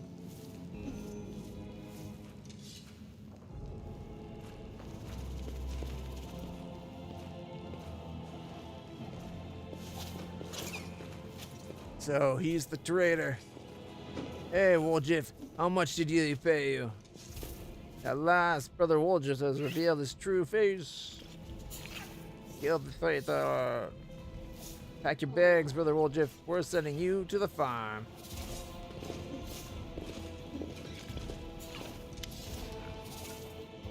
Take a good look at the suspects. Tieflings are tense and ready to... Okay, the only redheads are Malrune and Duffy. The dark-skinned tieflings are Varnir, Duffy, and Malrune. Duffy, Malrune, and Duffy have straight horns, but Duffy is female. Only Varnir and Malrune have green cloaks. Alright, wait. Okay, so... Needs to be male... green cloak. Malrune's got green cloak. Malrune's a dark skinned. And Malrune is redhead.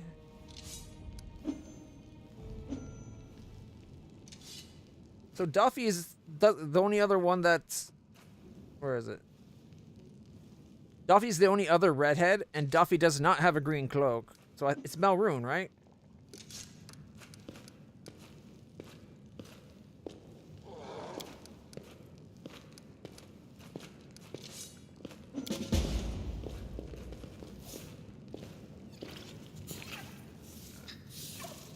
You'll pay for this. Vostila and Hephismera will get you in the end.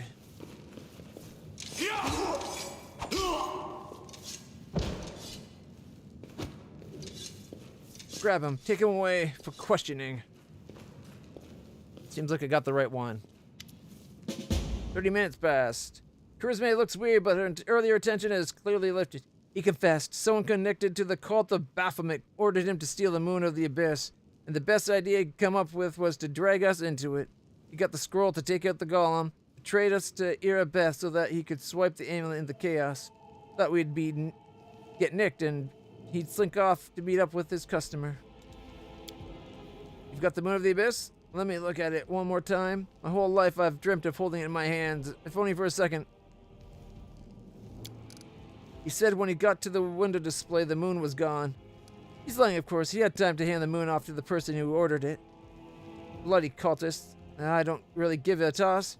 I'm just glad we got to the bottom of this. Can I join the family? What are you going to do now?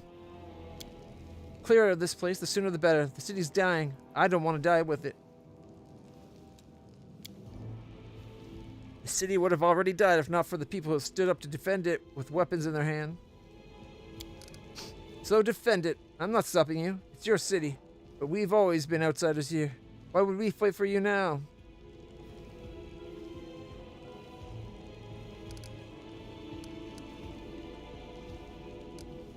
Gotta go. Good decision. I don't plan to hang around long either. Chister nervously bites his lip. His cheeks are flushed and his tail is swishing through the air. You forgot something. What now? You should be happy to be alive. You owe him an apology. An apology? You promised an apology to me, loudly in front of everyone. We're all alone now, but I still want to hear it. Well, that. So, sorry, I suppose, for being wrong about you this time. Don't think that that just because you didn't act like a jerk this one time that it cancels out the rest of your record. I know all about you. Till next time, Woljif. That was the most pathetic apology I've ever heard.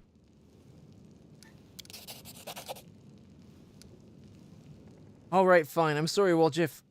Let's part on good terms. And now apologize to me. When you falsely accused my ally, you accused me too. I'm not going to push my luck. We only have a 40% chance to get that. The other one we had 50. Oh man, my ears are getting sore.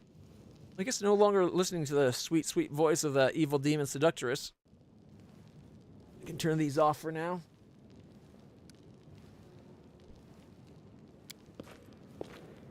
I should have pushed my luck. Woljif watches her go, her tail, his tail relaxing. Better than nothing. Listen, Chief, when you've got a spare minute, come see me. I have something I want to discuss with you. But for now, let's get out of here. I don't like sitting below ground when the building above is ready to crash down on our heads.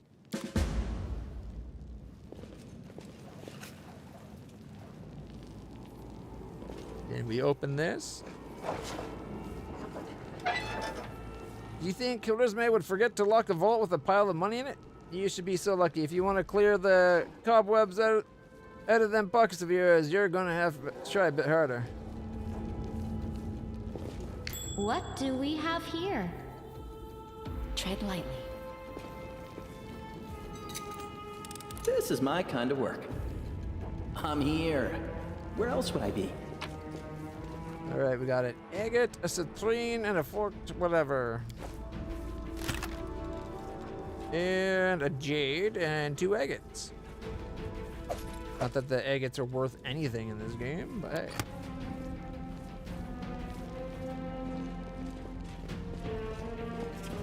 Alright, we already got the booze. On the mongrel, a curious sight even for the distorted lands of the world wound.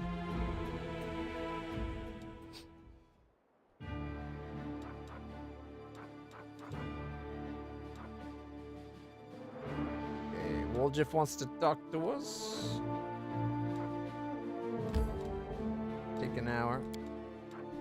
You know what? It's on the way. Might as well go talk to him. Is it already 8 o'clock?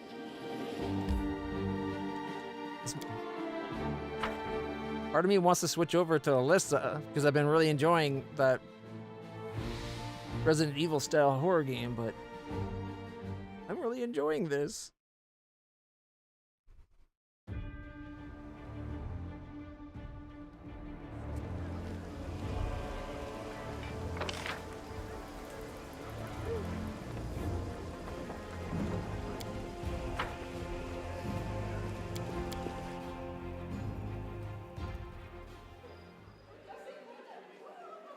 Where is he up here?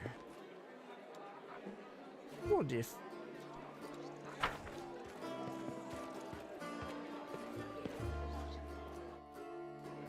Psst, look, Chief. I got something to show you. Ta-da! A real beaut, isn't it? He makes a subtle gesture and an amulet on a chain appears in his hand. A silver amulet in the shape of a waning moon with a dark crystal in the middle. The moon of the abyss.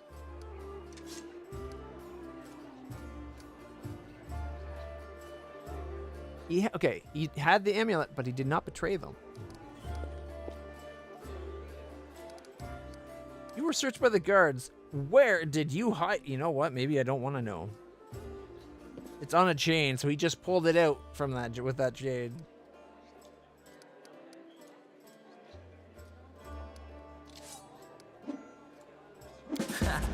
Thieves have their ways. Did you really have the amulet this whole time? Since that night, Chief, Melround didn't even set eyes on it. While he was dealing with the golem, I sneaked past them, and that was that. Remind me, why is it so important? Do you really not remember it? Oh, I thought you would appreciate it. It's from the old man Fileman, the owner of the Ancient Trees and Wonders shop. It's the pride of his collection. The Moon of the Abyss, an amulet with a rare crystal crafted by an unknown maker. When I think of how much this thing is worth, it makes my head spin.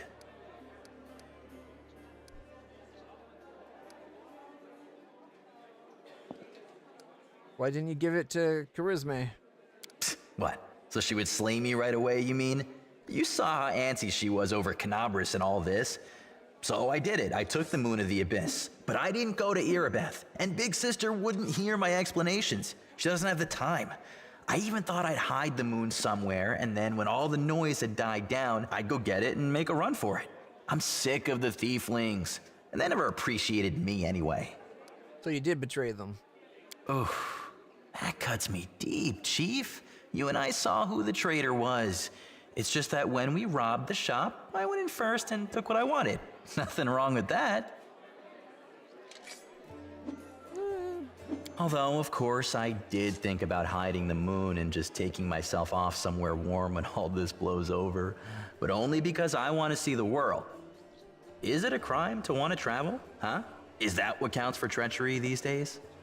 Why'd you steal it? You know you won't be able to sell it. Why, she asks. It's expensive, pretty. And you know, it's my amulet, actually. Not meaning I stole it, but I mean, this is my inheritance. My grandma and I were poor. All we had was a jewelry box with the moon in it. She used to store it under the floor in the basement, and she'd take it out sometimes just to look at it. She was always nicer when she had a few drinks in her, so I could ask her things then. One time I asked where she got it from, and she said it was from a demon. You know, the demon who was my grandfather.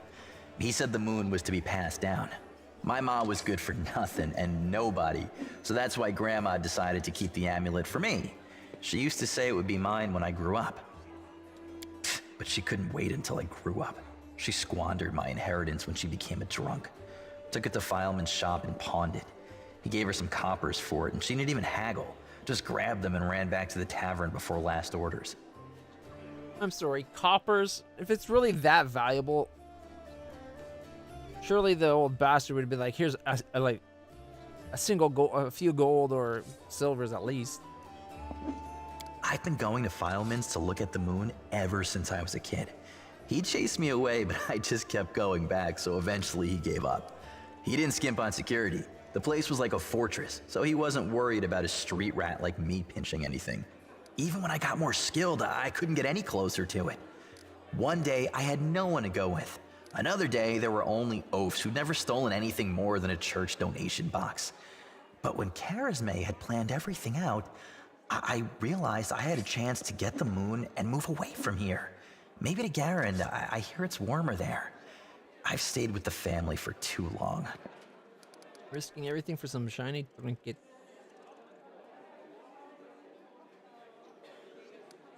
You just see if the people considered you a friend. It's not the way you treat your friends. Family, friends. You know, some people don't believe in gods, so gods don't exist for them. And I don't believe in family. All that heartwarming talk about sticking together. Ugh.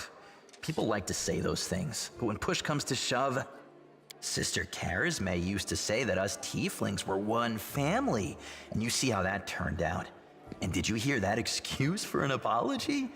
I did the right thing, and I was right to want to run when I just planned on stealing the Moon of the Abyss. Everything turned out as it should. Whatever you think, I owe you. I'm not just a thief, I have my own business selling things. Thanks to you, I'm still in the family, and we have the black market sewn up in this city. It's a good way to sell valuables. So, if you need anything, a scroll or something, just say the word. I have a little portal to our people in Nerosian. You put a note there, and you get what you need. I can't get you anything big, but what they do have is all high quality. Nothing's too good for you, Chief. What's mine is yours. For a price, of course.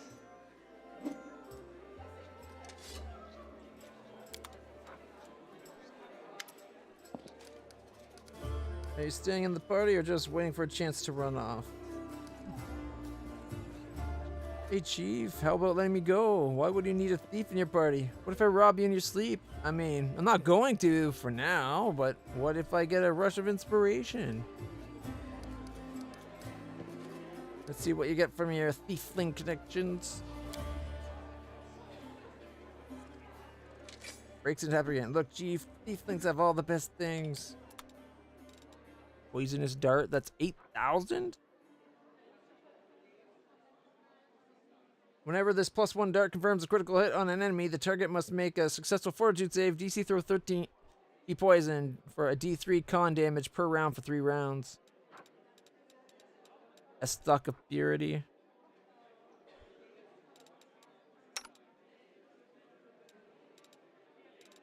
Gnome hooked hammer of discipline. A monster hunter. Quarterstaff of slip. Oh, it gives you +1 AC. I guess you slip past the attacks. Cold Iron, Star Knife +1. Apprentice Lock picks. Some wands, some scrolls. Sawtooth Saber +1. The Sawtooth Saber is a light weapon that counts as finesse.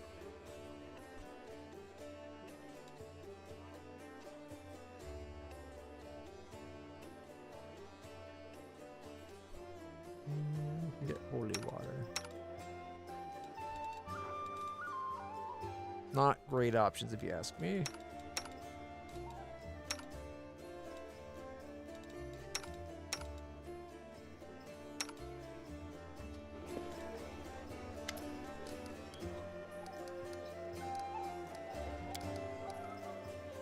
Are your family tieflings too?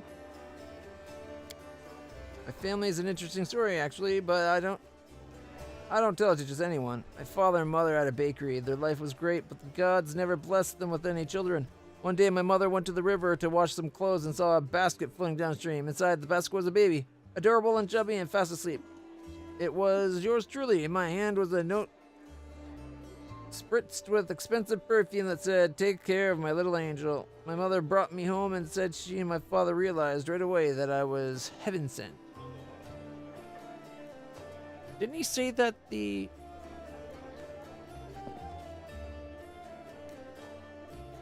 amulet thing was like from his demonic heritage?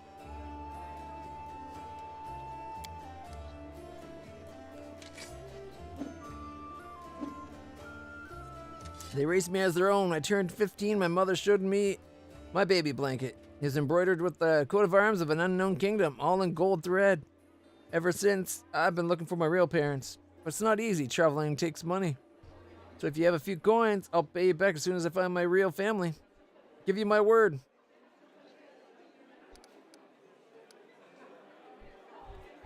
I wish there was an option to give the 10 coins and be like, that was a good story. Maybe next time you'll tell me the truth.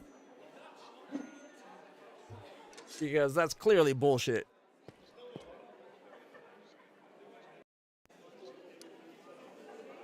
That doesn't sound very believable.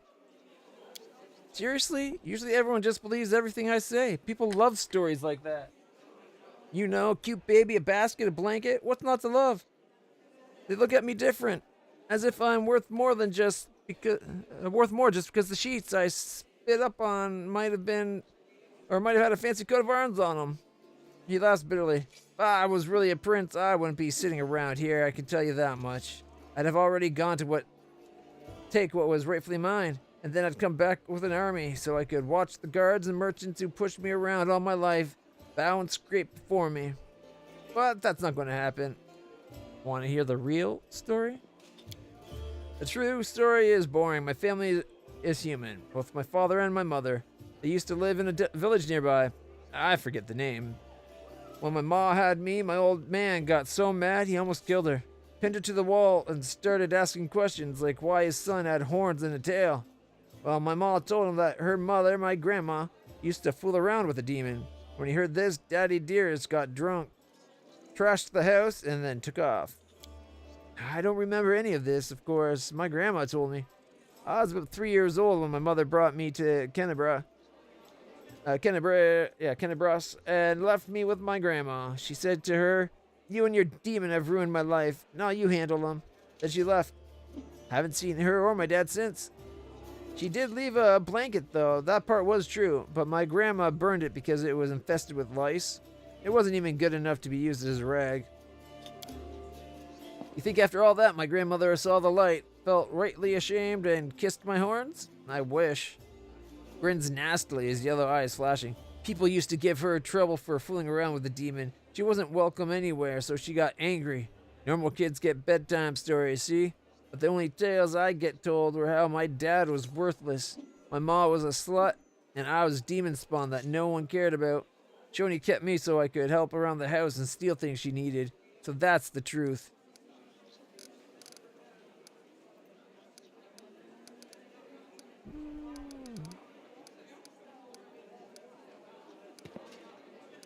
Your shadow looks strange. What kind of magic was that?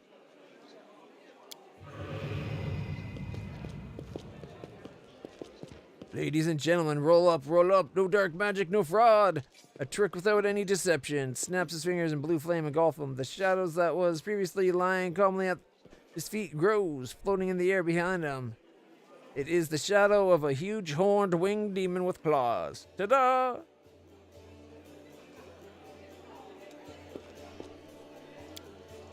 Doesn't do anything, it just looks scary. I remember when I was little, an old beggar showed me and my friends how to make shadow puppets.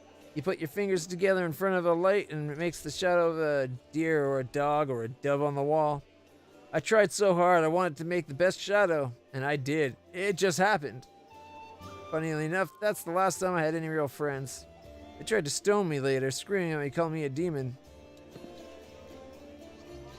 I'm sorry, if my friend could do that, and I live in a world where magic's real, I probably would just think it's really cool. Then again, in the same world, demons and gods and hellspawn are real too. Who knows? A tiefling's always a demon to these wimps. Even the lowest ranking drunken gnome thinks he's better than me. Just because he hasn't gotten horns or a tail.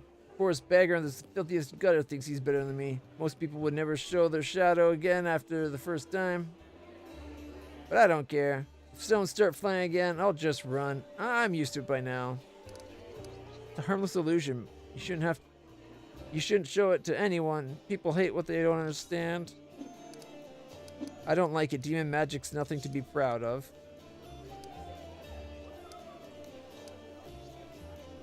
It's not the strangest thing I've ever seen.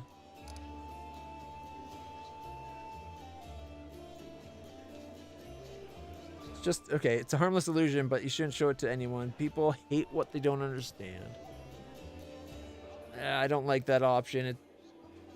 It's almost like he should be ashamed of an ability he has.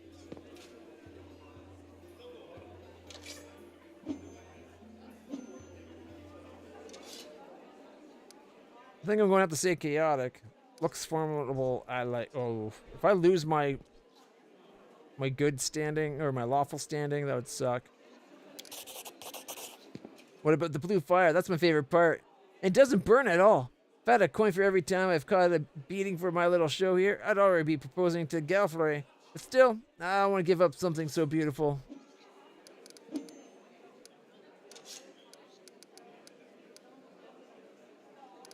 You have demon blood in you. Do you feel drawn to the abyss? His tail whips back and forth nervously, raising clouds of dust. Why? Are you an inquisitor or something? What's it to you? If I've wronged you somehow, just come out and say it. Don't ask me trick questions. I know how it happens. I used to know a fella. He was married to the sister of a guard. Some shady types got him drunk one night and started asking him suspicious questions about the gods, about the queen. So he wakes up hungover with a headache. Someone's mumbling something. It smells like smoke and his feet are kind of hot. Looks down and there's a fire under him and the prelate is reading out his sentence.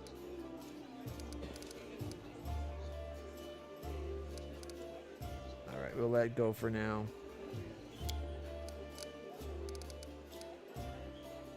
Are you really staying in the party or just waiting for a chance to run off? As if I could.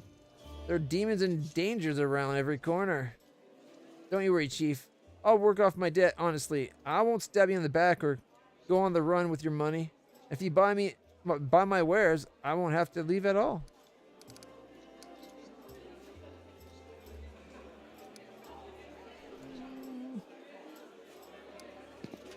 We'll talk later.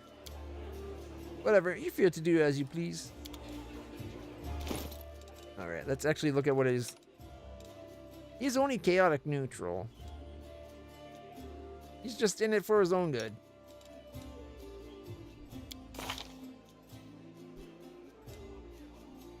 Is that me slowly dripping towards, like, chaotic?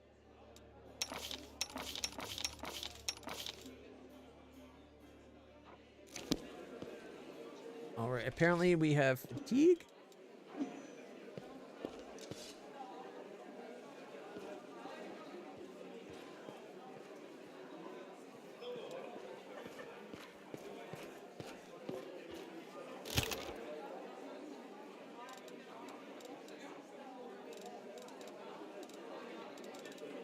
Wait, we're heavy again? How are we so heavy so fast? Or is it because I'm only me right now?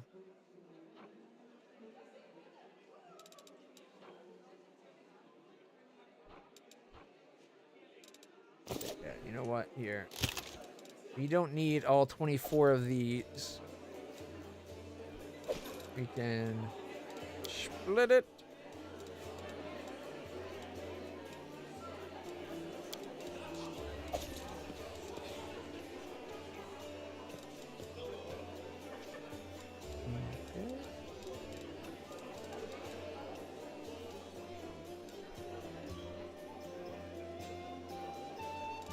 I guess I'll go sell the stuff we don't use yet.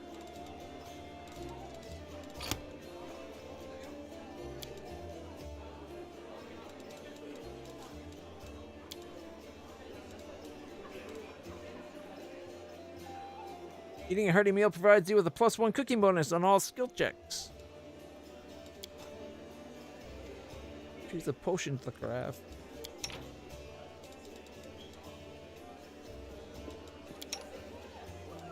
He's a better cook than I am.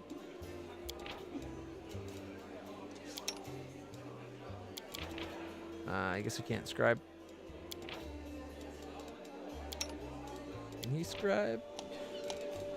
No scroll scriber kit. Nope, I didn't buy the scroll scriber kit.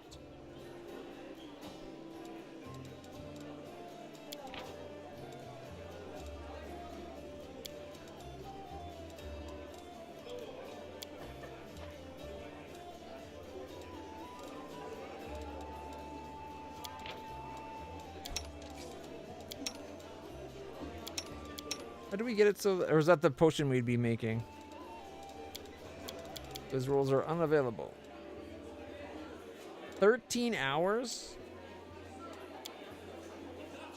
We're gonna waste 13 hours? That makes no sense. Go to sleep for 8 hours, get back on the road.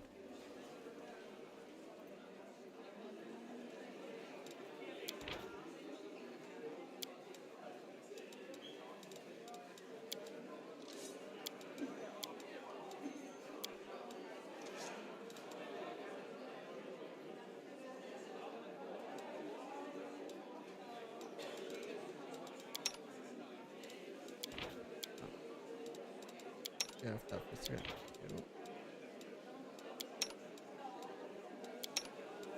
Ah, there. That's a good. The bottom roast for the extra +2.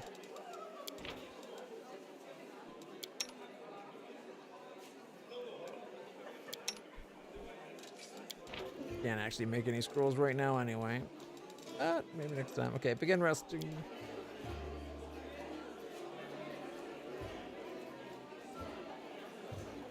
Think there's no glory without risk, but why do you want glory? So you can fight off crowds of admirers? Glory is nice to have, but you can't let it go to your head. When I was a street thief, I lived for pulling reckless stunts to see what the other street kids looked at me after, or to see the way the other kids looked at me afterwards.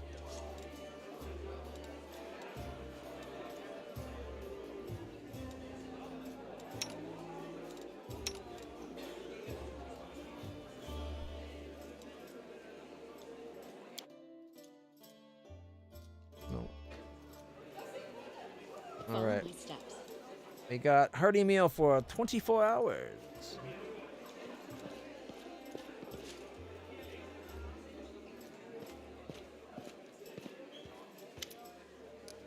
All right.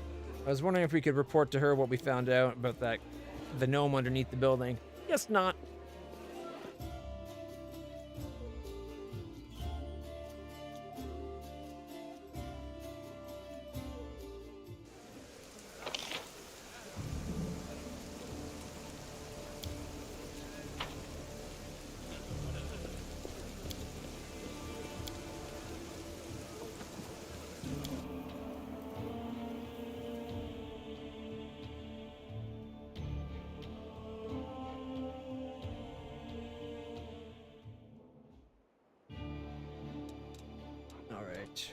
I gotta go down this way anyway. Takes an hour. Does it take an hour to travel anywhere in this town? Is that what it is?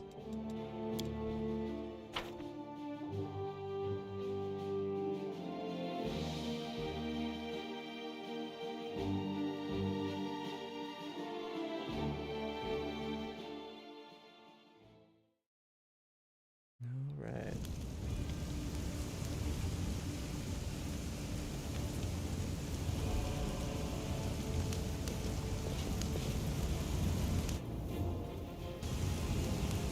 Knowledge Arcana, DC 13. Done. Oh. These enormous cracks appeared after a magically induced earthquake struck the land.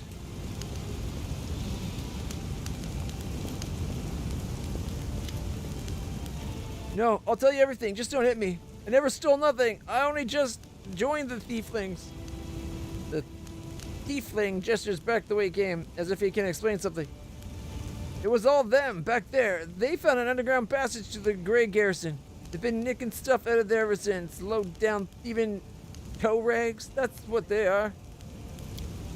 I had nothing to do with it, I swear. Brother Gort, that you? Brother Woljif? I thought you'd pegged it in an Erebeth's jail. Happy to see you too. Tell me more about this passage. Who are you? An honest guy who's fallen in with some bad folk, the Thieflings, the local thieves around here. They forced me to join their gang. I didn't want to do it. Just don't hand me over to Erebeth. Valiant Crusaders, please, in the name of all the gods there ever was. Gort, here's a new addition to the Thieflings. So far he's swept around 5,000 gold. He's got a long way to go before he catches up with me, mind. He's already got 5,000 gold worth? You're going to be in a jail, you might as well be getting pegged, right? They made me do it. What's this underground passage? Why are you afraid of me? You're one of them Crusaders, ain't you? You lot hate our guts, the Thieflings, I mean. You lock us up and do worse to us. Gulps loudly. But I'm not a Thiefling, not really. About this passage. Right, so the temple around here, the Temple of Iomade, has a cellar, and a passage leads from it to the garrison. Thieflings, my pals, damn the lot of them, have been using the passage on and off to sell all sorts of stuff to the soldiers in the garrison. So when the demons burst into the city, we thought we'd check up on the Grey Garrison to, see how they were faring, and not at all to steal all the stuff we could. Definitely to offer assistance. Don't give me that look. This is the first time hearing of this. Thieflings keep secrets from each other too, you know. Can I help you somehow? Yeah, let me go. Okay. Bye. Cheers for letting me go like this. I'll remember you 100 years, I will. I'll name my firstborn after you. Under your stare, the tiefling falls silent and then runs off.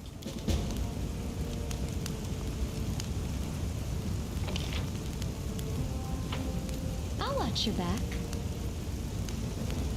Alright, before we go, we got sword. Help where I I can. need the voice of the Always be spirit. ready for Nice the worst. Something wrong? Everybody's in melee mode. Let me draw the first blood. Let's get them.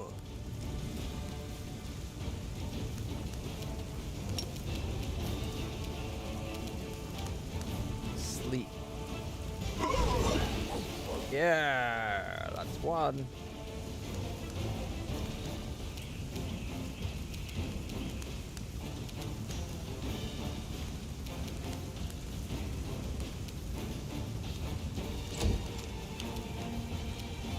Oh, wait. Before I forget, we gotta make sure we're using the good arrows. Endure this! Miss. Yikes.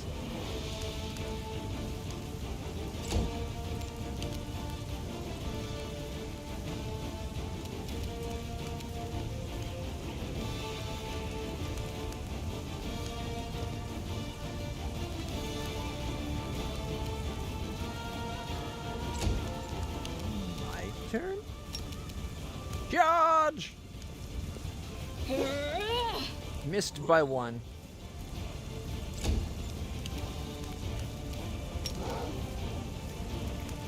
Ugh. Did I mess up again?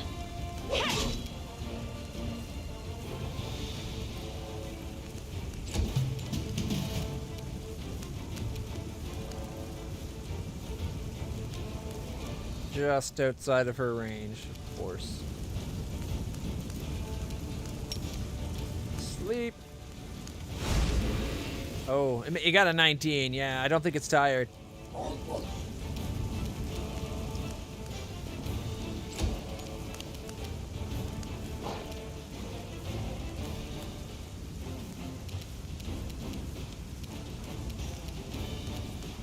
Make every strike count.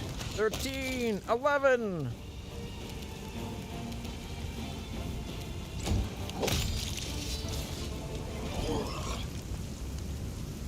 Sela did not want it waking up. Attack of opportunity for 16 damage after reduction.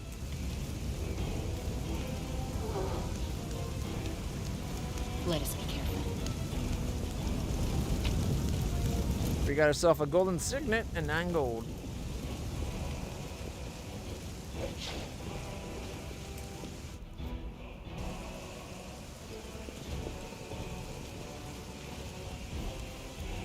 Tread lightly.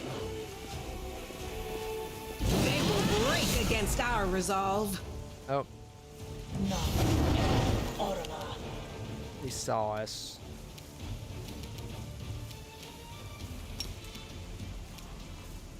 The illusionist and an archer. Big guys out of reach. Sleep. Immune to slumber. I'll cut you wide open.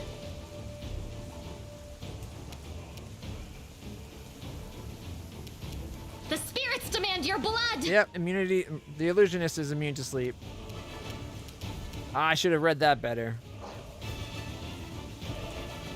You're almost dead? You don't have a bow wielder?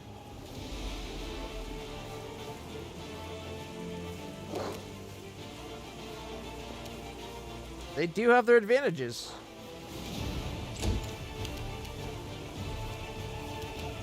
Like, I would shoot this guy right now.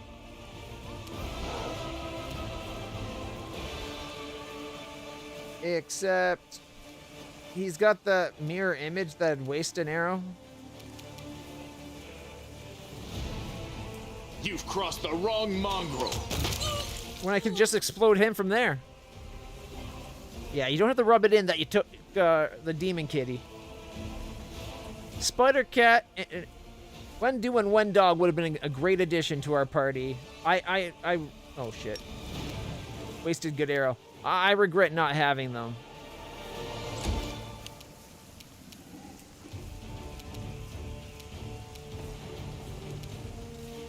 I think I'm going to stay here for a round.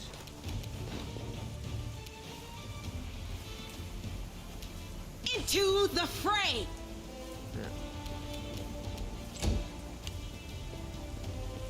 Oh, there's an extra. Shit.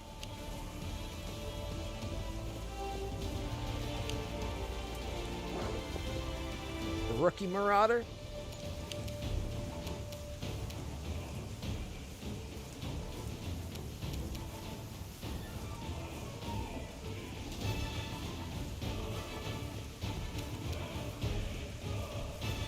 Stabby, stabby. Why not both? Both missed. Really, dude? This is how you convince us to not get rid of you? Oh, and now we know of another marauder around the corner.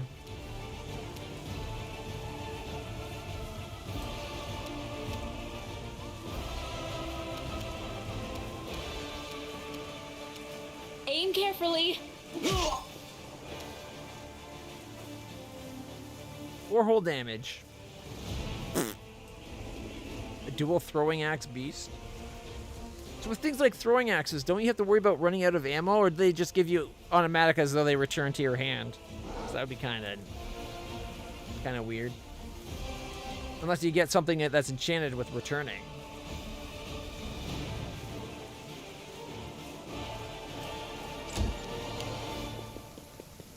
It's infinite ammo.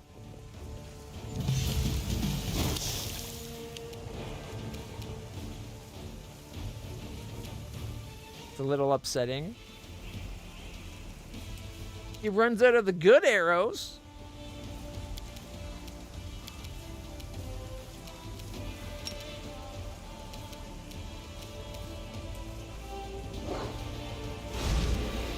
Where's this? Dang it.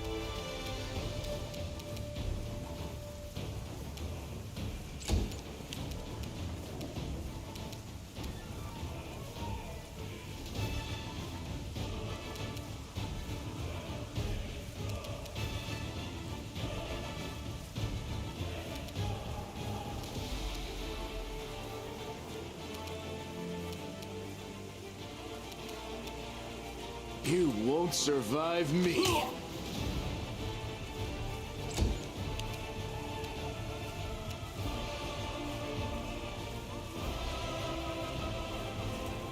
Didn't one of these take 4 damage? They must still be over their base hit points because it's saying 19 still. The light, take you! Oh, shit.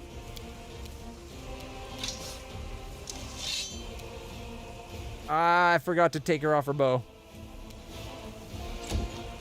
Thankfully, they both miss. Just sit here. Don't worry about me.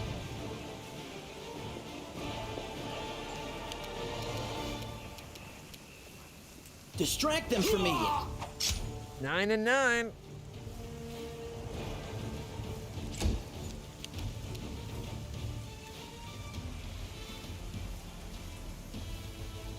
Forwards. Missed my bite. Left him at 6.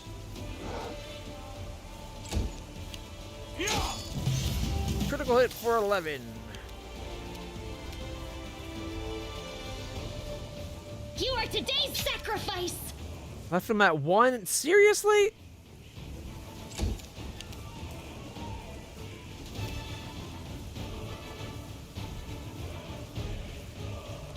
What does key actually do? I should probably read this.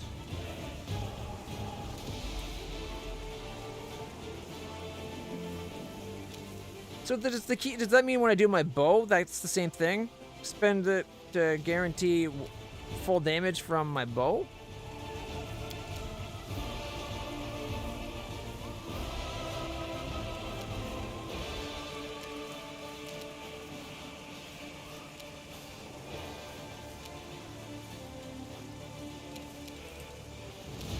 Let's have coup de grace in case we need it.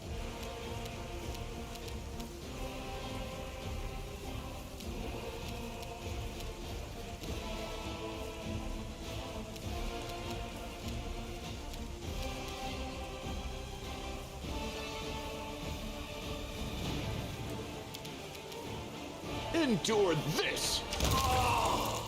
Critical for 31 on a guy that had 1 hit point.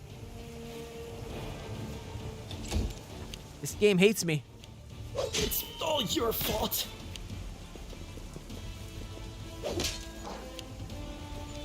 That's 2 people I have to go down all at once before I could do anything about it.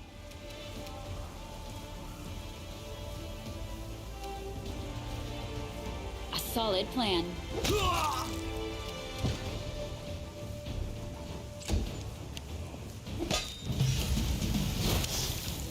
Thankfully, there's a wall between us and the illusionist. Oh, I thought I tried on the other Marauder. Damn it. What's worse, the Marauder that's here is not the one...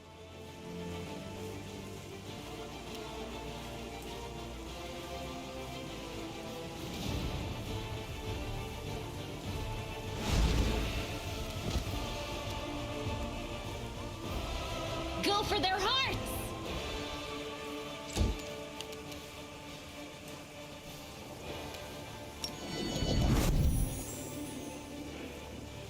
Make every strike count. 14. There we go.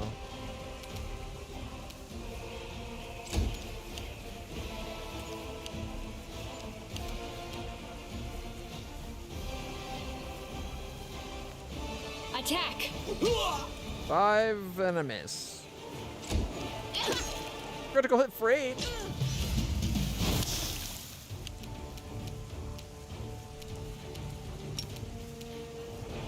Oh, they're immune though, right? That's just a mirror image.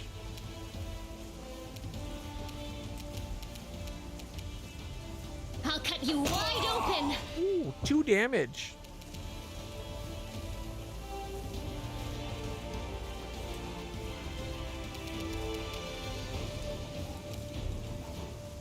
I thought we got her better than just a straight up D6. No, just cold iron. Okay. We need to get her better weapons. Mind you, we have her here for the hexes.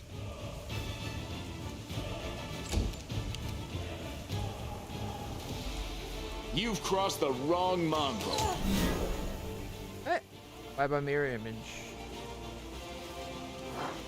Dealt 8 damage and took out a mirror image. It didn't look like he fired 2 arrows, though.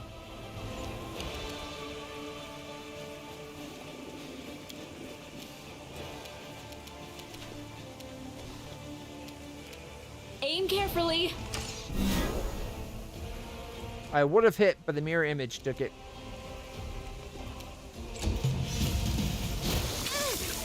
I should not have moved.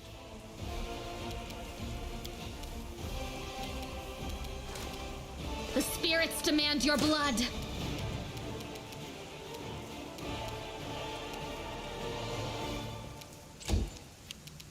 Ah, this guy's dead. You won't survive me. 14 and 13. Well?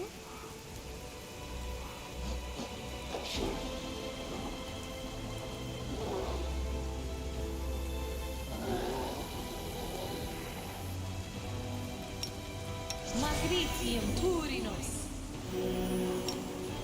Magritium Turinos. Magritium Turinos. Magritium Turinos. Are you fucking kidding me? Pardon my language. But the moderate did shit. Magritium Turinos. There we go. A little bit better. 5 gold. Hide armor. A great sword. I'm gone. I apologize. I gotta go to the bathroom real quick. I swear, every time I have a can of Dr. Pepper, immediately... What did I hit? Oh. Accidentally clicked it. Okay, whew. The Dr. Pepper just runs right through me.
right, everybody. Where were we? All right, exploring the main square. Getting our asses handed to us after one fight. Rely on me. The road awaits. How come she's only got 3? We stand. Shouldn't she have 4 lay on hands, or did she lay on hands herself? I shall not fail. All right, we're going to get all handsy with Camellia. All gentle and pleasant-like.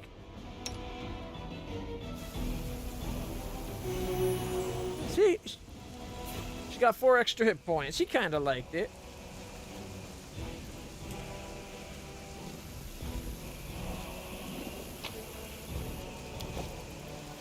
Ray of Sickening. Learning spells from scrolls. I don't think we have anyone that needs to learn spells from scrolls, do we?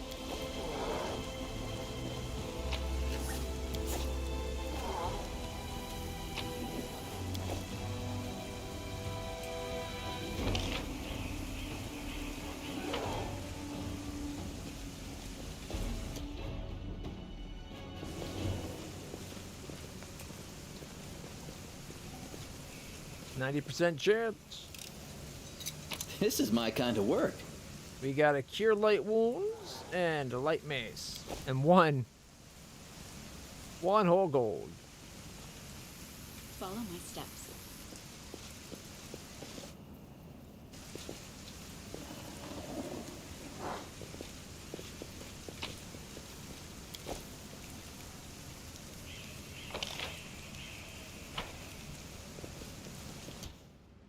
Let's head out. Oh, they're Crusaders. We'll make this quick. She won't feel a thing. Nope, this doesn't sound good. I don't know. Can we really do this? Probably not. Otherwise, you wouldn't be questioning whether it's a thing you can do. Listen, we don't have a choice. There are demons everywhere. What else would you have us do? A group of knights surrounds a young elven girl. She is dressed in rags that barely cover the hideous scars on her body. The beggar girl is on her knees, watching placidly as the people argue heatedly around her, as if she doesn't sense the looming threat at all. A black crow flies in agitated circles above her head. In Iomede's name, we're sorry, girl, but it is our duty. We have to do this, not for our own sake, but for the sake of everyone who can still be saved from the demons. If we don't win this battle, you won't have long to live anyway. He brings up his sword above the girl's head. They're insane! We've got to do something! I understand. You're scared. You feel powerless. You think this will help. You don't have to justify yourselves to me. Just do what you've decided to do. She smiles serenely as though she isn't at risk of imminent death. I like her. Something tells me she probably got some kind of, like, foresight. I'm saving her. I don't know what's happening here, but I'm fully behind it. What's going on here? We are letting her go. Our weapons barely scratch the demon's hides. We're sacrificing this girl to Iomede so we can consecrate our weapons with her innocent blood and gain the power to destroy the spawn of the abyss. That's not how you get cold iron. It's extreme, but we have no other choice. We have to defend this city somehow, or else we'll all perish, including her. Oh, we have to get a 10+. Diplomacy. Who told you this? This sounds like cultist work to me. That's like a 4+. We're good at that. That's ridiculous. The teachings of Iomede directly prohibit the killing of innocents. The goddess will curse you for making the so-called sacrifice. If we don't get the one, can we do the other? I don't want to just shoot him. Like, I will if it comes to it. Don't get me wrong.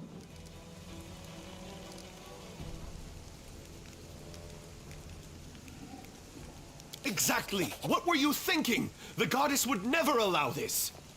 And that's why she sent us. Whose idea was this anyway? I think it was yours. My idea? I was against the whole thing right from the start. Who said we needed to make a sacrifice? Wasn't it you? You can't blame anyone else for that. It was this guy from what I saw. Please don't fight! All of you are good people, defenders of the city. You just made a mistake. Please don't hurt them. The little girl is defending the people who wanted to slaughter her a minute ago. She's either a saint or she's insane. Maybe the two together. Maybe both. Hey, I know her. I see her all the time on the street. She's a couple of cards short of a full deck, if you know what I mean.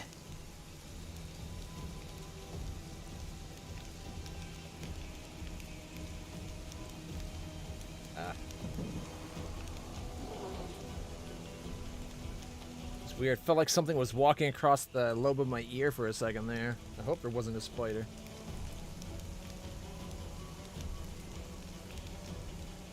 Hi. Remember when we used to play together when we were little?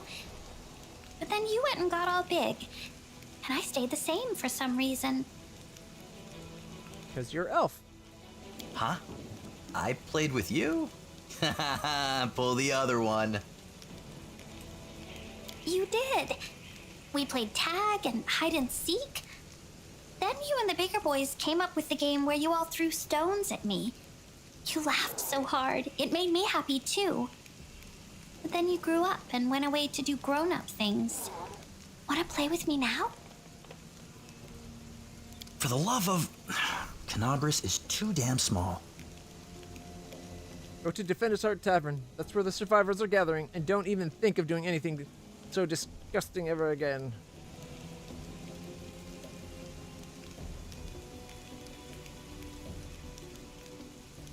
The instigator needs to be punished. The rest get out. No. We'll let them go. They're just scared. Thank you. They're gone. And they all lived. I was sure that someone would die today. So many people have died here already. But we are still alive for some reason. Strange, isn't it? The elf girl smiles at you. The crow alights on her shoulder and looks at you with eyes that are much too intelligent for an ordinary bird. But you shouldn't listen to me. I don't know what I'm talking about. The girl I'm shrugs, just a silly girl, really. smiling serenely.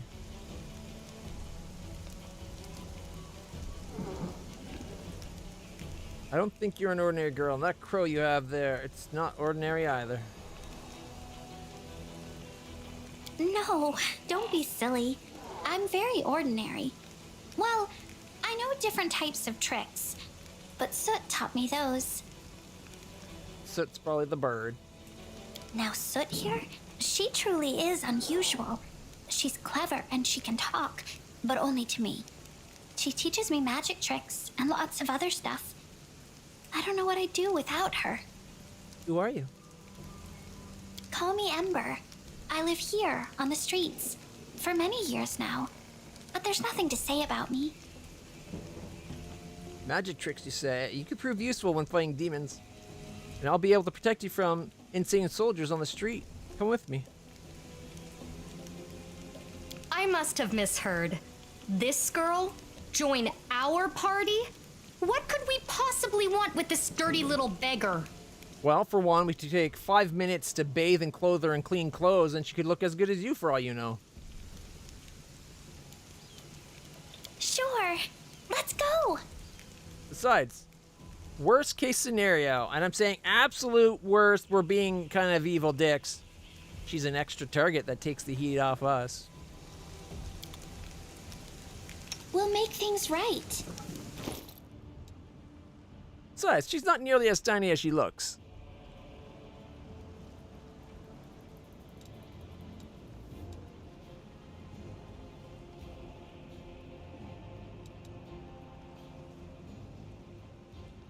Alright. Depends if you like pointy ears or not. Are you a Star Trek fan? You like Vulcan? Now you have blonde Vulcan. Which like never happens in Star Trek. Alright, so she's using a crossbow. Alright. Do we have a cold iron? Anything we can give her just in case?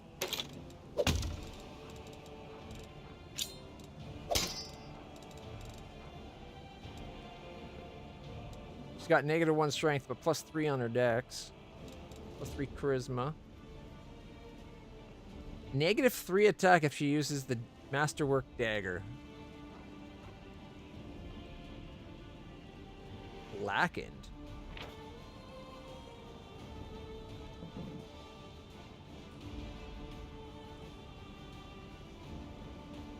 What the heck is this blackened thing? +0 despite having +3.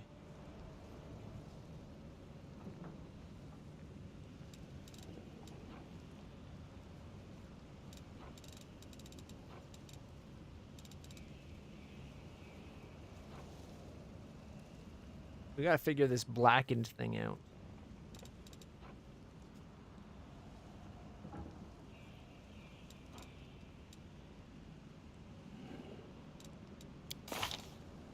A child's crusade. A strange child of war. A witch who was burned at the stake and yet survived. A godless saint ready to preach love and kindness to people and demons both. A homeless orphan who has no hope, who gives it to countless people around her. It's hard to understand what hides behind this young elven girl's eyes and where her bare, burned feet are taking her. She wages a war of her own child crusade. Alright. So she's basically a sorcerer then, but with divine spells. So is she a cleric? She's a cleric. Cleric with burning hands. Technically a level 3 witch. I think she's kind of like a cleric and sorcerer combined. She can do guidance, cast light. Too bad there wasn't 2 ways to do Touch of Fatigue. Give it or take it. You can stabilize, resonate, divine zap if we come to it. Okay. Treat affliction, demoralize, fight defensively. Raven Familiar. Familiar is a magical pet that enhances characters' skills and senses. A Raven Master gains +3 bonus on persuasion checks, +2 on perception. Vulnerability curse. Oh, she can do slumber. Is she able to do hexes as well because she's a witch?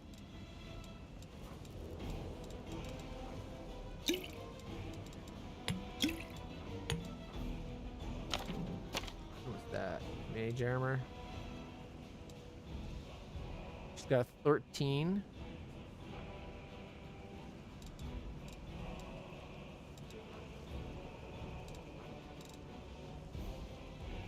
I guess we'll just do everything we can to keep her out of combat.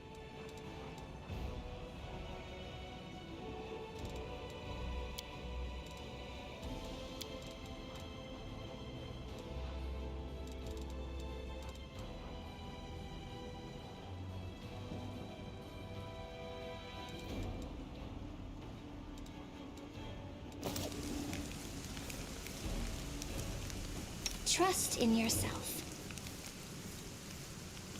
The house we can go into. Let us be careful.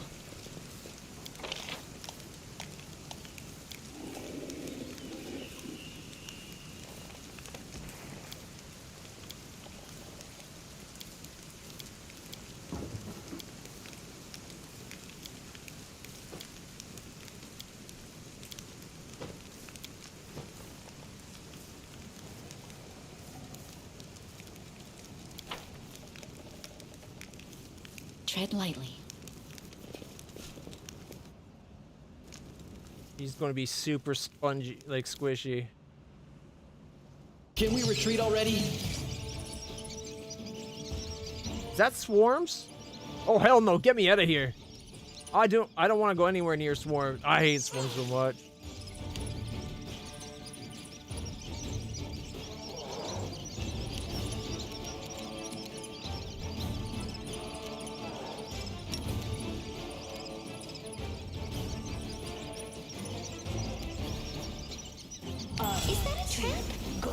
be a trap. Why didn't she do the spell?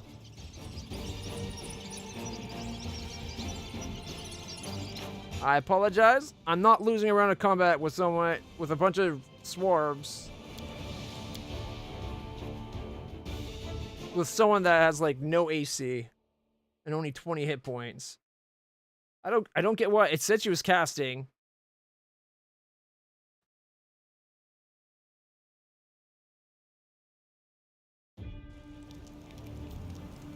And then it didn't cast. That's a couple times I've had shit like that happen.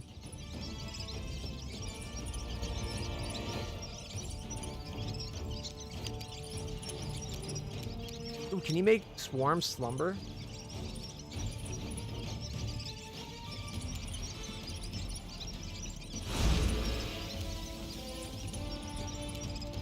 Nope, immune to slumber.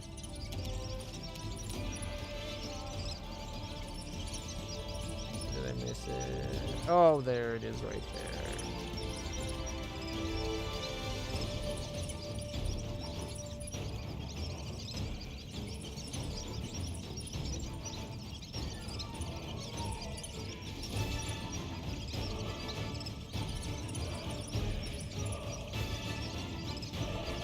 I'll cut you wide open. Immunities, critical hits, precision damage, spells with a target. That's probably why I was immune to it. Oh well. Now what is that?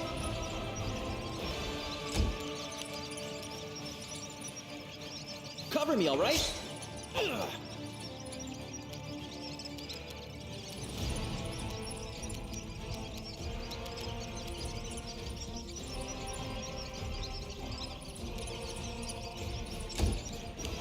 And now it's all their turn.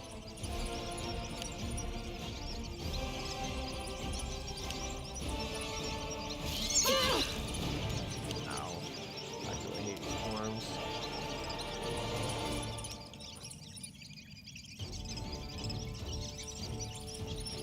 Into the fray! The Inheritor, guide my blade! The light! No, we can't do anything. Jeez. She's nauseated.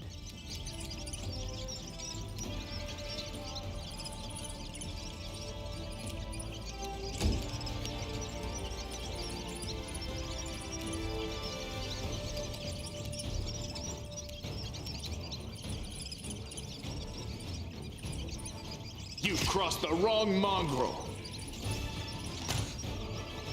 Oh, we did 3 more damage.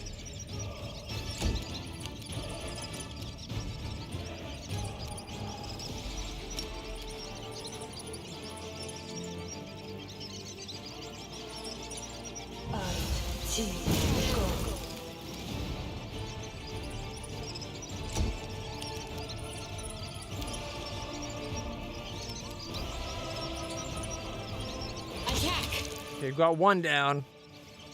Mind you, half of us are about half dead.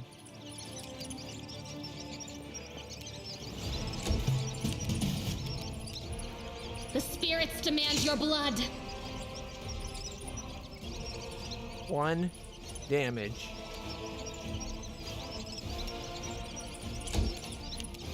Stab you or zap you? Why not both?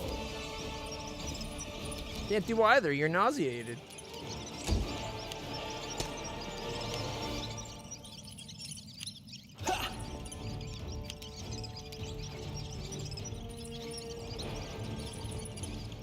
Into the fray!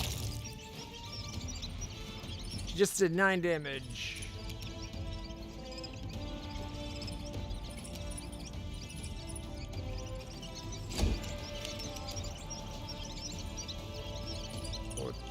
You won't survive me. 7 twice. But I don't think it did at the same target, otherwise it would have killed one. Maybe it did. Surrender or else.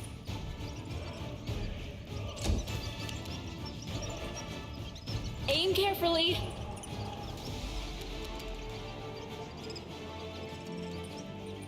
I didn't realize I was on my bow.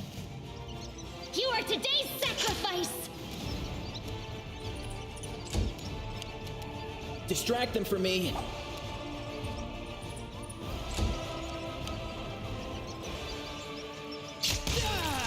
Oh, thank God for attacks of opportunities. Trust in yourself. Esme, Axel, yes.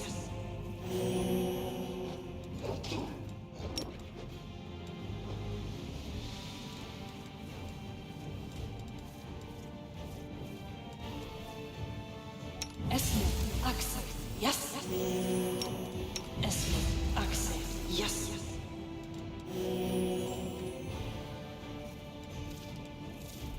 I wonder why it's listed twice on her. She does have Slumber Hex. She can also do point blank shot. What's this one? Vulnerability curse.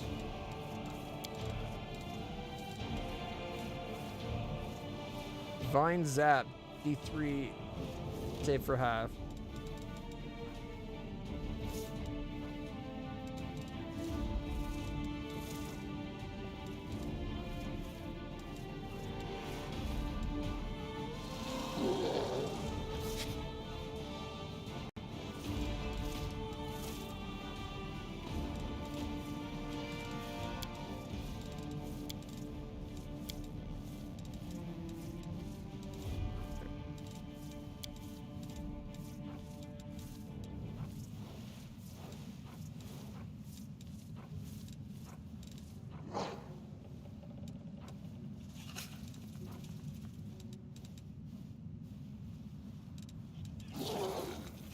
Well? Rely on me. We should move. I clicked the wrong lay on hands. There shouldn't be lay on hands self, lay on hands other. It should be lay on hands, I pick the target, and the game knows the difference.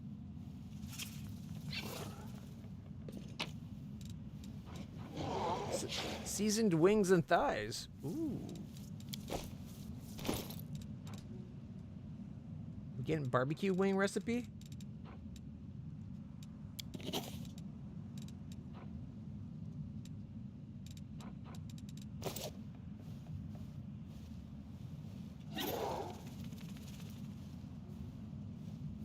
Oh, there's a trap like right in the way. Who, me? Or is it over here? Pretty good, aren't I? I was afraid it was on the inside for a second.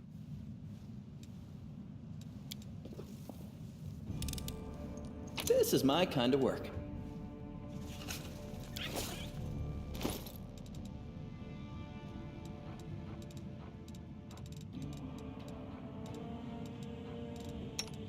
Oh, she can't wear hide armor? Boo.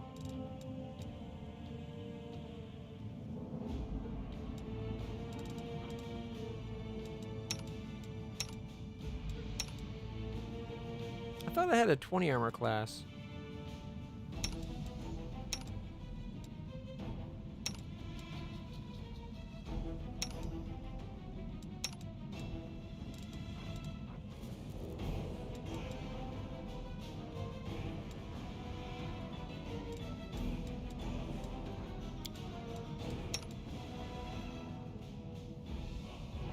We need to get her something. Anything. Oh. Wait, this is a trap door?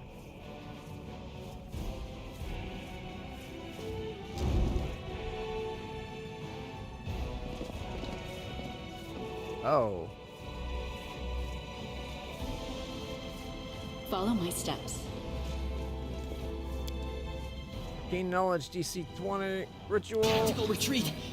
No. Oh, that really sucked.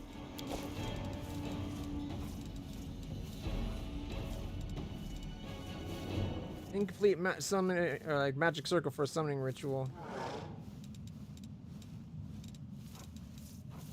My check failed. got a 15. I needed an 11. I thought we had a thing that gave us increased Arcana check. Let's head out. Or is that the on hers? On hers.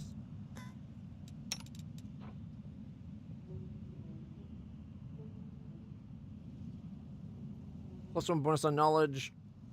World, Arcana, lore, you know what, maybe. +3 insight bonus on knowledge, Arcana, insight bonus on perception. I was going to switch these and I didn't, and I should have. I forgot. I only put them on there to verify that we could actually have both of them out. Observe the others, learn from their mistakes before they learn from yours. Is it not letting me summon them? Time to share your treasures! Too late for apologies!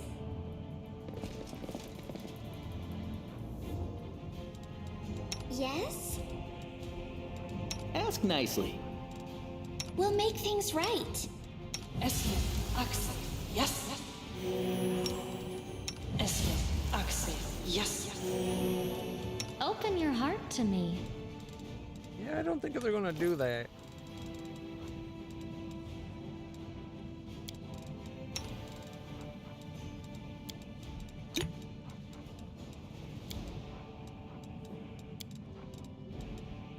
Okay, that's good.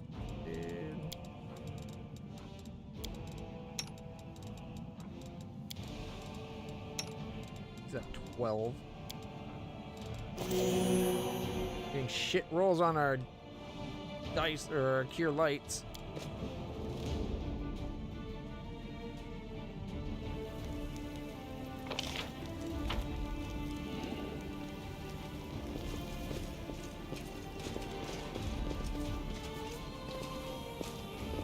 No, we can't go down that alley. Let's do that. We're at the rest soon, the way we keep getting beaten to shit. I was never good at stealth, but I'll try. I will fight! I was just about to say shoot him.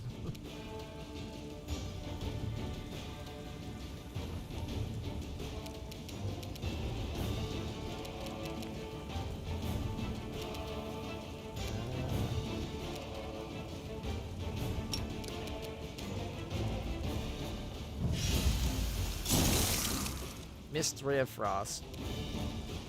Would have hit on a 3. I rolled a 2.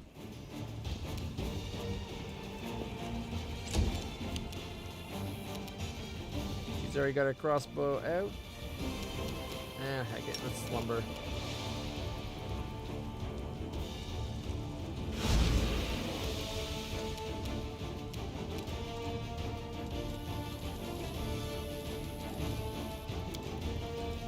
Roll save succeeded. Roll the 19.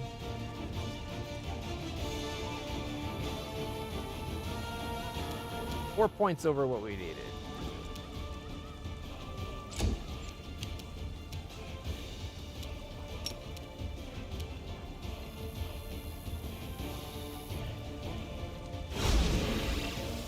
There we go.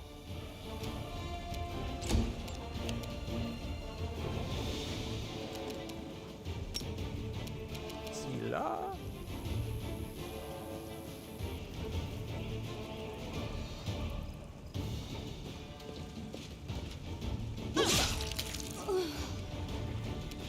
Oh, look. Shit, there's a big guy.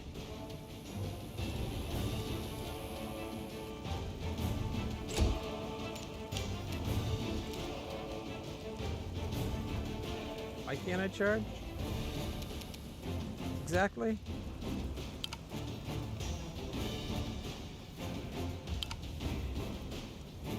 Oh, because I don't have my melee weapon out. That's why.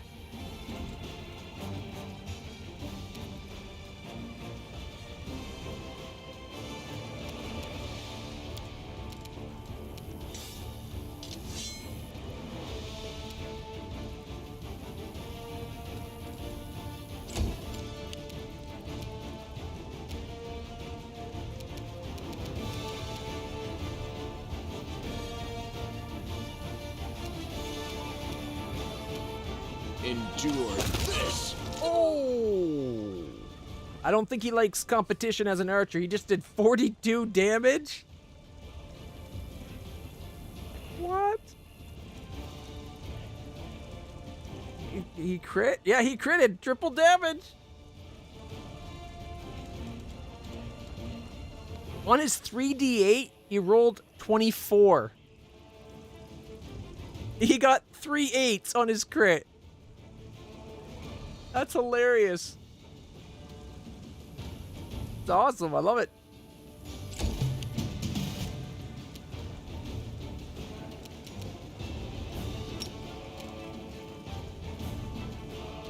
This spell's faulty.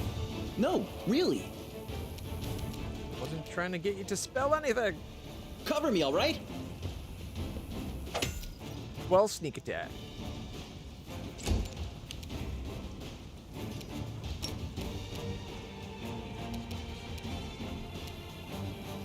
Goes off 5 feet this way.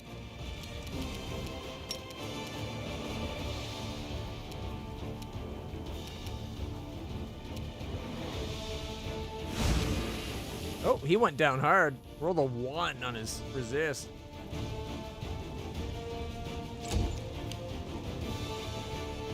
Halfling fighter.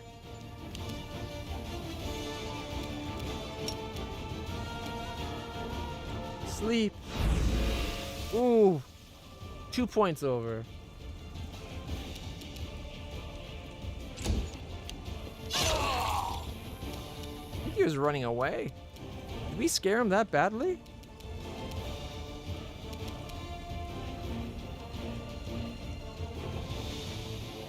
The Inheritor, guide my blade! 21 damage. She hits hard. Especially now that we got power attack.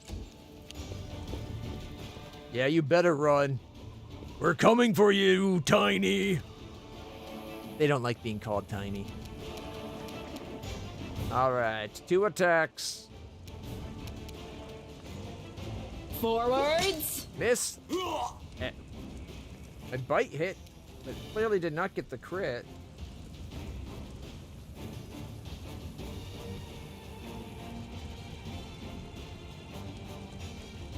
Did the bite not critical attack?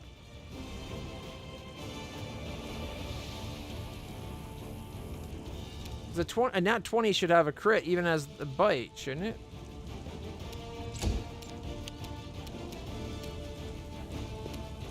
Make every strike count. 11 out of 12. Stab you or zap you? Why not both? Huh? Sneak attack. Has she slumbered him yet? Nope, guess not.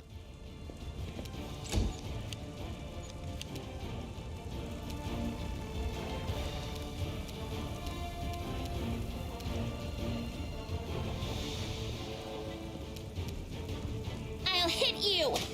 No, you won't.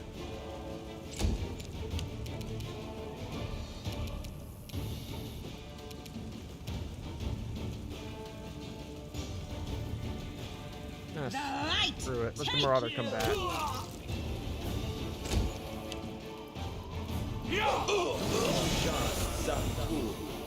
Whoa, what is he fighting down there?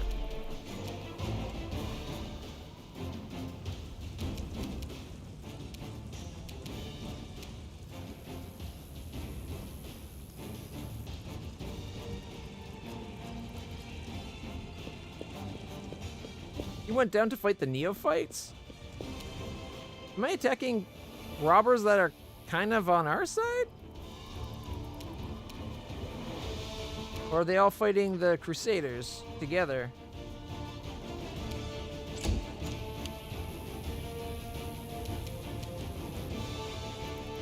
Oh shit, he can go really far when he wants to.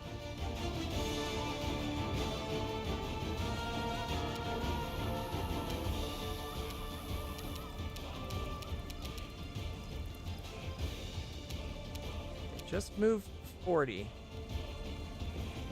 I hate the way they have the movement set up.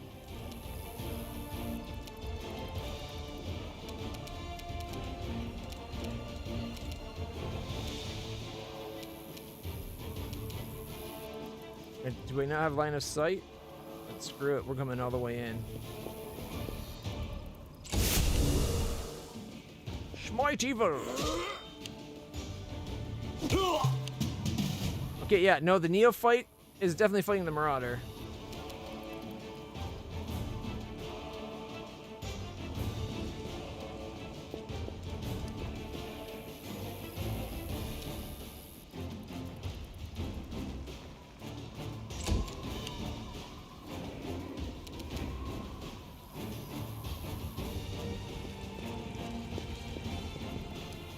Oh, if I hit spacebar again, they move faster? I didn't know that.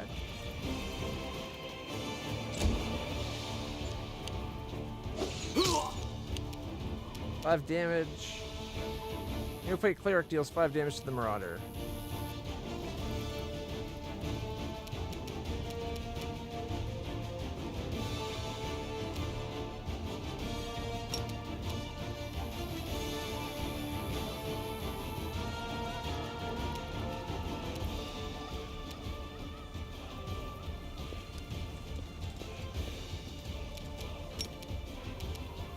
Alright, whose turn is it for a nap?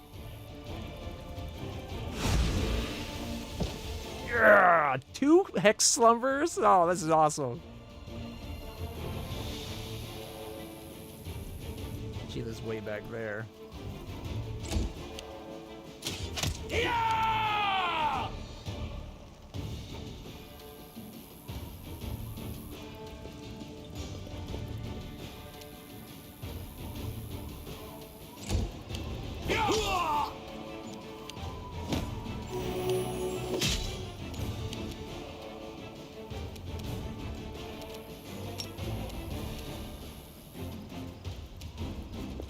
Charge!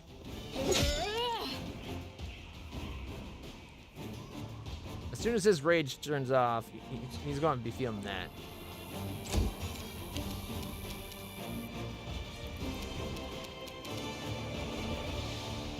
You've crossed the wrong mongrel. Go fucking land. You know, I might wish I had taken Wendu so we could have Wendog with us, but Lan is making me proud to have him here.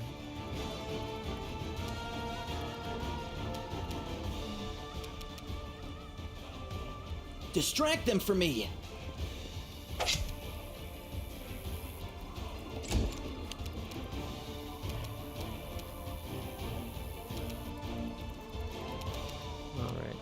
This is Cammy. I believe it was Cam. Honestly, if I'm going to give her a nickname, it's probably going to be either Melly or Mila. Even though it's Camellia. Or maybe just Mel. Call her Mel. Or Amy, right? Drop the C and all the Leah stuff. Ami. She's Ami. As in, we want her on me, right? Ami?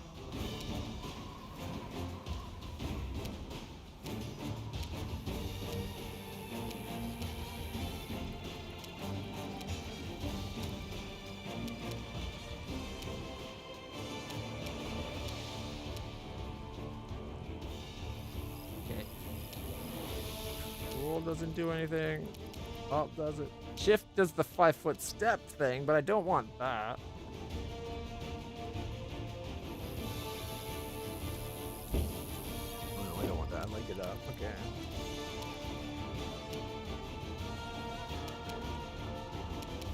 I just want to move exactly 20 feet. Why is that so hard?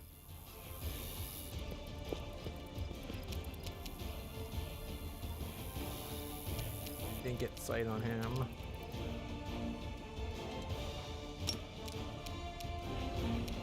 Sleep?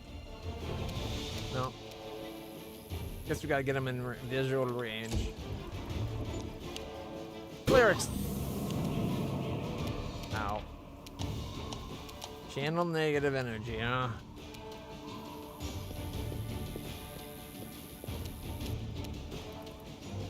You won't stop us. Not even close. Almost hit this guy more than that guy.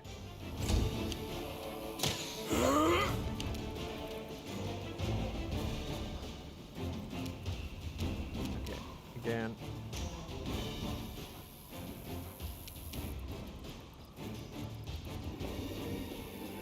I'm on you. Oh. Okay, it says it's only moving 20, but do you see that little bit of yellow? Okay, all green, just 20. There we go. This is why you need an option to just move with automatically going into your run. Into the fray! Ooh, she just exploded him.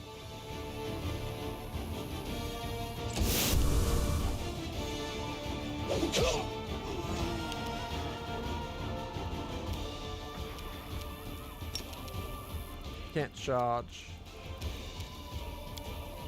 But I can go to my bow. A solid plan. I missed, though.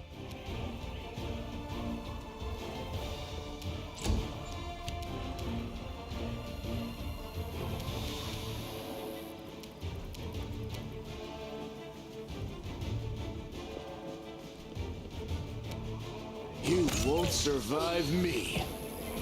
A 20? He rolled a 20? Or did he hit a 20? Yeah, he rolled a nat 20. Critical confirmation, did not have a crit, though. Saving throws. Your character has failed a saving throw against the ability... whatever, okay. The channel negative energy thing. I will help where I can. Alright. Some leathers, some scales, a hide, scroll of inflict moderate, and ray of sickening.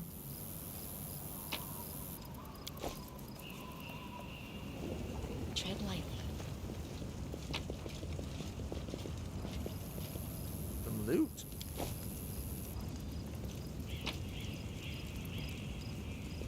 Got another one of these heavy shield, a long sword, a ring. Car is laden with possessions looted from the surrounding households.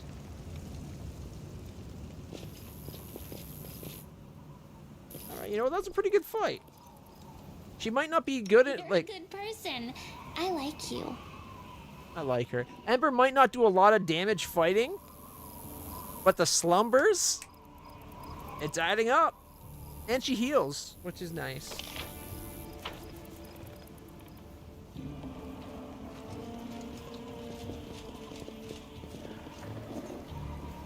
Keylessa! Or Keylessa!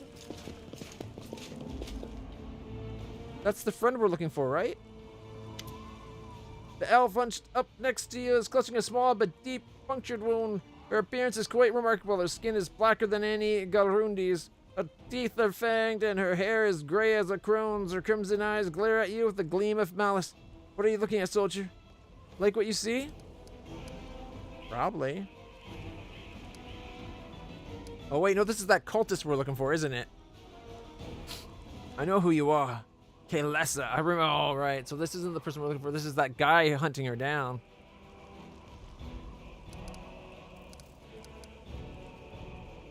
Cultist of this guy. You're a drow, aren't you? She flinches, looking at you with undisguised sorrow. You have a keen eye for these things, don't you, soldier? You guessed correctly, I am drow. I don't think that gives you the right to judge me. There's much more you don't know about me and never will. Believe me, it's not... It's for your own good. Who wounded you? She responds with a very sharp smile. Haven't you noticed? The city's burning. There's a battle going on. I was wounded by... cultist. Ember is looking her over thoughtfully. Your wounds are so strange. Not at all like mine. They burned me from the outside, but you were burned from within, I think. It hurt, didn't it? Unperturbed by the cold silence, Ember continues. Yes, I can see that it hurt. I'm sorry that happened to you.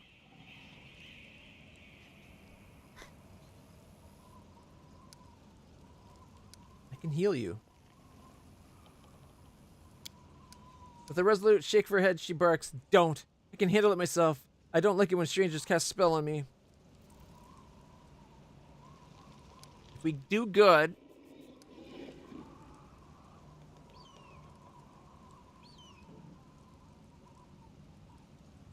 Is it really good to cast a spell on someone that just explicitly said, don't?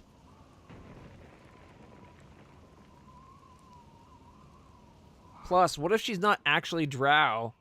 What if her condition is through some other means?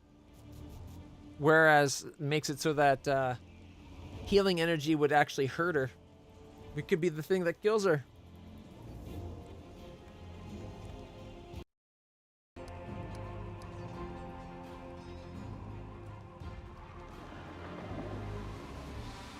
If her condition's dead, it doesn't matter. That's a good point. Mind you, that guy's hunting her down, and we were trying to help that one guy. I wish it would allow us to look at her journal while here, because then we could find out what side of the argument we should be on.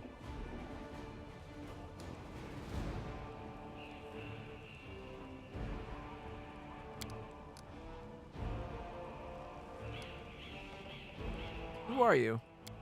Giving you a scrutinizing look, she says harshly, "There's no point in you knowing, soldier. Trust me, the answer would only bring you misfortune.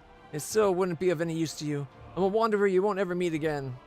But aren't you Kaelessa, cultist of Discari?" "That's a lie!" Her crimson eyes flash and she says firmly, "I loathe demons, and I'll kill any I come across." Perception 16, and we got a plus 11 now. She's clearly holding something back, but she doesn't appear to be lying either. Whatever it is, she's hiding. Her claim that she hates demons sounds quite convincing. You're not lying. You're not telling the truth either. Why would Thorn slander you?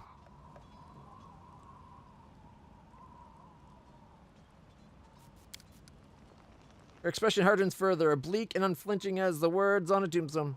"You're asking questions that are dangerous in and of themselves. I urge you stop. The more you know about me, the higher the chances that a traitor's dagger will find its way in your back."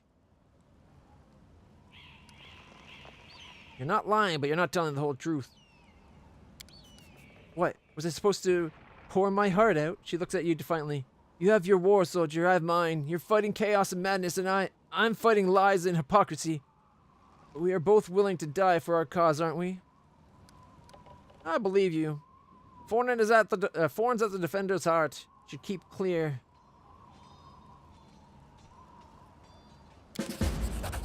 It was never my intention to set foot in there.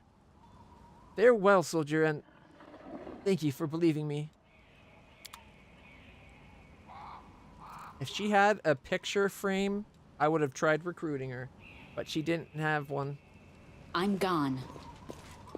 What do we have here? We have a secret.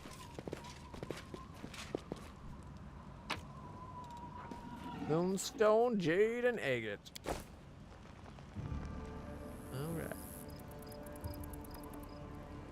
Did any of the people here survive besides us? Oh, yeah, some of them did. By the order of Commander Tirabade, we are searching the city and helping the wounded. That's all you're going to say?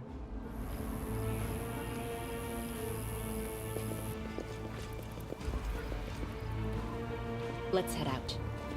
Yet another obstacle. Oh, there it is. Wait, that saw us from behind?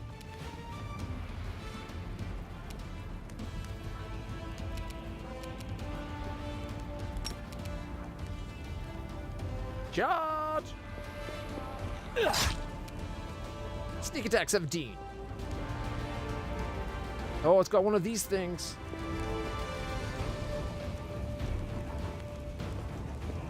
So there's two Dretch and the Abracadabras.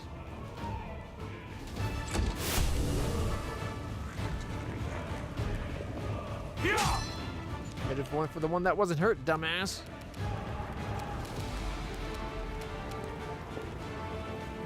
You'd gone for the one that wasn't hurt.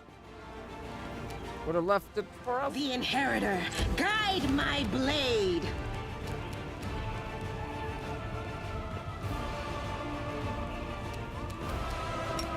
Sleep. It resisted. My problem with this is that it shouldn't matter if I slumber first and then move. Like I should have still had my full move there. Because I could full move and then slumber, but I can't slumber then full move. Oh, don't go for the abracadabras. I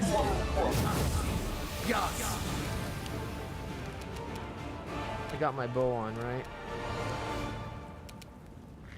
Okay.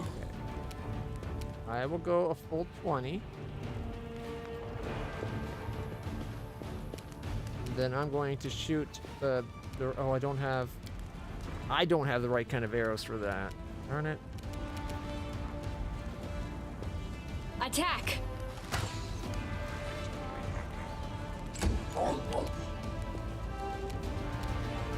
Let's see. She can move really far. So if she went...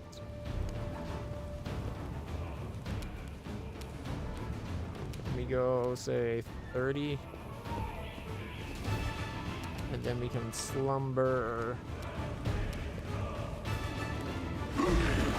Yeah! It seems like she's a little bit better at slumber than Melly is. Just a little bit. Could also just be luck of the chance of luck, right? Like, there's no reason to assume that it's actual skill.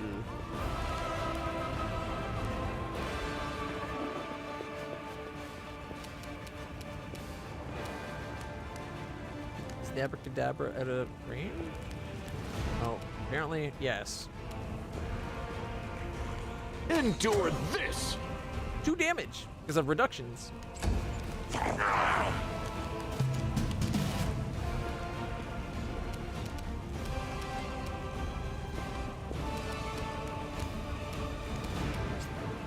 That guy's there. So if he goes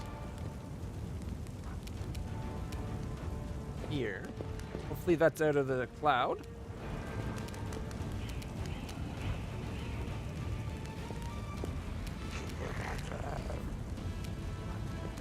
If I smack the abracadabras, this guy, if it tries to get up, he's getting hit with multiple. Oh, okay, 2, but it's quick attacks. It's already at 16. You know what? Time to share your treasures. Oh, apparently I can't reach Cover him. me, all right? In that case, make sure you're out.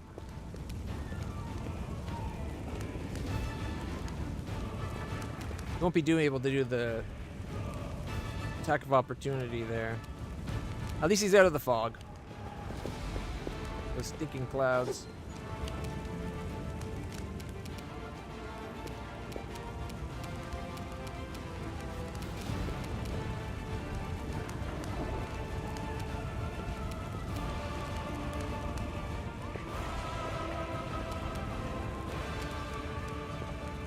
The light, take you! 18 damage.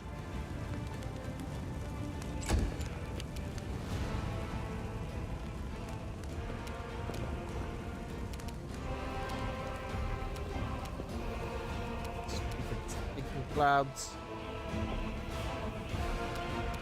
I wish there was a button you could do that would highlight its literal area with a circle on the ground, so I could be like, okay, I can go here, but not, or go here, but not here. You know, like that. Don't want to be in the cloud.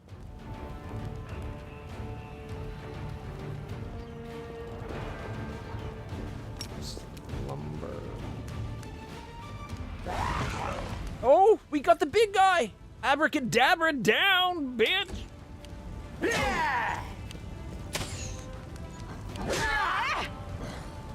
Attacks of opportunity did their thing. Alright, can I go back to my sword?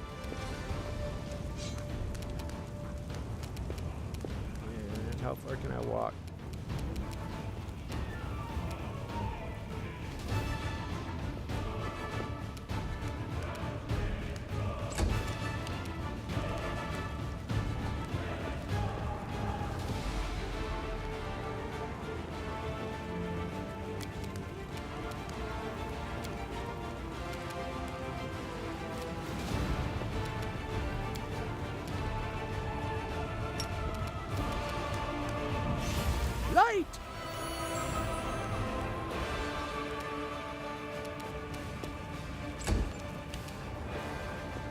Make every strike count.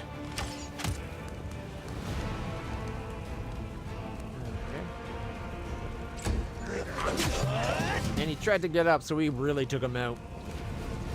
You need a condition. Your enemy bullet is immune to the condition nauseated. I didn't put it on it.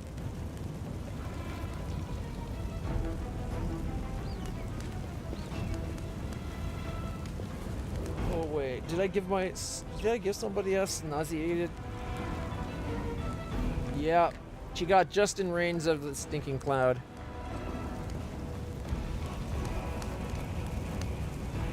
Alright. Africa down.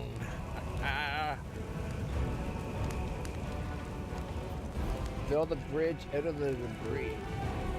Athletics. Will this take us out, or will it just build the bridge?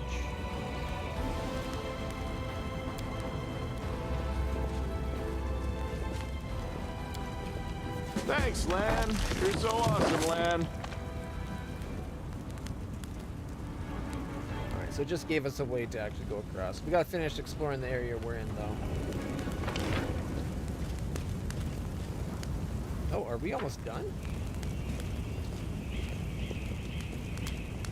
These enormous cracks appear after... Oh, we already did that, yeah. Yeah, we did loop around, didn't we? Look at that.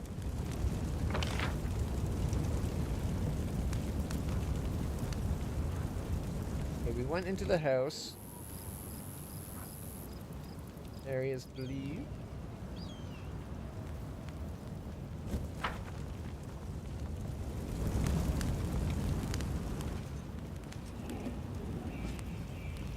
I think the big ball of glowing light above my character's head will draw attention.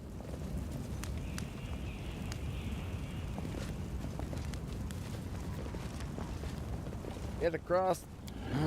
Forget it. 3 hours passed. You've marched me to the bones today.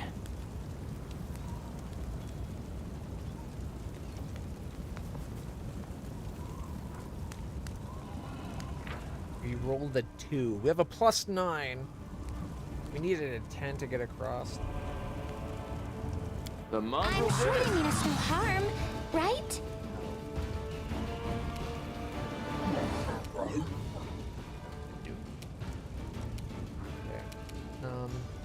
I get rid of the direct. You've crossed the wrong mongrel.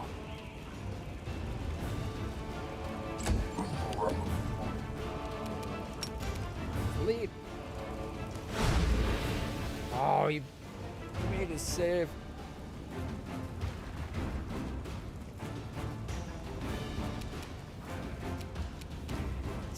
Abracadoo, right? Okay.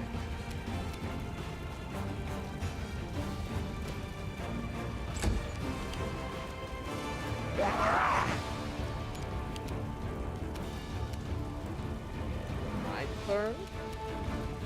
Smite the evil. Aim carefully. Did he do?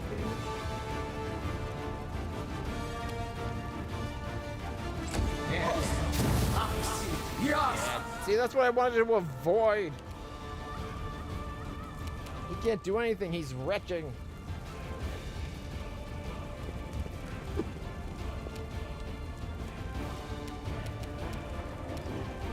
Stab you or zap you? Why not both? Oh, there's a bug. She's nauseous too.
not affected by it.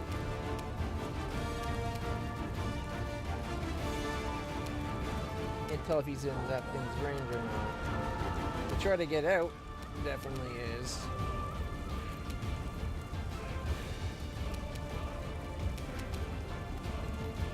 You won't survive me. Critical 18, and then 1.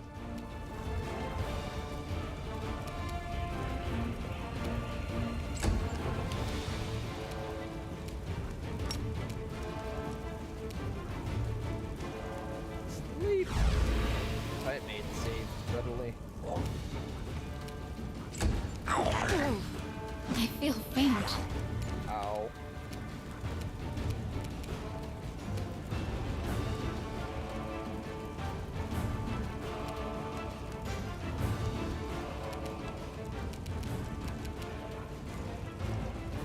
If I lay on hands others,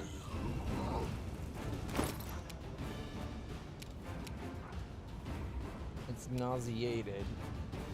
And I can only get, what is it, sickened?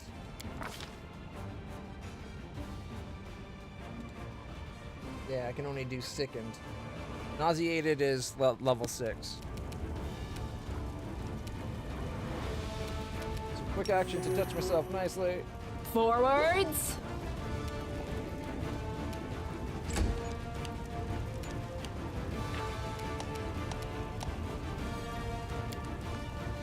Ember was poisoned by the cloud. I was afraid she didn't actually get out.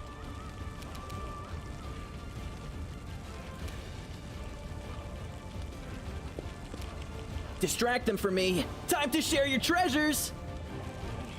Well, he was in the cloud too.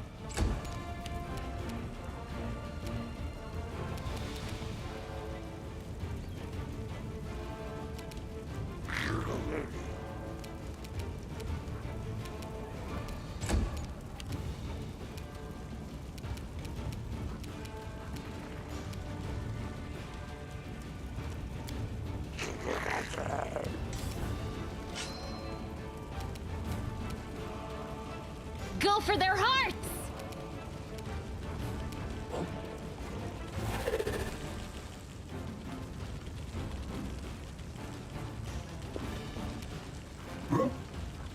That shouldn't have done attack of opportunity. I'll cut you wide open!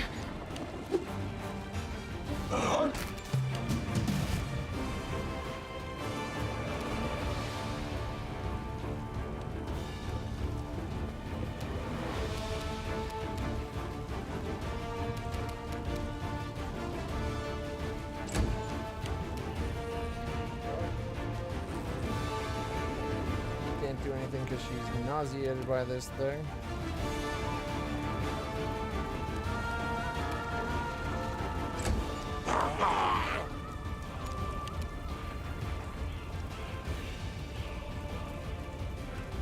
Come on.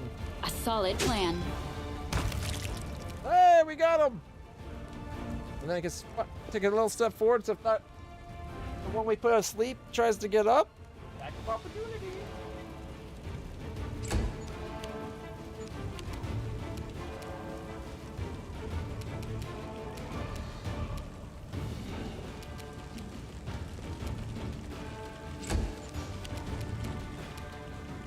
Into the fray!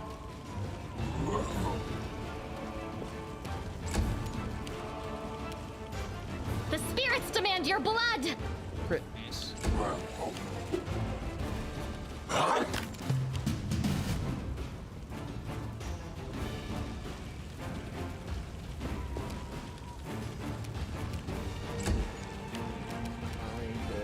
Nice, clean air. Oh, and now the stuff's all cleared anyway. Attack! Critical hit for 15, and then bit it, reduced to 0.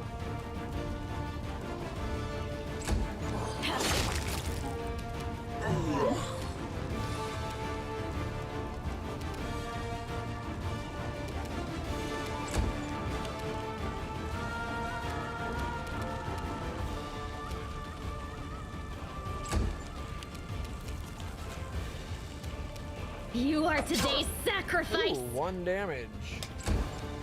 I think at this point it would switch over to the one that's actually hurting it.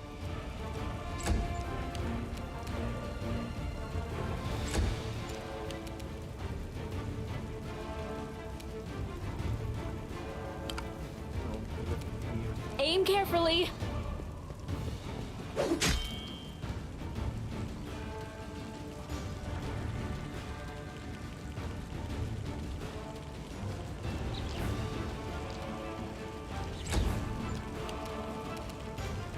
Cover me, all right?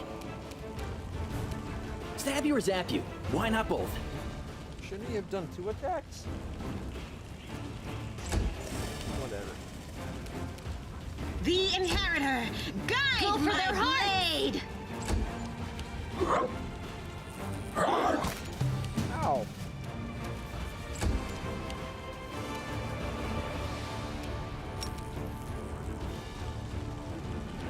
Oh shit. I don't want to fight that.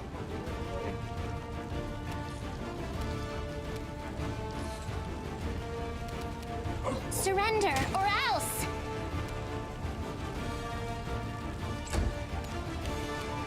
Forwards! Ooh, crit for 6, dude.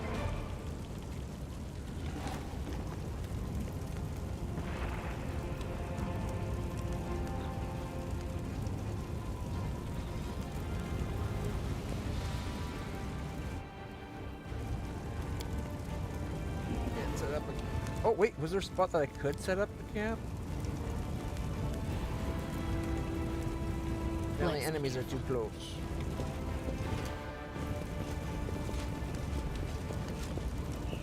A bright future awaits us.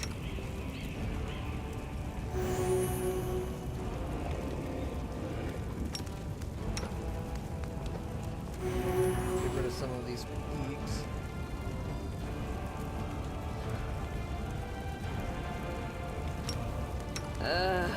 Did I mess up again? If we have to attack, we're not all fatigued. We are pretty banged up though. There was what, like two flies and 3 of those centipede things?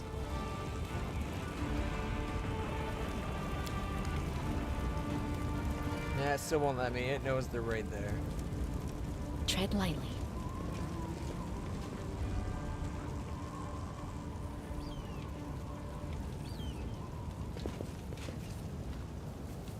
I'm gone.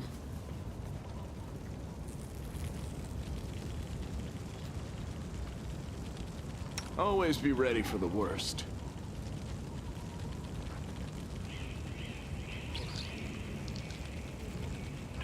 Endure this!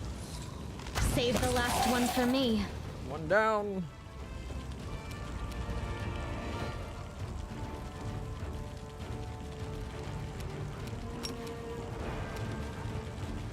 Might be trap, might be treasure. Oh, sneak attack!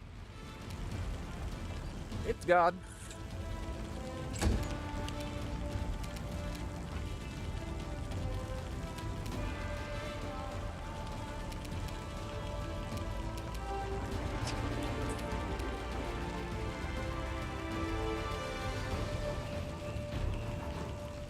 Make every strike count. Oh, yeah! There's still another one. Oh, there it is. I didn't see it around the corner.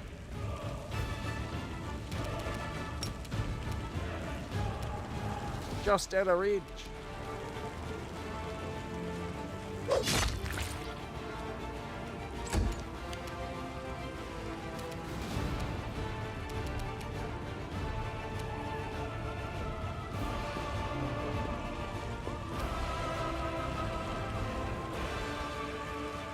Oh, there's another one of these guys too. Oh wait, this one is a fiendish giant fly. That's not good.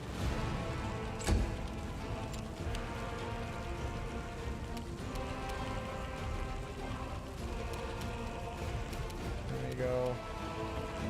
5 feet this way, and then sleep. Oh, we can't sleep the flying ones, can we? Oh well.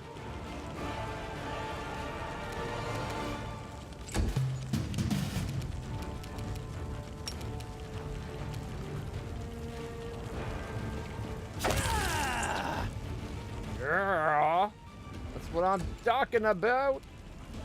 You've crossed the wrong 10. mongrel. 10. That doesn't finish the fight, though, so that means there's more somewhere, right?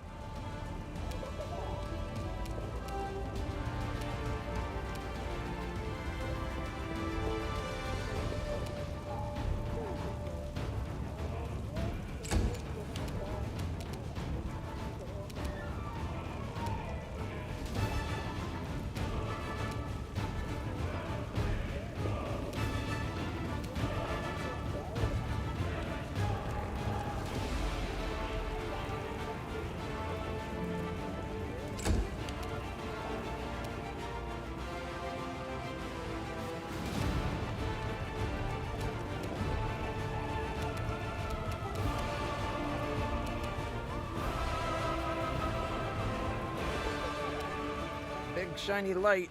Oh, there, we found it. Found it. Party time. Excellent.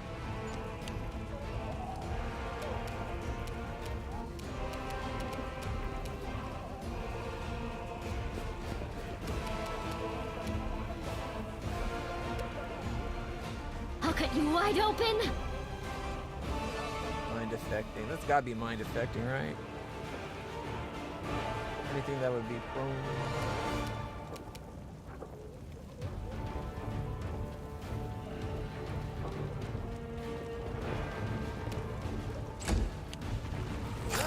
Oh, thank goodness it missed. Charge. Crit 8 through. There we go. That was the end of the fight. That was a lot easier than I was expecting.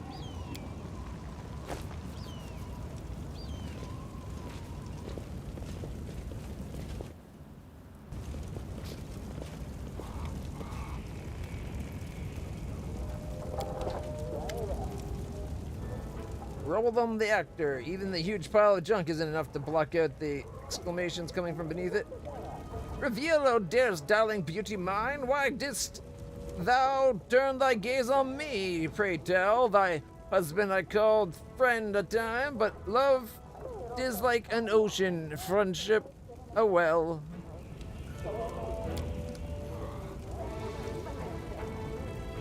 Kem the Soundmaster, but well asked, who are we to live, my sweet? Booms a deep, masculine voice in response from beneath the same pile, and distinct rustling follows. Pass me the ale, will you?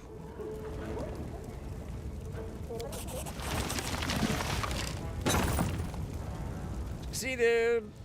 What? Got a silver ring, a jade, green quartz, and 2 port. Look, the door's open, and now we're completely at the mercy of whatever's up there. It's really a demon. We have nothing to fear. We have the power of inspiration, after all. But hand me over my ladle and that rolling pin.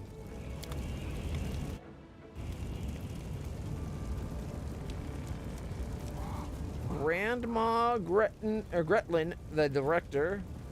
Kem, the soundmaster, and Rubelim, the actor.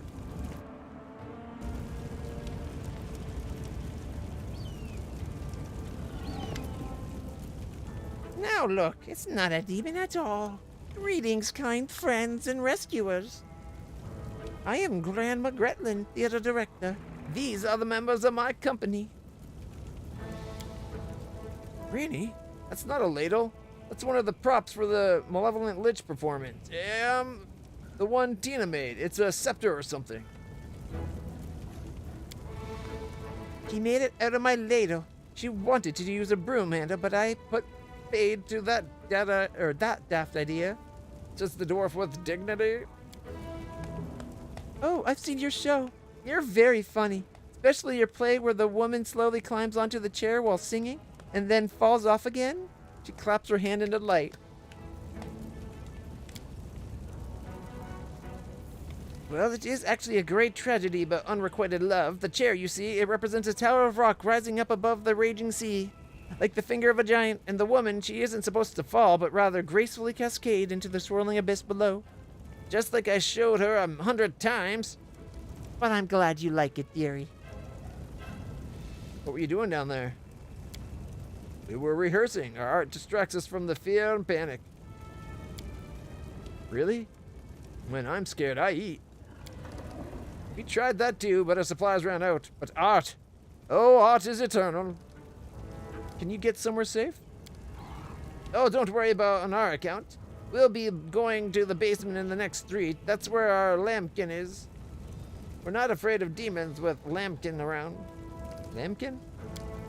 Lambkin. Our male lead. He'll protect us. Don't worry. We know what we're doing. I've got to go. Thank you again for rescuing us, stranger. Today you did a great service for Mendavian culture and perhaps the culture of all Galorian. You will certainly be remembered in future eras as the one who saved the critically and publicly acclaimed Next Door Theater. Are they crazy? I think they might be crazy.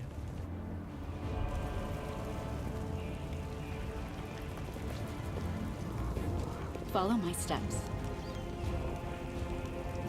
Maybe now that the fight's over, we can... Yeah.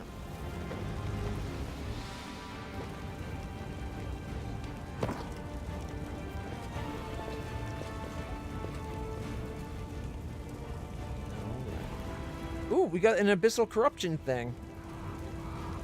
Party member suffers 15% arcane spell failure chance, -2 penalty to wisdom and intelligence scores, and -3 to... Holy shit. Corruption can really screw you over.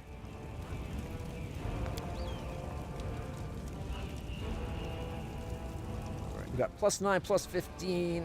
Okay, we're guaranteed camouflage. The night watch, we should be pretty good.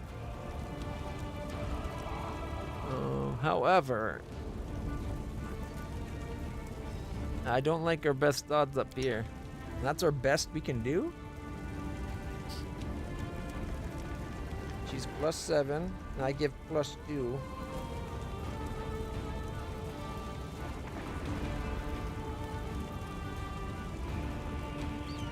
Oh, damn. We really got to get our lore check religion up. Maybe now that we have Ember, we can start focusing on that a bit.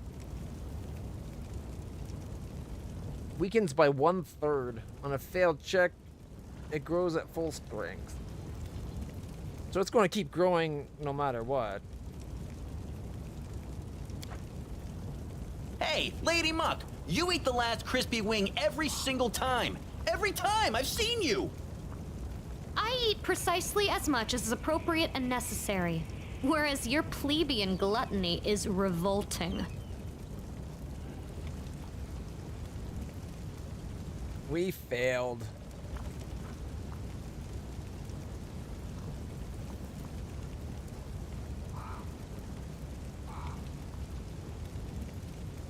Oh, resting at a safe location removes all corruption. Okay, that's not so bad. And if it gets to level 3, it has 3 levels. Okay. It doesn't say what it does at level 3. Corruption. Okay, Corruption 2 -3 penalty, strength, dex, charisma scores on top of that, I guess. Corruption 3 -2 to strength, dex, intelligence, wisdom, and charisma. Additionally, they must pass a constitution check -6 penalty each time they cast a spell. Holy shit. That gets really bad. But if it resets at by going back. Alright. Sometimes a long-awaited rest does not bring the desired relief. What comes is a heavy, clinging sleep on the edge of wakefulness, where consciousness seems poised between reality and oblivion. The possible reasons for such disturbed slumber are myriad. Strained nerves, perhaps, or a lingering reaction to trauma. Raina emerges from the oblivion of her laden sleep with a drowned woman dragging herself up, or like a drowned woman dragging herself up from the depths of a swamp. The wound on her chest is burning like something pressed an invisible brand to it. The wound has closed again, but the blood stain on her shirt betrays its presence beneath. No time to investigate the cause behind her. Malaise. Okay. There's no cause to investigate. There's no time to investigate the cause behind her malaise. A trying day lies ahead, but how will LitlClutch be up to the challenge if her thoughts are so muddled and her entire body aches like after a day's toil? Nonsense. I'll douse myself in some cold water and I'll be good as new. Or I can't ignore my health. Better take care of it now rather than later, when it could already be too late.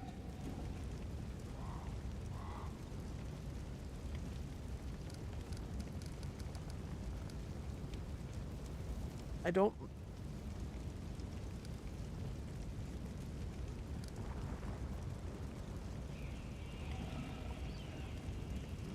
The wound is closed again, but the blood stain on her shirt betrays the presence beneath.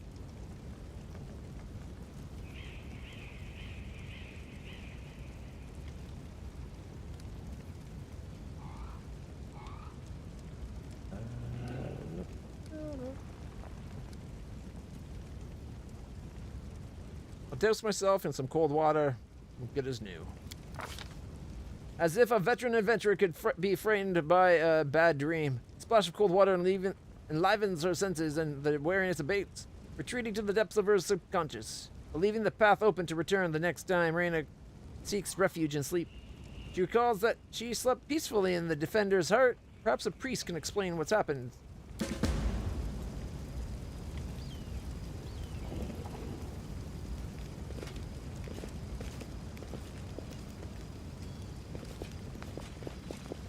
This war must Something end. wrong? Are we in trouble yet? What's on your mind? No reason to pause. The road awaits. I heed the voice of the spirits. We'll put her on our bow for now, I guess. No, or Mel. You can trust me. The spirits guide me. What have we here?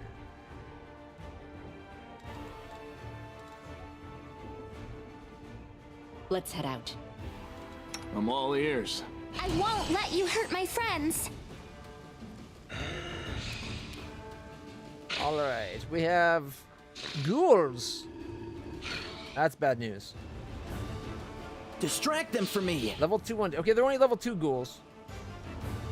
They're immune to, let's see, mind affecting, fear, compulsion, emotion, poison, disease, charm, dazed, nauseated, stunned, death, sleep, petrified, negative level, ability score drain, or negative ability score damage, drain, and energy negative. Effects and conditions: nauseated, sickened, exhausted, fatigued, and paralyzed. And they are what? Claw bite, or just claw bite? Claw bite. Oh my luck.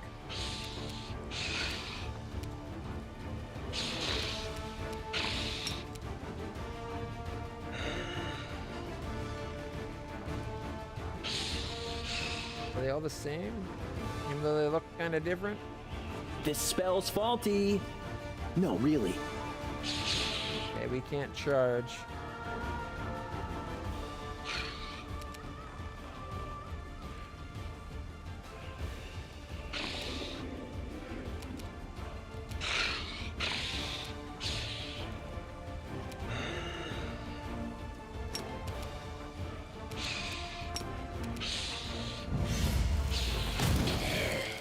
Sneak attack!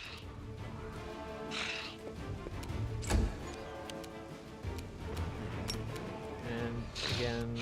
Oh, she can charge into this one. Charge! Well, killed it! Exactly 19 damage to the 19 hit point ghoul.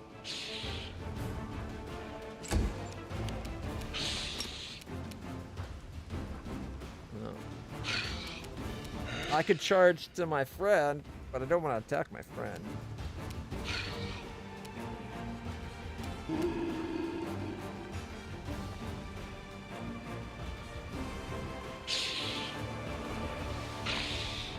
You must move before you attack, not after. You must move at least 10 feet directly towards the designated opponent. Clear back.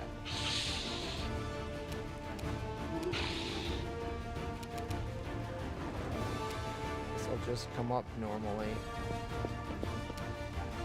I wanted to charge up to be in range.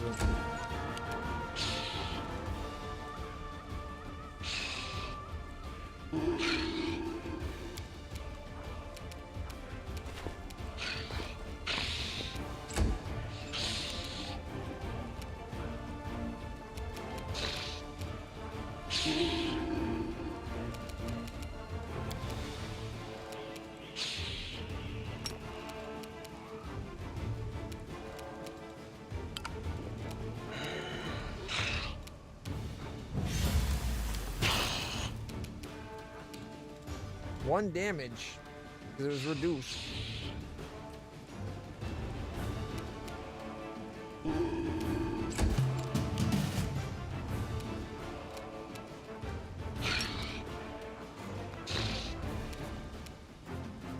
Time to share your treasures.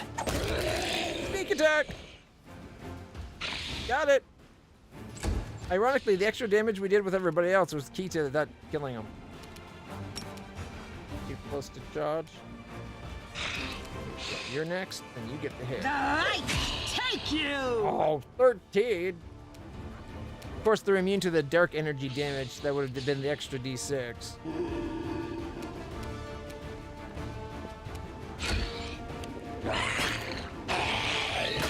Miss. Got 6 left. A solid plan. Bye-bye. I did exactly 6.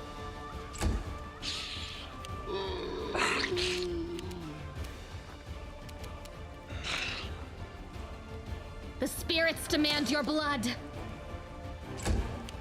Just not from her. You won't survive me. That wasn't so bad.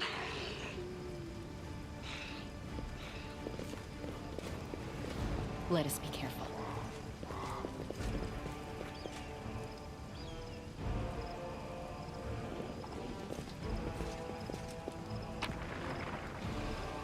Some golds and some basic loot. Tread lightly. I will fight. Uh-oh. Where? Oh. There it is. We're getting attacked by zombies. That are too stupid to go around a fence.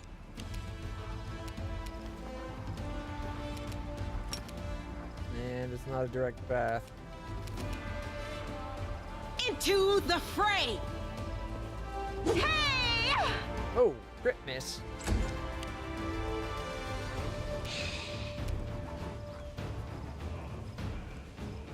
Alright,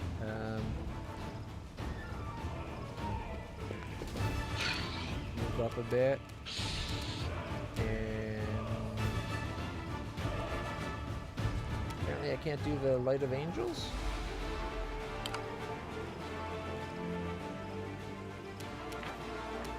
Oh, because it moved more than the 20 feet that it told me.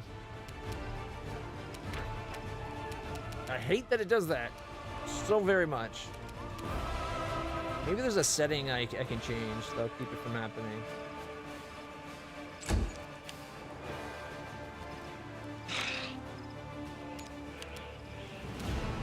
Alright, Land's turn.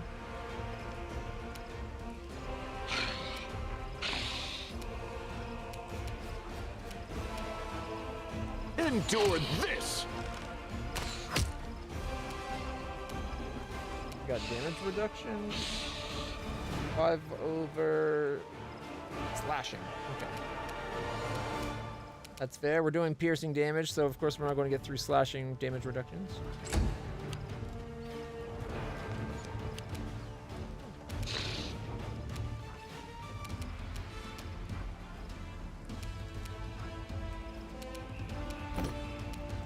Too late for apologies.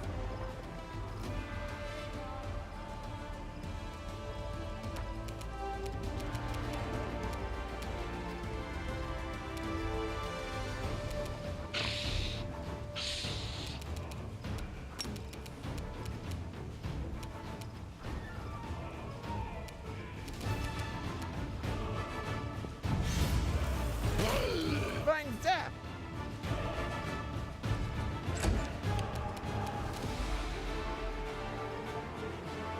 You are today's sacrifice! Not even close.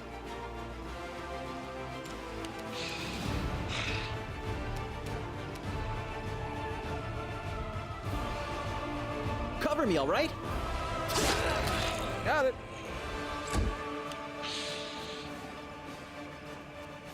Oh, shadows.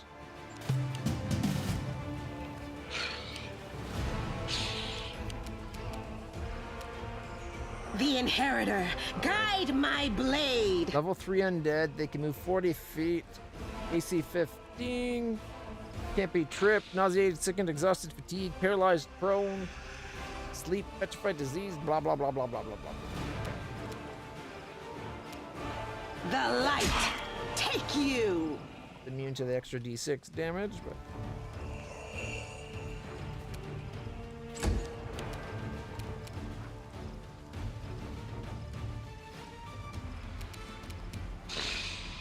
Attack! Crit miss, and it's immune to biting.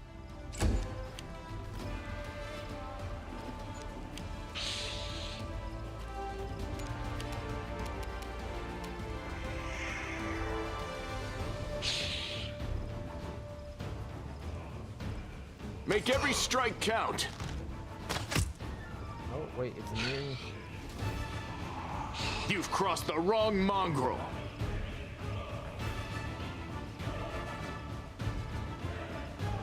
Couldn't even hit it with arrows at all. Immune to critical hits, damage from non-magical weapons, ability score damage. Okay, that's the one I didn't read. The non-magical weapons. That's fine. I'll start picking off zombies.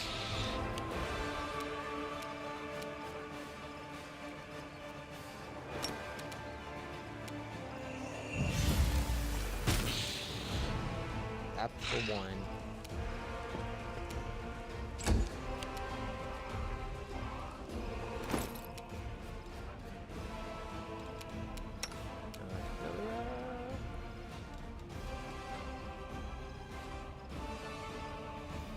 That could be a problem.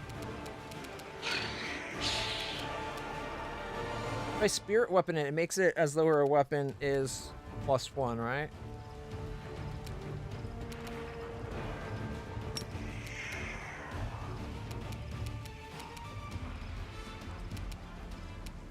She doesn't have the... Go for their heart!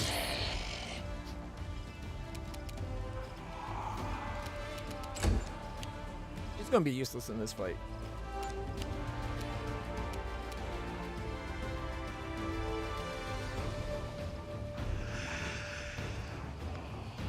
Stab you or zap you.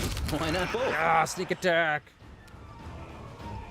The zombie was missed, I think.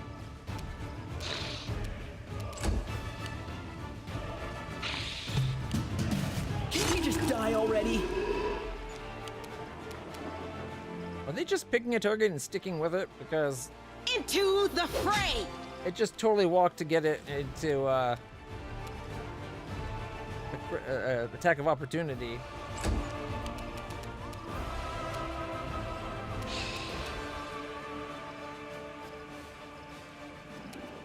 Aim carefully.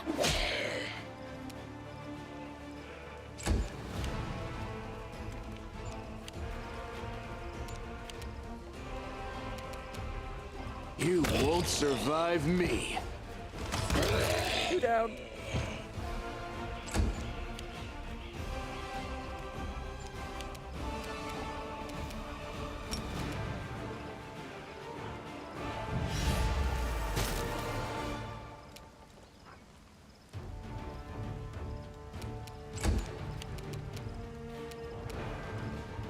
I'll cut you wide open.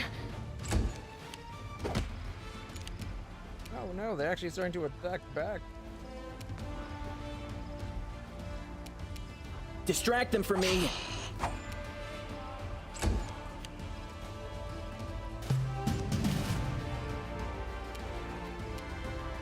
The Inheritor, guide my blade. Forward.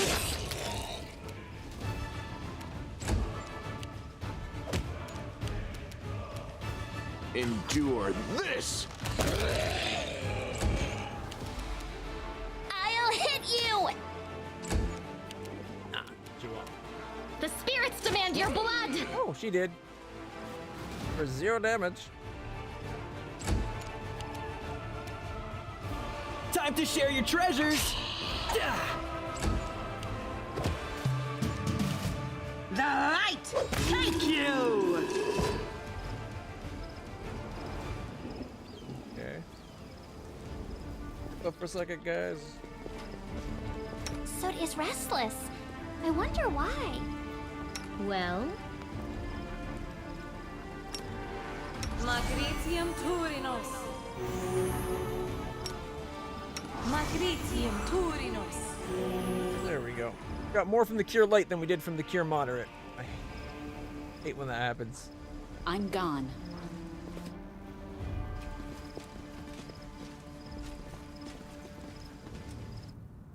Lower religion. I think I did it. The dug up graves and other clues indicate that a necromancer has recently conducted a ritual. Oh, I missed some loot? Follow my steps. Oh, I did. So sweet it is to kill.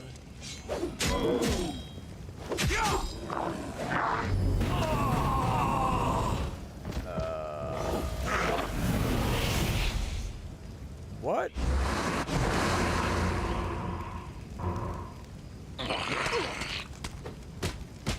Did we find trouble? No, they did. Ghouls. Sneak attack.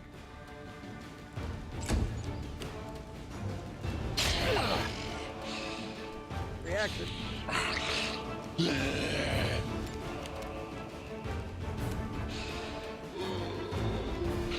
You are today's sacrifice.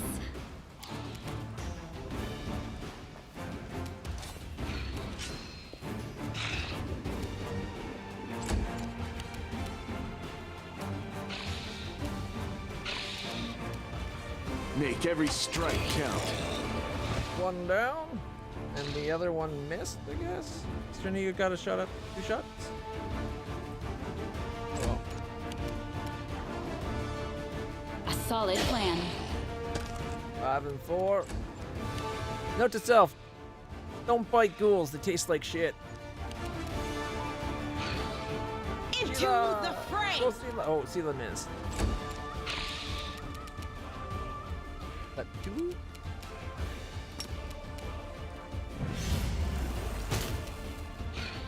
No, it's at 1.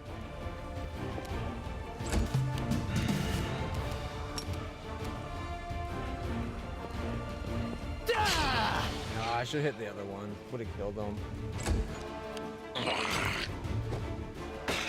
Thank God it didn't hit anybody.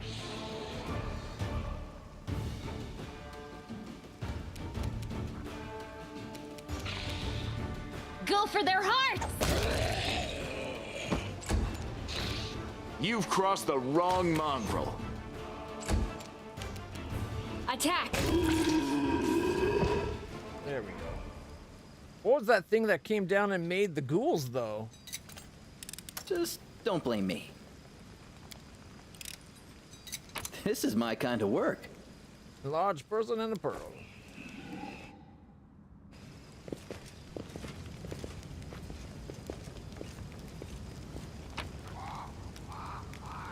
Breast or half plate, chainmail, some heavy shields, light crossbows, another heavy shield, different style, long sword, and cold iron masterwork iron longsword. That's actually not a bad find, all things being honest. All things being equal, that was pretty good.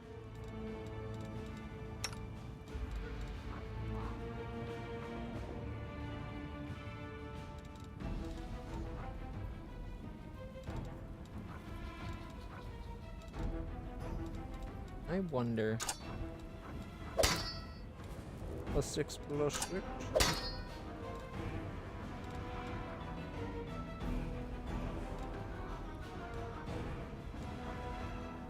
Both considered light, right?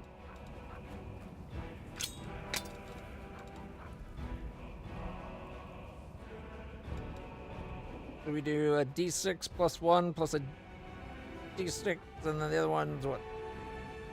3 to 13 and 7 to 10. Doesn't get the dex bonus for the fiery sword. But maybe we can do something to change that later on.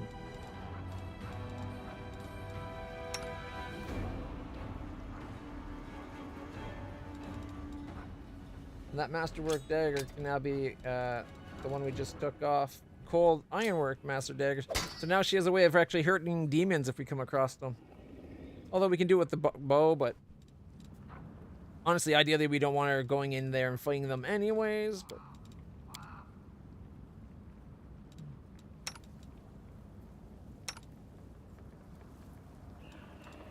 she's got that Crypt Rider's equipment to help her against undead, right? +1 scale grants its weird +2 insight bonus to AC against undead. So it's undead have a harder time hitting her. And we're fighting undead a lot right now, so that's kind of good for her. We got half fleet.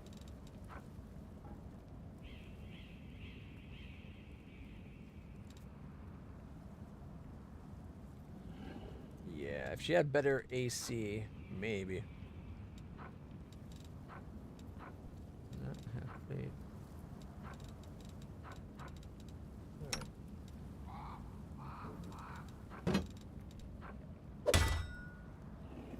I don't know what the symbol is.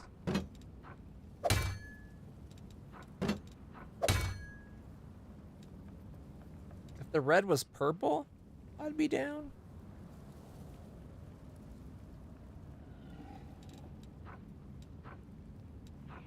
They're basically the same thing.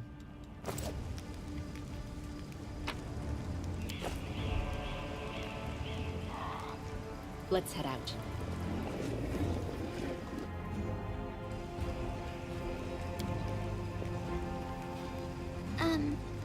Did I fail?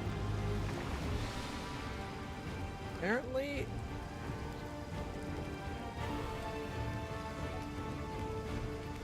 a 6 or higher, and we rolled a 3? Yes, you failed.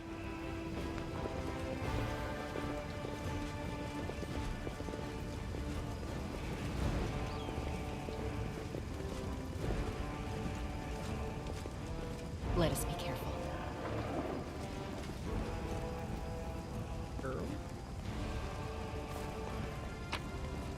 We got an eye and a citrine necklace. A short, hooded figure is poking around some of the bodies lying in the middle of the street. The stranger drags the first body up the road, respectfully props it up against a wall, and places the corpse's hands on its chest. The figure then freezes as if hesitating, and you see reach out the hand towards the beautiful gold amulet hanging around the corpse's neck.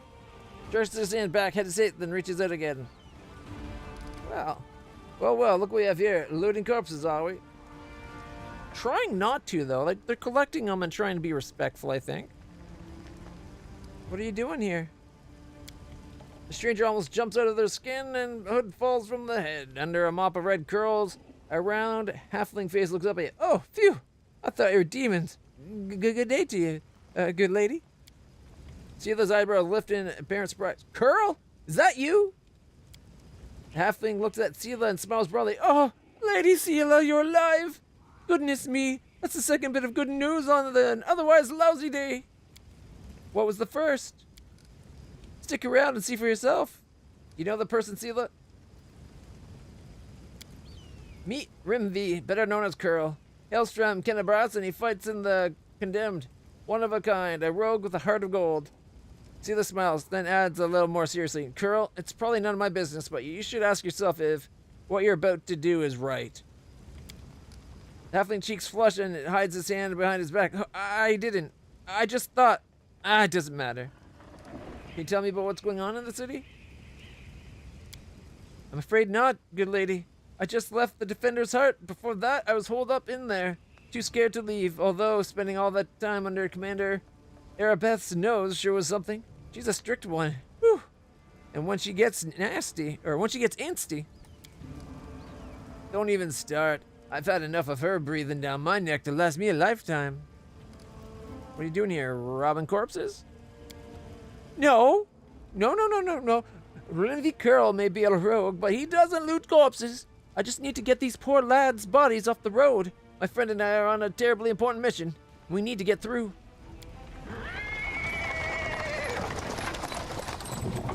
He's interrupted by the sound of wheels and rolling on the paving stones. A cart drawn by a sad little horse appears around the corner. Pretty half-elf is driving it, and a young man in knight's armor is walking alongside. Even from a distance, you can see his tan face and his blue eyes shining brightly.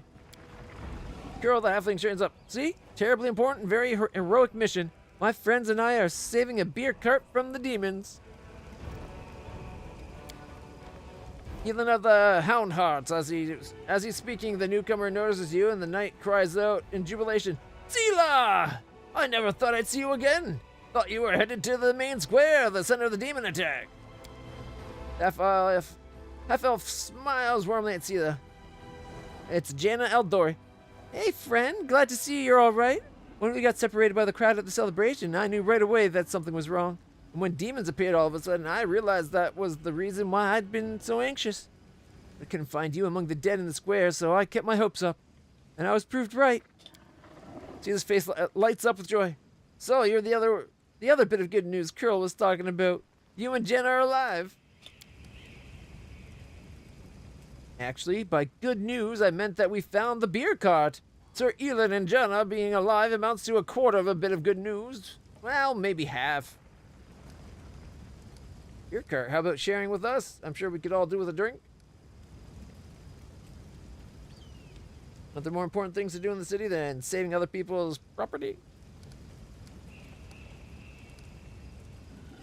Getting the beer cart to the inn would really help with morale.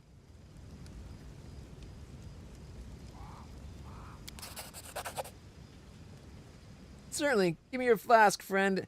If you walk with us to the Defender's Heart, we can have a more thorough sampling of the spoils here. This cheerful tone looks at you with anxious hope. Jenna, there's no need. The heart is very close, and the three of us will be enough to fight off an attack if there is one. Besides, our friend here surely has better things to do. More important things than carrying barrels of beer, I'll wager. Elin of the Hound Hearts. By the way, my name's Elin. Sir Elin of the Hound Hearts. I'm glad to meet someone who survived this madness. How do you know, Sela? I'll save that story till we're back at the Defender's Heart. You're going back there, aren't you? We'll have a reason to toast our spoils. Are you aware, Sir Knight, that your friend was about to rob a corpse? They don't need it anymore. What's so wrong while trying to fight to save beer or whatever? They're still out here fighting. I think I'm gonna let it slide. So long.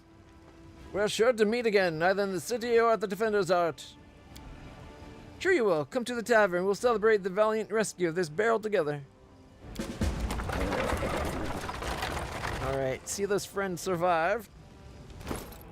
Oh, wait, journal. The Stolen Moon. The Divided City. Secret Passage and Days of Strife. Talk to Forn. Who's Forn again? Oh, right, we gotta find that. We haven't talked to Forn yet. Stay of execution. Friend isn't. We gotta go celebrate that.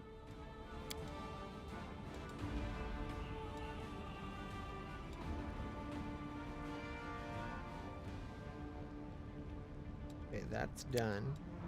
That's done. Thought we did that, but it still has it there. Oh well. Who knows when the demons will deal the final blow of the Defender's Heart. The next wave of attack come anytime.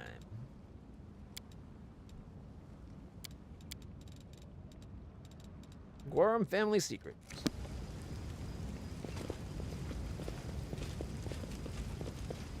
Oh, shit.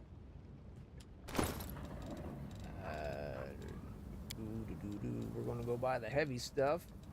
Descending weight. Drop. Drop. Drop. Drop. Drop. I still can't decide if I like the blue and red or the green shield. I think for now the green shield.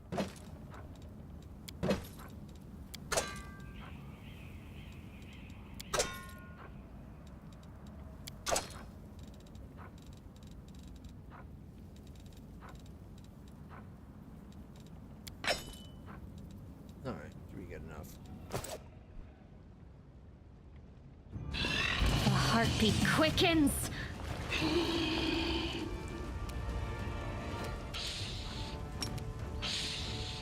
Charge! Oh, look, there's another one over here.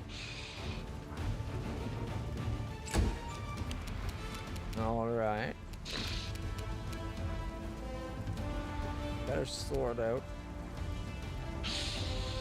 Looks like they're within range, Wide though. open. Hey, 6 damage. Go, gimme!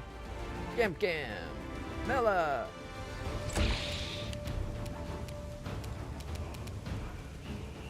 3 left. You won't stop us. Yeah, so close to hitting.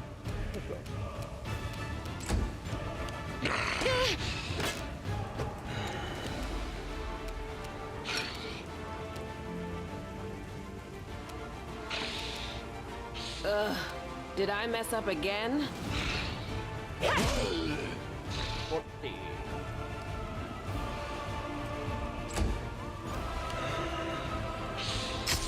Oh, attacks of opportunity.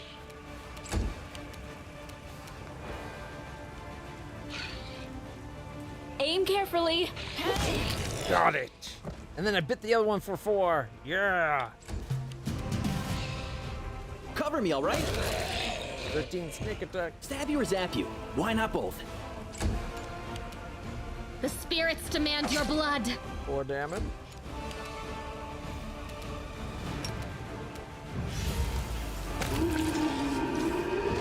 Hey, she killed it.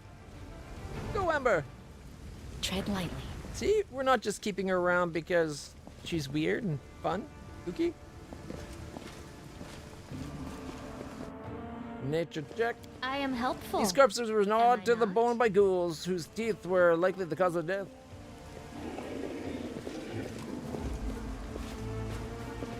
Let me draw the first blood. What the heck is that thing? Vermlek. Distract them for me. Level 4 outsider. 5 damage reduction over cold iron are good, and they got 10 over acid, coal, and fire. So the extra damage from the short sword ain't gonna do anything.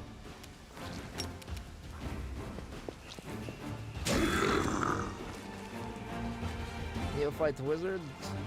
Wait, are these all against us? I thought it was gonna be just the undead thingies.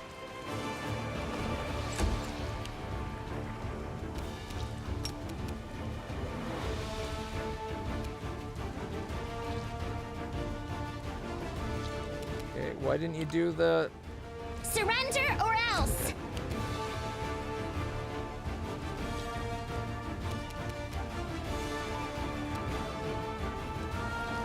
No line of sight? Scheiße.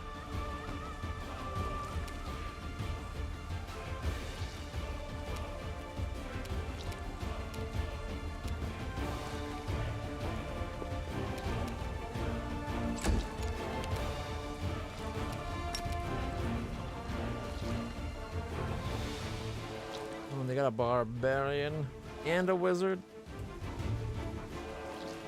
An evoker as well. The spell eludes me. Apparently my path is blocked.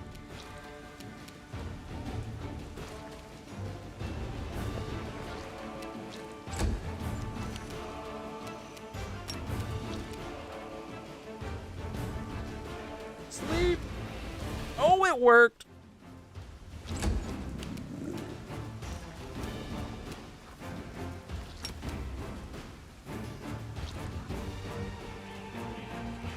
Stupid pylons are in the way.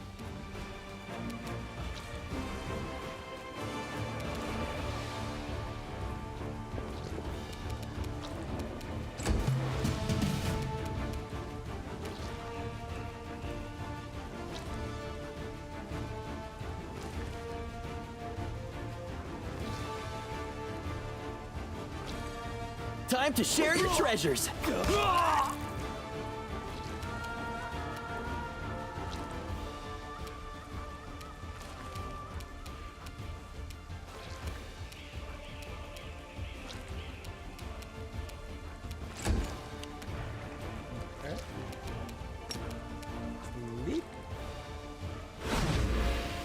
another one goes down. Yeah.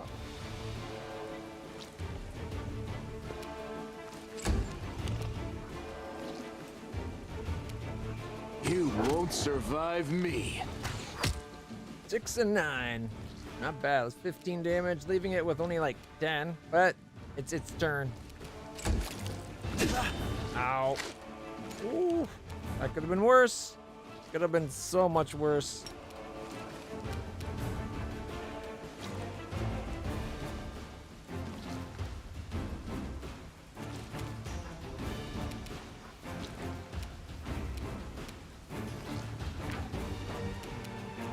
Forwards.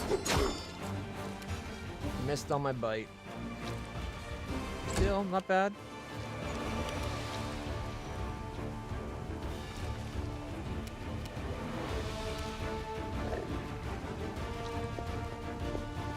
Melia.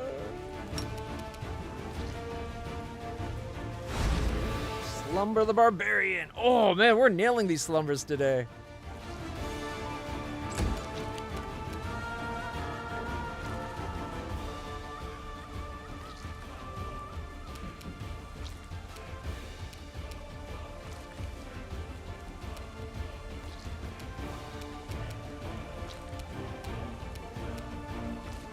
Come stand in the middle, because then you can hit anything that moves. No glory without risk! Except for this guy. I was hoping she'd be in range of the wizard, but she's not. Probably if it actually let me go where I wanted to. Oh, there's another barbarian, and he scared him off.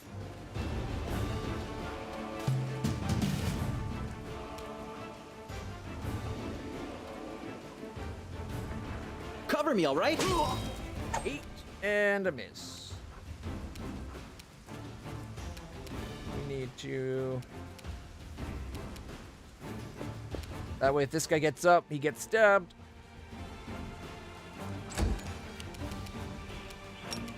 Sleep. Oh!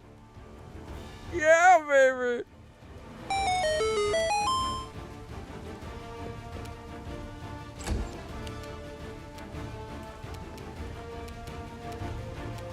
I wish that guy was in range.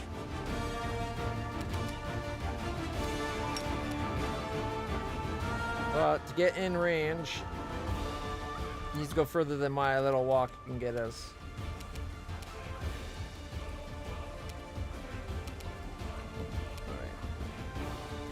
Endure this! He's prone and you missed your second shot, Lan.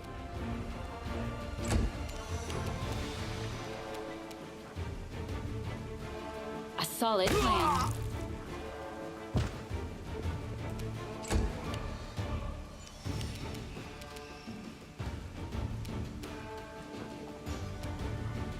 You are today's sacrifice! He did 2. The light take you! Alright, the wizard's coming back. Did 5 damage to me? What did I do? Yeah. This spell's faulty. No, really. Stab you or zap you? Why not both? I should still be able to at least do my 5-foot move. Frustrating. Alright, if she went, say...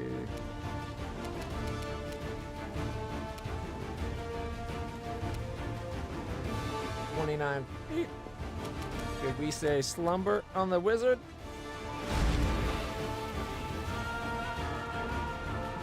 Oh. It must be elf or something. Yeah, sorry. I didn't see his race. He was immune to sleep.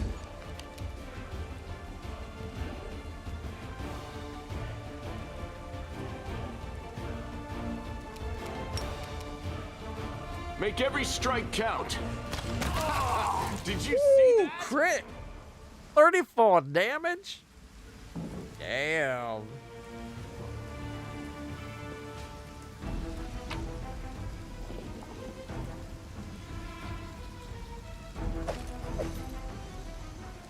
Just long swords and punch daggers, hides, leather, nothing super awesome. I'm gone.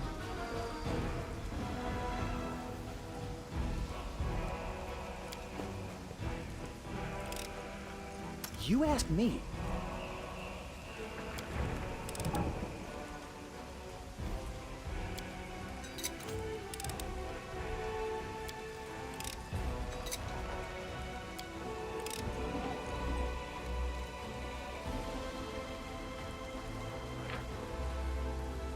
The lock is jammed. Oh, you failed that badly?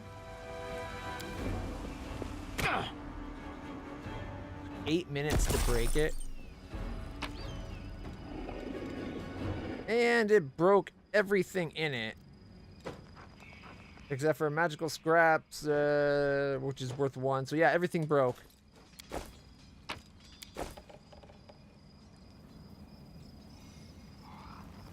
Better than absolutely nothing.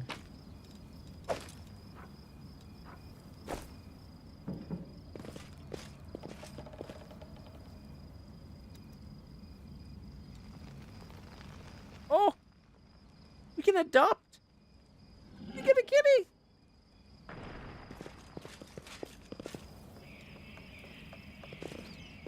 Adopt the kitty. We received tiger. Follow my steps. These people are not killed by demons. Their mortal wounds were inflicted by ordinary weapons.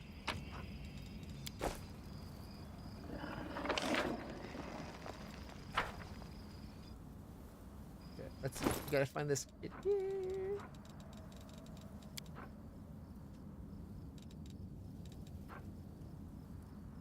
+2 morale bonus to perception and lore checks.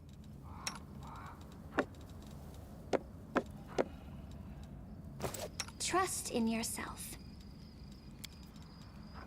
G'day. Together we stand. Let us bide our time. There we go. We got a kitty, the little pipe fox, and the dragon thing. It was what? Perception and nature checks? Might be worth making it online. I don't know if it actually affects her, if it's like the whole group. I assume it's the whole group. She gets +2 tiger. We look at land. No, it does not actually.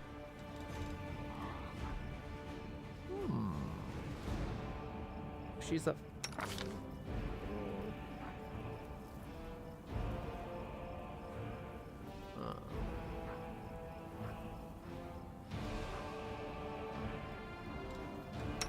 So should we switch Kitty over to land then?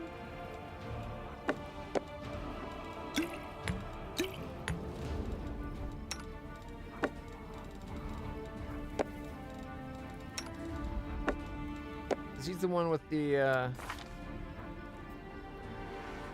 maybe not. What tree was it? I thought he had ranks in one of them.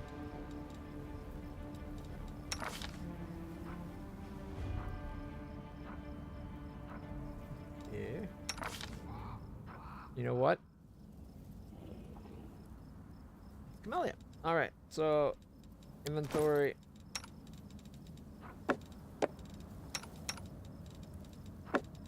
Melly needs a kitty to soften that heart of hers. So if I go character, she's now got the 10. Her perception's a 9. Alright. The Sovereign Dragon giving us that religion at +1. Along with the world. And then we come over to me, and Arcana Knowledge gets an extra +2 from the Pipe Fox. Only makes sense that the Pipe Fox work with the Fox. Like, that seems like a no-brainer, right?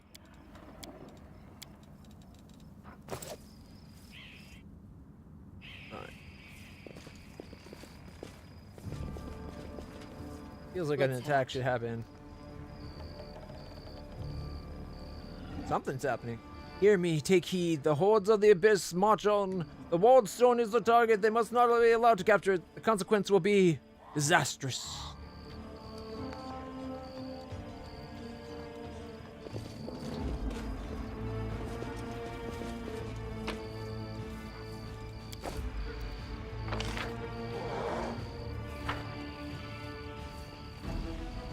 The Temple of Dresna? Let us be careful. No, what is that?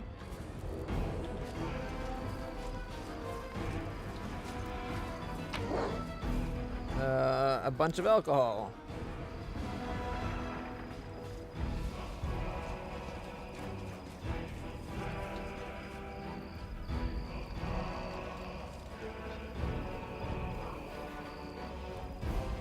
Can't go down here, can we? Oh, we can.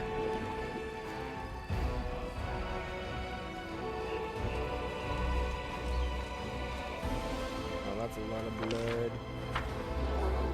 I'm gone. Count Arende's servant. Thank the gods, I found someone who isn't fleeing in a panic. Are you crusaders? Mercenaries? Calmly, half-elf is so friendly he can barely get the words out. I'm a servant of Count Darren Kale Nevis Arende. My lord's mansion is under attack by the demons. The master himself and all his guests are trapped inside, and the house guards are nowhere to be found. I managed to escape through a servant's passage to look for help. Will you help me? The mansion is only a stone's throw away, on the street over there. Count Arende? I have seen him a few times before, from afar. He looked highly audacious. I confess that he did capture my attention. That's neither here nor there. We should help him. The gratitude of a rich and influential man can only be beneficial to us. Knowledge world, you have heard about the Arende family before. The wealthy and nobleman Devian dynasty was almost wiped out by demons more than 10 years ago. The last surviving member of the family, the young Count Darren, has an infamous reputation. He is well known for being a rake and a rogue. His fortune continues to dog the house of Arende, I see. The servant cringes. You're telling me everyone tried to talk me out of taking up the position, seeing that I can't have just been bad luck that brought tragedy down on the family, almost killed off the line, but I reasoned that since my master was the only one to survive the calamity, that meant he must be blessed by fate and the powers of God, of good. The pay was nothing to sniff at either. The servant cast his eyes around the street. I should have listened to people smarter than me and gone to work somewhere else, preferably far away from Kennebrass. Alright. What's happening? I'll tell you what I can. I was working from dusk till dawn and back to dusk again, serving guests at the banquet. When the other servants came to leave me at my post, I went to sleep. The next thing I know, I wake up and there's demons inside the mansion. I couldn't even reach the count. Monsters blocked the way. The count's banquet was still going on. He and his guests were in the great hall, and as far as I could tell, the door to the room was sealed and the demons couldn't get in. I'm begging you, hurry. The mansion doors are sturdily built, but the demons will have to work hard to get past them, so you still have time to rescue the people inside. Alright, where's your master house? It's not far. You're better off entering from the next street over, though. The passage I used to get out. Help, I'm begging you. I hate to think what the Count will do to me if I don't bring back help. House revealed. What, he's going to get in trouble?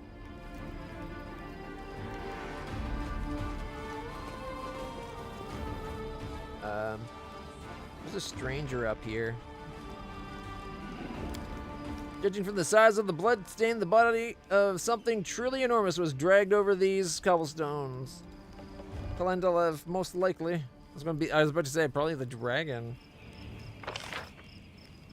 Alright, so I missed a little bit over here. Follow my steps. Can't hide from me.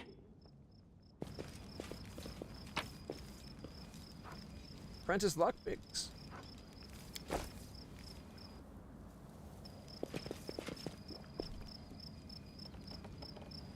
That's a lot of cultists. And a dretch and a cleric. There's crap in the way. A flame blade? What? Level 3 cleric, 1 fighter, tiefling. It's a flame blade. Plus 7 for D10 plus 3. Combat maneuver defense is pretty high. They got the 5 resistance to basic elements.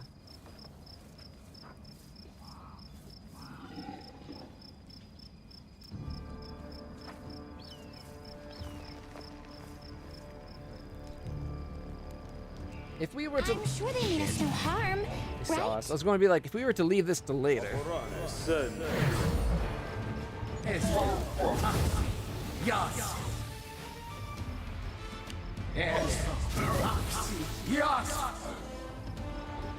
You know what? I've been streaming 11 hours. I did just make a quick save before this fight. I need to change my patch. Take my meds. Maybe this is a good spot to leave it for the day. Come back next weekend and actually, you know, not do 11, 12-hour streams, but maybe just do the normal 6.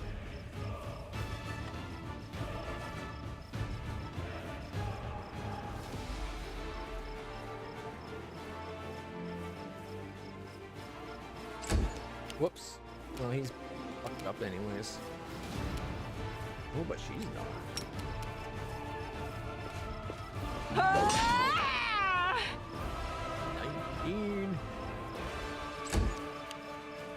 We'll see how badly this fight goes. Oh, he's running away. The terror of that weapon we have.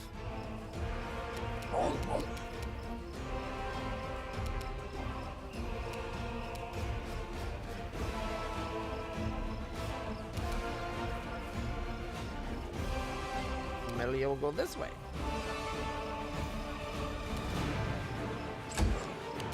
My turn. Oh, I missed.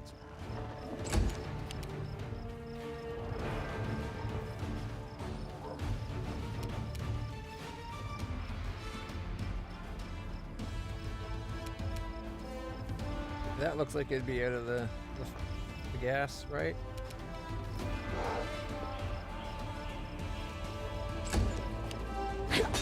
Tashani Savitur. Yeah.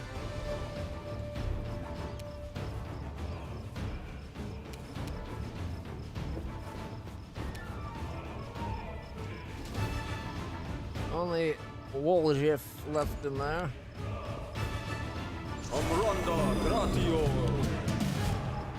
Some of the people are still dealing with the fact that they're scared by the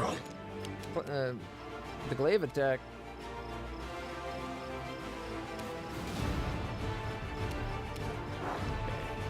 He can't do anything this turn anyways. But I would like to get him out of it.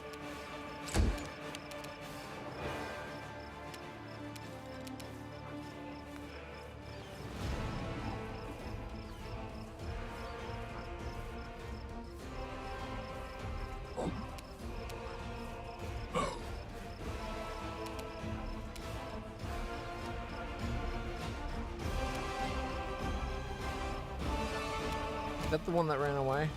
Yes.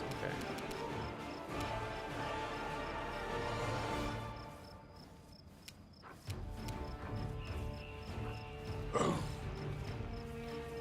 The Inheritor, guide my blade. You missed.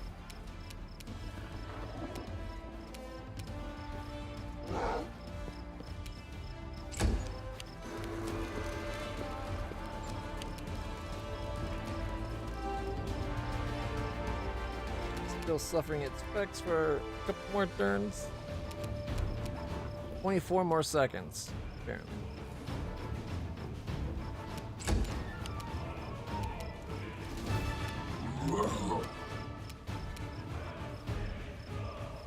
Attack! Oh,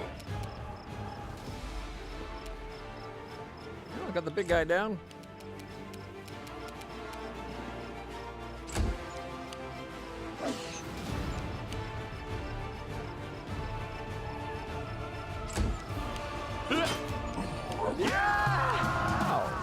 Oh shit, more showing up. Cloud's gone, but we still got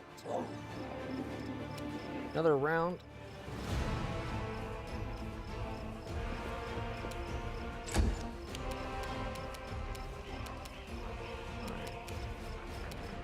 No glory without risk!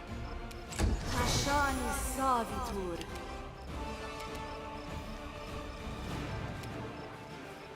18 more seconds on her. Turn.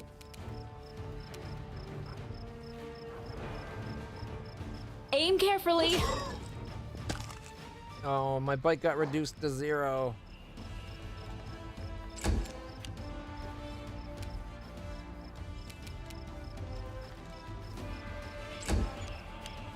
Do damage to somebody.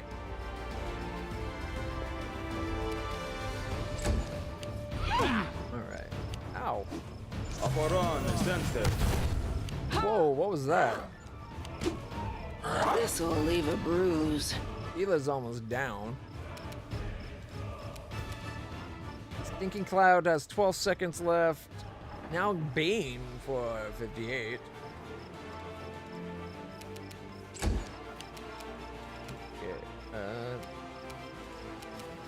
Cut yourself gracefully. And hit this cultist. The light take you! She's having really shitty luck with her rolls right now. Alright.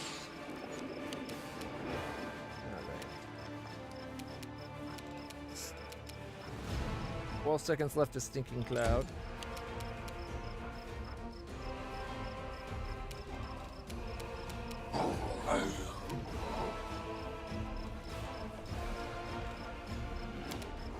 How did we get to page 5 all of a sudden?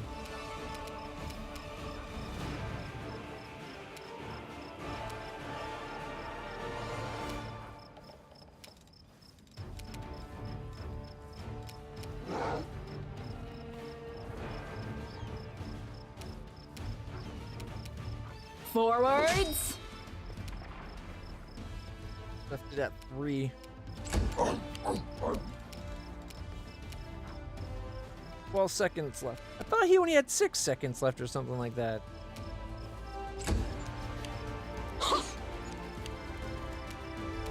Oh, there, hers are gone.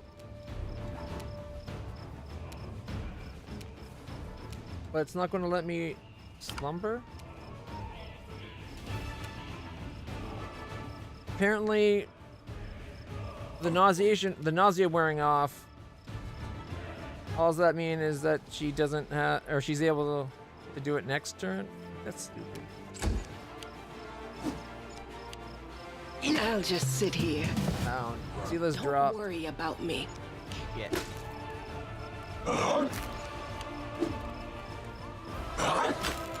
If Sila didn't miss like 4 attacks in a row, gosh darn it. He's got 6 seconds left on his. That's another full round.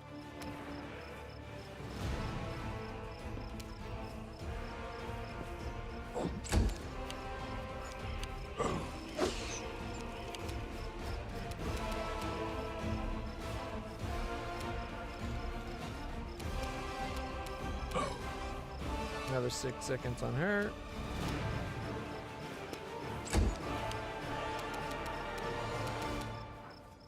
A solid plan. Stretch down, and I missed my bite.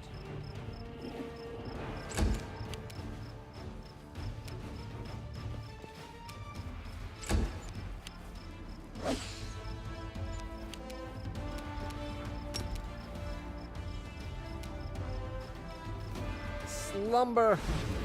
He saved.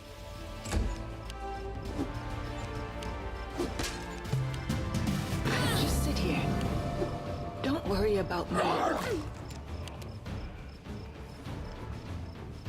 just Did 4 more damage to me. Alright, Woljif is no longer nauseated, but apparently still can't do anything with him. Distract them for me. But it did, even though it... Oh, whatever. As long as something happened.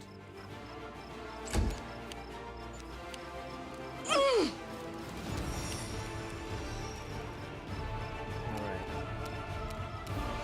Be back. She can't do a slumber or anything. Go for their hearts! Attack! And I missed my bite.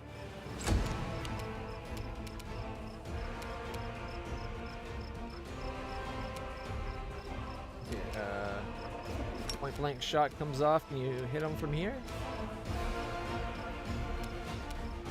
I guess not for some reason.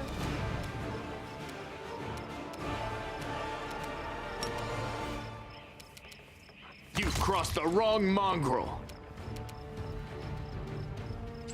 It didn't show that he could shoot, but he did shoot 1 arrow.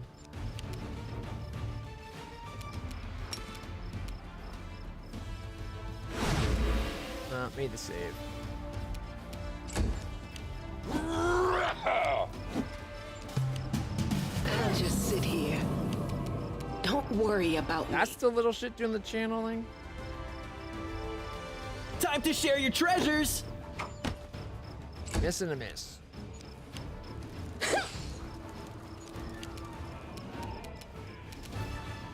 You're moderate on her.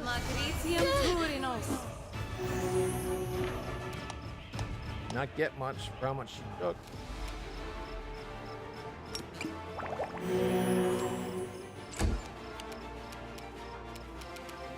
Aim carefully. 7 damage to that little neophyte.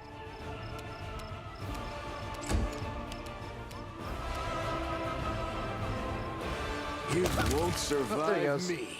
Good old land. Killed the neophyte fighter as well.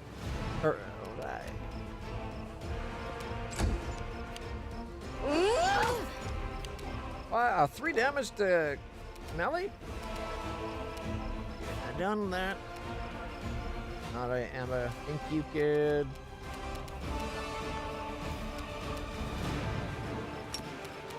give a good old heal to... Esmith, Axel, yes.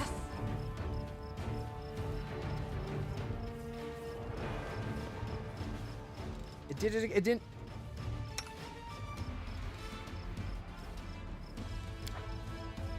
It didn't actually do the spell again.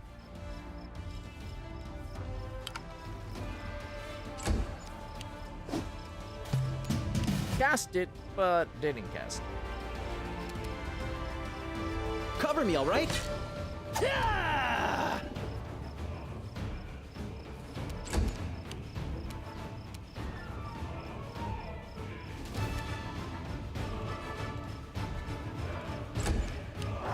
Better stay lying down for now.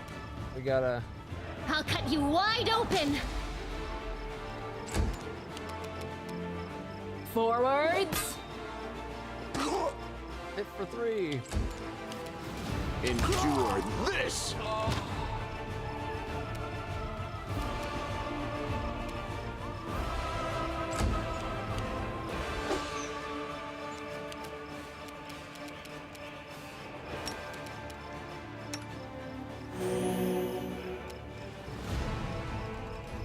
Cast it this time without casting another one, but would have been nice if it used it last time. Charge. Critical miss. Stand up. Lift yourself a little bit. 8 hit points. I'm all right. Ouch. I'm all right.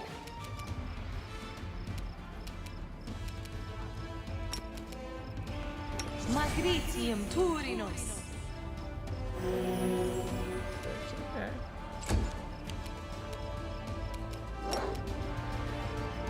The spell eludes me.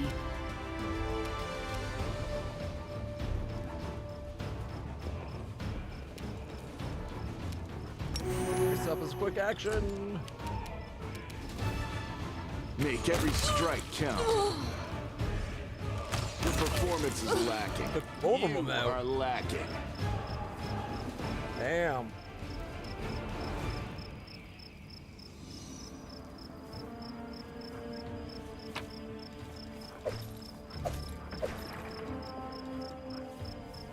Is this magical half plate?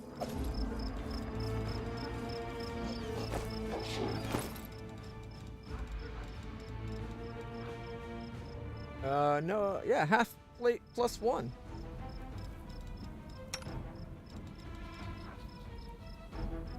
Let's see. Gets me a 9. So 7 plus 1 is an 8. So a 9 would be better. 22. Plus 1 of what she's got is already going to get her to a 21. That was a good find.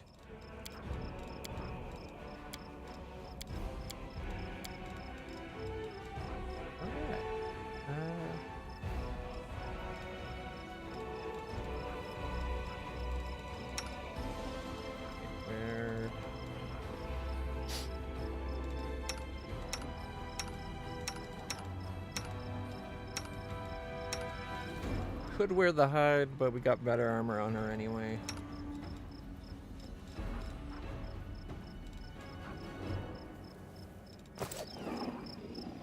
Oh wait, what am I talking about? I can't believe we will not fight. We'll make things right. Esme, Axel, yes. Esme, Axel, yes. What's on your mind? I wonder. Magnesium Turinos. That was a good heal. Yes? Alright, so 28, 24, 19, 16, 13.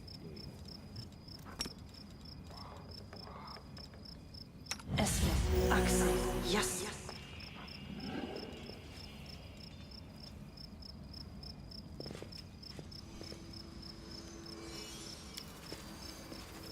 It's hard to believe this place recently held a bustling festive market.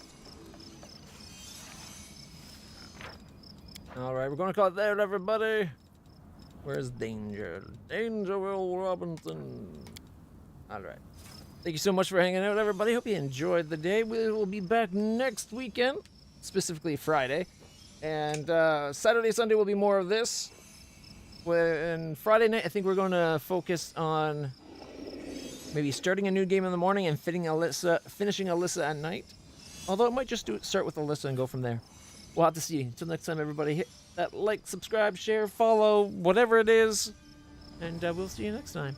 Till then, stay happy, stay healthy, stay awesome. I'll see you in the future.